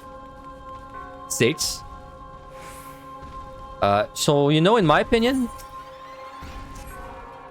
Well, in my opinion, we'll fight this, but this is kind of a floor that...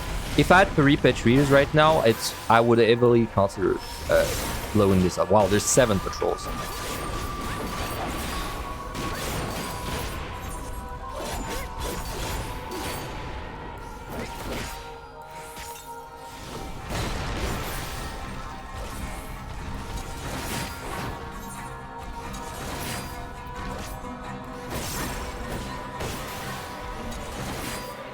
I mean, this is a very...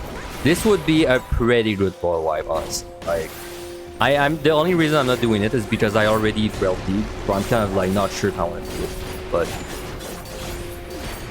I mean, we can fight these guys, right? Like, in fact, like I said, steal is a convenience thing on tanks, so we can even steal them to make it easier. No issues with that.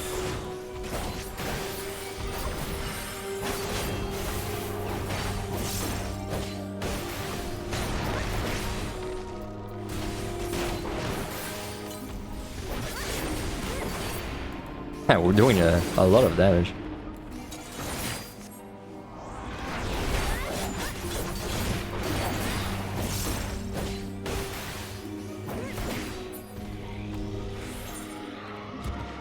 Alright, we're just gonna keep pulling patrols while we're trying, like, kind of trying to slowly make our way around.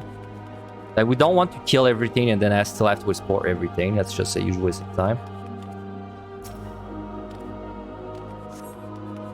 But I mean, honestly, if I'm exploring and there's, like, just no patrols around, I would still kill something, especially with the filthy running.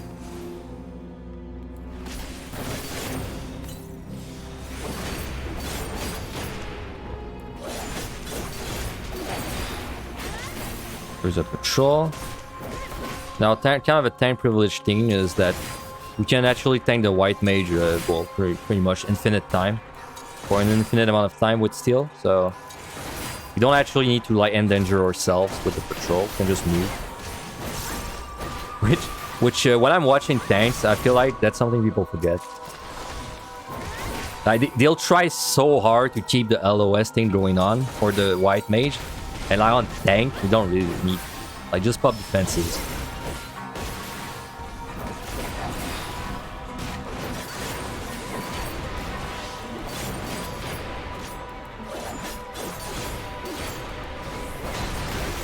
So yeah, by the way, back to the speedrun thing. So like on tank, like I said, you need about 6 floor wipes to speedrun this. On DPS, you need about 6. On tank, healer, it's 7. And on tank, it's about... sorry, in DPS, it's about 6. 5 or 6. So it can happen that you can speedrun this, but this is kind of like... It's kind of an advanced thing that I would not really recommend even trying out. Because what's going to be really hard if you speedrun this is not even... It's not going fast, it's getting the full explores and going fast. Because you're going to notice these floors are fucking pain in the ass to explore. Because they're every room starting from now on. Yeah, the reason this set is special, I didn't really mention it, is because every room has, instead of having 2 to 3 monsters, it has 3 to 4 monsters. Which is great, because that means when we Magicite and Pitchy, we kill more. But it's also very bad when we try to explore, because that means we have basically more monsters in our way every time we're moving. So the only saving grace is that most of them are not proximity. That's the only saving grace.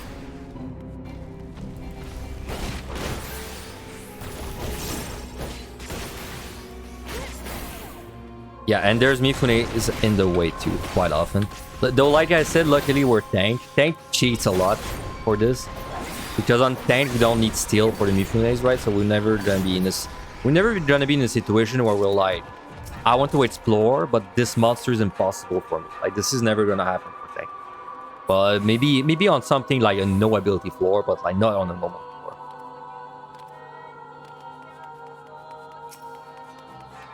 Right, keys there. This is actually... I know this floor was kind of a crash patrol floor. But honestly, not a bad floor at all. Considering we found the key that fast. And that we didn't have to really go around much. Which is thanks to the patrols, ironically. Because there were so many patrols, there were little monsters in rooms. So it kind of worked out. But if I got this floor on a DPS, that would be a different story. If I got this floor on a DPS, I would have been very likely to floor wipe this, even after using the Filthy. Because on a DPS, if I accidentally pull a Gozu, I'm dead, right? I don't have a way to recover from that. If I accidentally pull 2 Gozus on tank, it's kind of like, oh, like I'll witch chain, right? Like I have time to witch chain. If I'm on the DPS, I don't have time.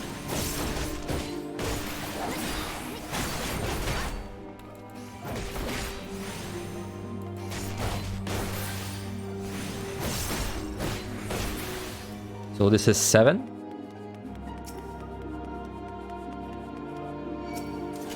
Oh, damn. If that was a mimic, well, I would have been fine with my steel, but...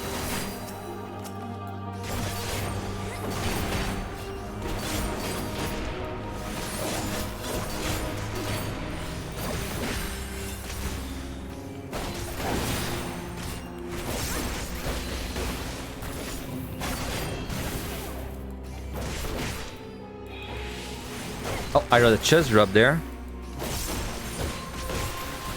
So like I said, perfect world is we fight basically with what we have right now. In a perfect world, we would nuke 98, 97, 96, 95, 94. We would fight 91, 92, 93, and then we would fight 99.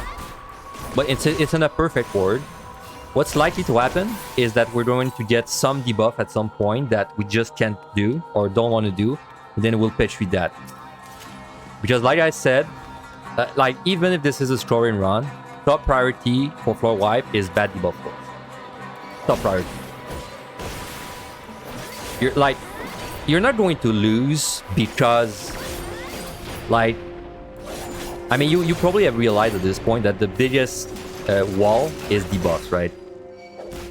The way you're gonna lose is debuffs. So that, I mean, the fact that you have 5 floor wipes is very convenient for this. It's basically 5 floors where debuffs don't matter as much. But this is all very like, I mean, known information about Deep Dungeon. I don't really know what I'm bringing up in the scoring run. I guess my point is more like even though this is a scoring run, it doesn't mean you have to abandon your good habits from like clearing, right? And just go like, and just like pet tree every floor like a degenerate. That's kind of more my point, I guess.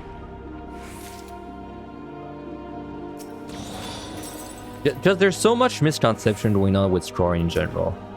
Like, okay, so like I said, we should have points as soon as possible. There's a lot of people that feel like to score and get a good score, you need to like play very risky, very like RNG, reset. I feel like if anything, I want this run to disprove this. This is an interesting floor because the no magicite is ass. I would magicite this like no question asked. Very interesting. Now, I would say that using a Serenity and a Magicite there, I think would be more points overall.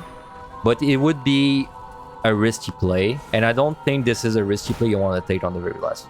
So we're just going to do this the good old way with a Petri. And we have a treasure room right there, so that's convenient. Now, there's some people that say that when you Petri, you should check every single chest before you do. I don't really subscribe to that. Personally, when I Petri, I just do it like quick, I guess. Like, I don't want to waste too much time running around, basically. So we're gonna do that.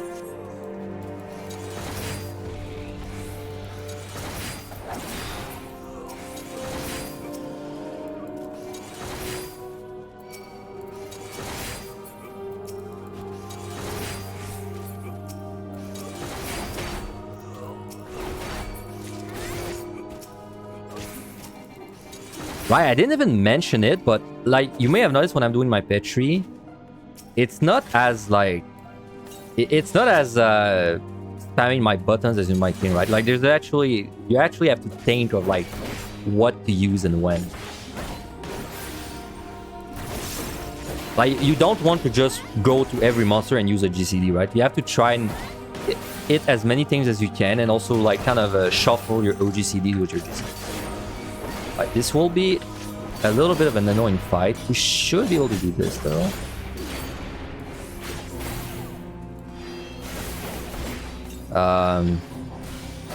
Oh my god, you heard. Jesus Christ. Am I playing a tank right now?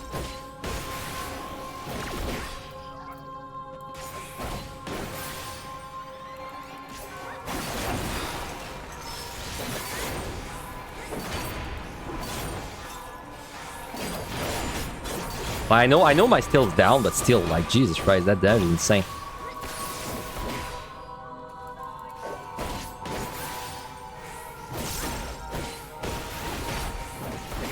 Which tank do I think is the best for learning Deep Dungeon?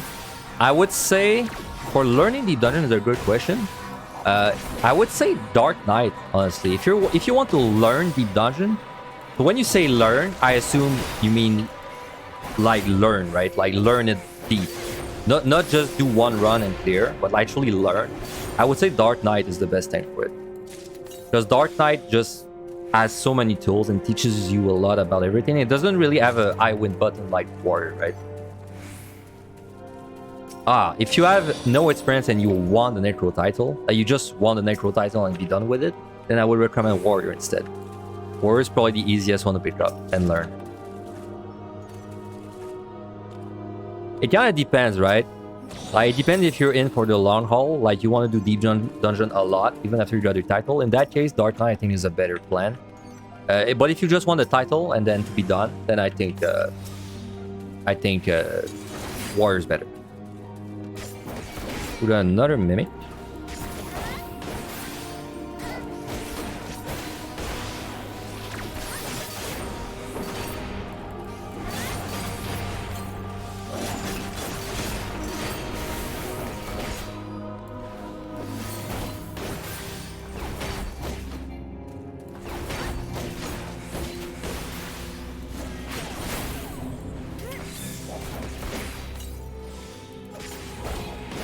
I can't believe how much trouble I'm getting from a Mimic on a tank.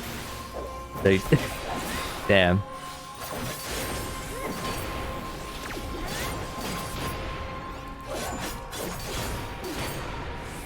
Actually requiring me a lot of focus skill, this guy.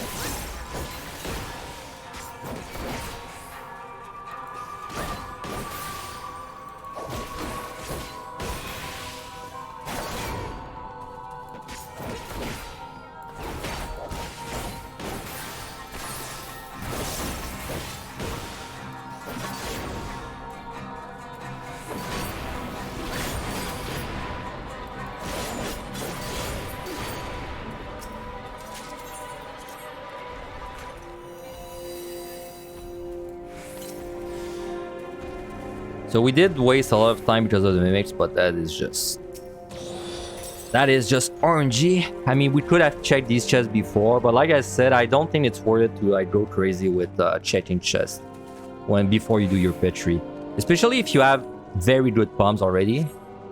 So it's like even if I do get some mimics, I have plenty of time to kill them. So no, that is 3 mimics. That is fairly unlucky, to be fair, but I still stand by what I said there.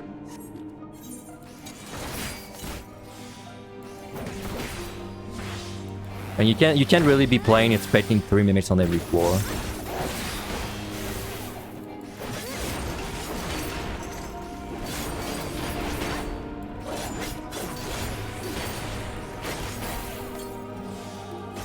Now, I did see a question earlier about like good ways to use the conceals. Honestly, this floor would have not been a bad way to use the conceal. Hold on, trying not to die. This floor would have not been a bad way to use a conceal. If I concealed earlier, now I could have checked all the chests really fast and then pet read.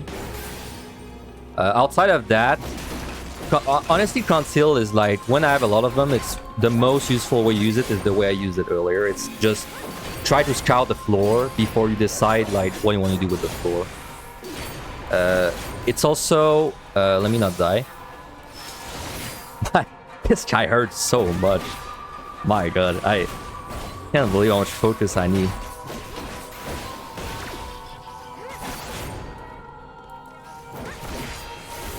It requires all my cooldown skill, straight up.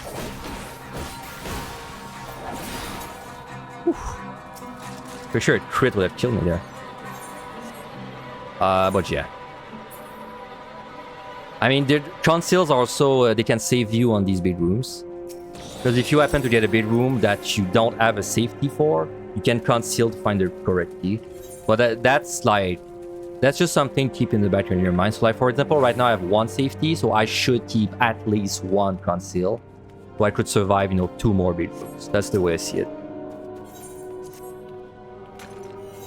Yeah, surprisingly garbage floor for the drops. Like, very good for score, but the drops, I think we got nothing. Hey, we opened 14 chests, and I think we got 0 useful pumps out of this. Very surprising. Oh, we got a Serenity. You're right, Ellie. Thank you. Yeah, Serenity is very big. Sorry. I forgot about the Serenity. Yeah. Serenity is very good. My bad. Okay, well, anyway. So remember, we still have the flight if it ends up being needed. Now we have 3 Serenities. Wow, no one a second time. Now this is either a Magicite or a Serenity. Depends how big this floor is. But I would say that I don't know. But I would say that this looks like a Serenity to me. This doesn't look that big. There's 1 patrol. I just want to see real quick if there's like a treasure room. If there's no treasure room, I'm definitely fighting this. So there is no treasure room. Nope. Okay, so I'm gonna fight this.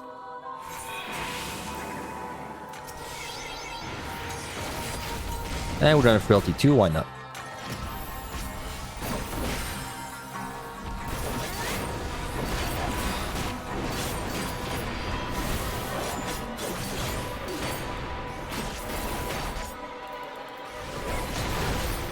It's just like, don't worry about taking the bad decision. Worry about taking 5 minutes to choose the right decision. It's better to take the wrong decision fast than the correct decision slow. At least as long as it's not a decision that kills you, right? But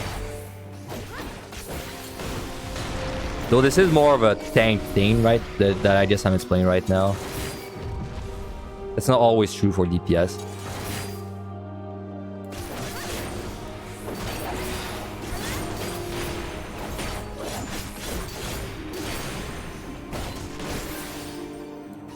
Man, this is actually a 9-hour stream. So weird. I don't feel like I've been streaming for 9 hours. Oh well.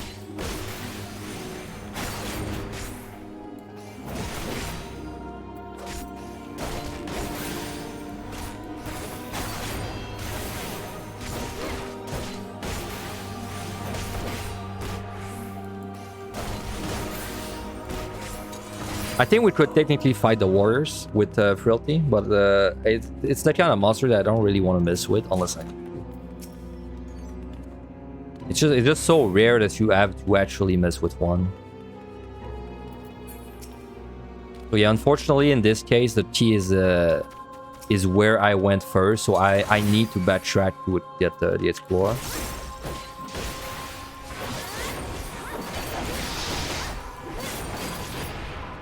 I would say on this set, like honestly, if you see an opening to move, just go, right? Like go right away. Even if your cooldowns are up, I would always go to the opening because it can be a massive pain to move, navigate there. Like when you're waiting for 4 monsters to like sync up together, it can take way too long. So like if you see an opening, just go and figure out how to come back after. Right?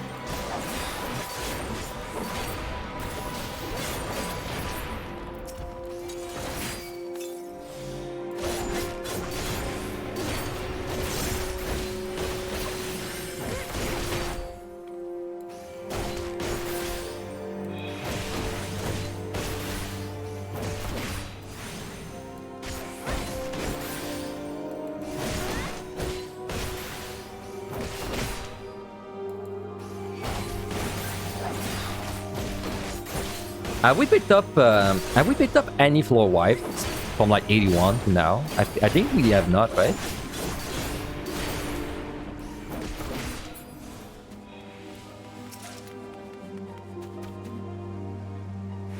I feel like you might see. Let me wait there. So we've not picked up any. That's I kind of hope this stays like that. So we can get a score from picking up no floor wipes on the like endgame floors.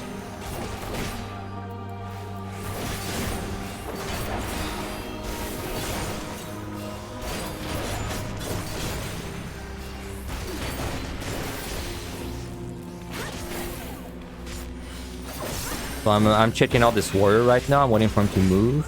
There's a risk he's gonna turn to me. I'm kind of stuck there, so...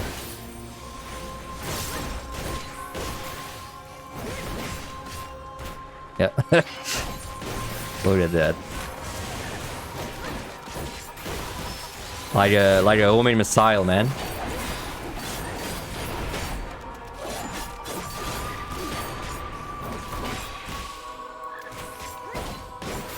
No, I could steal and fight this guy. In fact, I should have probably stealed instead of witching, because this was my last witching.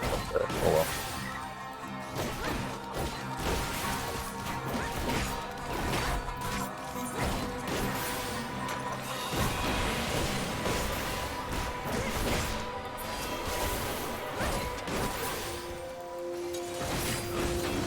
Alright. Well, you know our warrior is. We're about to get pushed. Let's arm line.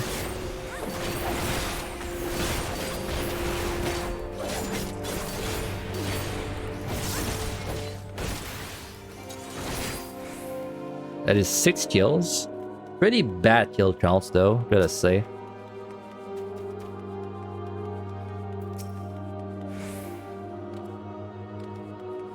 Hey, what's up, Holo? How's the run been? Pretty good.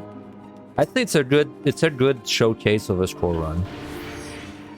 Oh, wow, okay. That was greedy, I gotta admit. Luckily, we have good monsters to fight there, so... Because all I really have to do is kind of stand there and LOS the white mage, so...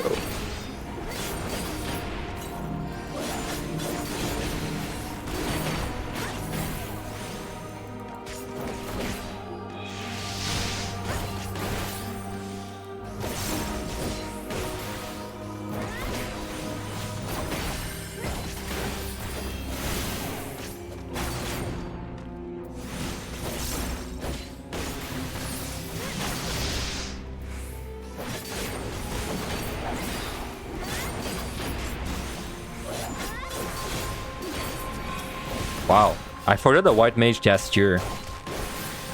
I think it healed for barely anything though, so... Wow, another high kill. That's at least 8. But luckily it doesn't really matter because we have 4 white still, so... So in a perfect world, we would fight the next floor and then nuke 4 floors and then fight the last one. We'll see if that's possible. It depends if I have bad debuffs on the next one, really.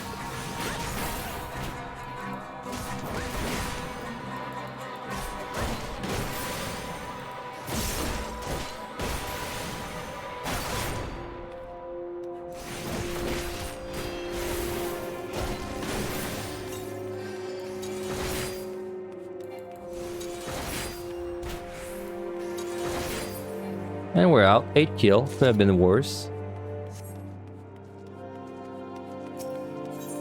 Well, another way to use the conceal is, of course, you know, using it like that. When something's blocking you away and you just don't want to wait. It's also like kind of a double dip conceal in a way, because now with this conceal, I skip this waiting for this key, but I also can use the conceal on this floor, right? To kind of like get a feel for it. Now, I can tell you right away that this is almost guaranteed to be a Magicite.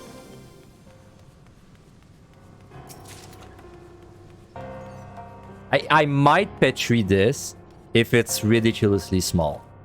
But that's about it. That's about the only reason I would Petri instead. I hate getting forced into making a decision. At least we're tanked, so...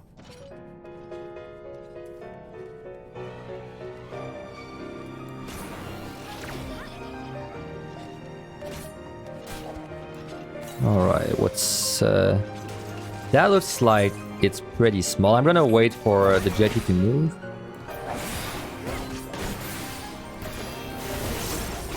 I'm honestly not feeling the Magicite that much, because if this is a 5 room, I feel like I would rather use the Petri.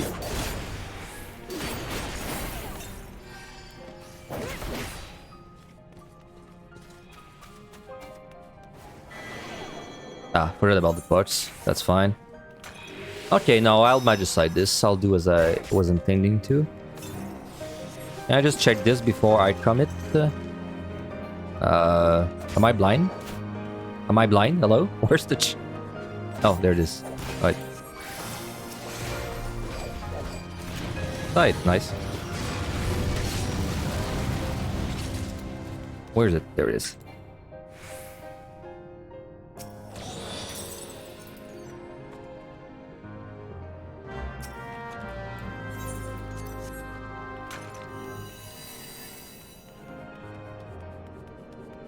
Alright, we are a tank, so we can handle a Mimic easily if we get one, but there's no more, so let's just go.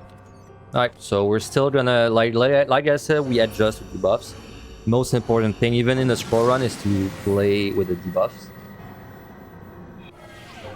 Now, though, now I would try not to use my Magicite, like, pretty hard. Which means that I'm fighting this floor, pretty guaranteed. Okay, come with me. Well, now you may have heard this guy is impossible on tank, but it is really not.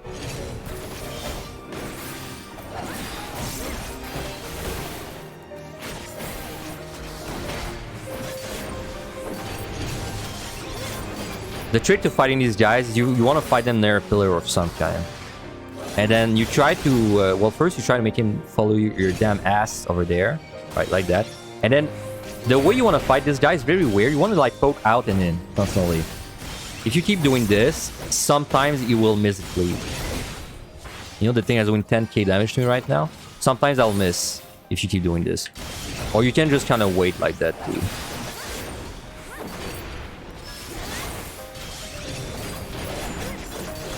Now he has an enrage. Luckily we can LOS this. Now you just gotta make sure there's no other patrol.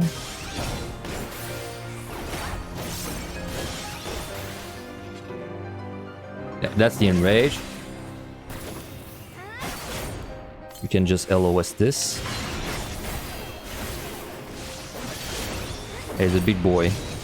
He's a big boy. He's not too bad, but you really need a corner to like kind of...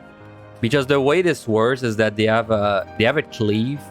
An untelegraphed cleave targeted on their player that has their enmity. So basically, if you hide behind a pillar when you're fighting it, now and then it'll miss. Because it gets like LOS. What happens if the enrage goes off? If it goes off, you probably die, but you can LOS by hiding behind a wall. So that's what I did there. But yeah, I would. I'm pretty sure you would die. Like, I don't think you would survive a what is it? Like a 10-second cast enrage from one of these guys.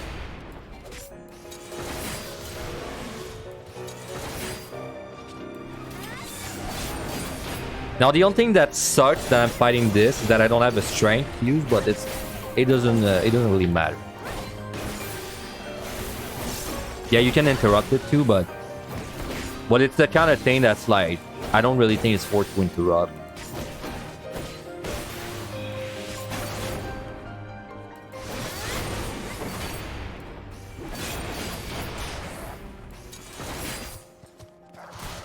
So remember, exploring is the real pain in the ass for this set. Because of like big guys like that see form so far. I'm definitely going to refresh my steel on this set. Oh, hello. You want some?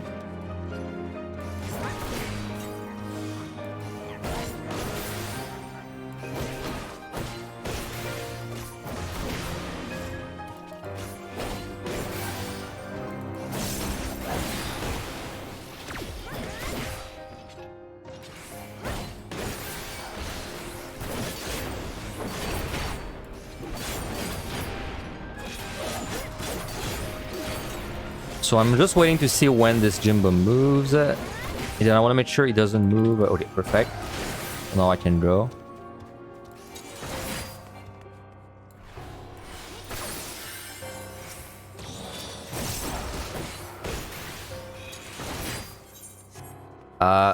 This floor is a pain in the ass, so I will reveal it like that. Like, this is the kind of floor that if the key was in this direction, it would have taken me so long to come back. So I would rather, well, do this.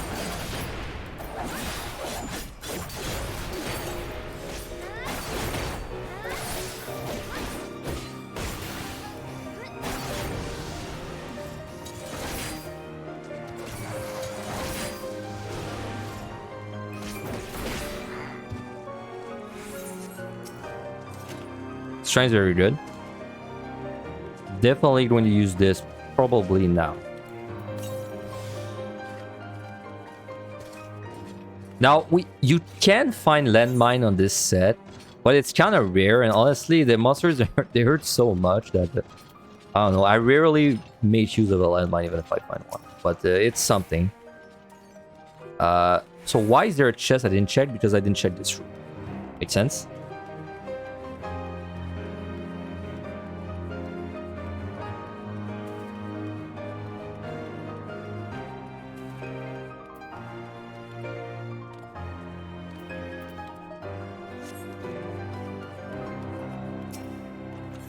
Two F1s. I mean, we're obviously going to use this. Thanks for the follow, Waterman. Thank you very much. So like I said, F1s, you just want to use them when you get them on this set. You really don't want to delay them. Technically, like, you'd want to use it with an altar, but this is like we're way beyond the point of caring about that.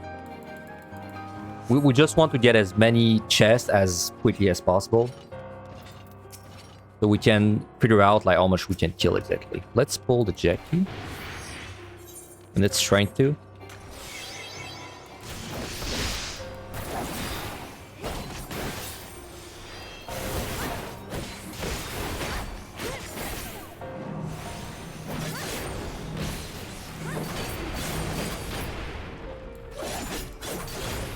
Back, I can move.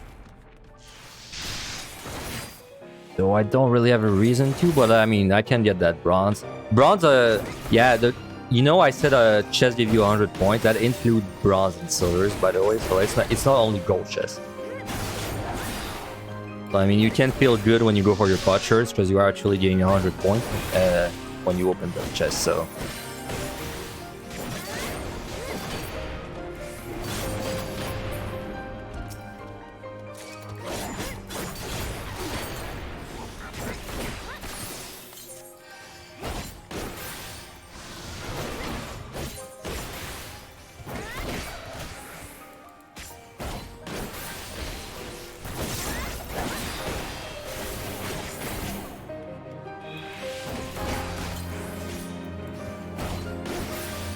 Alright, so now we're just fighting this until we're out, and then the next 3 floors are very likely to be Petried and Magicite. I might fight like 98 or something if it's not a big room, but that's about it. And then we're gonna fight 99 with a Serenity. And that should be the plan. The only... Oh yeah, something that could make this different is if we are actually very unlucky with debuffs. If that were the case, then it's possible that I might have to... that I might not have a Serenity for the last floor, which would be a disaster, but that's possible.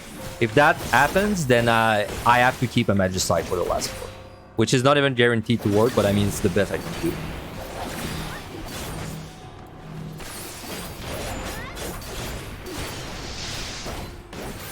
Okay, that will be a problem very soon.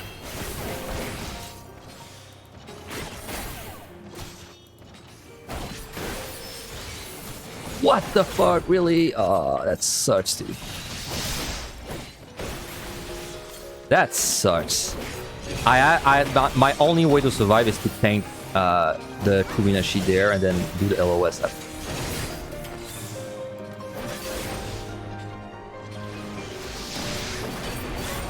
Okay. There's another one. Okay, well, we have to be a little creative there.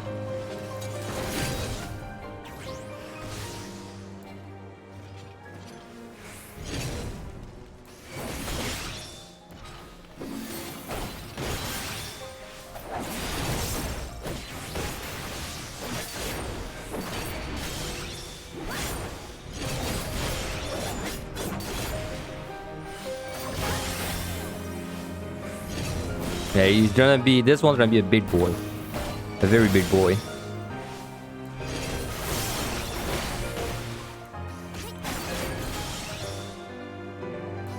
Now I'm going to interrupt this one, actually. Because I'm not sure if I'm actually, like, out of considered LOS over there, so...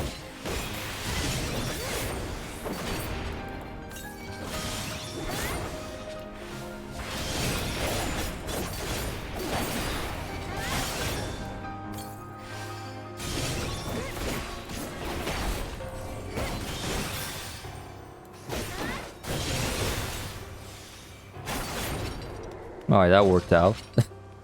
It was definitely a big boy, but that worked out.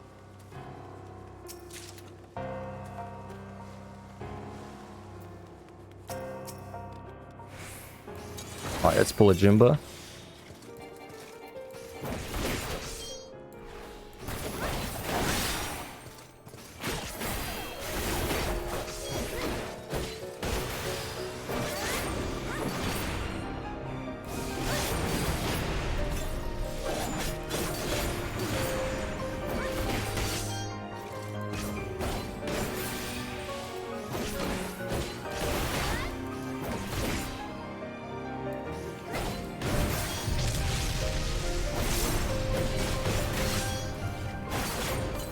Alright, this is 8 kill. Pretty high kill again. Nice crit.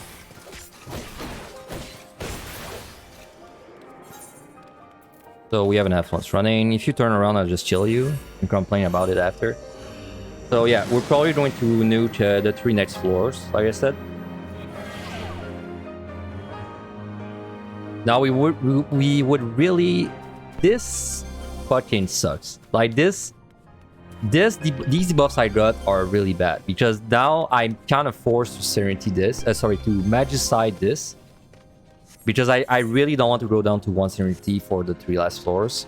Now, unfortunately, because I have to Magicite this, it's possible that I'm gonna be lucky and get, the 2 big rooms. And if I do, well, I can't Magicite one of them, but I just don't have a choice in this case. So in this case, we have to Magicite. This is a good example of, like, we have to prioritize debuffs over points. And this is one of them. If I had 3 Serenities... If I had 3 Serenities, I might have Serenity. But with 2, I think it's too risky. Alright, just move, because I want to check this chest. Well, you're gonna pull no matter what. Let's pop Sprint.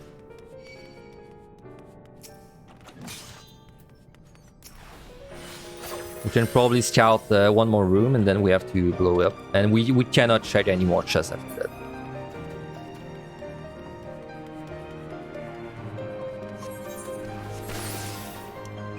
Well, that's certainly convenient.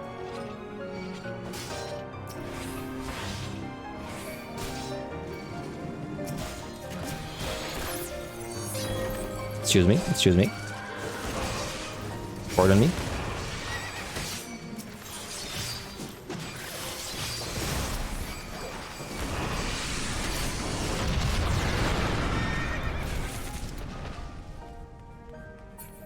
So you said this will be a 1.85 to 1.90, yep.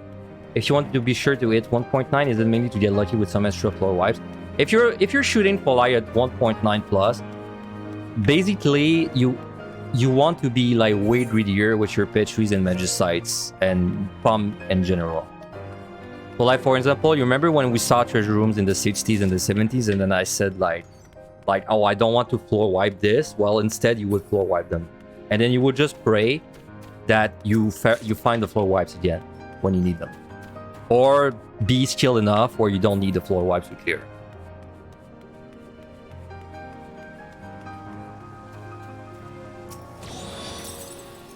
Alright, all in all, not a bad Magicite floor though. This was like a okay size, plus treasure room, plus every goal was actually openable, so.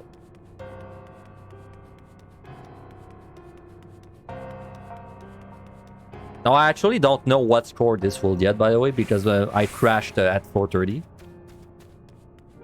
So we'll see. I really don't know what kind of score this will be, because it's been a while since I did a kind of a casual run like that. But we'll see. I'm kind of curious to see. I think this might even get a 1.9 or like kind of close to it. This wasn't bad at all. Anyway, so we're probably, well, we're gonna Petri or Magicite this, almost guaranteed. Preferably, it's a big room and we Magicite. It is not a big room. That can happen. I mean, it's only if you're lucky that you're lucky. So that's fine. So this is my Petri.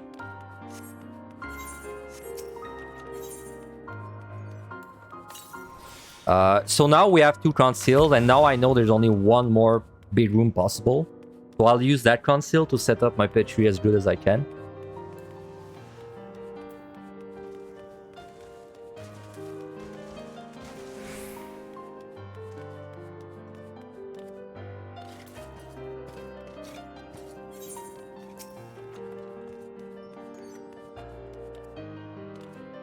Alright, so there's no treasure room. Now the question is, do I want to safety this to be able to get a better Petri? And I do believe the answer is yes. I think I want to safety, because then if I have a big room on the next floor, I can side conceal.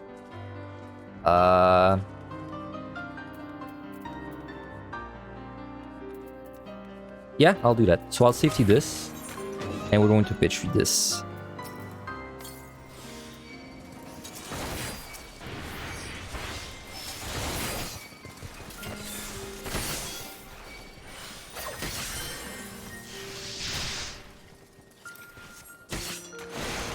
Don't want to save conceal for 99 in case of a treasure room on the exit? No. Because even if we get one, we have time to actually kill every monster. So it doesn't really matter in that case. I thought it was a reason I hesitated a little bit, but no, it doesn't matter in this case.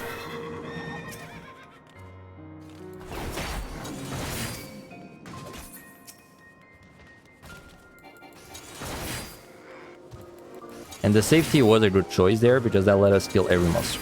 Without the safety, I would not have been able to do it. Alright, so now we're gonna pray this is a big room.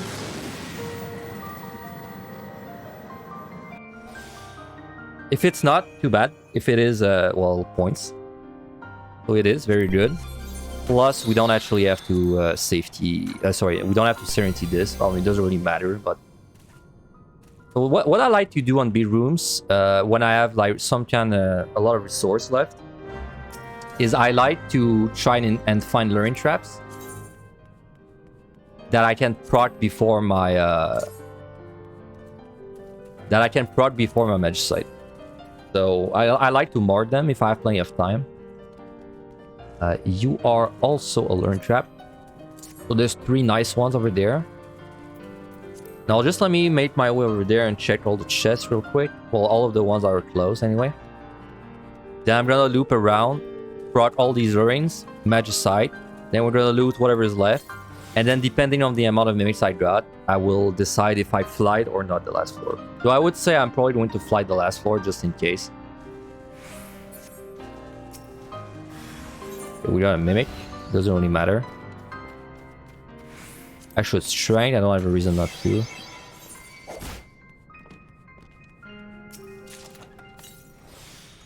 I don't want to pull this Mifune because I need to come back, go all the way back there to proc the learn trap. So we'll check this chest after. Also, yes, I do confirm we are on 98. So there is no ground floor this time. We are past that time. This is a treasure room. Very good.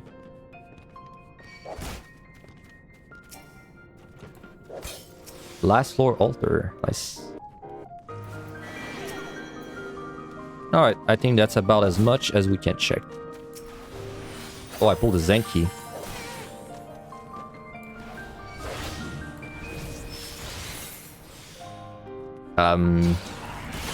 I think we can make it to the learning traps. Maybe not all 3, but some. Just to make sure I time my...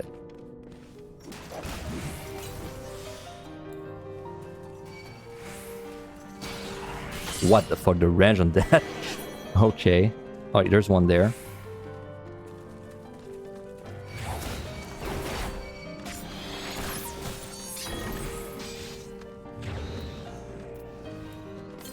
Yeah, I can only get 3 of them, that's fine.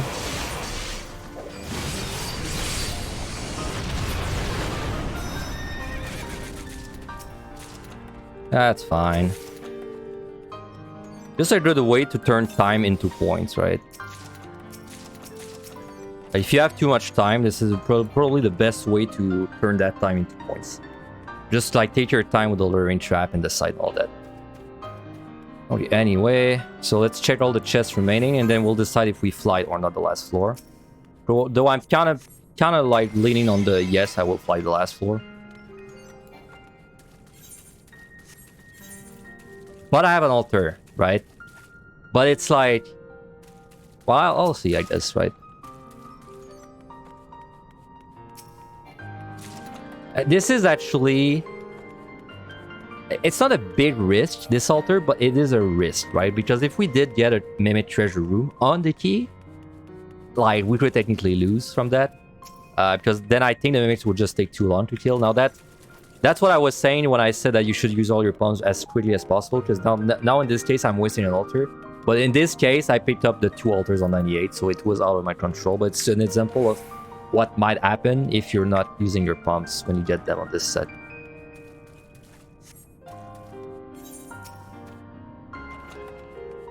Oh, I mean, we have a frailty. And with a frailty, I don't feel like I should fly. Oh, we have 2 frailty. We're not gonna flight anymore. With 2 frailties, there's no risk of timing out.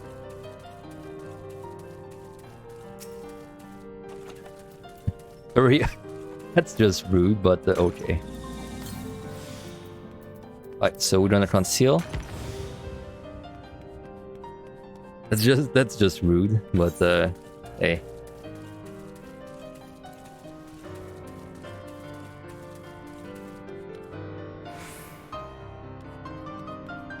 Now this is where I would worry about the full explorer next floor with the time left.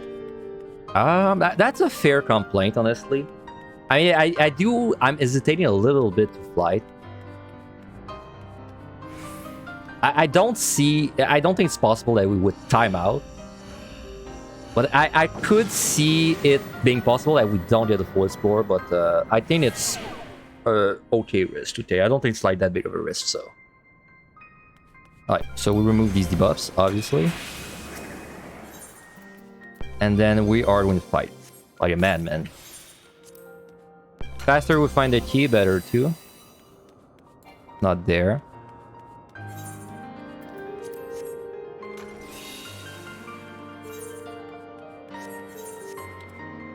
It is there. Okay, so then we just fight.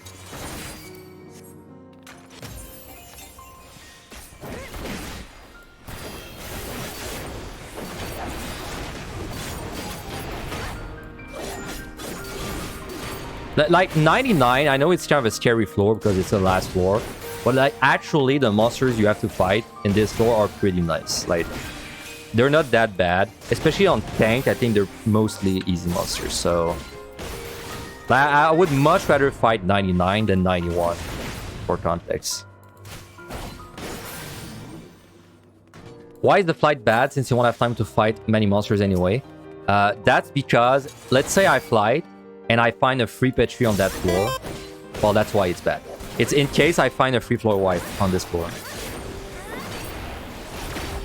It's a small chance, but it's still possible that you find a floor wipe.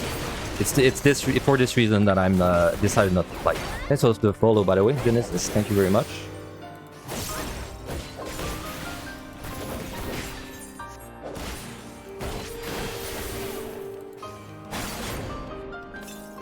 No, I'm gonna be honest with you. Maybe you're not using the flight there. It's maybe a little greedy. I think maybe it's not really in the spirit of the guide. But also on this, I didn't want.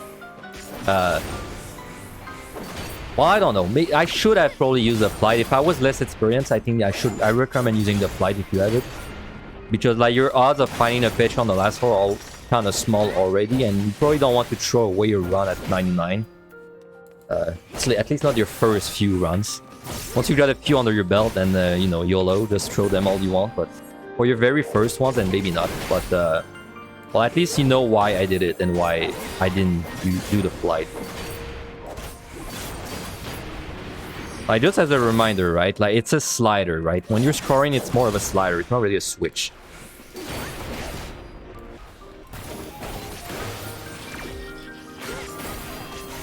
Am I crazy or is my guy kind of bugging out right now? What the hell? Okay. Huh. I wonder why it's doing that. 1 second. Oh, there you go. Okay, it's back. I don't know. Maybe there's a spider on my webcam. Who knows? Maybe there's a big scary spider on my webcam. It's about to drop on my head. Get into my hair and start eating my brain. By the way, very nice floor 99 alteration. We picked up 4 alterations on floor 98 and 99, the same.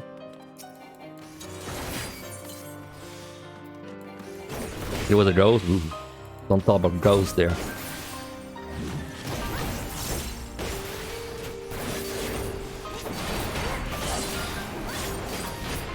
This is a very nice floor. There's like no patrol.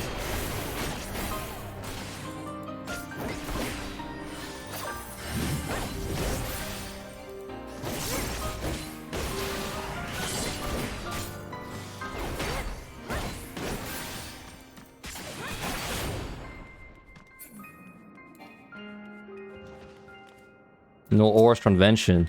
I know, right? There's so many ores conventions on the later floor.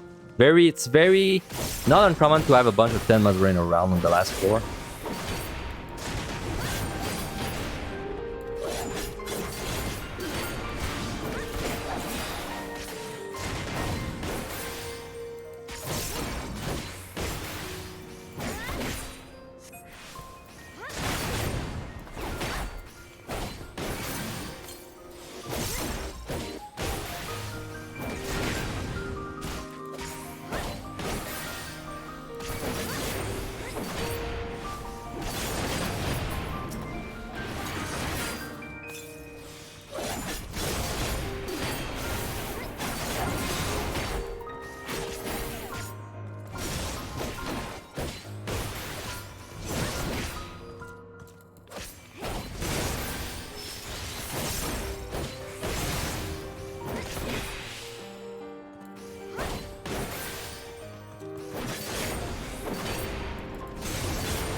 And we're out. But I mean, of course, we want to kill a little more because we have time. I mean, the entire point of finding 99 is that if we have more time than we need, then we can actually fight things, right? So we're gonna use that time and kill a few more. Not that many, you know, just a few more.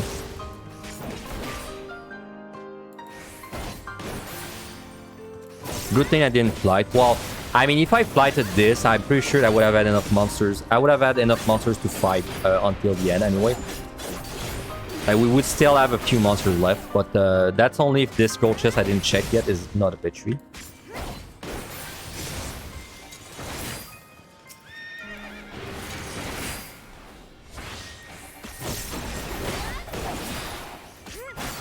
By the way, like, I will admit though, fighting the last floor for a few extra kills is maybe something you don't want to do if you're like a kind of person that gets stressed easily, right? 4 minutes enough for the boss? Yeah, it should be enough.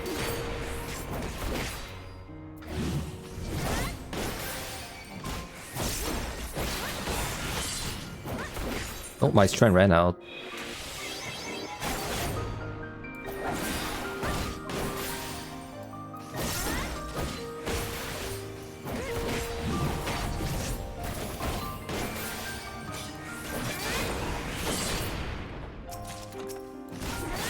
Yeah, I mean, if you're someone that stresses easily, and then, you know, you have the weight of like 8 hours of scroll running behind you, and you maybe don't want to fight the last floor too much. Because, like, I don't know, because it is... I don't think it's stressful, but I understand why it would be stressful. I don't think it is, though.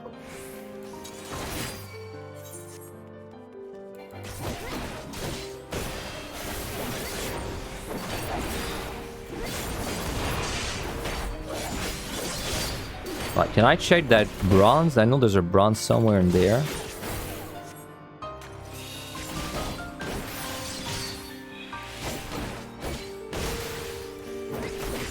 There it is.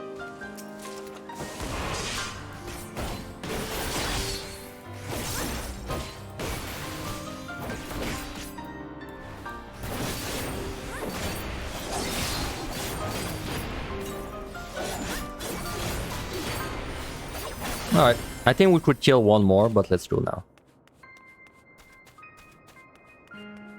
So, yeah, that's about it. I think we covered everything we had to cover. Honestly, the 51st floors are kind of pretty important. After that, it kind of became more like a normal run with, you know, a little bit of tips spread out. But that's fine. So what kind of score do you think a run like that deserves, right? Like, there's not really a run where we push that hard. Or floor 30 score was 497. We didn't get big rooms that often. Like, we got some big rooms on the later sets, but on the earlier sets, I think we got a single one.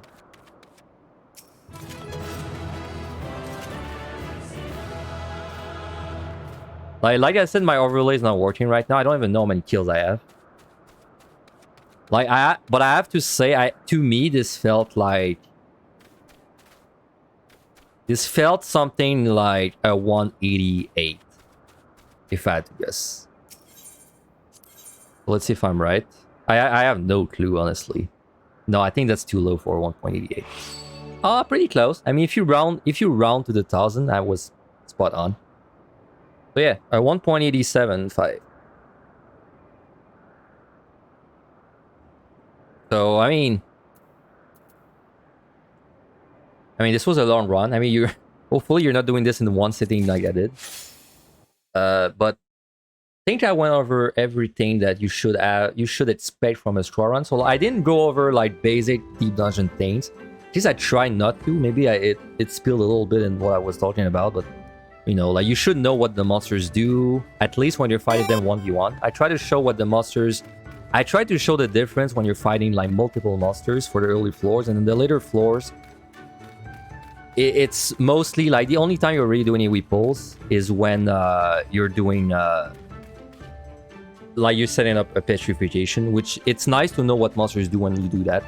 Like, it's nice to know that the Gozu sucks you in, and you know that some monsters have like very long telegraphs, but that's stuff you can kind of figure out yourself, honestly. Like, if you know the monster does a big cone, then it's probably not a good idea to carry that monster with you, you know, over a long distance. That's actually close to Angelus' score, Gunbreaker run. Is it? I don't remember what score he got, but I think that was, yeah, it was below 1.9, right? It was a high 1 point, in the high 1.8s. I mean, it's definitely a lot higher than my score, though. My score is, my current score on Gunbreaker is 1.94. Oh, 1.96. All right, pretty good. 1.86.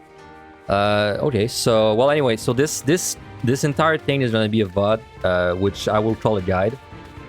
It's kind of, you know, we're kind of cheating and calling it a guide. It's going to be on my YouTube. So just as a reminder, in the description of this video that's going to be on YouTube, I will link the guide that I was using to read alongside. This is my guide that I wrote.